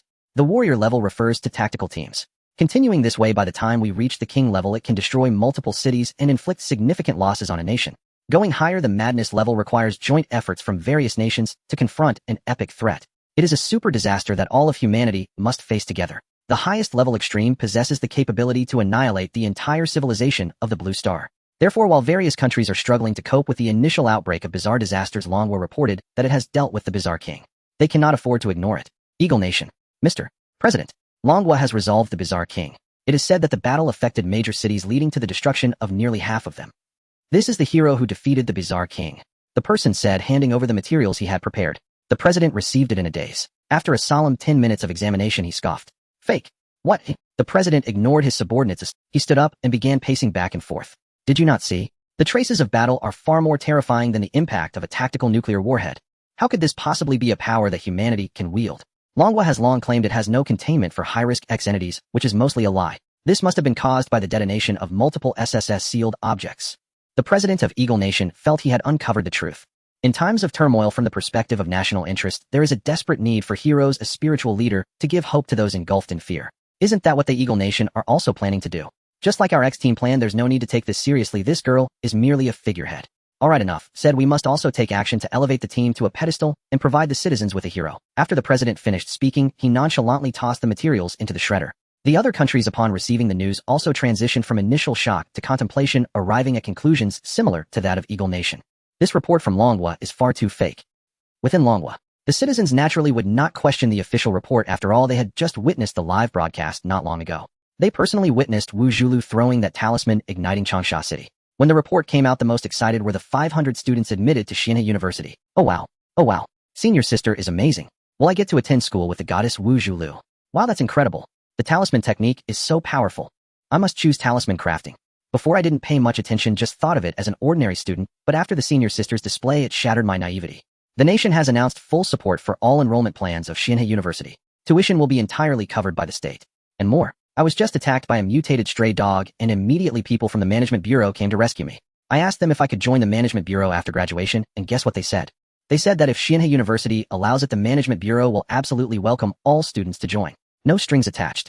This second answer instantly caused an uproar among all the netizens. The management bureau's role in this battle cannot be overlooked. Although they nearly faced a Waterloo against the Bizarre King, in the end their valiant sacrifice still resonated deeply in people's hearts. While celebrating heroes, they shall not forget to honor the spirits of the fallen. The management bureau is now synonymous with heroism and glory. A large number of people want to join, but there are no pathways. This official organization is quite mysterious. So now upon hearing that students from Xianhe University can join unconditionally, you can imagine how envious they feel. Oh wow. Is this the golden quality of Longguo's top university? I'm so sorry, really sorry, goddess Wu Zhulu. I was previously skeptical about the strength of Xianhe University. Longguo's top university truly lives up to its name. Not only in terms of strength, but the performance of goddess Wu Zhulu in times of crisis is equally commendable. Netizens from all over praised her. At the same time, they were filled with curiosity about Xianhe University. What kind of institution is this? Remember at the beginning the enrollment, an official website of this school, suddenly appeared. Then it was questioned with only a handful of students admitted in the first batch, truly a pitiful sight. When the list of students was released, many were shocked by the luxurious facilities of the school, while others felt it was fake. These few students might have been deceived or threatened. Unexpectedly, with the sudden outbreak of bizarre disasters, Wu Zhulu from Xianhe Academy immediately stepped forward, saving millions of lives. At that moment, everyone realized how little they knew about this academy. While don't discuss Xianhe yet, the official channel is broadcasting the video farewell of the Management Bureau's Qinghuan team. Didn't they survive? Everyone curiously clicked on the official channel. The Qinghuan team is precisely the members from the Management Bureau stationed at the crucial defensive point where Wu Zhulu is located. With the consent of the captain of the Qinghuan team, our platform hereby publicly presents their farewell to the nation. Faces in uniforms appeared, each confessing embarrassing stories, revealing hidden money stashes, expressing feelings to childhood sweethearts, and even sharing intimate details between couples. The audience couldn't help but burst out laughing. The captain of Qinghuan was too ruthless, wasn't he? Now it's bad. The team members have passed the hurdle of the Bizarre King, but they might have to face another hurdle upon returning. If they can't get through, they will surely be in a dire situation. Finally, it came to Wu Zhulu. In the final moments, the girl was still defending the academy's reputation, not mentioning her own matters at all. Many people immediately wiped their tears, being captivated by her. Seeing this, everyone's curiosity about Xianhe University reached its peak. What kind of academy could make such an outstanding person like Wu Zhulu so devoted? By the way, the second term is about to start in just a few days. It shouldn't, right? With the current situation, can classes? No. Xianhe University is clearly teaching skills to deal with bizarre disasters. They need to start classes even more at this time. I was puzzled as to why the semester was so short, but now I understand. But there are only a few days left, and we don't even know where the academy is. We only know it's abroad, but with the current dangerous environment outside, how can students get there? Suddenly the netizens realized. The outside is full of dangers. How can classes commence? This concern quickly spread. The opening date of Xianhe University has arrived. In the imperial capital, Wang Dang stood in front of the management bureau's vehicle, watching Wu Zhulu greet him with a smile. Wu Zhulu nodded gently, her spiritual sword slung over her back. She had been extremely busy these past few days since the announcement. Relatives who had not contacted her after her parents' passing had suddenly reappeared. Uncles and aunts apologized profusely, playing on emotions, and even bringing up marriage arrangements with their son. It was truly overwhelming. She directly hid at the local management bureau to assist in suppressing various supernatural disasters. School is about to start, and I can't even reach the principal on the phone. No news at all. I wonder if they've forgotten about us, Wang Dang said with a smile, eyeing the spiritual sword behind the girl with envy.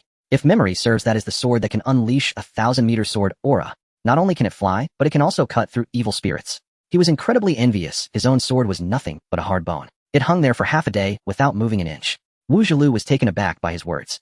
That can't be, there must be something holding them up. Haha, I'm not worried, especially since those two kids still owe the principal tuition fees. It's just a pity for the new junior students. They must be anxious. Wang Dang laughed and took Wu Zhulu to his home. In no time, the 4 members of the first cohort of Xianhe University gathered in the villa area of the imperial capital's second ring. Inside the villa, Wang Dang and the others were chatting, sharing interesting stories from the past few days of suppressing supernatural disasters with the management bureau. At that moment, a member of the bureau approached. People from the 4 major martial arts academies want to see you. They're waiting outside. Do you want to meet them? What do they want? Wang Dang looked puzzled. The other 3 looked at him. Except for Wang Dang, who was the first to contact the management bureau and was highly regarded, the other 3 were not very familiar with the ins and outs. The 4 major martial arts academies are part of the national plan to respond to the emergence of supernatural disasters. The country has actually been prepared for a long time. By the way, it's now more commonly referred to as the recovery of spiritual energy. Wang Dang explained briefly, and the 3 immediately understood. Let's meet them and see what the so-called martial arts academies are like compared to our Xianhe Academy, Zhou Xiaochuan said with interest. Wang Dang naturally had no objections. Soon the academy's teachers came in. They were dazzled by the spiritual sword hovering next to Wu Zhilu. This was the very sword. What do you want from us? Wang Dang asked the group. We want you to join the 4 major academies. That's right, we offer you the highest treatment. Come be teachers. The country is currently in crisis, yet Xianhe University has not made any announcements. We hope to do something. The 4 who arrived spoke up immediately, leaving several students astonished. Wu Zhilu's expression darkened instantly. She was wholeheartedly devoted to Xianhe Academy. Especially after experiencing the battle against the king of the supernatural, she felt an even stronger sense of belonging. I refuse. You have the wrong person, we cannot agree. She said immediately, her spiritual sword gleaming ominously and frightening the onlookers. Suddenly Wu Zhilu noticed that the 3 boys were silent and turned to them, her expression suddenly grim. She saw uncertainty on their faces. What do you mean? Wu Zhilu said angrily. Hey, Wu Zhilu, don't get so worked up. I just think they have a point. You know the principal's character better than anyone. Right? It's extremely unreliable. What if school really doesn't start? If we can do something for the country and reduce casualties, isn't that okay? Yes, just like the past few days as we suppressed supernatural disasters with the management bureau. Moreover, if school doesn't start, aren't we technically still on break? The 3 boys spoke one after another. They were in the prime of their youth with exceptional strength and could not bear to see their compatriots suffering during the supernatural disasters. At the same time, they enjoyed the admiration and reverence of those around them after resolving the supernatural threats. The principals of the 4 major academies were astute, directly targeting the crux of the matter while occupying a moral high ground. Wu Zhilu's expression grew troubled. If school didn't start, they would indeed be on break. They could do anything. But don't forget, the principal said that the methods should not be passed lightly. Without the academy's permission, any transmission of martial arts techniques would bear consequences. Wu Zhilu said solemnly. She recalled the murderous intent the principal had shown as she didn't think it was a joke. The 3 boys fell silent. They certainly understood that maybe before they had some thoughts, but upon learning that the devastating talisman had been provided by the principal, all thoughts vanished. The atmosphere was a bit tense. Hey, don't take it so seriously. What we mean is to teach some basic things that can be shared. Exactly, we wouldn't dare break the rules of Xianhe University. The 4 principals hurriedly said. Now even Wu Zhilu couldn't point out any flaws. She just felt extremely uncomfortable about joining another academy. If it were a task from the principal, it would be fine, but this kind of private decision felt like a betrayal to her. However, what the other party said was not wrong. Indeed, the dragon country was facing some difficulties. Wu Zhilu found herself in a dilemma. The 4 principals exchanged glances, smiling. It's okay, no need to rush to a decision. To be honest, we admire each of you very much for having such strength at such a young age. Yes, especially you, comrade Wu Zhilu, who has become a role model for the younger generation. If possible, could we take a photo together? Yes, we will hang it on the school's honor wall to inspire students, they said enthusiastically. The students hesitated for a moment, but eventually stood together for a group photo. One principal took the camera and left, saying he would get it developed and bring each person a copy. Wu Zhilu and the others had no suspicions, unaware they were falling into a trap. They did not know that the 4 major academies and Xianhe Academy were actually in competition. If Xianhe University could select talents like Wu Zhilu before the recovery of spiritual energy, then what about the 500 students in this cohort? They must all be geniuses. This was their true goal. To put it bluntly, the reputation of Xianhe University now was entirely built by Wu Zhilu. As long as they publicly claimed that the 4 had joined them and used the photo to poach those 500 students, they would have a very high chance of success. If most of the students from the second cohort of Xianhe University dropped out, it would undoubtedly be a heavy slap in the face. At that time, the weight of their standing within the high ranks of the dragon country would decrease. Their support for the 4 major academies would naturally increase. In this world, strength and resources are everything. As warriors, they certainly wanted to fight for a chance. At the same time, what they said about the current situation in the dragon country was also true. Their desire to help was sincere. After all, Xianhe University is not within the country. The students are completely in a closed learning environment and cannot immediately engage in the current situation. They, on the other hand, could attend classes while gaining experience with the management bureau. It would greatly alleviate the pressure. The photos were sent to various branch campuses. Local teachers immediately took action, armed with the photos and prepared scripts to seek out the second cohort students. Given the current doubts online about whether Xianhe could open, they would surely succeed. At the same time, on Xianhe Island, a massive celestial vessel floated beside Xianfeng, where Zhang Luyan stood in midair. Uncles and brothers, please go and pick up the students. Don't worry, our young master, not a single one will be left behind. The celestial vessel transformed into a streak of light breaking through the clouds with overwhelming momentum. Wherever it passed, countless demons trembled. In the cities of the Dragon Kingdom, the mentors from the 4 major academies have begun to contact the students admitted to Xianhe University. Yet as the school start date has arrived, Xianhe University has made no announcements. These students are as anxious as ants on a hot pan, filled with anger from feeling deceived. If it weren't for senior sister Wu Zhulu, they would have already erupted. At this moment, the academy mentors found them and offered very generous conditions. Instantly, the students fell into a dilemma. Unable to make a decision, they secretly posted about the situation online seeking help. Brothers, I am an admitted student of Xianhe University, and I still can't contact the school today when classes have started. Meanwhile, a top martial arts academy has invited me. Am I really a genius? What should I do? Please help me with some advice. I'm hiding in the bathroom panicking. The post was sent out, and immediately many people. Our child is also in the same situation of various academies are trying to recruit students offering really good conditions. Not only are there plenty of supplemental medicines, but they also provide housing for family members. I also received an invitation. The 4 major academies have come prepared. The netizens were surprised. However, they did not understand that even with good conditions, how could it compare to the Xianhe Academy, where Wu Zhulu is located? In this time of calamity, what is more important than power? Even if you are given the best treatment, you must have the life to use it. In the Dragon Kingdom, who dares to claim they can teach the extraordinary abilities demonstrated by Wu Zhulu? Just as they were in doubt, another admitted student spoke up. No, that's not important. The key is that the other party presented a photo with the goddess Wu Zhulu. They said the 4 students from the first batch of Xianhe are their visiting lecturers. Instantly, the netizens understood why these students were so conflicted. With no news from Xianhe University and the generous offers from the 4 major academies, plus the presence of the 4 seniors from the first batch of Xianhe, it truly would shake their resolve. Now the school has clearly encountered a glitch. It is the start of classes, and they are directly unreachable. Isn't the martial arts academy that has appeared a better choice? Since the goddess Wu Zhulu has joined, what are you still hesitating for? Are you afraid the senior sister won't be able to teach you? If it were me, I would agree immediately to be personally taught by the goddess Wu Zhulu. The vast number of netizens expressed envy for those who could spend every day with the newly crowned national goddess Wu Zhulu. Various envious comments appeared below the post. The students felt secretly pleased. It seemed that everything had changed since they were admitted to Xianhe University. They were hesitant. Should they just agree? In the imperial capital at the Wang family home, after one of the principals from the 4 major academies left with a camera, the remaining 3 slipped down to chat with Wu Zhulu and others. Most of the time, they were the ones speaking while the 4 listened. Lu Tongyan, feeling a bit bored, and took out his phone to scroll. Hey, I heard you are the only refining student at Xianhe University, Lu Tong. You have refined many spiritual tools. That's impressive. I wonder if I could see it. One of them said while tightly grabbing his hand. Lu Tong was taken aback, about to speak. At that moment, a member of the management bureau walked in, looking grim as they whispered something to Wang.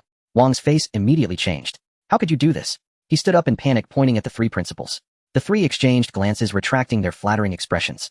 Cough, I don't know what you're referring to. What else could it be? You actually used our photo to deceive the second batch of students, claiming we have already joined the 4 major academies. You are stealing students. Lu Tong and Zhou Xiaochuan were stunned. No wonder these people were overly enthusiastic. It turns out they intended to stall them. Wu Zhulu suddenly raised her head, shocked, confused, and doubtful. Then she was filled with rage. In an instant, the sound of a sword ringing echoed, and the Wang family villa began to misalign and collapse. Wang was terrified. What the f***? Is the house gone? The spiritual energy in the air began to gather, and a talisman appeared in front of Wu Zhulu, ready to unleash a powerful attack on these people. Oh damn. Wu Zhulu, calm down. No, this is a residential area. It will cause collateral damage. Hiss, no, quick, put the pen down. The 3 from Wang hurriedly activated their spiritual power to restrain her. It was the first time they had seen the usually gentle Wu Zhulu so furious, and they immediately panicked. The 3 principals on the opposite side crouched down, covering their heads, not daring to fight back. Their cheeks twitched. They never expected Wu Zhulu would strike directly. Moreover, she was using her full strength. If it weren't for their quick reaction to shield their heads, they would have been decapitated just now. Let go of me. Wu Zhulu shouted loudly. Members of the management bureau emerged from all over the villa area, staring in astonishment at what had become of the Wang family's second floor, now an open-air platform. What are you looking at? Hurry up and mediate. Stop them. The on-site supervisor cursed. Members of the management bureau rushed forward, standing in front of Wu Zhulu, continuously persuading her to calm down. Wu Zhulu's face was dark as she fixed her gaze on the 3 principals opposite her. Calm down. How can I calm down? What if the principals really think I have defected? Thinking about possibly confronting Zhang Luyan, Wu Zhulu's heart felt flustered, her rationality spiraling down. One. Sister Wu Zhulu, don't get agitated. I will clarify online right now. Yes, don't be agitated, don't be agitated. The 3 boys hurriedly said. It's useless, students have already signed contracts. Even Xianhe University cannot disregard the law, right? As soon as these words were spoken, the spiritual sword floating above the room revealed its sharpness once more. No. The members of the management bureau were all shocked. You really are risking lives. You still dare to provoke her? Lu Tong opened his phone, about to click on the section posted by the junior students, but suddenly a pop-up appeared on the screen. Breaking news. Just now, several streams of light appeared in the sky above our country, heading towards various provinces and cities. The situation is unclear. Please stay home and cooperate with the authorities for evacuation. Currently, the new type of military aircraft has taken off. They will explore the true nature of the streams of light. The new type of aircraft, J-17, uses an energy isolation coating, which can somewhat reduce the impact of Zenergy on the aircraft and is also equipped with. The report began to introduce the details of the new military aircraft with a tone of pride. In the room after Wu Zhulu was stunned for a moment, she put away the talisman pin and the spiritual sword in the air, fell being embraced by her. The three boys looked at the footage of the streams of light captured by the aircraft with strange expressions. What is this thing? It feels a bit familiar. Soon they understood where the familiarity came from as the streams of light slowed down under the aircraft's camera, revealing its true form. It was a gigantic spaceship. The ship's body appeared to have a wooden structure combining an ancient style with a sense of technology, overall streamlined. Below the ship, the two large characters Xianhe were very prominent. What else could it be but the Xianhe Academy's ships? The three boys, including Wang, were dumbfounded, covering their faces. Indeed, although their principal's personality is somewhat unreliable, he is absolutely serious about tuition fees. Hearing that the tuition for the second batch has increased by 50, how could they not start school? Across the Dragon Kingdom, those who just opened the emergency report saw the magnificent and imposing Xinzhou, full of a celestial aura, and instantly widened their eyes. We are the fleet of Xianhe University, sent to pick up students for enrollment. Please allow us to pass. A voice was heard from the Xinzhou, and the pilots of the aircraft were all left in a state of confusion. The host, who was introducing the excellent performance of the new military aircraft, couldn't continue. Wait, is your display really this grand? What could the host possibly say? Just moments ago, he had been proudly introducing his nation's cutting-edge fighter jets, only for a celestial vessel to appear, eclipsing them utterly. What else was there to say? At command, the fighter pilots circled the vessel twice from a distance, recording its exterior data before returning to base. By now, no one doubted whether Xianhe University would commence instruction. My loyalty lies solely with Xianhe University. What martial arts academy? Never heard of it. We cultivators must defy heaven itself and pursue the supreme Tao. Martial cultivation in the end remains too narrow in scope. Damn it. I've already signed the contract. Is there any way out? I'm tempted to chop off my own hands. Why am I always so impulsive? Ha ha ha, fellow freshman -1. I held back and refused to sign. Brother, let me experience the glory of Xianhe University on your behalf. Get lost. The newly admitted students of Xianhe University erupted in excitement. Naturally, many others seethed with regret, glaring at the martial arts academy instructors before them with burning eyes. The instructors stood stunned. What the? Is Xianhe University that formidable? Could they truly be a cultivation academy? Principal, surely you've offended someone you shouldn't have. A heavy silence settled over the instructors' hearts. So this is Changsha City. Humph, looks like quite the battlefield. From a kilometer-high vantage aboard the celestial vessel, members of the Zhang clan gazed down upon the city's scarred landscape with quiet awe. Preoccupied with drafting institutional regulations, they had remained unaware of Wu Zhulu's recent affairs. According to the celestial vessels, scanned 20 prospective students reside within this city. Very well, deploy the ascension ladder. Instantly, a massive gate opened beneath the vessel and radiant stairways unfurled downward. 20 luminous paths diverging toward distinct locations across the city. Students of Xianhe University, board the vessel. A thunderous voice resonated across all of Changsha City. When students saw the glowing ladder extending right to their doorsteps, their faces flushed with exhilaration. Incredible. Onlookers surged forward, eager to touch the ladder, only to find themselves unable to approach within 10 meters. An invisible barrier held them at bay. A fresh wave of astonished exclamations rose from the crowd. Unbelievable. The backing behind Xianhe University must run unimaginably deep. Absolutely astonishing. 6-6-6. No wonder Wu Zhulu is so formidable. What kind of divine institution is this? Now all I want to know is, who founded this school? Could it truly be immortals of our Longwa nation? Stunned onlookers snapped photos of the radiant ladder and uploaded them online. Instantly, the internet exploded.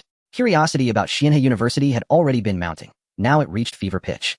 Who is the principal of Xianhe University? This question clung stubbornly to the minds of every citizen of Longwa, refusing to dissipate. Make way. Please make way. My child is heading off to university. A voice rang out from the edge of the crowd, brimming with elation.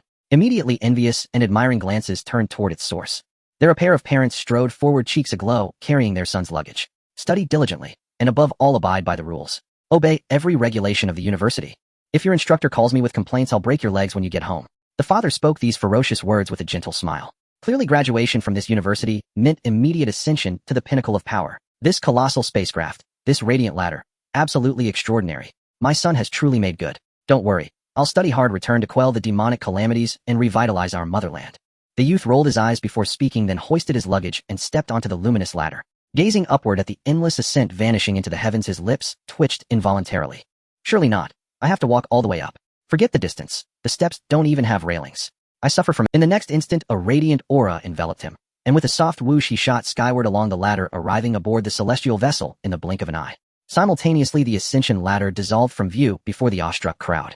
Inside the passenger cabin, as the student felt solid ground beneath his feet, once more a voice addressed him directly. Name.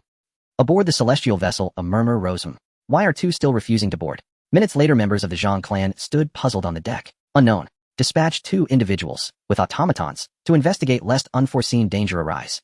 The supervisor instructed. Though members of the Zhang clan possessed modest cultivation aptitude, merely ordinary human level. Even after Zhang Luyan had used spirit medicines to forcibly elevate them, they had only reached the body refinement realm, sufficient to subdue common folk, or even standard bureau personnel. Yet with spiritual energy now surging across the world, confronting powerful demonic entities posed grave uncertainty. Thus for this expedition, they brought automatons from the university grounds. Cultivating to the foundation establishment realm, these automatons could wield the Dao arts of Xianhe Sect, second only to Zhang Luyan and the bald brother in combat prowess within the sect. 2 Zhang clan members each took 2 automatons and departed the deck. They reappeared instantly beneath the last remaining ascension ladder. Let go. I'm enrolling at Xianhe University. You've already signed the contract. You're bound to honor it. Can you afford to breach it? The moment they landed, they witnessed the 2 men locked in struggle and frowned deeply. Zhongxian, where are you? Why haven't you boarded? Ignoring them entirely, the Zhang clan member called out directly. Me. Teacher, I'm right here. One of the struggling figures raised his hand. Who are you, and why do you obstruct a Xianhe University student? The Zhang clan member frowned sternly. I am Gaokao, senior instructor of the 4 great academies, Azure Dragon Martial Arts Academy. This exceptional talent has already signed a binding agreement to join our academy. And who might you be? Gaokao offered a formal bow, neither subservient nor defiant. The surrounding crowd stared dumbfounded. Truly, there are people bold enough to stand firm even before immortals. Even the Zhang clan members were taken aback. Under ordinary circumstances, one would at least prostrate oneself, or at minimum show profound reverence. Had Xianhe University's grand display been in vain? I am Zhang Mengqing, a staff member of Xianhe University, and that young man behind you is one of our students. He no longer is. Here is the contract. See his signature. Gaokao unfurled the document, revealing the unmistakable signature. Zhang Mengqing's face darkened. Well now, I've stumbled upon a commercial rival. Surrendering to astonishment, he mused who knew the education sector would prove just as cutthroat as the boardroom. And they'd even secured a signed contract. This is far graver than scalding a money tree with boiling water. Instantly Zhang Mengqing was flooded with agonizing memories of past business disasters. He pressed a palm to his forehead, overwhelmed by painful recollection, and muttered something under his breath. In the next moment, one of his automatons stepped forward. What the? The crowd recoiled in terror. An overwhelming pressure descended, crushing Gaokao, senior instructor of Azure Dragon Martial Arts Academy, flat onto the ground. Times have changed, brother. With spiritual energy awakening across the land, who still plays by contractual rules. A Xianhe University student remains ours unless they choose to withdraw of their own accord. No force may compel otherwise. Zhang Mengqiang gave a cold snort, gesturing for the dazed student to hurry forward. The youth dashed over, took position behind him, and gazed rapturously at the sleek mechanical automaton standing beside him. What the? Incredible. Face down and trembling, Gaokao's eyes widened in sheer dread. As a top-tier expert of Azure Dragon Academy, he couldn't even withstand the mere pressure of its aura. What is this machine? There's supposed to be a cultivation academy, so why robots? Zhang Mengqiang led the student away, exhaling in quiet relief. He'd assured Zhang Luyan beforehand not a single one will be left behind. Should he return, short-handed ridicule would surely follow, and the humiliation would be unbearable. Someone dared compete with Xianhe University for recruits. This situation demands immediate reporting. In a flash of light, the 2 Zhang clan members and their automatons vanished. Within Xianhe University, Zhang Luyan suddenly paused, startled. Ding! Disciple Zhang Mengqing of Xianhe Sect's menial ranks has upheld sect interests and deterred malefactors. Reward granted 100 reputation points. Is being a sect's errand boy still acceptable? Zhang Luyan's mouth twitched. If his 4th uncle knew he had become an errand boy here, he wouldn't know what to think. You must know this person was previously a senior executive at a company ranked at the end of the top 500 in the Dragon Kingdom. To think he has become a mere errand boy here. Just as Zhang Luyan was internally complaining. The system sounded again, and the prestige points kept refreshing. Ding! The sect's errand boy. Maintaining the interests of the sect, deterring rogue elements, rewarding prestige points. Zhang Luyan stared in astonishment as the prestige points in the system's backend kept rising until they slowly stopped at over 2,000. The amount varied each time. Is what's going on? I only summoned one. Where did all these rogues come from to cause trouble? Zhang Luyan couldn't figure it out and stopped wasting brain cells. He invested all the prestige points into the sect's artifact, the soul lamp. In the system, a progress bar appeared below the lamp's icon. When only 100 prestige points were left, the progress bar finally filled up. Ding! Artifact Soul Lamp has reached the current level cap. Would you like to spend spirit stones to upgrade its quality? The functions of the repaired artifact will become even more powerful. A system prompt suddenly appeared. Zhang Luyan was taken aback. He looked closely at the prompt. So this is how the artifact's quality works. Prestige points are like experience. Once filled, they can be upgraded, but quality must support it. The current quality of the artifact is dilapidated, and after upgrading it will be ordinary. But, MP, system, are you serious? From dilapidated to ordinary quality, you're asking for 2,000 high-grade spirit stones. A single high-grade spirit stone costs 8 million, so 2,000 would. Wait, 16 billion. Zhang Luyan's expression was one of shock and disbelief. He initially thought that with family support he had achieved freedom with spirit stones. But now it seemed that was far from the truth. He was still a poor guy. The capabilities of the sect's artifact are undoubtedly crucial.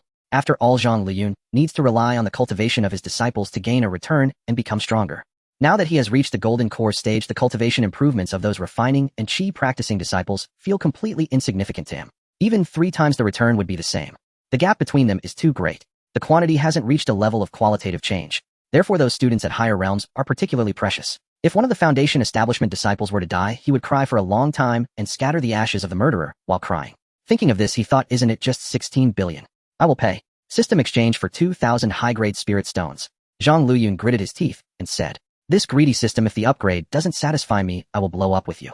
As soon as he finished speaking, his phone in his pocket started vibrating. When Zhang Luyan picked it up, it was a balance reminder, and suddenly his vision went dark. From billionaire to 10th Xander, it turned out to be that easy. Among the 16 billion in his account, 15 billion was tuition allocated by the Dragon Kingdom for 500 second phase students. The rest was the family's circulating funds.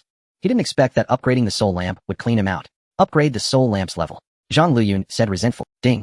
Sect artifact. Soul lamp upgrade successful. Ding. Congratulations to the host for triggering a critical hit. Additional reward binding secret realm space to the lamp. Zhang Luyan was stunned. He quickly opened the system to check. Secret realm. Space. Soul lamp level 2 ordinary can record the number of cultivator souls. 1000 secret realm space. Spiritual energy level 2 can be upgraded with artifact level. A secret space independent of the world. No one can enter or exit without the host's consent. Can use spirit stones and rare materials to enhance the concentration of spiritual energy. Spiritual energy in the secret realm will not dissipate. Zhang Luyan's face was filled with shock. He probed into the lamp's space with his divine sense and discovered that the spiritual energy inside was astonishing. It could already compare to the concentration of spiritual energy at 10,000 meters high in Blue Star. Moreover, he could use spirit stones and rare materials to continue enhancing it. In an instant, Zhang Luyan realized the importance of this thing, which was not at all inferior to the soul binding revival function. With this, the student's cultivation speed would surely increase several times. Of course, if the spiritual energy level could be raised. Thinking of this, Zhang Luyan's mouth twitched. He invested the remaining 100 prestige points into the upgraded artifact, and despairingly found that the prestige required for the next level had at least tripled. That means spirit stones are also likely to increase by that much. Zhang Luyan gasped. Sigh, it seems the road to earning money and fame is long and arduous. He looked sadly at the distant horizon. Zhang Luyan, what happened to the money in the school's account? His mother Tan Jingyun turned red with anger and flew over on a small celestial boat. Before Zhang Luyan could react, he was sent flying and embedded into the celestial mountain behind him. He climbed out nonchalantly, smiling bitterly. Since his parents learned about his body strength at the golden core stage, they treated him more casually than before. Of course I spent it, Zhang Luyan said with righteous indignation. Tan Jingyun took a deep breath, looking at him with a gaze full of disappointment. The other clan members standing behind laughed as they looked over. That was 16 billion, where did you use it? Zhang father questioned. To upgrade the sect, Zhang Luyan said indifferently. The people on the celestial boat suddenly stiffened. The existence of the Xianhe sect was already mysterious. Many things were difficult to explain. Zhang Luyan did not speak, and they did not ask. Could it be? This is the cost. The Zhang family thought of the previous bureau members who had dealt with zombies at the Zhang family's residence using the sealing items. It was said that these magical objects often required various payments to use. Perhaps the Xianhe sect is similar. The cost is simply spending money. In an instant, the Zhang family thought of many. They recalled that there had recently been a sudden deduction in their account, and then Zhang Luyan would take out various spiritual materials to improve their bodies and strengthen their realms. Oh, so that's how it is really. Why didn't you say so earlier, child? Tan Jingyun said with a gentle expression, helping to pat the Zhang Luyan, who had just flown onto the celestial boat. No, didn't you give me a chance? You just crashed into me while flying over. He rolled his eyes. Is the teaching plan completed? Zhang Luyan looked at the elders behind him. It's ready. The specific plan is. Alright, don't tell me those complicated things. I just want to know, according to the teaching plan, what level will the second phase students reach in 5 months? The person being asked fell silent. Compared to the first phase's 4 as a control group, they should be able to reach the 3rd level of Qi refinement. Zhang Luyan was taken aback. This won't do. You must know that the 4 students in the first phase were admitted before the spiritual energy revival. They were the geniuses among geniuses. Although the second phase also has such individuals, the vast majority are still a level below. Therefore, this teaching plan's control group is set too high and is unlikely to be achieved. The 3rd level of Qi refinement. If they could reach the peak of body refinement, it would be a blessing. And that's under the condition of cultivating with spiritual energy. This won't do. Suddenly Zhang Luyan thought of the soul lamp. The current number of bindings has reached 1,000. If he bound all the students, wouldn't he be able to train them to the limit? Suddenly Zhang Luyan's eyes lit up. Exactly. Zhang Luyan suddenly clapped his hands in excitement, startling the Zhang family members before him. He paced back and forth, eyes gleaming with revelation. There was real potential here. Though reviving himself, a golden core cultivator, would cost 10 high-grade spirit stones. The newly enrolled students were remarkably inexpensive to cultivate. Moreover, outright elimination wasn't strictly necessary. The Soul Lantern served merely as a fail-safe. Beyond that, there existed the Realm of Secrets, a far more versatile tool. Would this not maximize student cultivation efficiency? Even though the Xianhe Sect had already stabilized its operations, Zhang Luyan still harbored quiet unease deep within his heart. He recalled the system's very first pronouncement: uphold the Xianhe Dao lineage and guide humanity through the trial.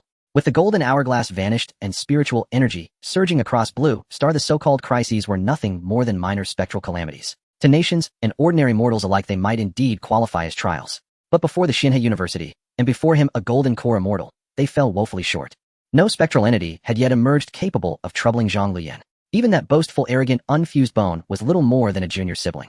The spectral sovereign slain by Wu Zhilu was deemed no more than a petty specter by the system itself. Could it be a beginner's protection phase, merely a prelude to something far greater? It was difficult for Zhang Luyan not to suspect precisely that. Hence his urgent drive to elevate his students' strength, not only for their sake, but to fortify himself against looming perils. He was no longer a solitary cultivator, but one steering his entire clan through turbulent seas. Risk management had to be absolute. Not just cultivation level. Combat proficiency must also be honed rigorously. Muttering to himself, Zhang Luyan withdrew a comprehensive manual on chi refinement.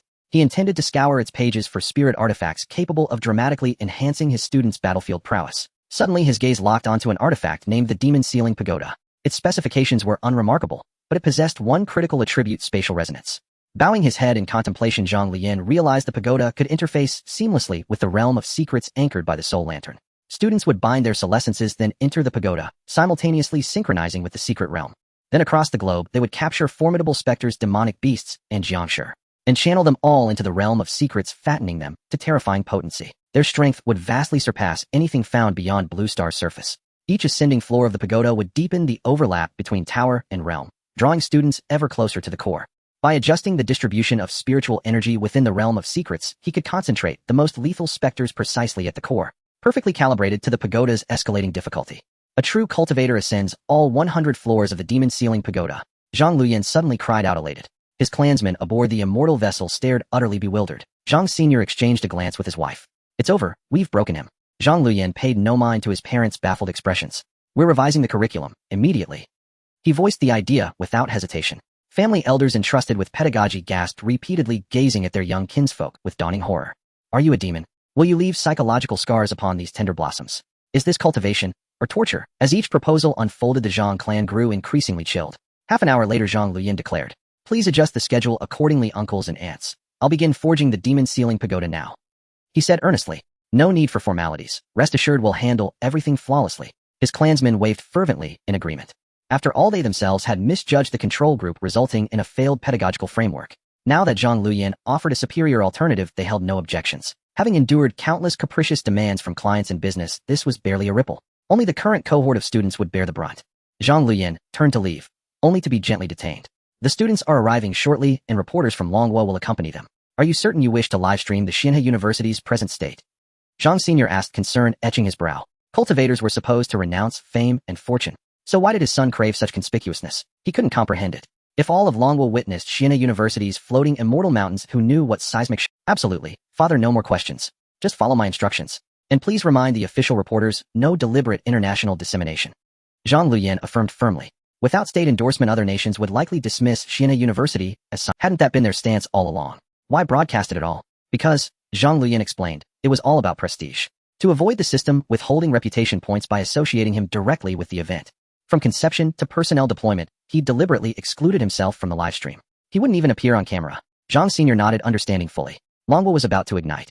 Once his son had made his decision, he offered no further resistance. And privately, he eagerly anticipated how Longwo's people would react upon learning of Xianhe University's existence. Zhang Luyan retreated into his chamber to begin artifact forging. Meanwhile, in the capital, on the second floor of an open-air villa where Wu Zhilu and her companions resided, an immortal vessel hung, suspended in the sky. A thunderous proclamation echoed across the capital. A celestial stairway unfurled from the heavens, descending until it touched the ground before the four students of Xianhe University board the vessel. Wu Zhilu strode forward first, her expression icy, stepping onto the luminous staircase. The three young men exchanged rueful grins. "She's furious." They twisted their faces comically, whispering frantic accusations among themselves. "It's your fault. You invited those academy students in for no reason." "Pa, You're the dog. Weren't you the one who insisted on comparing the martial arts academy with our Xianhe? Ah, disaster. You've angered the goddess. Wait till the sophomore class mobs you. Every one of them worships Wu Zhulu. Damn it. You scheming artifact forger think you'll escape blame. You borrowed money from us just to show off at home. Beat him up. Laughing and shoving, the three boys bounded together toward the radiant stairway. The rectors of the four great academies stood stunned.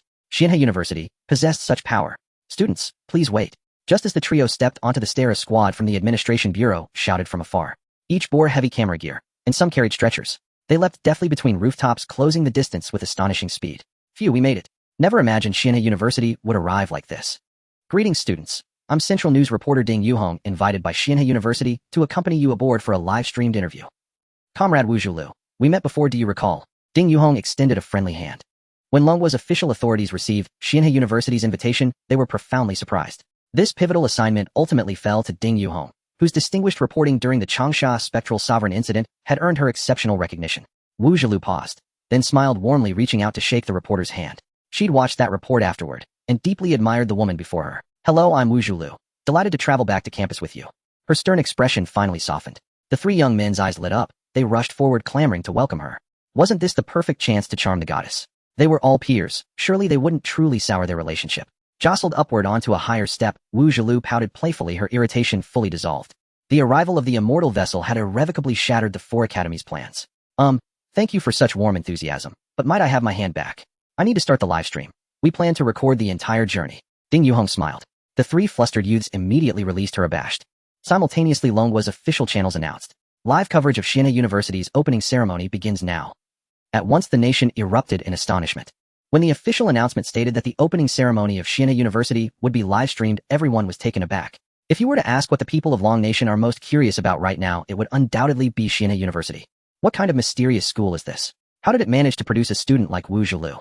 And what kind of person is the principal? These questions have been discussed countless times by netizens, yet no answers have surfaced. The sudden emergence of this prestigious academy is as enigmatic as the sudden revival of spiritual energy. Central Channel 666. Well done by the officials. This report comes at the perfect time. Haha, the host is our old acquaintance Ding Yuhong. I'm loving this. Women are just as capable as men. Why is there no specific time in the official announcement? Who knows when it actually starts? I don't want to watch a recorded broadcast. In an instant, people across Long Nation eagerly tuned into Central Channel, waiting impatiently. They all saw the massive celestial ship in the sky. They were filled with immense curiosity about everything related to Xianhe University. On the war-damaged villa platform, as the host Ding Yuhong arrived with the cameraman, the latter began to quickly assemble the camera, signaling that they were ready to go live. Ding Yuhong adjusted her appearance and expression and commenced. Hello, dear viewers. This is Central TV Channel 2, and coming up next is the opening ceremony of Xianhe University. I am your reporter Ding Yuhong. As soon as she finished her opening remarks, she was enveloped by the ascending stairs beneath her feet. In the next moment, she vanished, leaving a trace of panic in the air.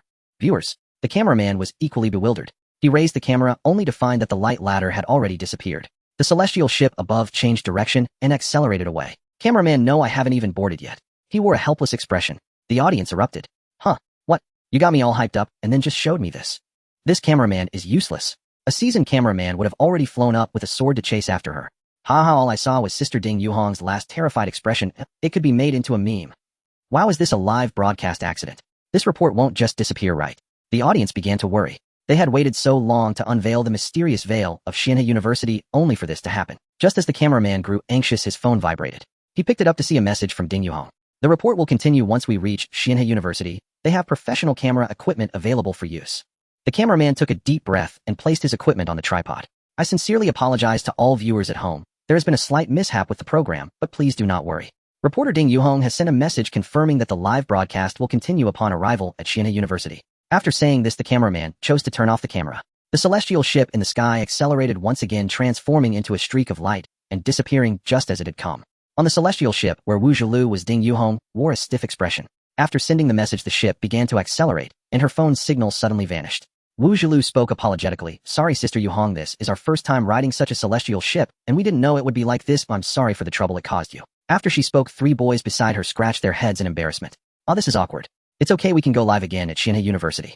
Ding Yuhong replied with a smile. She began to survey her surroundings and realized they were inside the cabin of the celestial ship. Someone was verifying student information. Wow, it's Senior Sister Wu Zhulu. Where? Goddess. Can Senior Sister Wu Zhulu give me an autograph? Can we take a photo together? The dozens of students on the same ship became excited. Wu Zhilu stepped back looking troubled while the three boys immediately stood in between using their cultivation to block the crowd. Whoa, so strong. The senior's power is impressive. Is this the kind of strength that can be attained in just one semester? Can we achieve this too? Wow, coming to Xianhe University was the right choice. Once I complete my studies I will definitely come back to defeat those eerie beings. The students who were blocked did not feel angry, instead they became even more excited. Some even wanted to reach out to touch the imposing seniors, but were brushed off by the latter with an expression of disdain. At this moment, a member of the Zhang family who had completed the registration spoke up. The puppet behind him emanated a powerful presence, directly intimidating everyone. The three boys also felt immense pressure and retracted their own aura. The school's puppet is this strong. They had thought their own strength was quite impressive, yet they were outshone by a puppet. Honestly, it was somewhat demoralizing. The three of them wore grim expressions internally, resolving to work twice as hard this time. Now with 500 younger students, they can't be overtaken. If they were surpassed in cultivation, that would truly be embarrassing. The entire Long Nation is currently focused on Xianhe University. Given the current situation, the principal may disclose many things. They certainly do not want to be reduced to mere combat units. Look at that person who has only been in school for a few months and is already as strong as one. 5 Wang Dang Lutong and Zhui Xiaochuan. The thought of such possibilities filled the boys' eyes with flames of determination. They still had no idea the terrifying teaching plan Zhang Luyan had prepared for them. After the semester starts and they learn everything, they might not retain that fighting spirit. The cabin fell silent. The other students gazed intently at the puppet. So strong, so handsome. A member of the Zhang family approached Ding Yuhong. Are you the reporter from Central Channel? How come? It's just you. He looked at the host before him with a puzzled expression, noticing she was holding a microphone and there was no cameraman around. Ding Yuhong's mouth twitched. Teacher, just now, when we were on the light ladder we got teleported as soon as we boarded and the cameraman was left behind. Wu Zhilu immediately raised her hand and spoke. Although she had never seen the person in front of her before, his outfit bore the academy's insignia, so he must be a teacher. Upon hearing this, the Zhang family member was taken aback and looked at Ding Yuhong with a questioning gaze. The latter awkwardly nodded, the hand holding the microphone tense, appearing somewhat flustered. Before coming, the higher-ups at the station had repeatedly instructed her to cooperate with the school during the filming process, leaving a good impression. Who would have thought that problems would arise as soon as she arrived? Would this make her seem unreliable? Even the experienced Ding Yuhong felt somewhat overwhelmed. After all, she was now facing Xianhe University, an institution of great importance to the upper echelons of Long Nation. Oh, sorry, it was our oversight. The Zhang family member said apologetically. Just as Ding Yuhong was about to speak, the cabin shook, and everyone felt the celestial ship slow down. The most direct indication was the faint sound of air breaking around them diminishing. We have arrived, let's go on deck to see the scenery of our Xianhe University, it won't dock that quickly. After saying this, the Zhang family member led the group out. All the students were filled with anticipation. What kind of place is the legendary Xianhe University? Having seen the miraculous celestial ship and experienced the strength of the puppet, their expectations for the academy had already soared to unimaginable heights. They just didn't know if they would be disappointed. The students filed onto the deck with their teacher brimming with anticipation. But before them stretched nothing but a boundless sea of white clouds, leaving them momentarily stunned, then visibly disappointed. In the next instant, the immortal vessel pierced through the cloud sea, and the vista suddenly opened wide. The full grandeur of Xianhe University unfolded before their eyes. All 4 immortal peaks were visible at a glance, suspended in the cardinal directions and rotating slowly. At the center loomed a colossal inverted cloud mountain. Beneath the cloud mountain lay emerald immortal isles adorned with resplendent architecture and shimmering with spiritual light. The students stared wide-eyed and transfixed, unwilling to blink or look away. Even as the immortal vessel descended rapidly, causing sudden shifts in air pressure that made many students' eardrums ache. The moment it neared the cloud mountain, strange cries echoed forth like the snarling of a small dog, yet thunderously loud. In the next breath, a dragon-shaped mist formed from swirling white clouds surged forth with a mournful wail, circling the descending vessel in graceful spirals. A sight so astonishing it left every student aboard utterly dumbfounded, including journalist Ding Yuhong. What a pity. She hadn't managed to broadcast this moment live. Regret flickered across her mind, but instinctively, as a seasoned reporter, she had already drawn out her phone and activated recording. She could edit the footage later for inclusion in her report. At last, the immortal vessel settled onto the central island beneath the cloud sea. The students disembarked in orderly fashion and stepped onto the island. Welcome one and all to Xianhe University. From this day forward you shall embark upon your complete cultivation journey here. A voice resonated from the sky, the leader among those hovering above. There, floating in midair, were numerous figures clad in the unified robes of Xianhe University, each gliding atop a compact immortal vessel.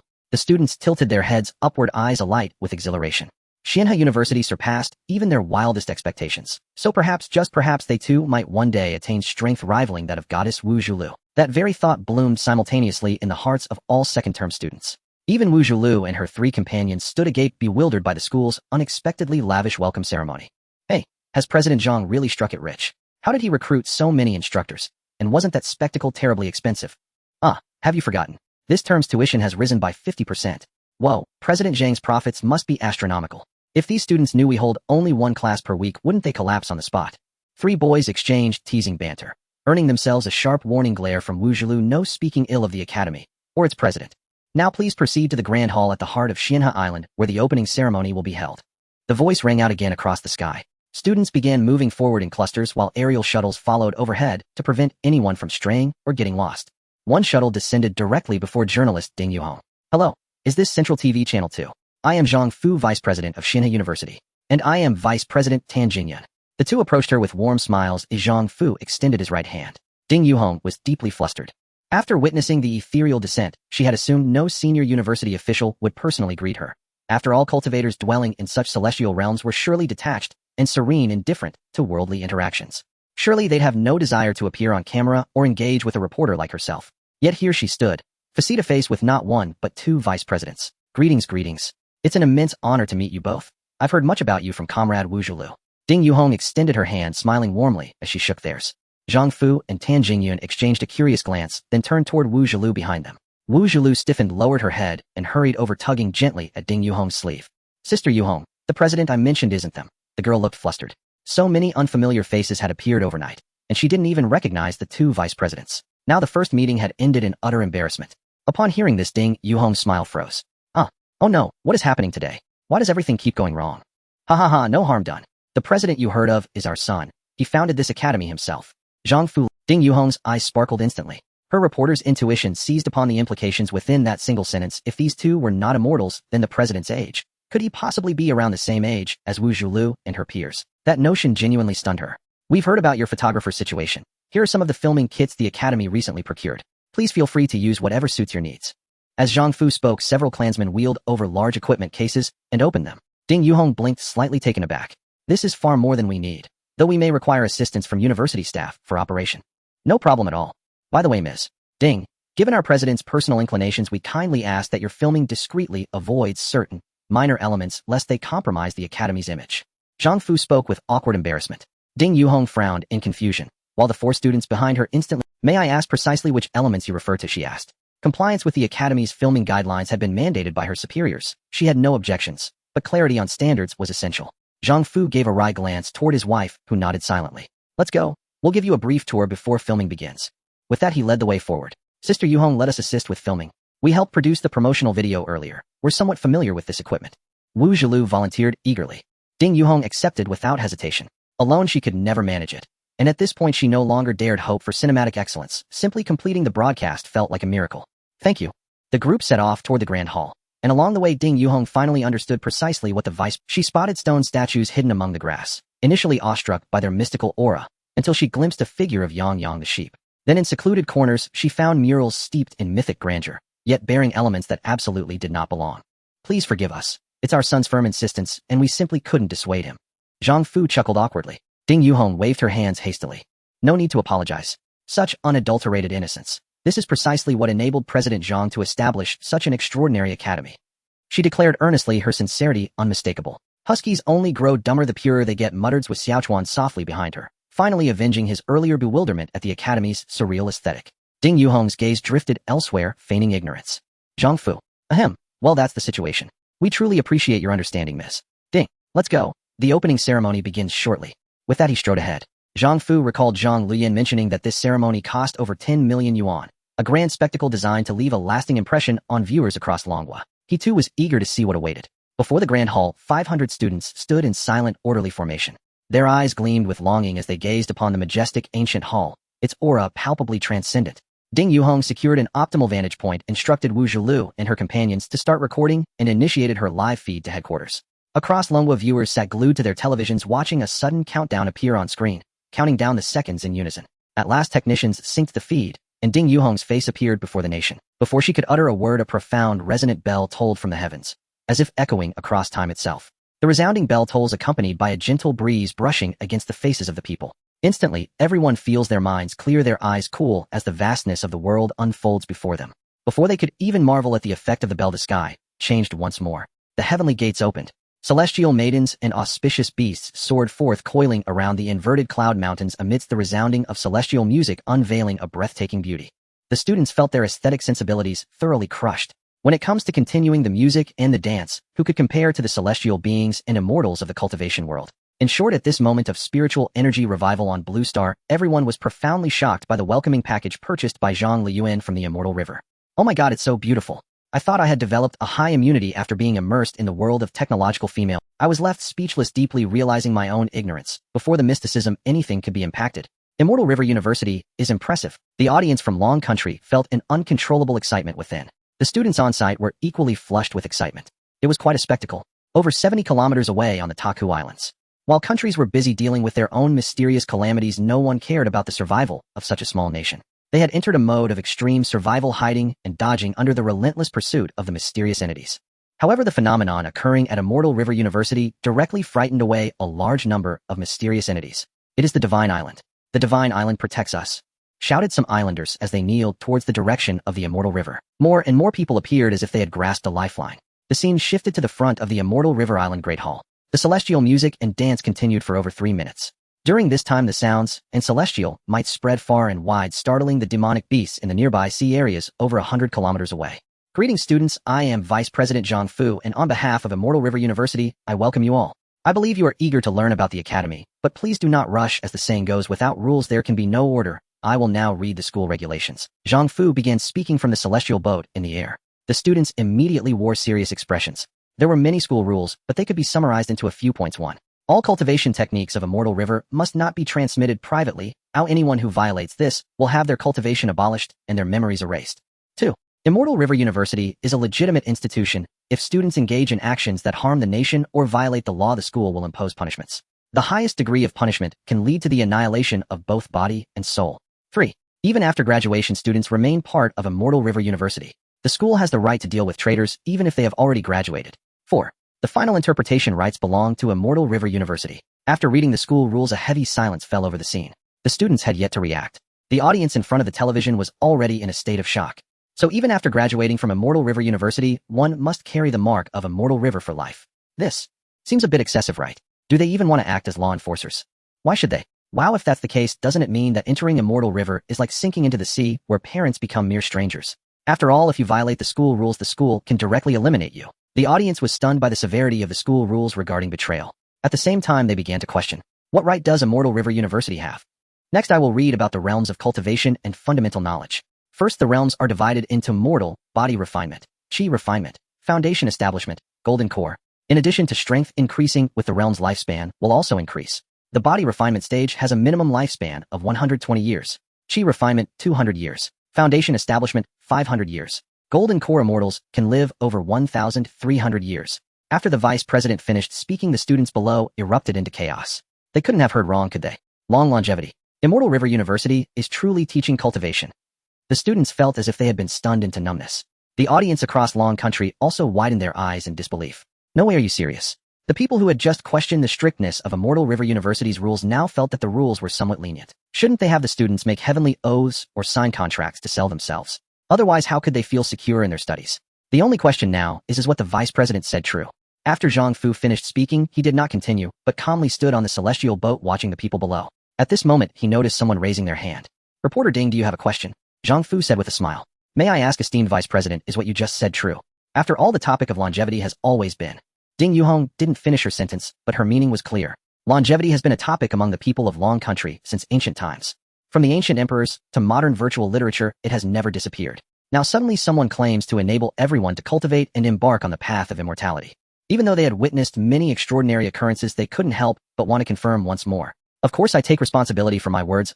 Everything I said is the truth, Zhang Fu solemnly assured. Instantly, everyone lost their composure, especially the students, who began to cheer wildly. No wonder I always felt different since childhood. It turns out I have an affinity for the immortals. Nothing can stop a Taoist from pursuing longevity. Just a mere school rule.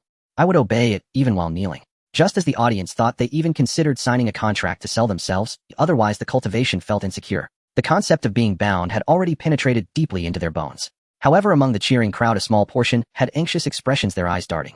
Because according to the school rules, Immortal River University truly despises betrayal, and they had. Before the outer layer, Ding Yuhong was also shocked after receiving the answer. It was actually true. Who is that mysterious principal? Alright students, please do not be overly excited. Next we will begin the division of departments. Aside from the unified mental methods, you will also learn the specialized knowledge of your respective departments. Once your strength reaches the foundation establishment stage, you will receive a visualization diagram to comprehend your innate divine abilities. The mental method is your baseline. The techniques from each department will be your strength, while the comprehension of your innate divine abilities will be your upper limit. Our school has a complete cultivation system, so please rest assured to study. Of course, many things will require you to exchange credit. As for how to obtain credits, you will know soon enough. After finishing, Zhang Fu was about to signal his clan members to divide according to the materials given by Zhang Luyan. The previous approach, where Zhang Luyan provided everything for free, had been rejected. With fewer people it was manageable, but once the numbers increased, the sense of disparity would further ignite their fighting spirit. Although Zhang Fu did not understand why Zhang Luyan was so eager to improve the students' strength, it couldn't possibly be due to the mysterious calamities occurring worldwide. Just as the Zhang family members were about to begin the division, the students below, who wore anxious and startled expressions, could no longer hold back. Vice President, I was deceived by the Martial Arts Academy and signed a contract. It seems I have violated the school rules. The speaker's voice trembled and their face was filled with despair. More people in the crowd began to speak up. Such matters could not be concealed. The other students were astonished and retreated, creating distance to expose these individuals.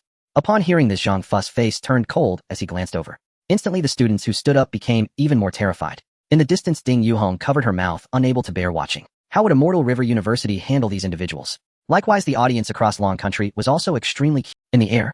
After hearing the students' words, Zhang's father was about to erupt in anger. His clan members quickly held him back and whispered in his ear. A minute later, Zhang's father's expression softened as he looked down at the students, all awaiting their judgment.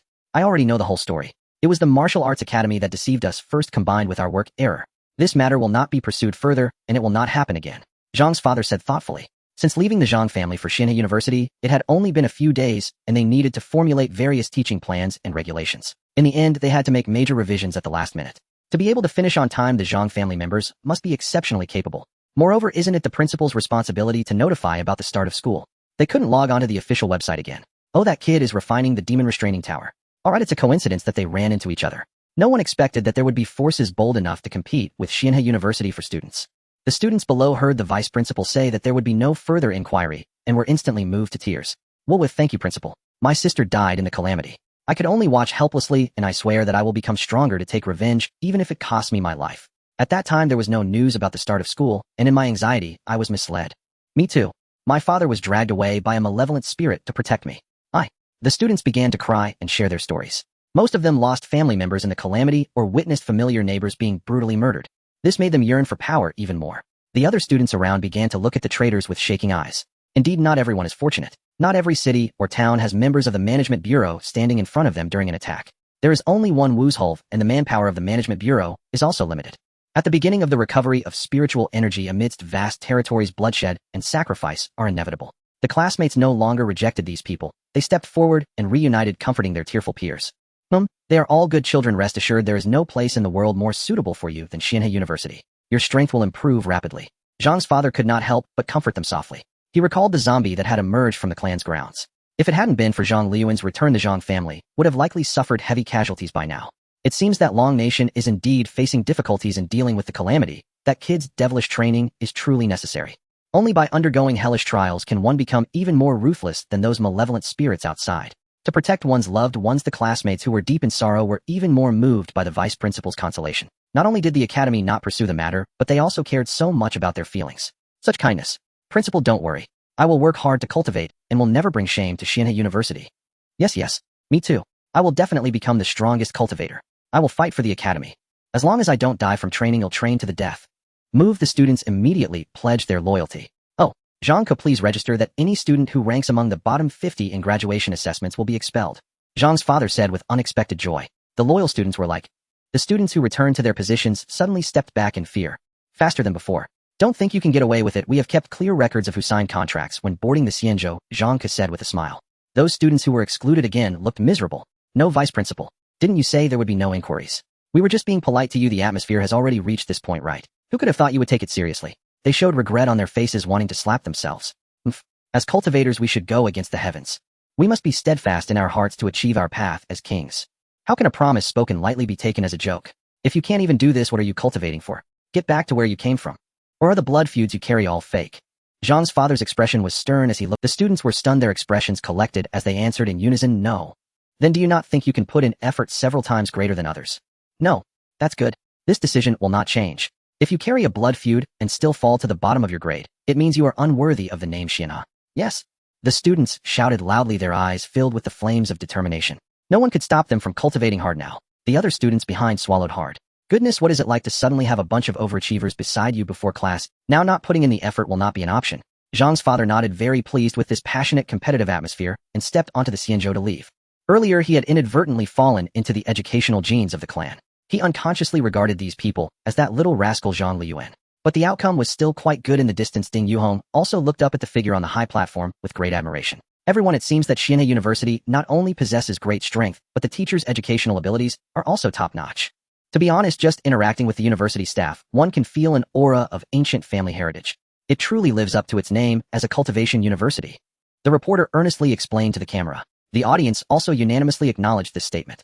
The students began to divide into departments. At this moment, atop the upside-down cloud mountain in the center of the flat cloud platform, there was a piece of floating land.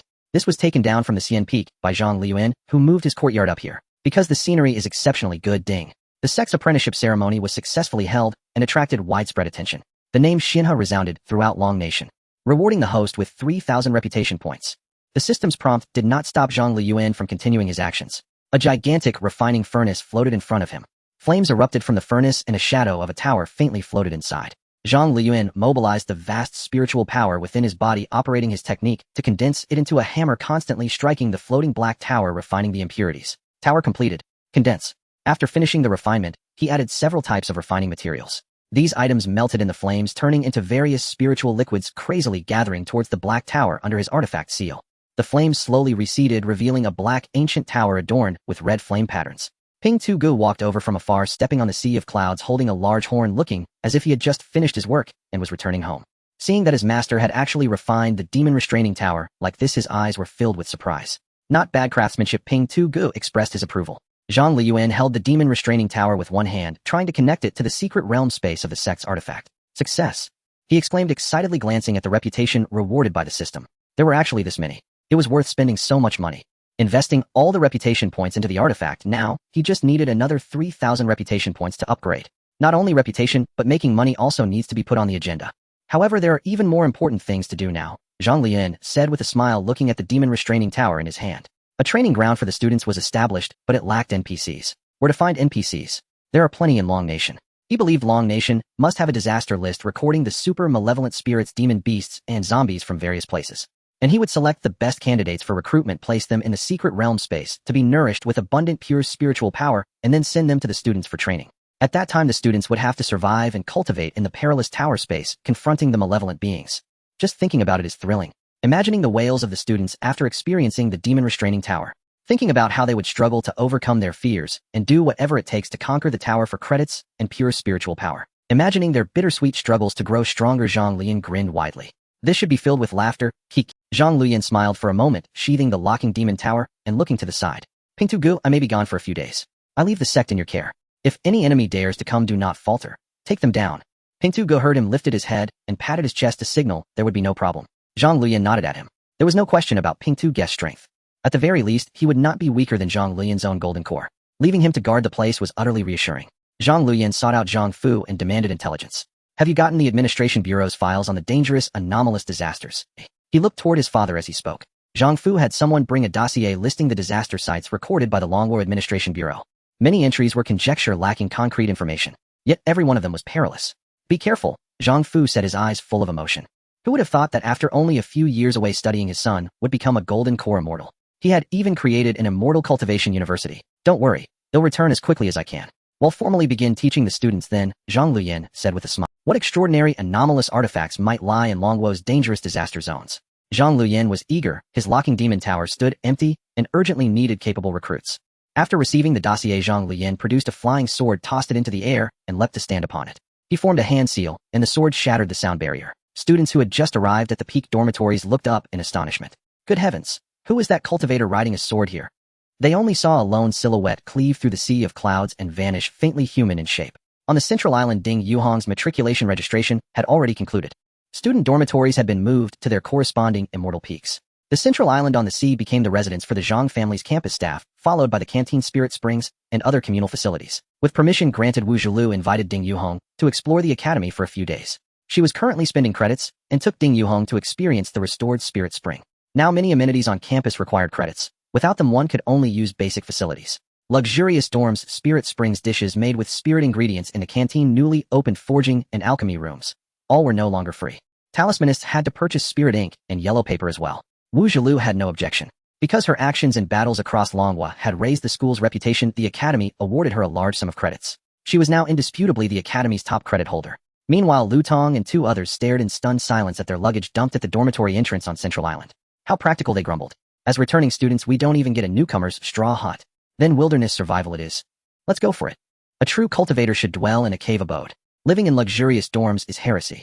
The 3 spoke with sour envy. Wu Zhilu remained angry and refused to lend them credits. At this rate, the senior's dignified image would be hard to maintain. Meanwhile, in Longhua, even after the broadcast had ended, viewers remained slow to recover. By the way, where did this martial academy come from? It actually dared to poach students from Xianhe University. I don't know, I'm curious too. I've never heard of the 4 academies before. I'm a parent of one of this year's students. The arriving tutor mentioned the 4 academies are a state-supported project, created to respond to the era of cheese revival. Then why would they compete with Xianhe University for students? Wouldn't it be better to let students cultivate? Besides, Longhua isn't short of people, is it? Netizens were baffled. Longhua has over 1 billion people. Wouldn't that suffice? Xianhe only admits 500. Why rush in and make such a scene? Don't forget last intake Xianhe admitted only 4 students, one of whom was Wu Zhilu. At that remark, everyone suddenly understood. Indeed, those admitted by Xianhe were each exceptionally talented. Although the other 3 young men had not displayed the same outstanding presence as Wu Zhilu, there were some reports of them assisting the administration bureau in suppressing anomalous disasters. Then we must give Xianhe University an accounting. What if they stop recruiting in Longhua next time? Exactly, punish the 4 academies. They've gone too far. Xianhe University is our nation's hope against anomalous disasters. Those 4 academies, off with them. Soon the revelation that the 4 academies had lured students using staged photos with people like Wu Zhilu was exposed. Public outrage boiled over. When it emerged that the 4 academies had deceived students to recruit them, the situation escalated. Soon the authorities issued an announcement. After investigation, the 4 academies used improper methods to deceive Xianhe students into signing contracts. Those contracts are hereby declared void. This malicious conduct gravely damaged the overall reputation of Longhua's academies and violated national law. The state now withdraws policy support for the 4 academies and revokes their qualifications to operate. All implicated personnel will be punished according to law. By parliamentary decision, the 4 academies will be merged with the original Qing and Bei universities to form a martial branch school under unified national management. The announcement drew widespread public support. Outside a hotel in the imperial capital, the 4 academies' presidents were surrounded by the administration bureau director and his men, their faces sullen. Reporters flocked in to film from a distance. Gentlemen, come with me. Out here in the open, don't make things difficult for Director Shi. Director Shi Huanlong said with a smile that carried a killing intent. He secretly wished they would resist, so he could execute them on the spot. Not to mention Wang Dang, the prodigy he favored as a future successor to the director post. Even considering only Wu Zulu's contributions to the nation, their actions could not be treated lightly. They had already deeply angered Longhuo's high command. Had it been otherwise, the punishment would not have been so severe. Suddenly, Shi Huanlong remembered something, and his face froze. Right, Xianhe University's regulations. He cursed under his breath. Could that brat still succeed to the director's position? Shi Huanlong's expression darkened. The 4 presidents exchanged strained looks, their bodies tensing and easing. They glanced at one another, exchanging quick signals, then sighed and asked, "What fate awaits us?" Addressing Shi Huanlong. "Go to the most dangerous front line of the anomalous disasters and fight. Redeem yourselves through meritorious service," Shi Huanlong sneered. The 4 were silent for a moment, then their faces lit with excitement. "I'm not wrong. I did this for the country's sake." Xianhe speaks of cultivation, and everyone believes it. It's not as if there aren't sealing objects that can fabricate illusions. The high command is muddled. Longhua faces crises everywhere. If Xianhe is so capable, why don't they help the nation quell the anomalies? In the end, they're all showpieces lacking true strength. Our martial academy is Longhuo's future. Why hand promising talent to the mysterious Xianhe University? Does cultivating necessarily guarantee combat prowess? Let them test their mettle against my fists. Cultivation mysticism. It's all appearance. We must rely on ourselves to emerge from adversity. The 4 presidents shouted at the media. Shi Huanlong's face went pitch dark as he ordered his men to bind them and take them. Camera flashes popped incessantly, capturing the 4 whose faces had contorted with anger. Those photos and reports soon spread across the major media networks. People across Longhua who had been indignant upon hearing the men's angry shouts before punishment found their feelings oddly softened. Xianhe University's opening ceremony had indeed displayed an unmistakable immortal elegance. It was so resplendent and dreamlike, truly stirring and moving. Yet when the television and phones went dark, the wind beyond the windows still carried a malign chill. Beasts howled and black shapes hopped across distant mountain ridges. In such a hell where life was constantly under threat, could one really depend on Xianhe University? The people with no promise of security fell into doubt. After all, at present, only Wu Zhilu had convinced them. At that moment 10,000 meters above Longhua, Zhang Luyan hovered in midair as a surge of sword chi erupted at his side, cutting down swarms of avian beasts. Let's see. Where's the most dangerous and urgent anomalous disaster erupting right now, eh? 3 days later at the headquarters of the Imperial Capital Administration Bureau, Shi Huanlong sat heavily onto the sofa, his expression sullen and disgruntled. Following the arrest of the 4 university presidents, reports flooded across Long Kingdom, prompting numerous branch campuses to denounce Xianhe University en masse, leveraging public opinion as their weapon. As a result, public sentiment toward Xianhe University grew subtly strained. The official announcement of their exile to the ghastly calamity front placed the 4 under intense scrutiny, leaving the bureau director unable to eliminate them outright.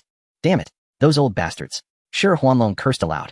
Had they resisted by force, it would have been simple. Just kill them on the spot. He hadn't expected to be outmaneuvered so cunningly. A grave miscalculation. Regret flickered across his face. This affair had cost him dearly in dignity. Have those elders' transfer documents been finalized yet? He bellowed toward the doorway. Hurry it up. Dispatch them immediately via fighter jet. The bureau will cover fuel and maintenance costs. Notify our comrades stationed at the Kunlun defense line. Deliver these 4 straight to the most perilous sector. Shi Huanlong snapped, seething. You dare play games with me? Then I'll bury you alive in your own schemes. If your feeble strength fails you, and you perish, don't blame me. His subordinate hesitated, then nodded and departed. Half a day later, a Stadioff-Tart fighter jet lifted off from the imperial capital. The Kunlun mountain range stretches over 2,500 kilometers, reaching up to 350 kilometers in width. After the ghastly calamity erupted, countless animals in its uninhabited zones mutated into grotesque, demonic beasts. The strong seized mountain peaks, ruling them as sovereigns. The weak lurked in shadows, twisted and feral, striking with lethal deception. This land had become a savage paradise for monstrous beasts, where predators hunted one another deep within the wilderness. Only at the mountain pass did a fearsome entity reign, the Goose Sovereign, commanding tens of thousands of avian mutants, raiding villages, devouring humans with ravenous delight. Under the Administration Bureau's full protection, the few survivors barely escaped to fortified cities. Yet this very evacuation drew the Goose Sovereign's gaze toward Hotan City, the closest urban center to the Kunlun Pass. Battle loomed imminent. Troops erected defensive lines beyond the city limits, coordinating seamlessly with Bureau operatives. Artillery roared and gunfire never ceased, day or night. Conventional arms proved effective only against soldier and battalion-tier beasts. Against military-grade monstrosities, elite Bureau squads were required to intervene and execute. Yet such victories came at a harrowing cost. Then, a fighter jet descended upon the city's military airfield. The 4 university presidents disembarked and soldiers swiftly unlocked their handcuffs. Ah, welcome esteemed presidents to the grand stage of Kunlun. Long have we heard of your formidable prowess. We've been desperate for talents like you. Come, earn your military merit with honor. A uniformed general spread his arms wide, grinning. The 4 inhaled the acrid stench of gunpowder and blood, and paled. After you, please. The general himself opened the door of a military jeep, beaming. I'm today's on-site reporter. I hold an official press license and request permission to document the president's frontline service. A young man stepped forward, an appointed media mouthpiece from Wudao Academy, dispatched expressly to chronicle his mission, amplify their heroism in the press, thereby intensifying public pressure on Xianhe University, and ideally compelling authorities to rescind their exile ahead of schedule. Behold, while you cultivate immortality in your celestial academy, our Wudao presidents fight and bleed on the front lines. The contrast could not be starker. Haha, no objections whatsoever. We welcome live coverage of our troops' heroic deeds. Please join us all. The general waved cheerfully, clearly briefed in advance. But as the reporter moved to board the jeep, his face drained of color. Inside, splattered blood, unidentifiable viscera, and shards of bone clung to the seats. The driver sat slumped behind the wheel, coated head to toe in dried gore, radiating raw, unsettling ferocity. Apologies for the modest accommodations, masters. Hope you won't mind too much. He grinned broadly, gripping the steering wheel. The presidents scanned their surroundings. Bureau agents watched like hounds. Armed soldiers stood rigid, rifles ready. They understood instantly. There was no choice. Nor had they ever intended resistance. Wordlessly, they climbed aboard with the reporter. The engine roared to life. Where exactly are we headed, Oi? After traveling some distance, the Qinglong Academy president could no longer contain his question. Oh, a splendid location indeed. The hunting ground for a military-tier rooster. Reportedly once the star rooster of a livestock farm beneath Kunlun Mountain. The 5 fell silent. We've long heard of the terrifying Goose Sovereign. So where is it? Ah, it remains snug in its mountaintop lair naturally. Being boss has its privileges. Underlings fetch humans for it to feast upon. This Goose Sovereign used to rule Janglesei village before spiritual energy surged. Now it's grown vast, fierce, and fearsome. The driver chattered, legs twitching, his mental state clearly frayed. The presidents swallowed hard. To avoid calamity on the road, they fell mute. 3 hours later, they arrived at the military-tier beasts' hunting ground. Boom. A deafening explosion tore the sky. Before the 4 presidents lay utter devastation. Qinglong Academy's president flew backward, spitting crimson blood. The other 3 crouched behind a colossal boulder. Seeing their comrade roll toward them, they sighed, then lunged out to drag. They'd arrived barely an hour ago, and already lay grievously wounded. As for the reporter, He hadn't lasted 3 minutes. Doubt not at them were they truly powerful. They'd always believed their appointments stemmed from unmatched martial cultivation, but now uncertainty crept in. Perhaps it was merely ancestral legacy, family lines steeped in martial tradition. Has the tactical nuclear warhead arrived yet? Hand it over. I'll take that monster down myself. A soldier leapt from his trench, laughing wildly. Useless. That iron-plated rooster is impervious and sharp as a razor. Only if it swallows the charge will it die. His comrade's warning failed to calm him. War's brutality inevitably shatters minds. Clutching a bundle of explosives, the soldier charged forward, and moments later another cataclysmic blast shook the earth. The four presidents exchanged wry, hollow smiles. At last they grasped the driver's fractured psyche. Shit. Who the hell pulled aggro? Is this lunatic? Military tier beast has broken through. Repeat. Breakthrough at 3 o'clock heading for the large boulder. Hold the line at all costs. Collapse means catastrophe. From behind the boulder, the four presidents stared petrified at the radio lying on the ground, then scrambled, ignoring their wounds, to flee. The boulder exploded outward. A monstrous beast, twice the height of a 2-story building, emerged brutal and unrestrained. You call this a rooster? Where on earth did you get that idea? If you told us it was an alien, we'd believe you. Before them stood a metallic horror, radiating overwhelming razor-edged slaughter intent. Damn it, we're not going back. Let's fight. Even if I fall, 1,000 more like me will rise. Wudao Academy breeds no cowards. Cursed Xianhe University. Cursed Xianhe presidents. They spat curses. Chest-mounted cameras still live, determined even in death to drag someone down with them. Their deaths at this beast's jaws would ignite nationwide condemnation of Xianhe University. With a thunderous leap, the military-tier monster opened its blood-drenched maw and lunged. Just as despair ignited their final desperate strike, launching their strongest attacks forward, a young figure in a Taoist robe materialized abruptly. Their blows struck his back, yet he merely scratched his shoulder as if irritated by a gnat. Before him, the military-tier beast hung limp and unconscious, lifted aloft by a translucent giant hand spinning helplessly in midair. Silence crashed over the battlefield, absolute suffocating. Every eye burned with awe fixed upon the newcomer. Excellent. A metal element mutant beast, its aura of slaughter is impressively intimidating. Its appearance is passable.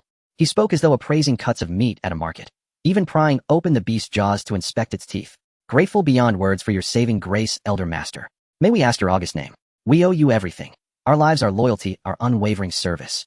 The four university presidents bowed deeply behind him, eager not only to express gratitude, but also to secure. The youth turned, eyes glinting with playful irony. Oh, I am Zhang Luyan, president of Xianhe University. Tell me, whose voice just now summoned this humble servant?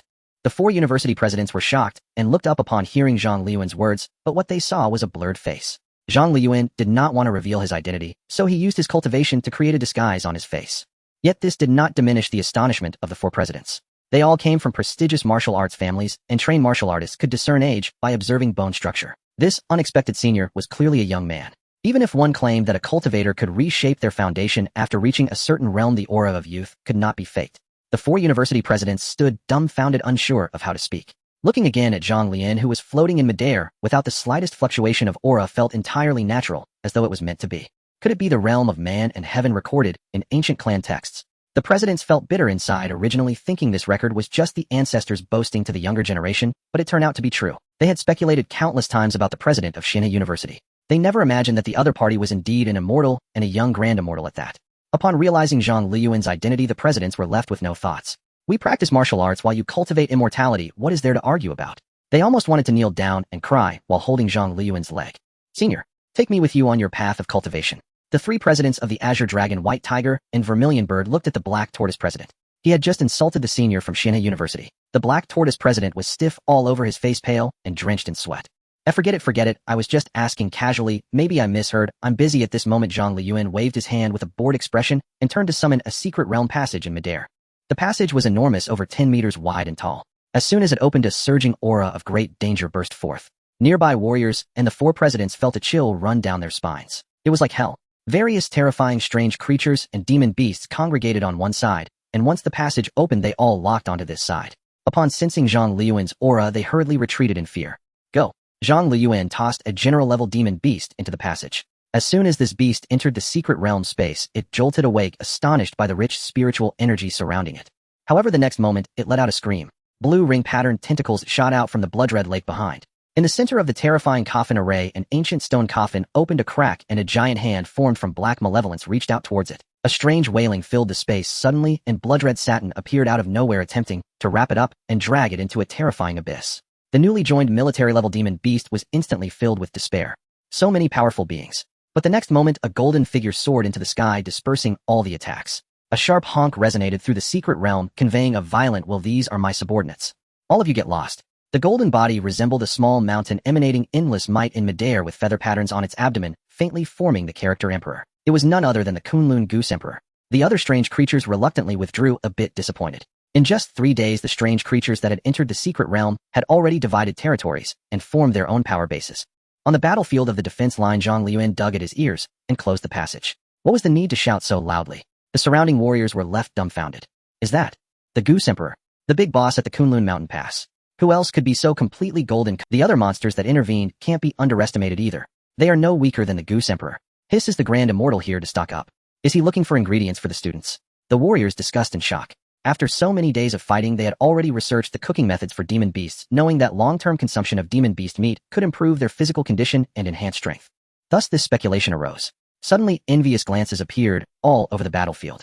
That was a military-level demon beast. The Goose Emperor's strength was likely at the king level. Aren't the students of Xianhe too lucky? Grand Immortal, President, there are many delicious demon beasts nearby. Please feel free to take them all. I assure you the meat is incredibly delicious.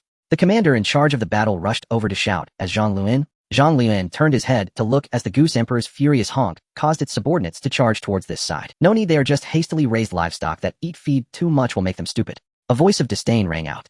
The smile on the commander's face instantly froze. Wait, why is there also an insult involved? The expressions of the surrounding warriors were also quite strange as they had eaten plenty. Thinking about the recent mental state of their comrades, could it not be due to the high-pressure battlefield environment? No. How could that be possible? Zhang Luyan thought for a moment, took out a flying sword, and formed a sword seal. Go! The demon beasts charging forward erupted into various screams. After a few seconds, there was no more movement. The flying sword returned, and Zhang Luyan stood on it, preparing to return to the university. The number of recruits for this secret realm project was nearly sufficient. Senior, we are willing to follow you. Yes. Please be sure to accept us. Not to mention anything else, we can also help teach the students of Xianhe about martial arts. The president of the Martial Arts Academy quickly knelt down to plead. Zhang Luyan turned back to look and immediately shook his head. Martial arts? You mean this? He said as he gathered his strength and punched. The violent punch sent forth a gale, sweeping everything around. Oh crap! Many warriors became rolling gourds while the others shouted as they sought cover. The 4 presidents in front were left dumbfounded. They could never be mistaken. This punch did not employ any immortal techniques. It was entirely martial arts. Yet the realm was simply despairing. How could he, even the martial arts realm, be so terrifying? Zhang Luyan glanced at the mastery of mundane martial arts on his interface. This reminded him to tidy it up later and use it as extracurricular reading material for the students. Thinking of this, he looked again at the few kneeling people. Practice more with the basics. After saying that, he flew away on his sword. Did they still want to come to Xianhe University to be teachers? The 4 people on the ground were shaken to their cores. Zhang Luyan's words lingered in their hearts. What a statement to practice more with. Yet they had no strength to refute. Not to mention Zhang Luyan's immortal techniques, even his martial arts realm was something they could never catch up to in 8 lifetimes. Hurry.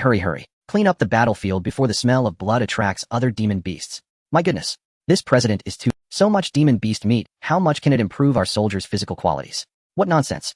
Get stronger and survive first. Moreover, this was clearly a joke. How could it be taken seriously? Not to mention the president of Xianhe was quite humorous. The 4 presidents of the Martial Arts Academy stood up in a daze and began to clean up the battlefield together. After Zhang Luyan flew to a high altitude, he accelerated forward and soon returned to the small courtyard of Xianhe University among the sea of clouds. He opened the demon ceiling tower and entered, simultaneously appearing in the secret realm space. It was a spatial overlap. Don't hide, everyone come out. I have something to announce. Zhang Luyan shouted. In the next moment, malicious spirits clad in bridal gowns appeared from the void. A gigantic octopus crawled out from the blood-red lake. In the center of the eerie coffin array, the lid of a large stone coffin stood upright, like a giant's terrifying zombie emerging. It was clad in battle armor. The clattering of armor resounded as it landed.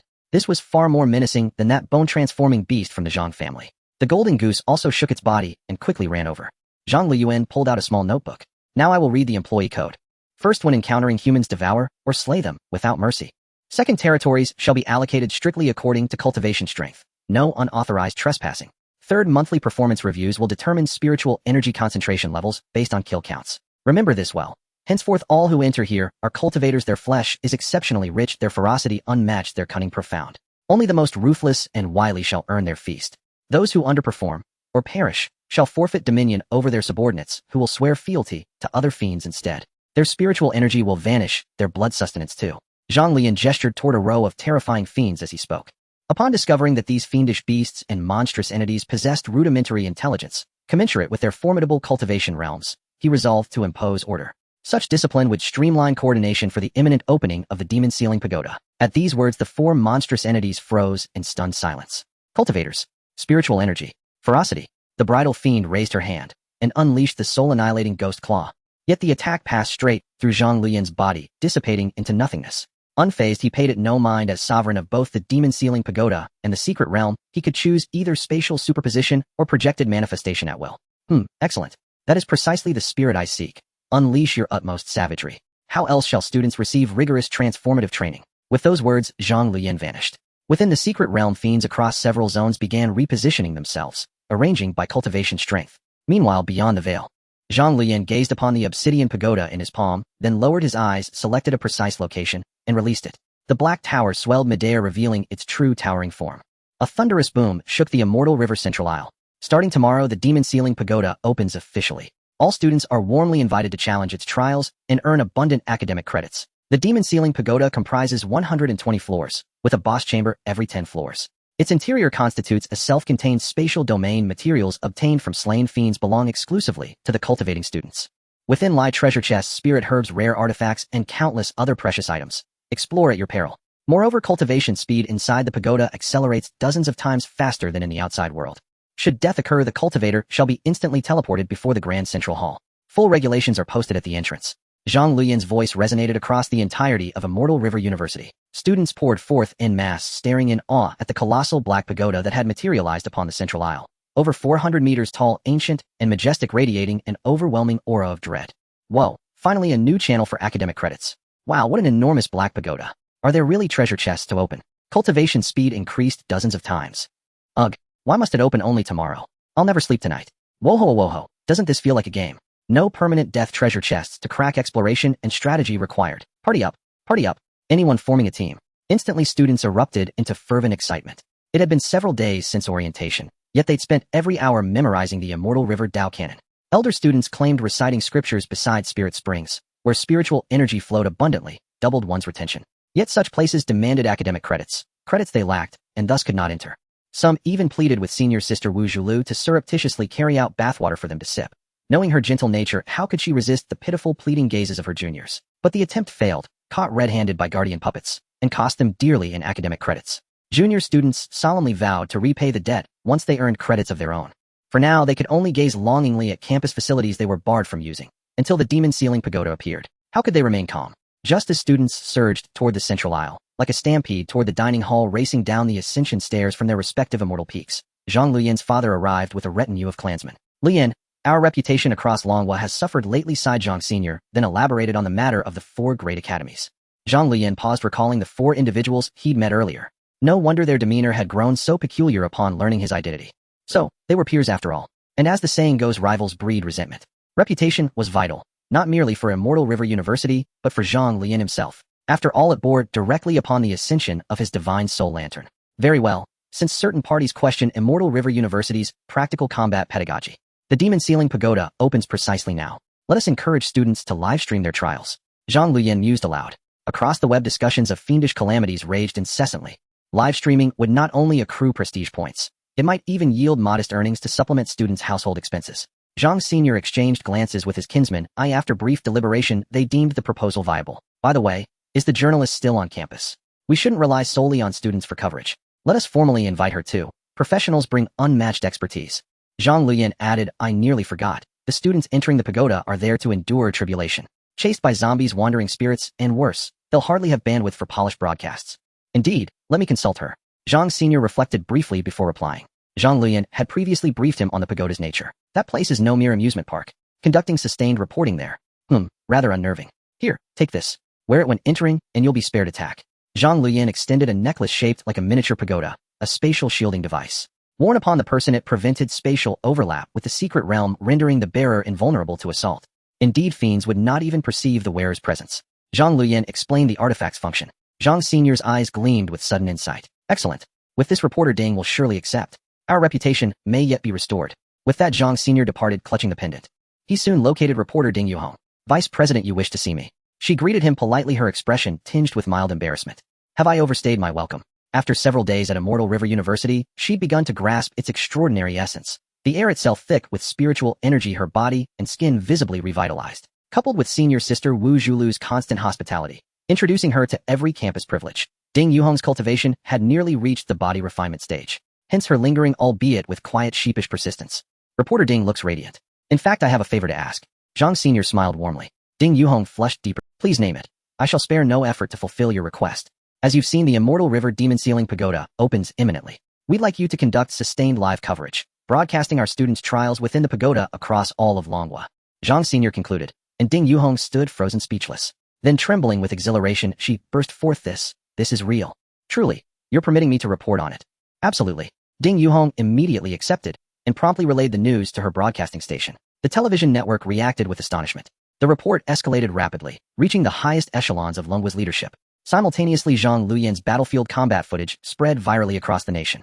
Before citizens could fully absorb the revelation of the Immortal River Principle's staggering power, an official announcement followed. Longhua shall establish a forward base in the Tak Archipelago, supplying foundational resources to Immortal River University. Moreover, Central TV Channel 2's senior reporter, Ding Yuhong, will be permanently stationed at Immortal River University to cover students' trials within the Demon Sealing Pagoda. The announcement ignited nationwide attention. Citizens of Longhua murmured in bewilderment, the Demon Sealing Pagoda. What exactly is that? The Demon Sealing Pagoda. Has anyone heard of it? Could it be some sealed artifact from Xianhe University? As the Administration Bureau grew more active, the concept of sealed artifacts had gradually entered public awareness. No, not at all. Given Principal Xianhe's overwhelming strength, this object must be extraordinarily profound. We eagerly await tomorrow's live broadcast report. Across the nation, citizens engaged in fervent discussion. Some believed the pagoda was selecting its master, others speculated it was a martial arts contest among universities, still others suspected it might be a ritual of unknown purpose. With official information scarce, no one truly understood its nature. Yet without exception, public fascination with the live broadcast of the Demon Sealing Pagoda ran deep. After Zhang Luyan's video and official bulletin on his slaying of a demonic beast surfaced yesterday, skepticism regarding Xianhe University's capabilities diminished somewhat. Amidst the wave of public discourse stirred by the principals of the four great martial academies, the prevailing critique centered on one question: could Xianhe University truly merit the nation's trust and support? How effective truly was their pedagogy? Longxiang Nation needed no reclusive cultivators, merely chanting immortal scriptures and sipping tea atop sacred peaks. What it demanded were warriors, capable of slaying enemies, suppressing calamities born of the uncanny, and safeguarding its people, just as Wu Lu had done. The principal's decisive action had already affirmed his own power. Yet what of the university's teaching quality? Thus all now awaited tomorrow's live broadcast, hoping it would deliver definitive answers. Meanwhile, at the highest echelons of Longxiang governance, an official announcement was issued, and direct contact established with the Tak Town administration. The intelligence they received left them stunned. The Tak regime had been eradicated by an uncanny calamity, and local authority now rested with the Xin Island sect. Upon learning that Longxiang intended to supply Xianhe Academy, the sect's grandmaster immediately extended enthusiastic welcome to Longxiang's military forces for deployment across the Tak archipelago. Negotiations progressed swiftly. By dawn the next day at Xianhe Central Island, the sky had barely lightened, and yet crowds already thronged before the Demon Sealing Pagoda. All students of Cohort 2 stood assembled. Before the Black Pagoda, motivational slogans and notice boards, carved from wood, stood planted along both flanks of the entrance. As sunlight struck the spire, students read the inscriptions, and their expressions turned deeply unsettled. Neglect your efforts today, and tomorrow you'll choose your grave. Recall your ruined home, your displaced companion, your starving child. What excuse remains for refusing to ascend the tower? You've lingered on the first floor for days. Surely you must reflect, have you truly cultivated with diligence? When heaven bestows a great mission upon a man, it first gnaws at his heart, shatters his bones, and strips away his flesh. In short, initial pain is entirely expected. Wooden signboards lay haphazardly embedded in the earth, reminiscent of a mass grave. Crimson handprints, black skull motifs, and splattered blood stained every vacant surface of the boards. Above the pagoda's grand entrance, a wooden plaque bore the bold inscription, "Only a true man ascends to the 100th floor." Into the previously tranquil silence before the tower, the sound of nervous swallowing suddenly echoed. It rose and fell like waves. Oh hell! This demon sealing pagoda doesn't feel quite right. Some students, faint of heart, had already begun retreating. Damn it! It's not like we'll die. Didn't they say injuries heal upon exiting? Just an illusion. Oh hell! Oh hell! Oh hell! 1 academic credit awarded for every 10 minutes spent inside. Half an hour means a lunch of spirit-infused meat. And vast quantities of spirit herbs, magical artifacts, and pills appear randomly. Find them, and they're yours. Brothers, if you're with me, charge forward. A student near the front, having glimpsed the credit acquisition rules, burst into astonished cries. My goodness, I've craved the chef's flaming boar trotter rice for ages.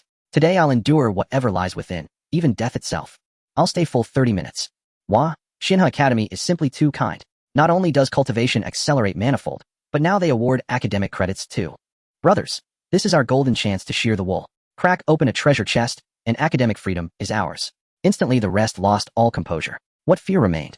All swore to earn every credit. Nothing would stand in their way. Moreover, even after just a few days of cultivation, Cohort 2 students had already sensed profound changes within their bodies. Unlike the original 4, their numbers were vast, and through mutual verification, they quickly confirmed their dramatic surge in strength. They had already surpassed elite special forces. They were nearing the body refinement realm. Thus, confidence ran high for this inaugural foray into the demon ceiling pagoda.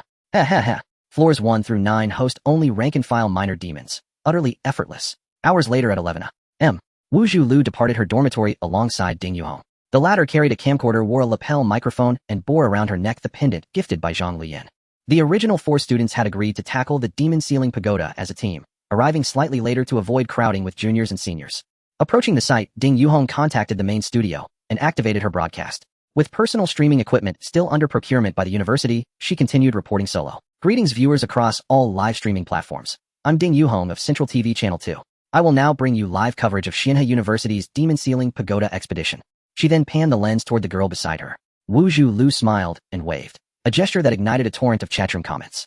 Ding Yuhong began outlining the pagoda's foundational background, drawing from limited briefing materials provided by the university administration. 3 young men huddled near the pagoda entrance, whispering amongst themselves, drawing Wu Zhu's curiosity. She drew closer and overheard them saying, I told you, the principal isn't that generous. HSS, my finger-counting divination says today is inauspicious for entering the tower. I'm getting nervous. How dare you speak so? Wu Zhu snapped, furious. How could the principal, who offered such a generous channel for earning credits while simultaneously strengthening students, be maligned so unjustly? Startled, the 3 whirled around, glanced at her, and then pointed in unison toward another direction. Wu Zhu turned and froze. Amidst the gaps between the bizarre signboards, Cohort 2 juniors sat motionless on the ground, knees drawn to chests. Their eyes had gone dull and lifeless, their bodies trembled uncontrollably, their lips moved in endless so terrifying, so terrifying, so terrifying. Cultivation is a trap, trial is a trap. There are no credits, only monsters, only monsters. Hell, hell, kakik, hell. A chill sudden and sharp coiled around Wu Zhu's heart. What is this? Sister, you understand now, don't you? Lu Tong solemnly clapped her shoulder. Wu Zhu stood rigid, paralyzed. Well, as Cohort 1 students, our strength far exceeds that of Cohort 2. Mere novices who've attended only a few lectures. We'll be fine. Wang Dang cautiously unsheathed his spirit blade, then spoke. Zhou Xiaochuan produced foundational auxiliary pills he'd refined himself, key reviving and toxin neutralizing, and distributed them among the group. Wu Zhu shared her talismans with her peers. Lu Tong retrieved various defensive spirit artifacts from his storage pouch, reserving the finest for Wang Dang. Rely on you, sword cultivator. Survive at all costs. His remark earned him an exasperated glare. So that's how he planned to coast through, is it? Viewers can see the 4 Cohort 1 students are fully armed, clearly determined to succeed. Having concluded her briefing on the pagoda, Ding Yuhong stepped forward to comment. Audiences marveled at the gear and talismans visible on the students, yet inwardly deemed such preparations unnecessary. Audiences felt such a trial was unnecessary, because Ding Yuhong's earlier explanation of the demon ceiling pagoda had been far too superficial. It's merely a training ground for students, isn't it? Though real combat experience is commendable, the fact that no injuries or deaths occur makes it absurdly effortless. What use are cultivators trained this way? Wounds heal instantly. The dead resurrect. This is nothing but a game. Ha. I can already picture the first floor, probably chickens and ducks to let children shed their first blood. And the second floor, rabbits. Then wild boars. How utterly dull. I'd built such anticipation. Those already skeptical of Xianhe University immediately flooded the live stream with mocking comments. So this is all it is. Meanwhile, outside, Hetian City soldiers dining in their military camp stared dumbfounded at the live broadcast projected onto the barracks wall. Morsels of savory demon beast meat tumbled from their mouths as their eyes widened in disbelief. What? Holy, real combat training. Could it be that Headmaster Zhang Luyan's captured demons, the unspeakable horrors from that mysterious spatial realm, were intended not for slaughter, but for student combat drills? The soldiers were stunned. Even though only a handful had glimpsed the abyssal terror within Zhang Luyan's open spatial realm, whispers of its dread had already spread like wildfire through the ranks. When they learned the demons weren't destined for the dining hall, but for rigorous battlefield simulation, their initial envy evaporated entirely. Not only did admiration vanish, they now pitted Xianhe University's students. Good heavens, how grim. That headmaster is truly ruthless. A legion commander lowered his chicken leg mid-bite, jaw tightening instinctively. Halt all training. Assemble immediately. We will study Xianhe University's advanced combat methodology and learn from them thoroughly. He issued the order without hesitation. The command rippled across the camp. Troops ceased their drills. Only sentries remained at post, while the rest gathered before the massive viewing screen. Upon learning the truth, they gasped in unison. Holy! No wonder it's Xianhe University. This training intensity is off the charts. Level king monsters as sparring partners. No, not at first. It's officially designated soldier class, but surviving amid so many masters. Can such soldiers truly be ordinary? Could it be? Xianhe students are exceptionally strong. After all, this academy was founded by an immortal. The soldiers suddenly grasped the truth. Indeed, how could they measure Xianhe's disciples by their own standards? Setting aside all else, the inaugural cohort's feats were undeniable, truly extraordinary. Thus, training against military and king-class aberrations was not only logical, it was perfectly justified. Before the pagoda's entrance, the 4 students confirmed no details were overlooked, then stepped solemnly through the threshold. Ding Yuhong hurried after them, her camera briefly sweeping across the day's second-year students standing afar, before cutting away. Skeptical viewers froze in astonishment. Why did those students wear such expressions? A subtle unease stirred among the audience. As the quartet passed through the luminous gateway, the world transformed. A sky choked with ashen gloom. An atmosphere thick with twilight decay. Black malevolence drifted from scattered fissures. Every visible horizon reeked of desolation. Help me! Hundreds of meters ahead, a girl screamed, tears streaming down her face. A 2-headed serpent demon pursued her, relentless fangs bared. A junior sister. Lu Tong drew a disposable spirit sword, raised it high, and prepared to hurl it heroically. In the next instant, the placid earth before the girl erupted violently. A gaping maw, blindingly swift. Her body snapped clean in two, only her severed head spun helplessly through the air. Then crimson fluid sprayed from the lizard-like beast's jaws, staining its chin. Lu Tong's eyes flared crimson. I'll slaughter you. Stay calm. She'll revive outside. Wang Dang lunged, gripping his enraged comrade's arm. Cold sweat beaded on his brow. Holy, this is brutal. Damn it, don't stand there. Both are charging. Zhuo Xiaochuan recoiled in terror, yanking out a fire breather shaped like a honey badger, and unleashed alchemical immortal flame, channeling his entire spiritual energy. Wu Zhilu hastily unfurled offensive talismans. Chaos erupted. Yet through coordinated assault, they finally felled both beasts mere meters before them. Their faces paled with lingering dread. Had those creatures closed in, annihilation would have been inevitable. To fall, mere minutes into their first trial, as senior students. Unthinkable. Behind them, Ding Yuhong trembled violently. Had a flying shard not passed harmlessly through her, she'd have fled long ago. How terrifying. This is only the first floor. In the live stream, mocking comments vanished, silenced in an instant. You call this training? A game? What kind of grave tier age-restricted game is this, eh? I apologize, I doubted the rigor. I was wrong. Please, spare these children. They're still so young.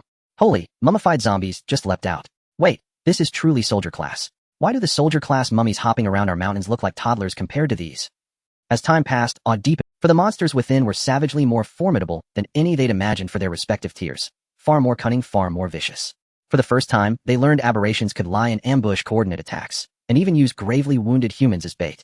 With every passing moment, dread coiled tighter in their chests. If external calamities matched this intensity, what hope remained for survival? They believed their world harsh enough, only to realize the demon-sealing pagoda rendered their reality obsolete, 2 generations behind. Wait, if these students trained inside for months before graduation, facing real-world aberrations outside, holy, Xianhe's graduates would deliver a masterclass to Blue Planet's hapless fiends. A chillingly grand strategy. Headmaster Zhang has laid out a monumental chessboard. No wonder Xianhe's elite. Should they graduate, I shudder to imagine how desperate Longwa's aberrations would become. Xianhe University is unparalleled. Who dared question its pedagogical excellence? Let alone survive 3 minutes within the demon-sealing pagoda. Any who do emerge are guaranteed elites. Gah, they must conquer this. The first floor is already hellish. Once graduated, they'll safeguard Longwa forever. Viewers filled the stream with astonished commentary. Elsewhere in the military camp, soldiers turned in unison toward their instructor. We simply cannot emulate this. High above Xianhe Island upon the sea of clouds, Zhang Luyan smiled serenely. He wondered what awaited beyond the first floor. First floor, the eerie wasteland.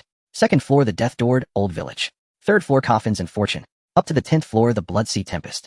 Each floor corresponded precisely to a distinct tier of monsters drawn from the spatial realm, artfully interwoven by theme and proportion, guaranteeing students the most comprehensive real combat training imaginable, and introducing novel, unforgettable methods of demise. Students recovering from their early setbacks clenched their teeth and charged back in. Graduation required mandatory credit accumulation. If they failed, cultivation would be stripped, memories erased. Besides, the canteen's menu, the mist-shrouded spirit springs, the opulent dormitories, all awaited them. Every subsequent cultivation resource demanded credits too, and death was impossible, so they gave everything. Student cultivation levels and combat prowess surged exponentially. Zhang Luyan watched system notifications scroll past, deeply satisfied. By dusk, Wu Zhilu and her 3 companions staggered out of the demon-sealing pagoda. They resembled ragged cloths snatched from a dog's jaws, pupils dilated in shock. Ding! Disciple Wang Dang and Lu Tong of Xianhe Sect. Cultivation breakthrough to 12th layer Qi refinement. Disciple Wu Zhilu. Cultivation breakthrough to foundation establishment. Threefold spiritual energy returned to the sect master. Congratulations, sect master. You have acquired your first foundation establishment disciple. Rewards sect facility. Dao Treasury Pavilion. Contains 3,000 human-ear elemental Dao arts. Ding. Bonus reward triggered. Treatise on 10,000 arrays granted. Ding. Congratulations, sect master. Cultivation ascended to golden core perfection. My golden core is now perfected. Zhang Luyan was slightly taken aback. Beyond the initial realm lay perfection, the next stage was the apex. He checked his cultivation. His lifespan had increased by 300 years. His longevity cap had risen to 2,130 years. His mastery of the cultivation art had also advanced from novice to proficient. Zhang Luyan reviewed the sect's newly granted facility, the Dao Treasury Pavilion. It was a three-tiered ancient pavilion, its interior space self-contained, just like the Demon Ceiling Pagoda. Dao Treasury Pavilion, Level 2 scales with sect rank. Number of Dao texts 3000. Function randomly deduces 1 Earth rank cultivation art every 12 months. Deduction rank scales with sect advancement. Zhang Luyan drew a sharp breath. By the heavens, this is extraordinary. Though deducing only 1 art per year may seem slow, this capability grows alongside the sect's rank. Moreover, in the later stages of cultivation, cultivators often enter seclusion for decades, or even centuries. At present, Xianhe Sect's Level 2 already corresponds to Earth rank arts. Then what would Level 3 entail? Heaven rank. He had devoted himself tirelessly to developing the sect, even enlisting his entire clan. Yet the highest grade art he'd ever obtained remained merely heaven rank. Yet the Dao Treasury Pavilion yields 1 such art annually. And should the sect ascend further, might it not deduce Immortal Sage, or even Dao rank arts? No need to overstate it. Merely 1 Immortal rank art would grant every disciple a genuine path to ascension. And Zhang Luyan himself would receive immense reciprocal benefits. Might he not soon grasp the 3,000 great Dao and ascend unchallenged as the eternal immortal emperor? Now cultivating the sect was no longer optional. It was imperative. Still exhilarated, Zhang Luyan withdrew the 10,000 array primordial compendium and began to peruse it. After reading just a few lines, he froze. Previously, the system had granted him the Xianhe Manual of Array Arts, yet, for various reasons, it had never been made accessible. Deploying arrays was exceedingly cumbersome. They demanded precise alignment with the shifting principles of the 9 palaces and 8 trigrams and required specific materials to be successfully erected. Worse still, they were immovable and easily shattered. Their environmental constraints rendered them more ornamental than functional. But now, the 10,000 array primordial compendium had appeared. It allowed arrays to be directly inscribed onto array disks, utterly independent of external conditions. Not only was usage vastly simplified, but the arrays also became far more resilient. At once he retrieved the Xianhe Manual of Array Arts for review. On the Demon Ceiling Pagoda's opening day, students had been thoroughly overwhelmed, especially Lu Tong, who was nearly driven into silent despair. Wu Zhulu's combat prowess needed no elaboration. Her arsenal of spirit talismans transformed her into a long-range artillery platform, unleashing devastating bursts. Wang Dang wielded sword qi with unrestrained ferocity, dominating mid to short-range engagements. Zhou Xiaochuan meanwhile became a living flamethrower, incinerating everything in sight. Only Lu Tong idled throughout, mending broken spirit artifacts and performing menial tasks. Truly a master of indolence. Fellow students from his own discipline, witnessing their senior's performance, were on the verge of collective breakdown. Arrays perhaps could rescue the artificer discipline from this dire predicament. Indeed, arrays would benefit every discipline, not just artificers. Zhang Luyan extracted all foundational arrays from the manual, paired them with the 10,000 array primordial compendium, and compiled them into specialized discipline-specific treatises, then deposited every volume into the Dao Treasury Pavilion. Once complete, he manifested the Dao Treasury Pavilion directly above Central Isle. A rift tore open in the sky. With a thunderous crash, the 3-tiered pavilion descended. From this day forth, the Dao Treasury Pavilion is open. Within reside 3,000 arcane arts, capable of comprehensively elevating every student's combat prowess. I urge you all to strive anew and return to challenge the Demon Ceiling Pagoda. Zhang Luyan's voice resonated across Xianhe University. Students, still supporting one another back to their immortal peaks, froze in place, then whirled toward the pavilion. 3,000 arcane arts. By the heavens, is this real? Free. Wow, our principal truly cares. Knowing we were outmatched, he gifted us 3,000 arts to forge our strength. Sob. This is incredible. Once I master a few offensive arts, I'll shatter those demonic skulls. Charge. A gentleman waits 10 days for vengeance. You mummified fiend who stabbed me in the kidneys, you'll wait no longer. Ignoring their mental exhaustion, students surged forward en masse. One day within the Demon Ceiling Pagoda, dying countless times, had left behind only terror and burning fury. You fiends revel in slaughter, do you? Wait, let the Dao Master learn a few arts first, then we'll have a most serious discussion. They pulled out their student identification cards, acquired upon entering the pagoda. Each bore the characters Xianhe and was forged by the Divine Soul Lamp, a soulbound artifact, irremovable and non-transferable. Upon entering, students discovered the pavilion's interior was a self-contained realm, vastly larger than its exterior suggested. Just like the Demon Ceiling Pagoda. Wow, how breathtaking. Was this crafted through some arcane art? Our university is truly unparalleled. 6,666. This surpasses even the National Library in grandeur. All stood beneath a celestial expanse of shimmering starlight with starlit thrones arranged before them. When a student sat upon one, they vanished instantly, teleported into a dedicated training simulation. Inside, tailored environments and simulated tools supported mastery of every art. Above, 5 luminous orbs, each a different hue, drifted serenely.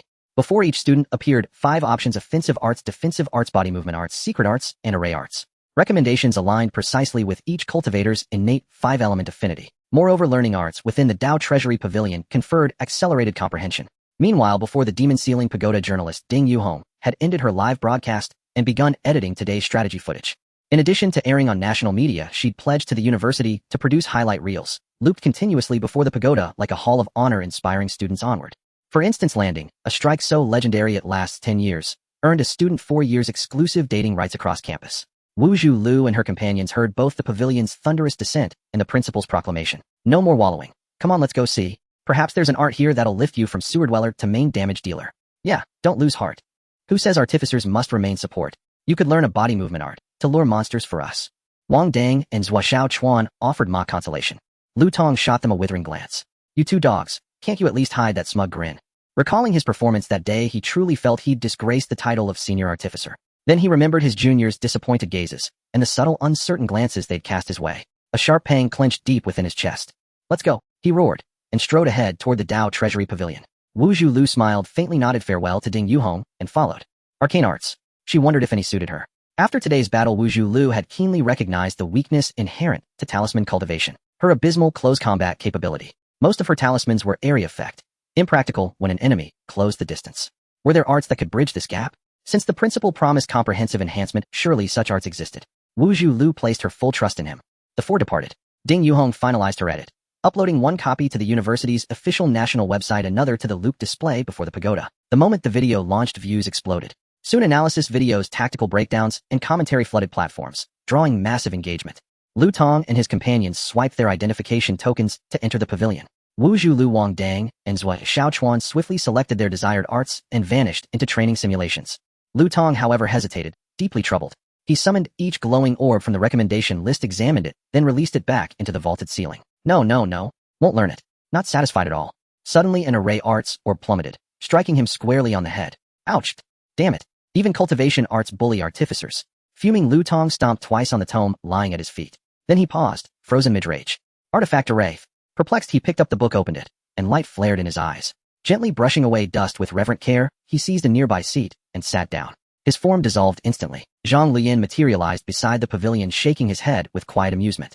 Young man, I've done all I can. When Lu Tong opened his eyes again, his surroundings had utterly transformed. Before him lay a forge chamber brimming with simulation arrays and forging materials. His gaze flickered with quiet surprise. Shaken from his stupor, he immediately unfurled the manual artifacts and arrays and began poring over it intently. Weapons as arrays, offense and defense in one, 10,000 artifacts unleashed in unison, igniting the battlefield. He stared at the slogan beneath the table of contents, his expression oddly unsettled.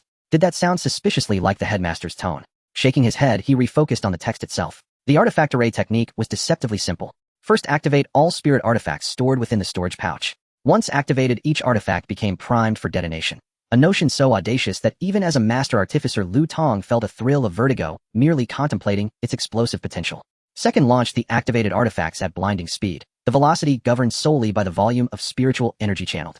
Yet this energy could be drawn from spirit stones, reducing actual expenditure to only what was required to sustain the array's operation. Third, use the artifacts themselves as foundational nodes to erect a defensive barrier, vast in scope, impervious to spells, curses, and physical strikes alike. Its defensive strength scaled precisely with the quality of the artifacts employed. In essence, unless an attacker first shattered the defensive artifacts, breaching the wielder's safety would prove nearly impossible. Yet one stringent condition applied: the user must possess intimate, instantaneous command over every artifact, able to forge and sever spiritual resonance with flawless speed. For practitioners of other disciplines, such mastery would likely be attainable only with their own life-bound artifacts, those forged and wielded over years. But artificers were different. Their very craft demanded profound familiarity with every artifact they forged, and their fluency in establishing and severing spiritual links surpassed that of any other sect, by design, by discipline, by relentless repetition. Even crafting the most rudimentary spirit sword required hundreds of precise resonant connections and disconnections, each moment demanding acute perception of material flux. A single misstep during tempering or hammering a delayed withdrawal of divine sense meant grievous injury. Such a mishap stung far more fiercely than a hammer striking bare flesh, and detonating an artifact mid-process carried consequences infinitely graver. Yet for artificers, merely another Tuesday. Whoa, holy heavens! We've struck gold. Who declared artificers the weakest? We're clearly the strongest.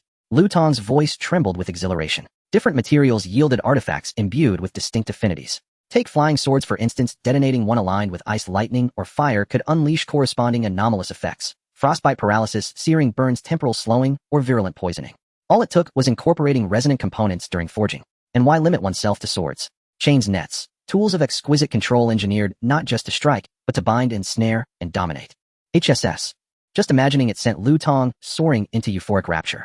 This was no mere technique. It was the artificer's sovereign art, the apex of their Tao. The higher one's cultivation, the greater the number of artifacts one could simultaneously command and detonate. Artificers belong in the sewers. Wait until I return crowned sovereign of the forge. The next morning, Lu Tong strode out of the Tao repository pavilion. He carried pill-preserved rations, paid 10 days' rent for the forging chamber, and converted all remaining merit points into raw forging materials, then vanished inside unseen for days. 12 days after the demon ceiling pagoda's opening before its towering gate. Ladies and gentlemen, today marks day 12 of the pagoda's activation, yet progress remains stalled at level 4 for 5 full days. Will the Wu Zhulu squad succeed today? Ding Yuhong held her recording device aloft. In life, she had been among the first cohort of students preparing to enter the pagoda. No way, absolutely impossible.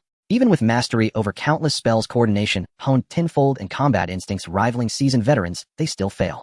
How little the Xianhe students realize that while they grow stronger, the fiends evolve faster, far faster. TCH. Were humanity not more cunning than these fiends, they wouldn't even reach level 4. Today will surely be another blood-soaked slaughter, utterly lopsided. Good grief. What began as righteous vengeance has devolved into pure stealth warfare. All they crave now is ambush. The Xianhe University combat aesthetic looks deeply suspect. Not a shred of chivalry left. Spectators flooded the live feed with playful commentary. After days drenched in carnage, viewers had long since accepted the spectacle of Xianhe students perishing in increasingly some cornered in hopeless scenarios during live streams, even turned to comrades beside them. Brother, since we're doomed anyway, mind if I have one last thrill before death? You think the same? Then don't blame me for striking first. With that, he drove his blade through his closest friend. Thereafter, the two waged multiple duels within the pagoda, only halted when the academy imposed merit point penalties. Back before the pagoda's entrance, the first cohort prepared to enter. Suddenly, a second-year male student called out to them, "Senior sister, take me on your team. I don't care about merit points. Last time you failed because your damage output fell short. I'll pair with senior brother for dual sword synergy. We'll absolutely clear level 4. Exactly. Senior brothers, please recruit Jiang Tsang. He's the strongest cultivator in our sword cultivation sect. Just once. Break through level 4. Let us vent our frustration." Classmates pressed in, urging them. Wu Zhulu pursed her lips and gently shook her head. The original quartet had fought side by side for an entire day inside the demon ceiling pagoda, forging bonds deeper than blood. Now that Lu Tong had withdrawn, how could they simply replace him with newcomers? Wouldn't that feel like twisting the knife? Wang Dang and Zhou Xiaochuan smiled faintly and declined. Classmates grew indignant. Everyone knows artificers are useless, especially in the pagoda.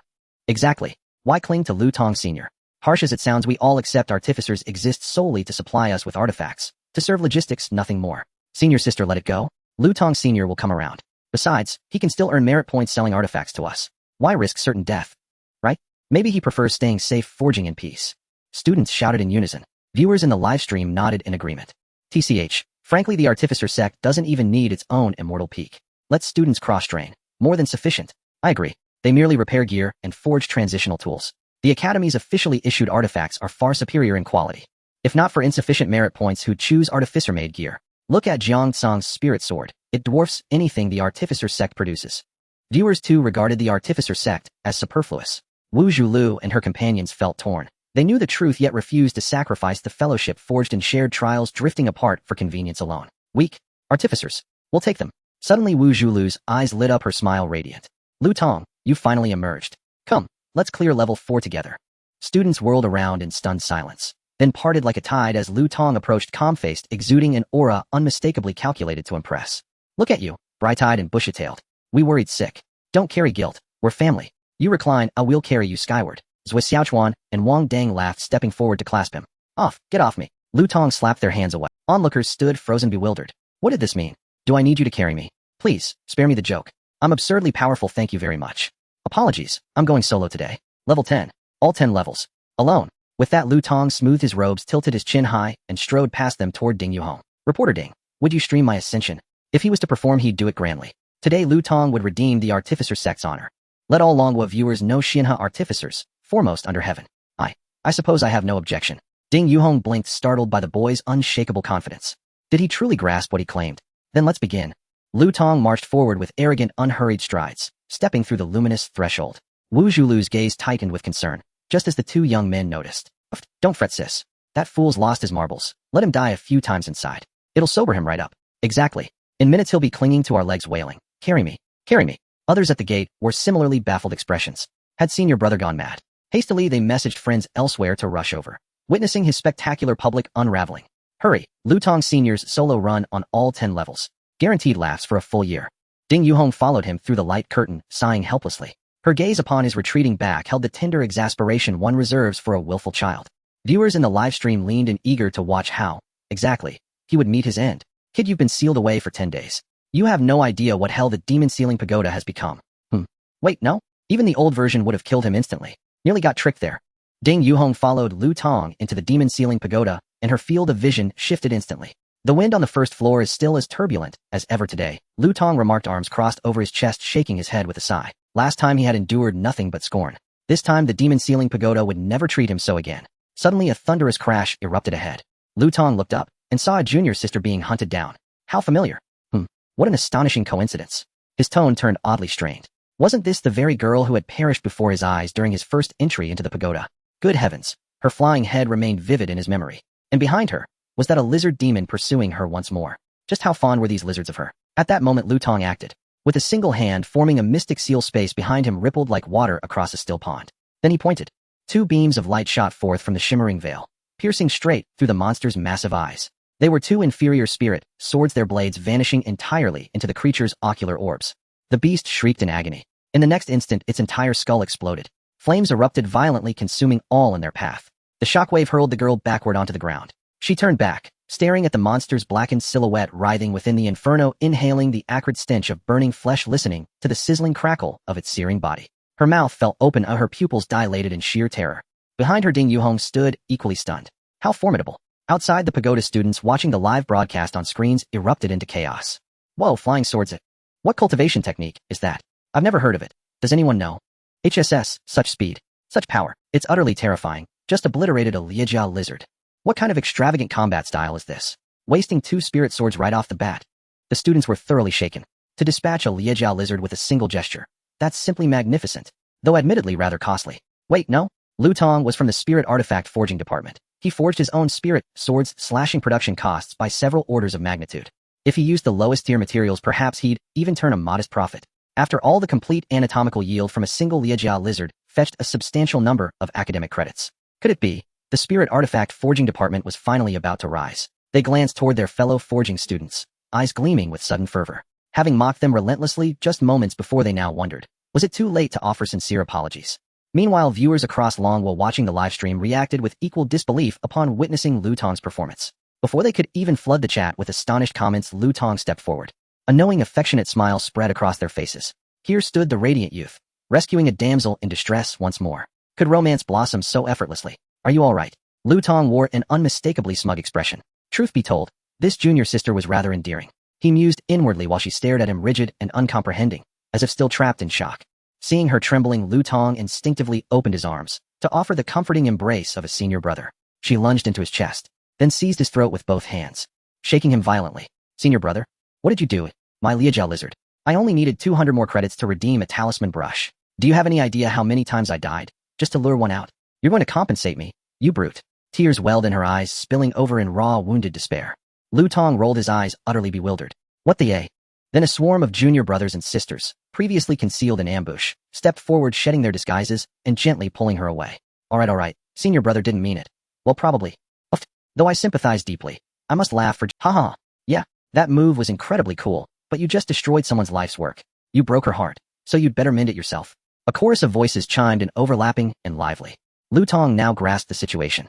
The girl belonged to the Talisman cultivation department, having reached the Qi refinement realm, desperately needing a talisman brush to begin formal practice and complete mandatory assignments lest she fail her courses. Yet before mastering talismanic arts, her department offered far less practical utility than others. Thus she served as bait, luring high-value demonic entities into carefully laid traps. This strategy yielded significantly higher academic credits. Lu Tong gazed blankly toward the dying flames nearby. Well then, its valuable eyes were ruptured, its carapace carbonized, its secretory glands and beast tendons thoroughly cooked. In short, 2 sword strikes, and the corpse became utterly worthless. Meanwhile, the junior sister unleashed her siren's wail. That heartrending lament spoke volumes. She desperately needed those credits. Yum, I'll slay another one for you. Or better yet, 2. Is that acceptable? Lu Tong's stammered cheeks flushed with embarrassment. The wailing ceased instantly. Thank you, senior brother. With so many people watching, and live broadcasting, you can't go back on your word. She clutched his hand, eyes alight with exhilaration. Her companions erupted into jubilant celebration. Were they acting all along? Lu Tong, what in the world transpired during my seclusion? What has the demon sealing pagoda done to my pure-hearted wide-eyed juniors? Lu Tong mourned the decline of moral integrity, questioning whether his peers' conduct had taken a suspiciously cynical turn. Yet he did not renege. Without detonating his spirit swords, he hunted down 2 more demonic entities of comparable credit value and delivered them to the group, then strode resolutely into the second floor. From there he advanced unimpeded, floor after floor. Within the livestream, viewers grew increasingly astounded. No one had the heart left to mock his earlier gullibility. Whoa, already cleared the second floor. Third floor now, whoa. Even the mighty mummy couldn't withstand it. Fourth floor. Fourth floor. Incredible, it's done. Excellent. Seeing our classmates from Xianhe University grow ever stronger, even amid such perilous times, gives me real hope. Same here. I tune in daily to the Demon Sealing Pagoda livestream. We're all waiting for graduation when our students will help Longwa suppress the demonic calamity. We'll endure until we prevail. Chat scrolled endlessly, a tide of shared resolve. They marveled at Lu Tong's sudden surge in strength, and simultaneously reflected on Longwa's grim reality where danger lurked ever close. All watched breathless as Lu Tong stepped past the corpses of slain demons guarding the threshold, and vanished into the luminous gateway of the 5th floor, a level no one had ever reached. Was he truly attempting a solo conquest of all 10 floors? Lu Tong's figure dissolved within the radiant veil. Ding Yuhong followed quietly behind. Beyond the light curtain, the scene transformed completely. Where did he go? No sooner had she spoken than a deafening explosion rocked the other side. Ding Yuhong whirled around and froze, blood draining from her face. There, clinging grotesquely to Lu Tong's back, was a monstrous, hideous demonic entity, swarmed by smaller fiends clinging to his limbs and torso. He lay paralyzed, able only to sustain a fragile protective barrier with sheer willpower. Before him loomed a hulking zombie, its fists slamming into the barrier with berserk fury. Each blow shattered a spirit artifact. Its destructive force was staggering. Lu Tong could only watch in horror, until the zombie finally breached the barrier and crushed his skull in one brutal grip. Ding Yuhong blinked, then turned and fled without hesitation. Per university regulations, she was forbidden from intervening under the guise of livestream coverage, especially within uncharted regions of the Demon Sealing Pagoda. With no survivors, retreat was the only option. Outside the pagoda, Lu Tong, freshly resurrected, immediately sought out Wu Zhulu and the others. Please take me with you. Don't abandon me. He clung desperately to Wang Dang and Zhou Xiaochuan's legs, pleading tearfully. They exchanged helpless glances. Prince Tong, your new technique is this powerful. Why do you still need us to guide you? I'm broke. Clearing 4 floors earned me nothing. Lu Tong grimaced bitterly. Only upon checking his academic credits did he realize he lacked teammates to assist in harvesting demonic remains. Even counting the bonus credits for first-time completion of the 4th floor, his total earnings amounted to precisely 0. He'd actually suffered a minor loss. Inside the Demon Sealing Pagoda, attempting to collect spoils alone, without teammates to cover you, was tantamount to suicide. Either nearby demons would converge, or stealthy ambushes would claim your life. Don't let his flawless, unknown dominance deceive you. If confronted by too many demons at once, he'd be finished instantly, as demonstrated on the 5th floor. Who knew so many hulking brutes awaited him just beyond that threshold? Fine. We'll form a team. Just let go. Stop tugging my pants. They're coming off. Surrounding students gathered, eagerly pressing him for details about his technique. Upon learning it stemmed from long-overlooked formation arts, they stampeded toward the Dao repository. From that day onward, foundational formation arrays appeared in every expedition squad. Students from the Spirit Artifact Forging Department began diligently studying the art of artifact formation. Some profited immensely crafting formation discs, others emerged from seclusion as elite frontline combatants. The Forging Department's breakthrough dramatically accelerated progress through the Demon Sealing Pagoda. Meanwhile, Zhang Luyan's mastery of formation arts deepened steadily, enriched by this very synergy. 2 months later. Ding! Congratulations, cultivator. The complete compendium of Xianhe formation arts has been mastered to perfection. Ding! Disciples Wu Zhulu, Wang Dang, Lu Tong, and Zhou Xiaochuan have successfully conquered the 9th floor of the Demon Sealing Pagoda. Their prowess has astonished Longwa, awarding 800 reputation points. On that day, Zhang Luyan was basking in the sun on a rocking chair with Ping Tu Gu in the small courtyard on Yunding. Suddenly a system notification appeared, causing him to sit up straight. All reputation points invested into the sect's divine artifact, the Soul Lamp. Ding! All reputation points have been invested. The current limit has been reached. Would you like to spend 6,000 high-grade spirit stones to restore quality and upgrade the level? Zhang Luyan. Although he had known this day would come, he still felt despair when it finally arrived. Indeed, it multiplied. Currently, there are no reports of spirit stone mines in Blue Star. The only source of spirit stones is exchanging money with the system. Previously, he spent 16 billion to upgrade the artifact's quality to ordinary. Now it has tripled. How much is that? 48 billion. Are we supposed to wait until the next recruitment of 1,600 students? No way. Not enough binding quotas. The Demon Lock Tower is currently very popular, and after the arrival of the third batch of students they will probably dive right in. Without the binding of the soul lamp, it could be deadly. Moreover, it is said that the situation in Long Country has not been good lately. One cannot gamble on the nation making an advance payment, as it did last time. It seems. I must find a way to make money. Zhang Luyan stood up to find members of the Zhang family. He could only seek help from the business tycoons within the clan. The family's current industries are struggling due to the disasters, and it would be good if they could stabilize the basic situation. If they withdraw a few $100 billion, it would probably lead to immediate financial collapse. What Zhang Luyan didn't know was that Zhang's father and others were also preparing in this regard. It was not just for making money but to relieve the burden for the country. However, they had not yet found the time to discuss it with him. At the central island of the Immortal River in front of the Demon Lock Tower, the Wuzhu Lu team emerged in a disheveled state. We finally made it through. I'm exhausted. The principal must be a devil. This is so hard. This is only the 9th level. Heaven, my thing has 120 levels. What comes next? A demon god. I can't go on. I can't go on. Even if the king of hell came, I wouldn't want to enter this demon lock tower again. The three boys were venting their frustrations, and their demeanor had completely changed. Resolute, fierce, and seasoned. They had shed all the youthful naivety expected of their age. When it comes to fighting against demons, corpses, and monsters, no one compares. To achieve such a significant transformation, God knows how they have endured these days. Students from the second phase gathered around. Some handed water, while others offered towels. The battle to break through the 9th level was highly anticipated. Sister, you are so cool. The illusion butterfly movement combined with the control talisman technique is simply invincible.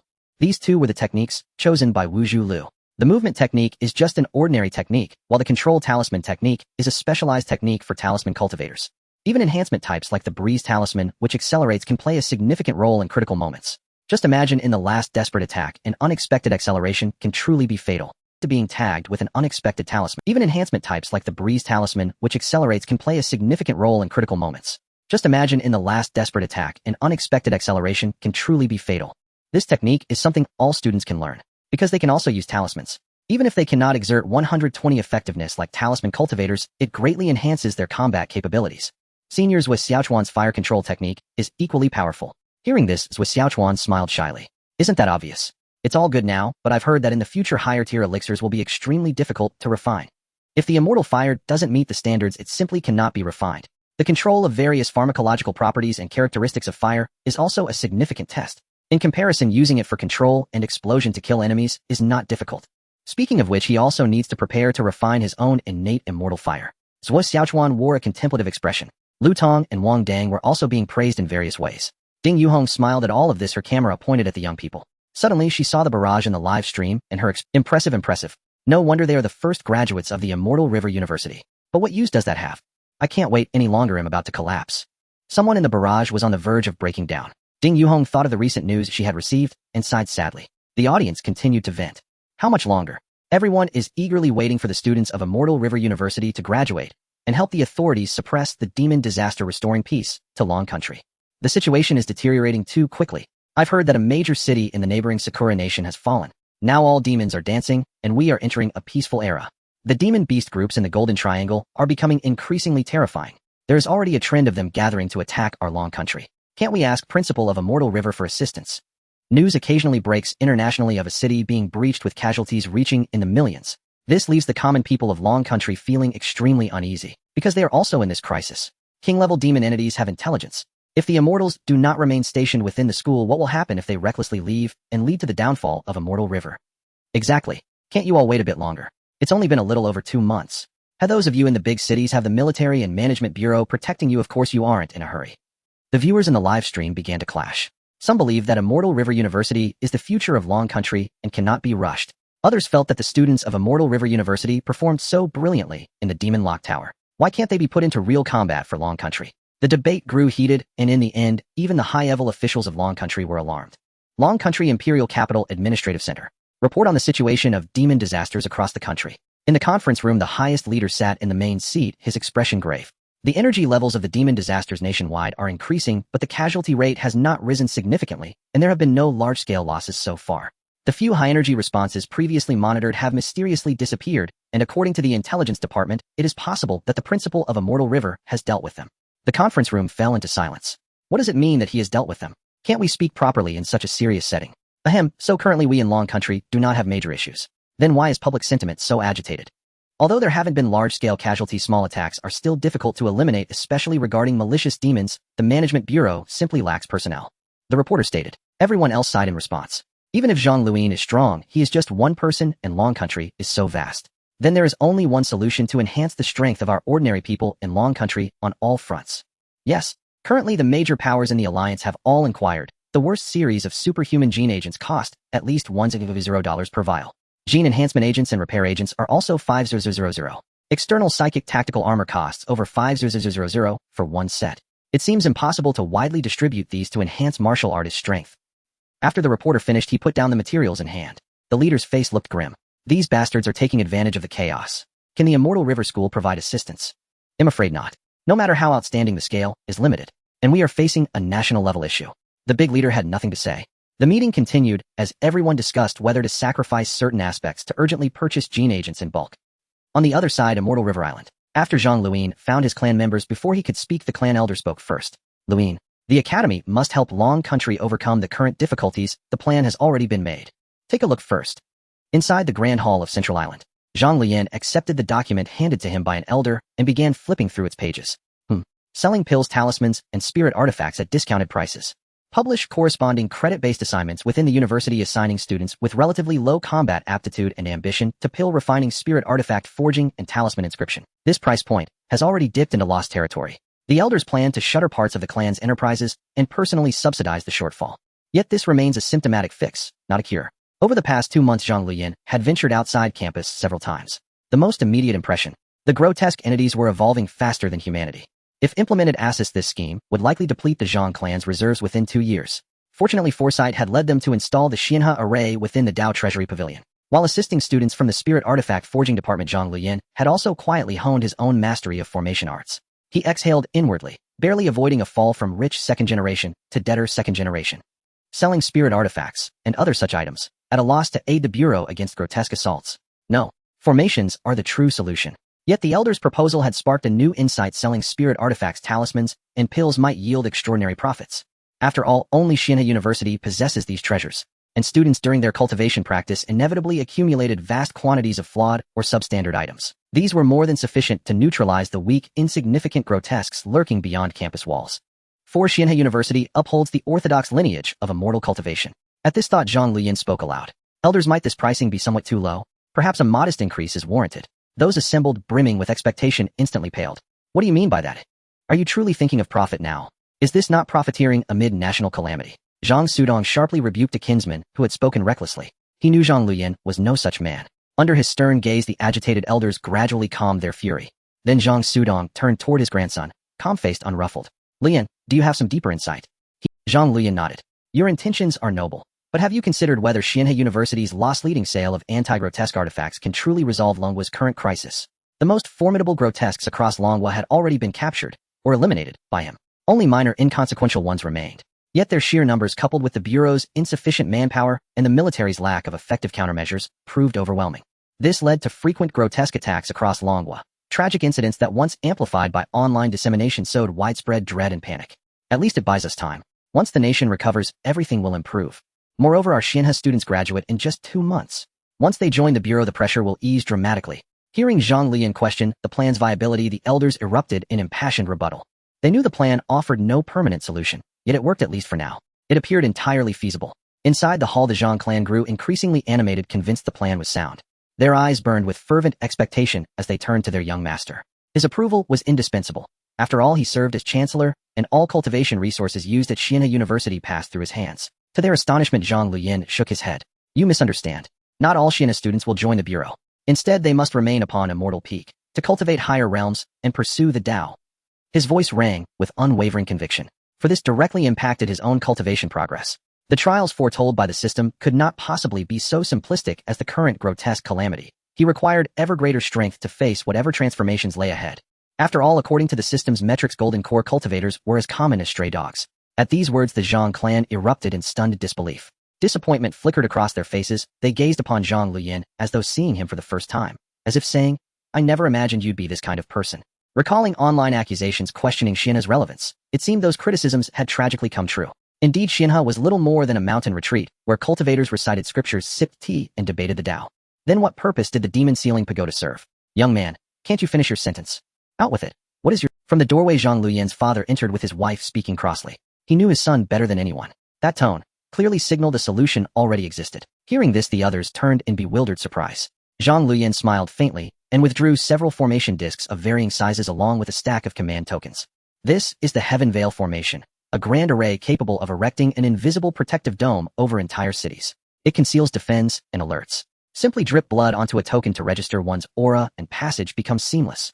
In essence, it was a streamlined version of a sect's supreme defensive formation. Its creation owed much to students' diligent research into foundational arrays over recent weeks. At this thought, Zhang Luyan felt vindicated. His earlier decision to strike Luodong's skull with the artifact formation compendium had been utterly justified. The elders accepted the discs with wide-eyed astonishment.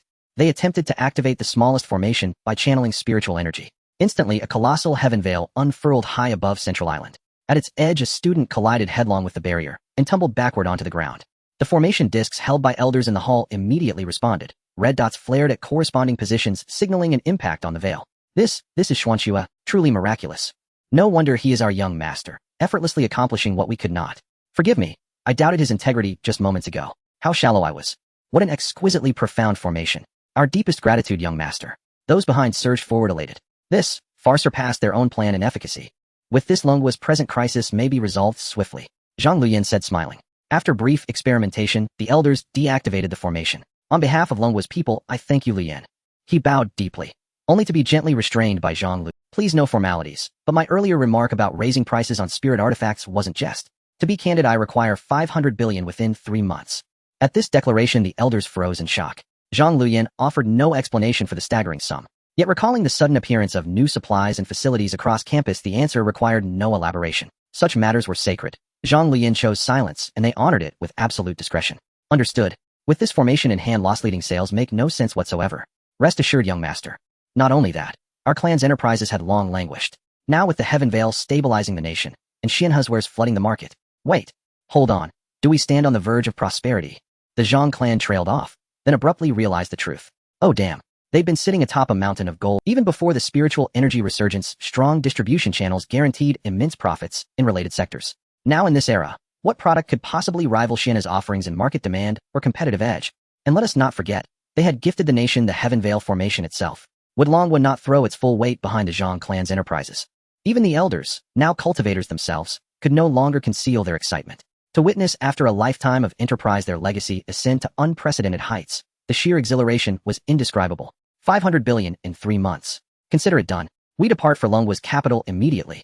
Early the next morning, a medium-sized celestial ship flew out from Xianhe University. The clan elder flew to the Dragon Kingdom with a complete project proposal and business contract. Zhang Luyan also issued credit tasks. He outsourced the simpler parts of the celestial canopy array to the students, adding many basic talismans, spiritual tools, and alchemy tasks. After all, they need to sell them later. Although the subpar products during practice are sufficient for ordinary people, they mostly buy these as protective charms to rely on in emergencies. However, the management bureau and military being on the front lines still need to provide genuine goods. As soon as the tasks were released, the students who received the news gathered outside the central hall, exclaiming in astonishment at the announcements. Oh my gosh! Engraving array patterns, 1 credit each. Don't rush. Let those who study talismans hand. Goodness! The original array discs are even more exaggerated. Small ones for 5 credits, medium ones for 7 credits, and large ones even 12 credits. Why am I not in the refining system? The transition from the sewage system to the favored child system is too abrupt. Not just that, there are also alchemy and talisman tasks. The credits are quite good. The students were astonished. Has the principal finally had a moment of conscience? Knowing we've been tormented by the demon locking tower, has he finally opened up other ways to earn credits? Touched to the core, the students expressed that they were definitely going to profit from this. Above on Yunding, Zhang Luyan shook his head and smiled at the excited students. I don't know if you all will benefit, but your principal will going back and forth to profit many times. You must know that the student's progress brings him triple returns. On the other side, in the administrative center of the Dragon Kingdom's imperial capital, the atmosphere in the entire building was somewhat heavy. The security personnel had increased more than 3-fold. After 2 months of difficult decisions, and with the frequency of strange attacks escalating, the higher-ups of the Dragon Kingdom ultimately decided to purchase special ability potions and sealing items at high prices to stabilize the situation. Today, representatives from several major countries in the World Trade Alliance were negotiating prices in the reception room of the administrative center. At the negotiation table, wasn't it agreed that the class ability gene potion would be 1 per vial? Why the sudden price increase? Is there no credibility left? The representative of the Dragon Kingdom's Ministry of Commerce, Ling Liangwen, had a face full of astonishment and anger. Across from him, the representatives, led by the Eagle Nation, remained unfazed. Ling, don't you understand the current situation? The strange creatures are much stronger than 2 months ago, right? Isn't it normal for the price to increase? This is called market fluctuation. If the Dragon Kingdom can't afford it, you don't have to buy. Exactly. These are life-saving supplies more urgent than food. We're willing to trade out of respect for the past. The Dragon Kingdom shouldn't be ungrateful. Various country representatives slammed the table in anger, adopting an attitude of take it or leave it. The Minister of Commerce's face darkened. If it weren't for the Dragon Kingdom being overly conservative regarding the X-series containment items before the revival of spiritual energy, they wouldn't be so passive now. Now that the situation is set, it's too late to regret. Fortunately, there is still Xianhe. As long as they get through the current difficulties, there will be opportunities for future advantages. But this price is just too high, Ling Liangwen said with frustration. The other side was not increasing by 10 or 20, but a full doubling. To reach the original purchase target would indeed be a significant financial loss. Seeing that the Dragon Kingdom has no intention to negotiate, I shall take my leave first. The representative from the Eagle Nation stood up. The representatives from the other countries also stood up with cold smirks. Ling Liangwen's face turned pale as he hurriedly pleaded with them, managing to get them to sit back down. Gentlemen, your quoted prices exceed my authority. Can I have some time to consult? He said, trying to maintain a smile. However, the other side clearly had no intention of relenting. Wouldn't it have been better to have this attitude earlier? Now it's too late. We demand another 20 increase. This is the price for your rudeness. Reconsider. Our demands are consistent with the Eagle Nation. Reconsider. All the countries insisted on another price increase. Ling Liangwen gritted his teeth, taking a deep breath. I will go consult. After saying this, he maintained a stiff smile. As the door closed, Ling Liangwen could no longer suppress his anger. He pounded the wall with his fist until blood flowed freely from his hand. A pack of hyenas. Robbers. Taking advantage of the chaos. This is outright robbery. I really want to take them all down. Ling Liangwen spat out his national essence. The soundproofing in the conference room was absolutely world-class, so he didn't have to worry about being overheard. After venting, Ling Liangwen took the bandage handed to him by his subordinate, wrapped his wound, and calmly went to consult. This commercial negotiation was no secret in the Dragon Kingdom. The public had known for a long time that the country was going to purchase strategic materials from the World Trade Alliance to deal with the strange disasters. On the day of this meeting, discussions online were also very heated, almost matching the topic of Xianhe University. Do you think the country can buy enough supplies? Probably not. I heard the prices are terrifyingly high. It's practically daylight robbery. Then it's over. Even if they manage to buy it, life won't get any easier. Right? With the current situation, transactions between countries have turned into primitive barter, and what the Western countries want, the prices for groceries will probably skyrocket in the future. Everyone expressed their concerns. If Xianhe University was willing to step up, why should we compromise and bow to those robbers? Exactly. If the students could help the management bureau, the situation wouldn't be like this. They are so powerful. If the higher-ups had supported the 4 major academies back, then wouldn't the situation be different? Anxiety, frustration, and anger constantly invaded people's hearts. Some even started to lose their clarity and began to vent their anger at Xianhe University. Half an hour later, Minister of Commerce Ling Liangwen returned to the negotiation room with a smile. Both sides began another round of tugging and bargaining. In the end, the Western countries made concessions, willing to cancel the recently added 20 price increase condition, but the order quantity had to increase by 15. Ling Liangwen lowered his gaze, constantly calculating the gains and losses in his heart. Thinking of the bottom line given by the leaders, he sighed. I suppose this counts as completing the task. But he couldn't feel any happiness. Just as he was about to open his mouth to agree, the large door of the conference room suddenly, a subordinate hurried over, whispering in his ear, Xianhe University requests an audience. They want to discuss a deal. They said they can resolve the Dragon Kingdom's predicament. Ling Liangwen was shocked inside. Is it really possible? He glanced at the representatives from the Western countries, noticing that they were shaken by the unexpected interest. Though they hid it well, he could still sense it. It seemed his work was not thorough enough. There was clearly still room for price negotiation on the other side. Thinking of this, he no longer hesitated. Although he didn't believe Xianhe University could offer a solution, meeting with them, installing these people in front of him, was still a good thing. Sorry everyone. The situation has changed. Please give me a little more time. Ling Liangwen said with a smile. After speaking, without waiting for their reaction, he directly opened the door and left. The big door was wide open with no one to close it, giving off the impression that if you want to leave, please feel free to do so. However, the Western representatives changed their expressions slightly, but remained calm and quiet, pretending nothing had happened. Clearly, they also wanted to reach this deal. On the way, Ling Liangwen considered many possibilities for meeting the Xianhe arrivals. Yet he never expected it would be like this. He stood there dumbfounded in the room, for within it was locked a terrifying evil spirit. As soon as he arrived, the clan elders of the Zhang family eagerly began to introduce the samples they brought. Come. Minister Ling, take a look at this celestial canopy array. And these fire spirit talismans, killer spirit seals, evil exterminating swords, and body refining pills, all top-notch items essential for home travel and dealing with spirits. Let me show you one. Ling Liangwen. After the elder of the Zhang family finished speaking, he swung the copper coin sword in his hand and struck it on the face of the bound evil spirit. The evil spirit was momentarily stunned and then let out a scream. The skin that came into contact with the copper coin began to emit white smoke, and a burnt smell filled the air. Hey, that's enough. This is an old employee borrowed from the demon locking tower, and it needs to be returned. Isn't it just a miscellaneous consumable? It's at the level of a lobby manager. Hearing his companion say this, the elder with the sword quickly moved it away. The two whispered, then resumed their demeanor of a transcendent being. Ahem, how does Minister Ling find this exorcising sword? Is it to your liking? Come take a look at my celestial canopy formation. The elders continued to be overly enthusiastic, leaving Ling Liangwen somewhat overwhelmed. Moreover, how did you manage to bring such a large, evil spirit in here? 10 minutes later, Ling Liangwen walked out of the room, with a beaming smile, his steps noticeably lighter. He arrived at the negotiation table with representatives from various Western nations. My apologies everyone, there was a bit of a situation and the quoted price was a bit too high, so our Dragon Nation has decided to cancel this transaction. After Ling Liangwen finished speaking, he was about to leave. The representatives from the Eagle Nation were momentarily stunned, and their composure shattered. Minister Ling, is this really the time for such tricks? You don't think we are scared just because you are putting on a show, do you? The representative from the Eagle Nation believed everything was just a play by the Dragon Nation to drive down the price. Other representatives from various countries chimed in agreement. Ling Liangwen smiled helplessly. He had indeed thought so at first, as he never believed that the Xianhe could resolve the situation of the Dragon Nation. However, after 10 minutes of discussion, that view had changed. Think what you will, but the transaction is cancelled, and I will take responsibility for what I said. Ling Liangwen spoke again. This time, all the Western representatives turned pale. At this point, they knew that Ling Liang. Wait, Minister Ling, is it that the price is too high? We can negotiate, don't be so impulsive. Yes, think of your suffering citizens of the Dragon Nation. They say they all know about this transaction. Would the Dragon Nation really have the heart to let them down? We can negotiate, we can still negotiate. Various countries began to relent. Ling Liangwen inwardly sighed. The speed at which they changed their stance was too quick. Xianhe University was indeed good, but now the Dragon Nation no longer needed the transaction. Thinking of this, he rejected them again and left directly.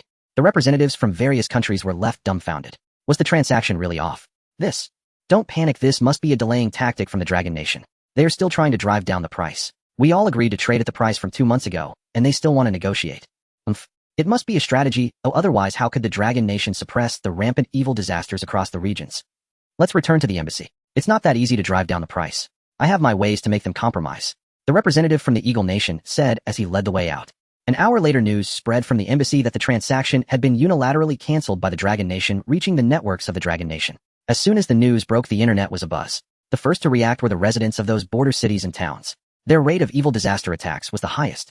Oh my, why? Does the government not care about our lives, eh? Perhaps there is some other method, or maybe it's a national-level negotiation tactic. The price demanded by the Western countries was indeed too high. I hope that's the case, but please don't really cancel it. The frequency of evil disaster attacks is increasing, and the intensity is rising. We can barely survive now. The representatives from various countries looked at the concerns on the internet, and immediately felt pleased. Would the Dragon Nation not come to persuade them this time? Meanwhile, the representatives noticed unfamiliar terms appearing on the Dragon Nation's online platforms. Demon Locking Tower. Live broadcast program. Entertainment project. The representatives wanted to delve deeper, but the next moment the network connection was interrupted. On the other side, after rejecting the transactions from the various countries, Ling Liangwen returned to the room and negotiated the details with the elder of the Zhang family. Elder Zhang, please ensure timely delivery. Ling Liangwen said earnestly. He had received news about the schemes of the representatives from various countries and was also aware of the concerns of the public. Currently, the embassy's network had already been cut off. However, negative public opinion had still been stirred. Rest assured, Minister Ling, I assure you that everything will be delivered on time. Zhang Sudong said with a smile. That Luyan kid is quite skilled. The Dragon Nation's emphasis on the celestial canopy formation far exceeds expectations. Well, our Zhang family's Linglong Pavilion chain. Elder Zhang, rest easy. This is beneficial for both the country and the people. I guarantee that I will secure top-tier support for you. Everything will be smooth sailing. Ling Liangwen hastily promised. Selling a large number of Xianhe spiritual tools, elixirs, and talismans, let alone having the celestial canopy formation as a guarantee. Even without its support must be given. All right, with your words I can rest assured. The Zhang family members signed all the contracts and left on a celestial boat. They would relay the successful news back to Xianhe. Immediately, dozens of celestial boats of various sizes flew out from Xianhe Island, heading towards various parts of the Dragon Nation. The members of the Zhang family would oversee the opening affairs of the Linglong Pavilion at each location. Shortly after the elder of the Zhang family left the imperial capital, the official announcement was released. Our side announces the cancellation of the transaction with the Western nations. We will instead sign a transaction contract with Xianhe University. In addition, the Xianhe Linglong Pavilion chain will open in a month with stores spread across cities big and small nationwide. They will sell spiritual items produced by Xianhe.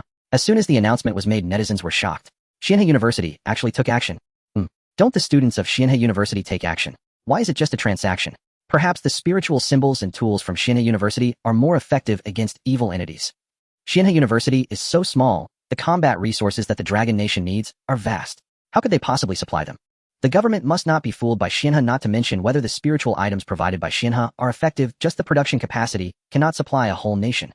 The public began to question this decision made by the higher-ups. They were unaware of the existence of the celestial canopy formation, believing they needed to purchase a large number of spiritual tools and other items to combat the evil disasters.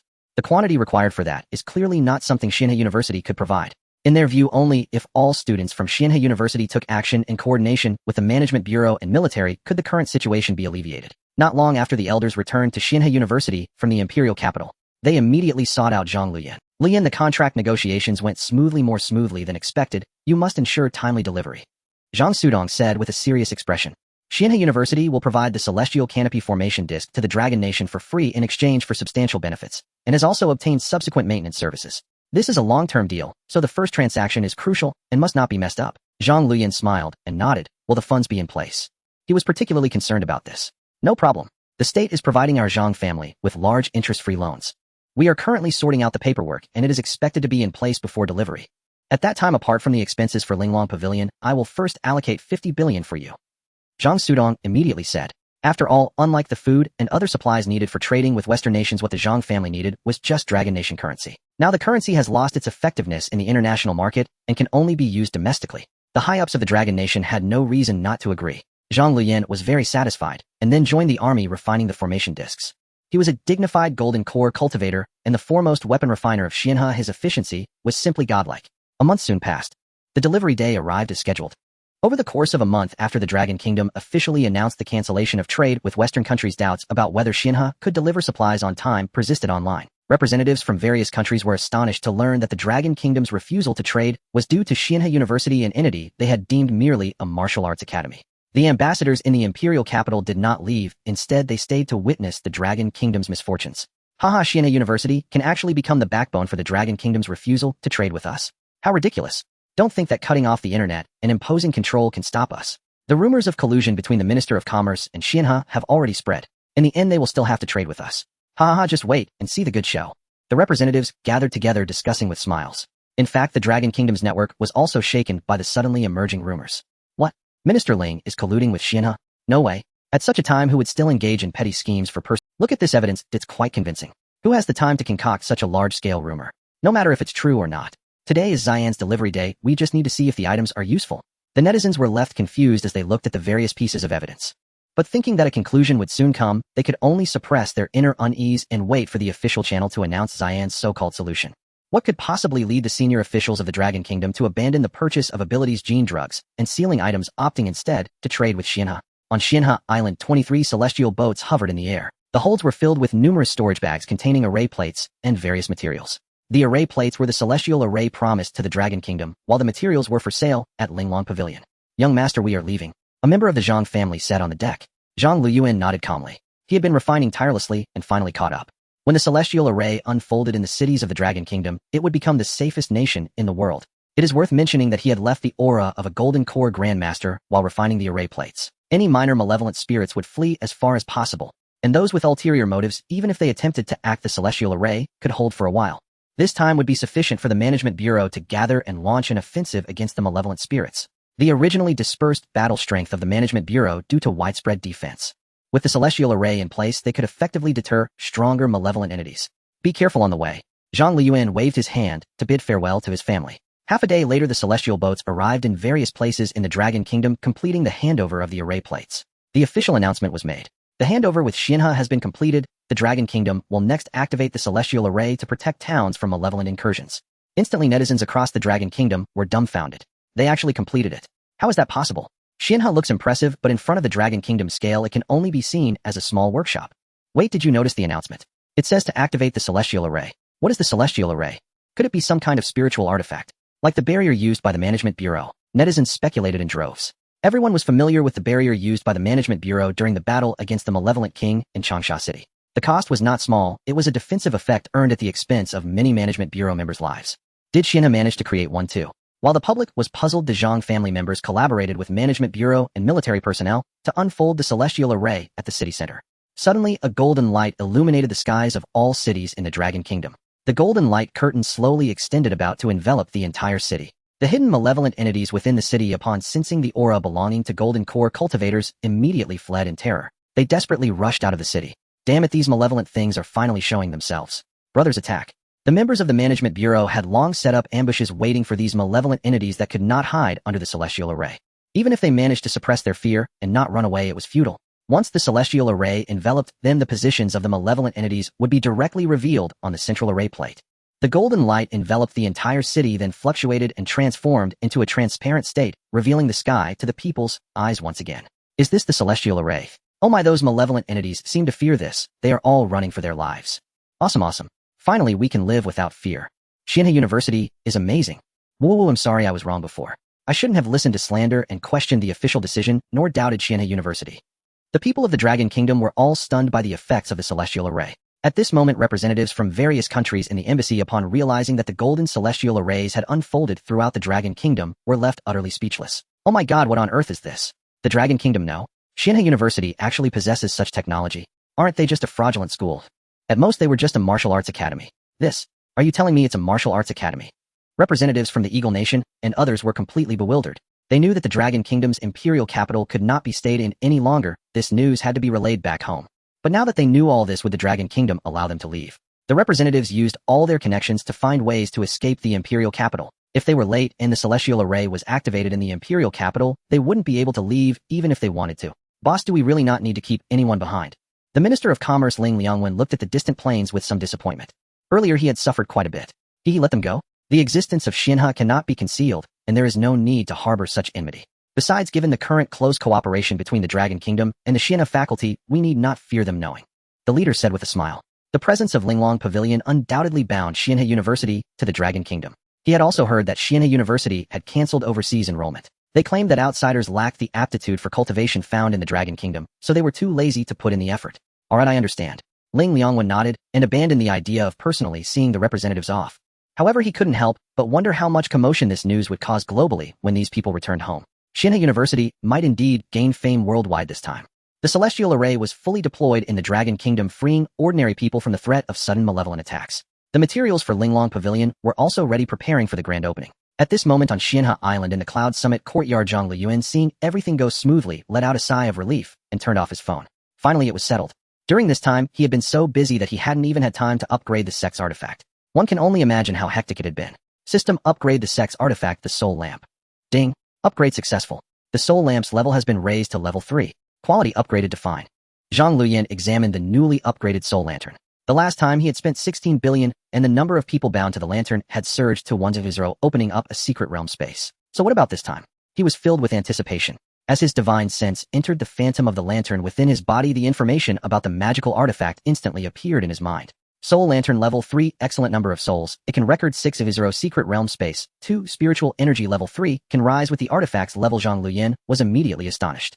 Not only had the number of bound cultivators increased to 6 times its original amount, but a brand new secret realm space had also been opened up. Moreover, the spiritual energy level had also upgraded. He hurriedly appeared in the new secret realm space and took a deep breath of spiritual energy. One word, absolute.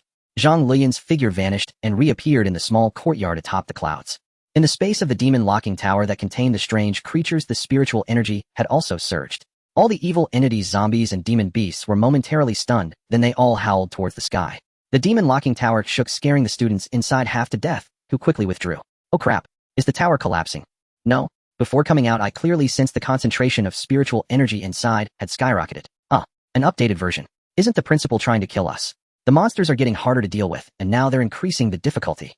We're doomed. The strange beings grow inside for 24 hours, but our time to enter is limited. The students of the Immortal River Academy felt their teeth ache. Originally, they relied on their cultivation methods, and the gap in cultivation speed was not significant. In fact, they were somewhat more outstanding. But now, as the concentration of spiritual energy continues to increase, quantitative change leads to qualitative change, and that becomes problematic. Isn't this a good thing? With the difficulty increased, our cultivation speed inside will also increase, a classmate remarked. The others' eyes lit up, and they suddenly realized. Indeed, in the end, isn't it still beneficial for them? Moreover, over the past 3 months, their most direct experience has been that although the monsters keep getting stronger, new ones always appear on the earlier levels. These monsters possess a certain clarity and stupidity that the cultivators of Immortal River have never encountered before. They know nothing about the students' battle tactics. Thus, even with the update to the demon locking tower, they can still cultivate. One way or another, it amounts to gaining spiritual energy from the principal for free. A blood profit. Above the sea of clouds, Zhang Luyan carefully examined the newly appeared secret realm space. One space for containing monsters is enough, this one. Why not use it for farming? Zhang Luyan murmured. As the number of students increased, the consumption of spiritual herbs grew larger. If he could grow some himself, it would definitely save a significant amount of money, which could be used to exchange for the more scarce spirit stones. The sect's spiritual herb field is just right for growing seedlings. Just as he thought of this, the system suddenly erupted with notifications. Ding! The sect's miscellaneous disciples opened numerous shops selling sect goods and received unanimous praise from the people of Long Kingdom, earning 200 reputation points. Ding! The name of Immortal River has spread overseas. It has attracted the attention of various nations. Reward 3000 reputation points. 2 system notifications caught Zhang Luyan off guard. Hiss! So many reputation points. System, invest all of it into the sect's artifacts. Ding! Reputation points have been invested. In the next moment, he was left speechless. Wait, system, this progress bar has only increased a little bit. Are you serious? Zhang Luyan estimated that the reputation needed to progress from level 3 to level 4 probably starts at 6000. He took a deep breath, calming himself from wanting to curse. Even if the reputation points were one thing, what Zhang Luyan found troublesome was the proportionally increasing repair costs for spirit stones. No, we must recruit as many people as possible in the next batch. We can't afford to lose this money. Because various places require funding and spirit stones. Without being in charge, one doesn't realize the cost of food, and living being the sect master isn't easy. Thinking of this, Zhang Luyan began to calculate the current situation of the sect. First, the territory. The sect had not only expanded from a small broken island to include 4 floating celestial mountains, but also added the original central island. In total, there are 5 celestial mountains. The sect facilities include Central Hall, Spiritual Spring Area, Spiritual Herb, Field Alchemy, Room Refining, Room Demon, Locking Tower, Secret Realm, Space Dao Pavilion, and a total of 98 celestial boats. Within the clan, a popular chain store has been established nationwide, continuously providing funds. Zhang Luyan felt unknowingly his industry had expanded to this extent. As for strength, Zhang Luyan directly summoned the system panel. Although he was well aware of his own strength, the system's panel offered a more objective and comprehensive view. Name: Zhang Luyan. Realm: Golden Core. Perfection: age 20 years. Lifespan limit 2130 years. Cultivation methods: proficient. Immortal River Dao Cannon, Immortal River Sword Technique, Basic Talismans, Ultimate Illusion Cannon, Complete explanation of Immortal River Formation. Perfect Movement Technique, Human Level. Proficient. Instantaneous Movement. Proficient. Sect Level 2. Excellent Sect. Disciples 504. Sect Puppets 300. Body Refinement Foundation Establishment. Zhang Luyan stared at his panel in astonishment. He hadn't summoned this panel for so long that he was unaware of the changes. Not only was the project for Sect Puppets newly added, but the Movement Technique section had also changed. That's right, as the disciples practiced the movement techniques in the Dao Pavilion, the number of movement techniques he mastered had exceeded hundreds. The separately listed instantaneous movement was a heavenly level technique. I should be close to advancing to the peak of Golden Core. Zhang Luyan murmured to himself. After Golden Core, the realms are no longer in 12 levels, but rather initial perfection and peak. Since entering the perfection realm, the disciples' improvements have been substantial. Those from the first batch have successively entered the foundation establishment stage and made significant progress. All have reached above the 4th level of foundation establishment. The second batch of students have also entered the Qi refinement stage, with 12 reaching the 1st level of foundation establishment. The feedback on cultivation is quite impressive. Zhang Luyan felt that his peak realm should be nearing completion. It seems I need to prepare for the next recruitment, don't you think so, Brother Flat Top? He smiled and patted Brother Flat Top's back. With just over a month left, the first semester of the second batch of students would soon graduate. It was time for system settlement. I wonder if I can directly break through to Golden Core and achieve Nascent Soul. And what amazing rewards will the system provide this time? The number of disciples and the sect's reputation have increased by more than 100 times compared to the last settlement. Brother Flat Top gave a thumbs up, showing approval of the development of the sect's work. Zhang Luyan happily hugged Brother Flat Top and spun around, quickly transforming into an afterimage. A few seconds later, he dazedly released his divine beast. Brother Flat Top lay on the ground, retching uncontrollably. Tisk, your resistance to dizziness is still so weak. Zhang Luyan helplessly summoned the puppet to clean the ground and take care of the divine beast. He looked into the distance, his eyes full of ambition. Because for the third batch, he planned to recruit 500 people. On the other side, after the trade negotiation, representatives from Western countries returned to their respective nations. They reported the intelligence about the Immortal River immediately. Before long, all member countries of the Blue Star Alliance were aware of it. What? Immortal River University is real. They possess the most advanced barrier technology. Oh crap, didn't they say it was hackers or frauds? How did it turn out to be true, and should we continue to sanction them? Wow, Long Kingdom really struck gold this time. The effect of this sky curtain is too good. Cancel the sanctions against Immortal River University. Quickly, immediately cancel. Countries acted one after another, and when they realized that Immortal River University had real capabilities, they all felt regret.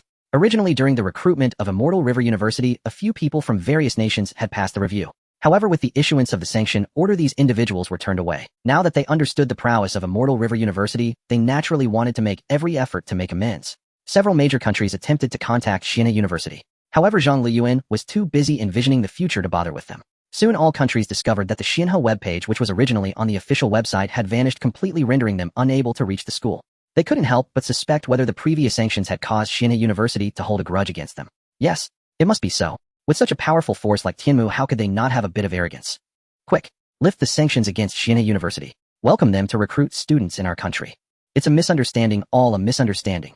Soon the orders for sanctions were completely revoked. Yet the countries found they still couldn't get in touch. Or rather, Xianhe University had no intention of acknowledging them at all. They hurriedly convened a video conference. Leaders from several major countries, excluding the Dragon Kingdom, launched into discussions. Has anyone been able to contact Xianhe University? The president of the Eagle Nation asked. The other national leaders all shook their heads. Could it be that our sincerity is insufficient? Indeed, Xianhe University had previously opened recruitment to all nations only to be ruthlessly sanctioned. Anyone would feel resentment in their place. The Tianmu of the Dragon Kingdom has calculated that it can drive away spirit-level anomalies. It may be difficult to break through military-level defenses, and it could even withstand general-level threats for a certain period. Britain revealed its calculations regarding Tianmu. Sounds of gasping echoed throughout the conference. In other words, except for royal-level anomalies, Tianmu from Xianhe University could effectively resist all others. Currently, the intention to immigrate to the Dragon Kingdom has surged to the top of the world. Many related forums have listed the Dragon Kingdom as the safest country after the awakening of spiritual energy. The leaders of various countries fell silent. If this continued, all the talent would run away. Surely the Dragon Kingdom would be more than willing to accept their technical personnel involved with gene serums and spiritual tactical armors. I believe that Xianhe University is merely seeking face. Since they have recruitment needs, if we use that as a bargaining chip, we might gain an opportunity for exchange. The president of the Eagle Nation spoke solemnly. Is it possible to acquire the Tianmu array? Then let's give them enough face first, the leader of the French nation suggested. After discussions among several countries, the meeting concluded. Subsequently, various countries successively issued announcements apologizing for the previous sanctions against Xianhe University. It was truly sincere. As the announcements were released, the public was the first to react. Is Xianhe University real? The Eagle Nation's government actually apologized. Not just that. Our country also issued an announcement. The meaning is pretty much the same. Wow, what kind of divine academy is this? It actually made several major countries apologize one after another. International netizens were utterly shocked. Even though a global anomaly disaster has erupted, greatly impacting the government and social order, the major powers have not wavered in their foundations. Even when cities and towns occasionally faced annihilation, it did not shake the dominance of the major powers. Thus, when the largest countries successively expressed their apologies, everyone was curious about what Xianhe University had done to make the officials capitulate. Quickly, all information regarding Xianhe University was unearthed by hackers on the Dragon Kingdom's internet. Xinzhou Tianmu Array Demon Locking Tower, Zhang Luyan single-handedly slaying the demon army, causing chaos in Kunlun. Then there was Wu Zhu's swift defeat of the Demon King, shattering a significant portion of Changsha City. At that moment, people all over the world trembled in unison. What kind of divine academy did we reject before? Wow, it turns out he really teaches cultivation. I am a disciple of Taoism overseas. This is definitely cultivation. How infuriating. I was admitted before, but was sabotaged by the officials. Damn my path of cultivation. The public erupted in excitement. They had brushed past such a powerful academy. If it weren't for the officials' obstruction, they too could have had the opportunity to be like the immensely strong girl in the video. What X-Team sect leaders and representatives of the Burning Sky were displaying as supernatural abilities were nowhere near Wu Zhu's prowess. That was the Demon King, the currently known strongest anomaly disaster. It was actually eliminated in a single move. The freedom-loving citizens who idolized heroism were completely unsettled. Protests erupted in many places against the government's misjudgment. After learning about all the deeds of Xianhe, the officials of several major powers were even more astonished. This school was not only technologically advanced, but its strength was also so remarkable. They contacted Xianhe University again, eager to bombard their phone lines. But they were still ignored. Foreign students who had been admitted before cried and fainted in the restroom. A few hours later, a joint video conference was convened again. Leaders from several countries, led by the Eagle Nation, wore dark expressions. They had tried all means, but Xianhe showed them no respect. It seems they've blacklisted us, resolutely choosing only to cooperate with the Dragon Kingdom and excluding us. It's actually understandable. After all, the style of Xianhe University is intrinsically tied to the Dragon Kingdom. According to intelligence analysis, the location where the tsunami initially erupted is precisely the address of Xianhe University. If they don't want to drink respectfully, they'll have to drink forcefully. I have noted this matter. When I have the chance, I will make Xianhe University understand who truly holds power on Blue Star. The meeting soon concluded. Several major powers united with other smaller nations totaling over 100 countries, collectively labeling Xianhe University as a hostile force. If they cannot have it, they shall destroy it. Once the domestic situation stabilizes, they will dispatch fleets and launch new missiles to obliterate Xianhe University. Eagle Nation Pentagon. Mr. President, after analysis, the existence of Xianhe University is likely akin to a sealed object from ancient times. However, compared to those scattered relics, Xianhe possesses a more complete inheritance. It is highly likely to be a set of cultivation systems. A system belonging to the mythological inheritance of the Dragon Kingdom. The Minister of Intelligence reported gravely. The president was taken aback. He thought of the various objects sealed within the containment facility. Most could be linked to the myths and legends of their own country. So in other words, the principal of Xianhe merely had a stroke of luck in discovering the inheritance early. The president stood up pacing excitedly. Is it possible that the Eagle Nation has won as well? Just not found yet. Send out all the supernatural beings and military forces. Spare no effort to search for our own inheritance. Gather all the scholars of mythological studies and historians. Put all efforts into finding clues. Whether the Eagle Nation can be great again depends on them. The Minister of Intelligence was stunned for a moment upon hearing this, then nodded to execute the orders. This possibility is immense. A large number of sealed objects and the abilities of supernatural beings serve as proof. Aren't those abilities precisely from myths and legends? Furthermore, the abilities between countries differ, yet they all align with their respective mythologies. With the existence of Xianhe University, this point is further corroborated. Western countries also have their own gods and their own inheritances. As long as they find the inheritance, what fear do they have of the Dragon Kingdom and Xianhe? There is no wall in the world that does not let the wind through. The Eagle Nation's large-scale military actions quickly alarmed other countries. They deduced that they knew what the Eagle Nation was searching for. Immediately, all countries joined the endeavor searching for the potential powers on their own territories. Dragon Kingdom Imperial Capital. Leaders, now that the city's safety is no longer a concern, we should also make up for the previous. I suggest we immediately form a pioneering force to launch a counterattack. Hunt down the anomalies, gather materials. Reclaim the sealed objects. Additionally, those mutated spiritual plants in the wild are also of immeasurable value. Director Shi Huanlong expressed his opinion, receiving unanimous approval from the upper echelons of the Dragon Kingdom. With the Tianmu protecting the basic territory, it is indeed time to expand the victories and accumulate resources for development. The arrival of the spiritual energy era is both a crisis and an opportunity. In this new ecology, all countries and nations will once again stand at the starting line. Everyone will strive towards the unknown direction, developing and competing with all their might.